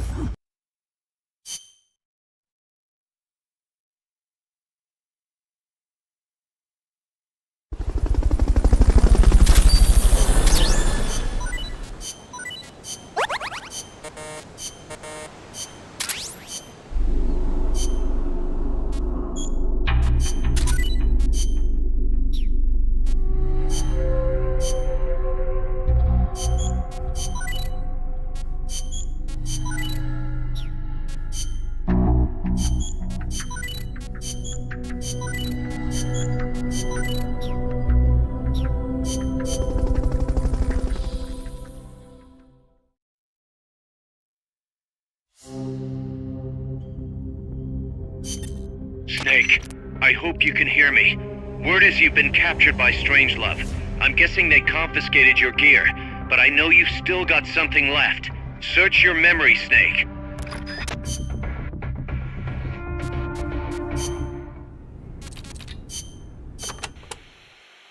Any word from Snake? I can't get through. Strangelove must still have him. No. We just have to trust the boss and wait. For how long? Amanda, you're cute when you're angry.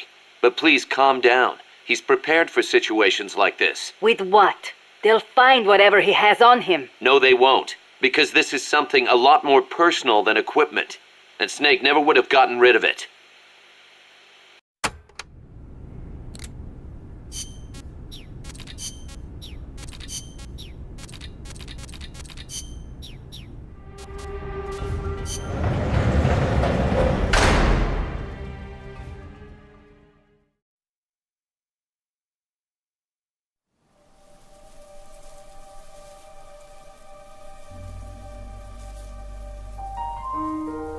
I didn't defect.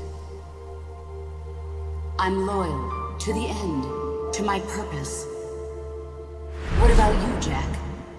What's it going to be? Loyalty to your country or loyalty to me? Your country or your old mentor? Your mission or your beliefs? Your duty to your unit or your personal feelings? The only thing we can believe in with absolute certainty is the mission, Jack.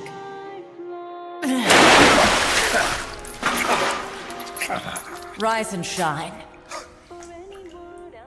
Coldman's greed does not concern me. I'm only interested in one thing. The truth. I'm a scientist, an AI developer, but not an AI myself. I'm a scientist, and as a scientist, I find this distasteful. You understand? I am a scientist, and I expect answers that make sense. Now, what do you know? Your boss defected from the US, taking a Davy Crockett with her, and used it to launch a nuclear strike on Soviet territory. That much I know from the CIA's official debriefing. Did she defect or not? Answer me! Did she or did she not die for her country?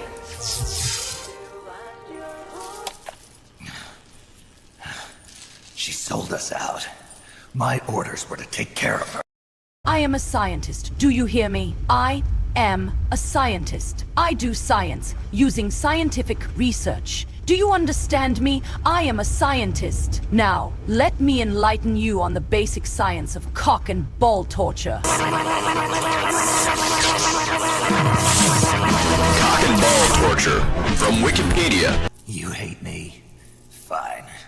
Turn it up. It doesn't change the fact that I killed her. I know that. But what I don't know is your motive.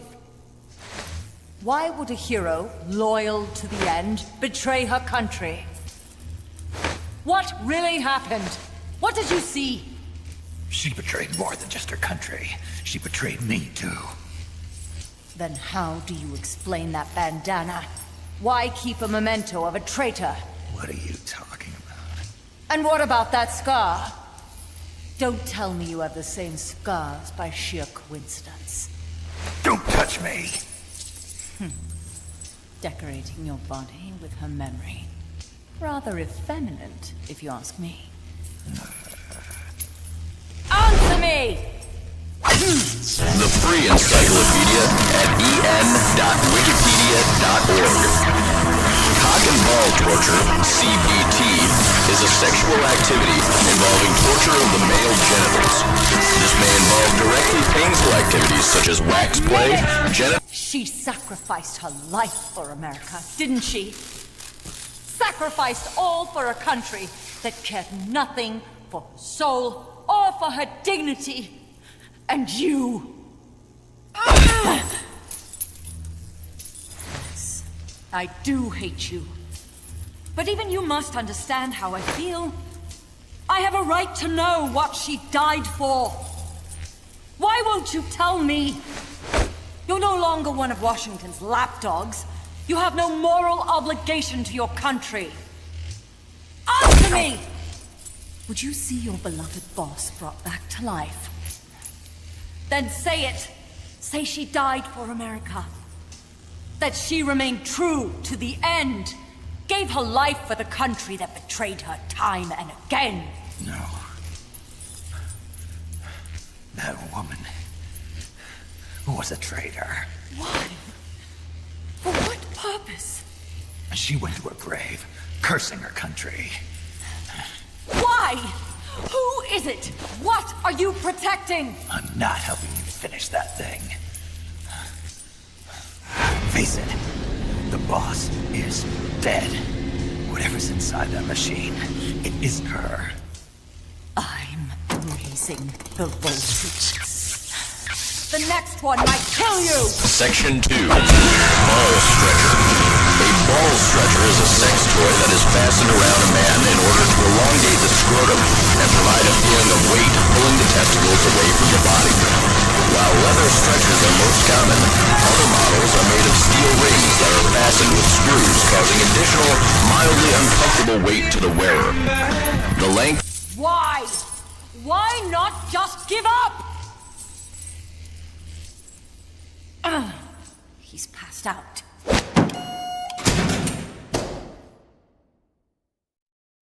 Get in there!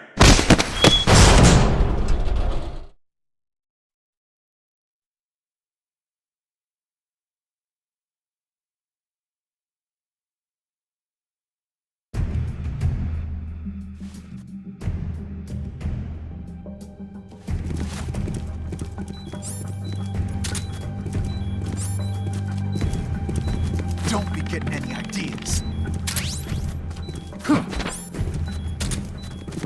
Use the jigsaw by alternating between the L1 and R1 buttons.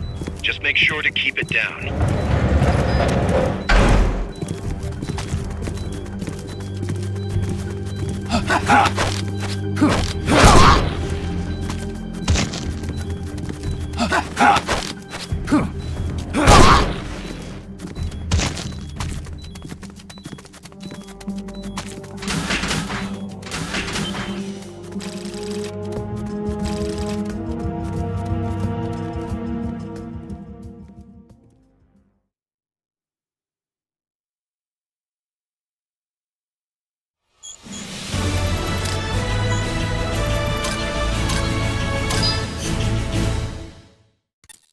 Snake.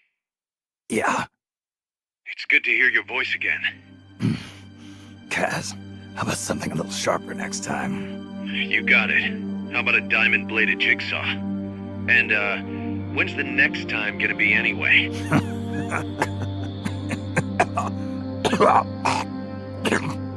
Sorry. Hey, you okay? Yeah. My lungs taste like charcoal. No smoking for you for a while, huh? I'll be fine. The pain in my chest is gone. So that was just a copy of the boss's wound. That's right. The scar's gone now. Nice work. What's the situation with you? Everyone okay? Yeah, but there's a slight problem. I can't get a hold of Paz. Paz? I thought the professor was looking after her. So did I. Here's the deal. I started thinking, and I sent someone over to the school the professor mentioned. And the school doesn't exist. No, it exists, but Paz has been a no-show. The person at the school said neither the professor nor Paz had been seen there in quite some time. Coldman knew about us. We've been marked by the CIA. The KGB and Paz brought us into all this. Coldman must know about them too. You think Coldman's got them? No. Remember, Galvez isn't some pencil pusher. Yeah. The KGB will have eyes on Coldman night and day, too. Which could mean they knew what the CIA would try to do and are just staying out of sight. Let's hope so. See what you can get out of the KGB, Kaz. All right, back to work. I better get moving. Snake, we haven't detected any signs that Peace Walker's been activated, at least from above ground. It's still in the hangar you were in earlier. This time, it's really our last chance. Destroy that AI. On my way.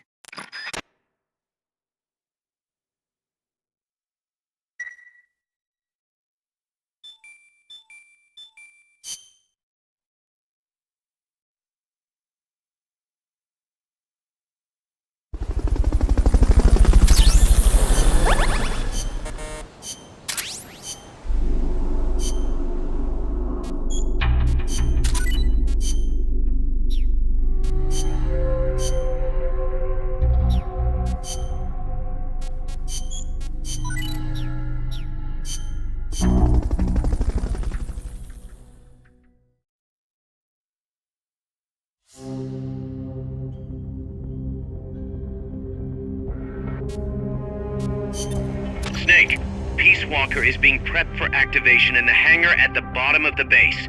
Get in there and destroy the AI before it's activated.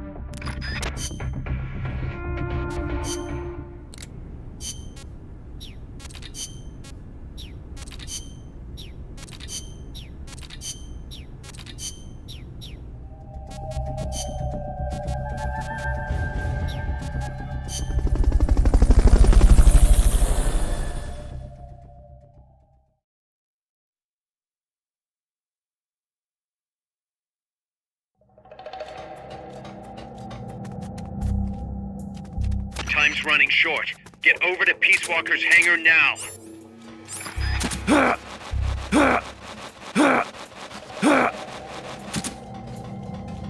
Freeze. Freeze.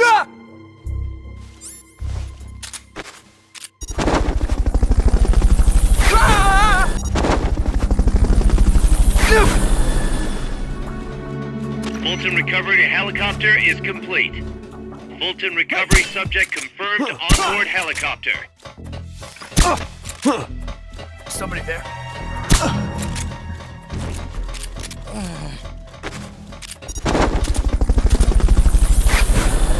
Hey! Fulton recovery helicopter is complete. Freeze. Maybe that leads underground.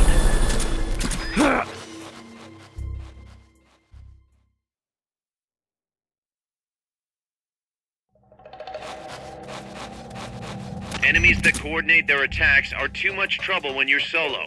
Just steer clear. What is it?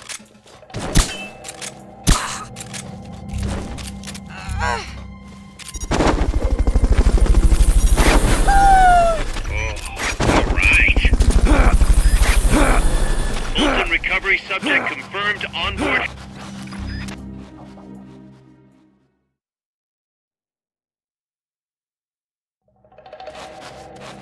All right, Peace Walker can't be far. Hurry.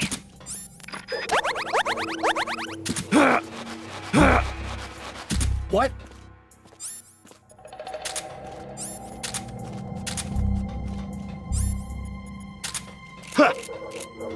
The enemy's close!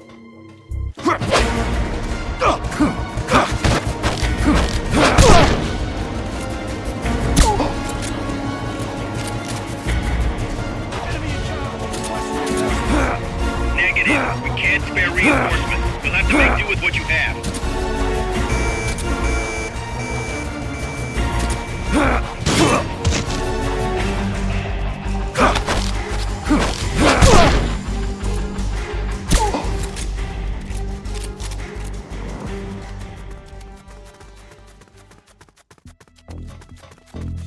What's that?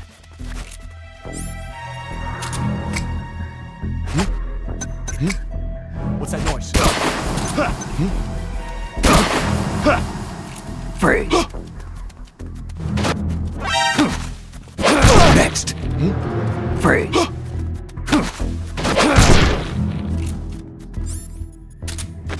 The enemy's hiding! Go find him!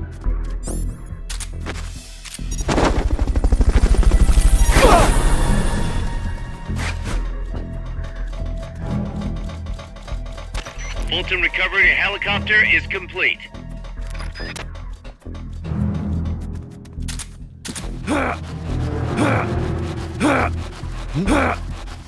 The enemy's close!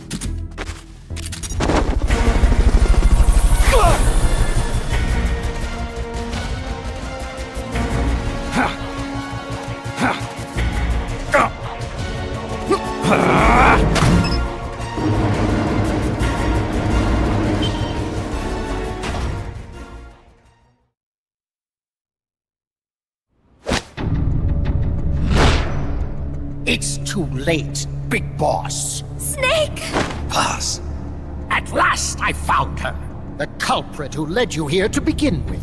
Should have taken care of her back at the supply facility. Snake, don't! The mammal pod is finished. Peace Walker's activation sequence is complete. Finished.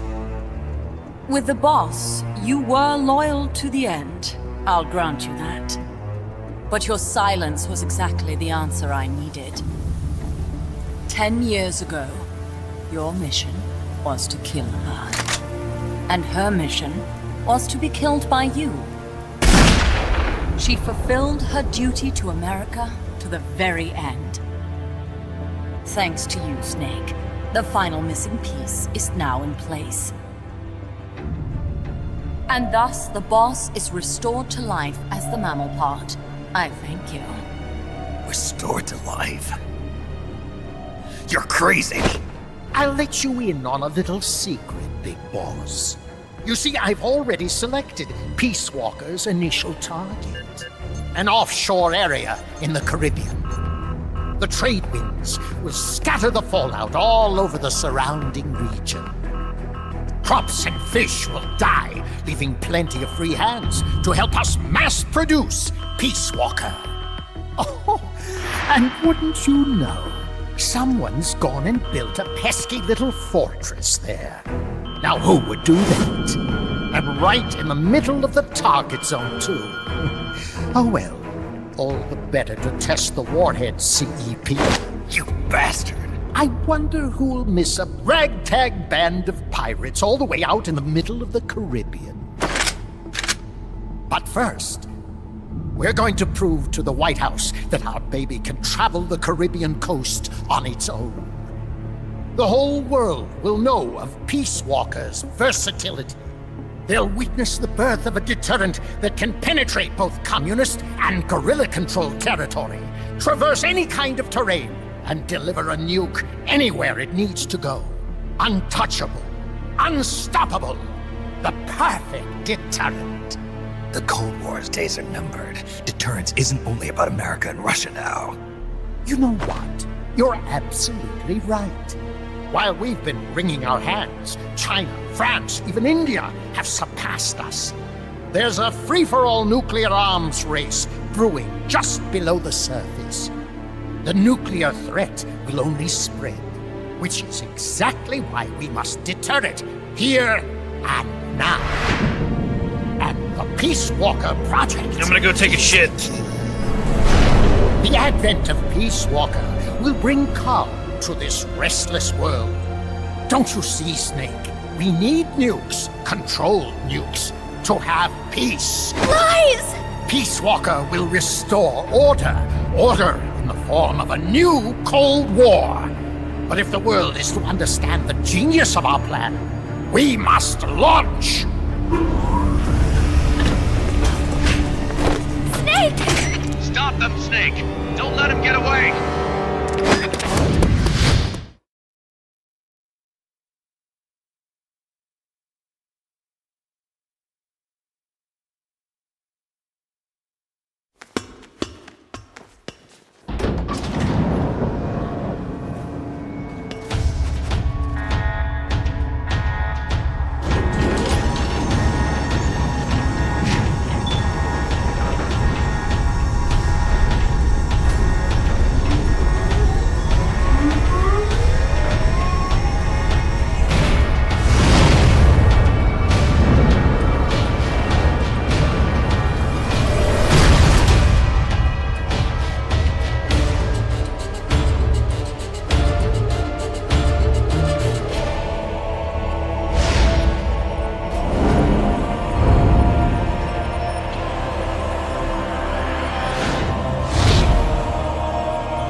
Peace Walker's active, and its self-defense system is targeting you, Snake. You better find a way to stop it quick.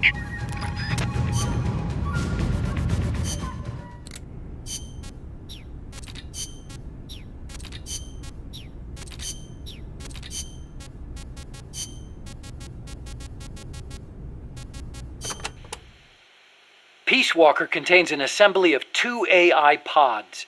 One of them is the mammal pod, which Dr. Strangelove developed.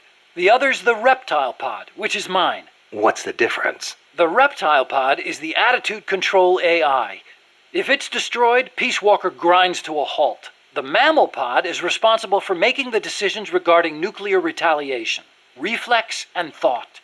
One is the brainstem and cerebellum, the other the cerebrum. So, the one that houses the will of the boss would be the mammal pod.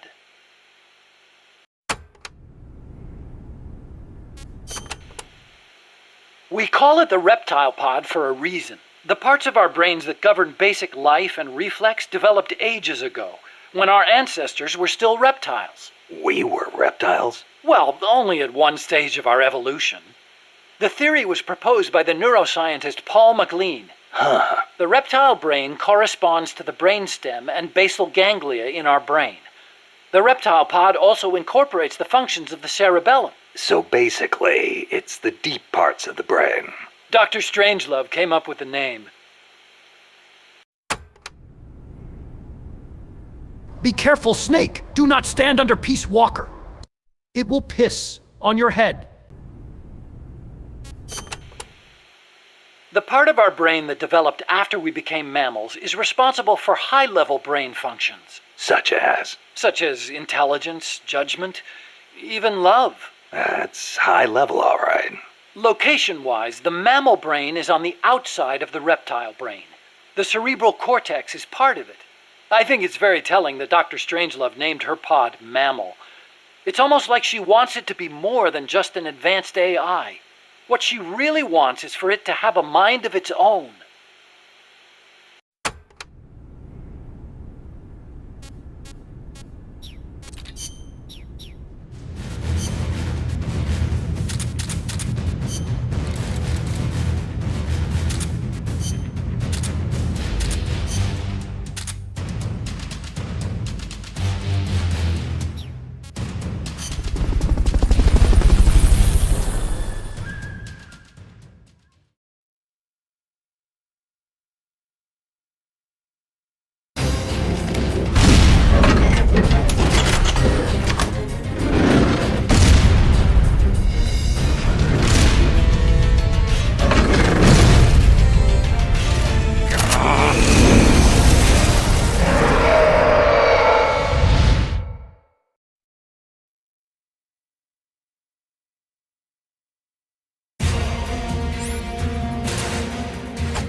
They've okayed your request for a cardboard box. It'll be sent out shortly.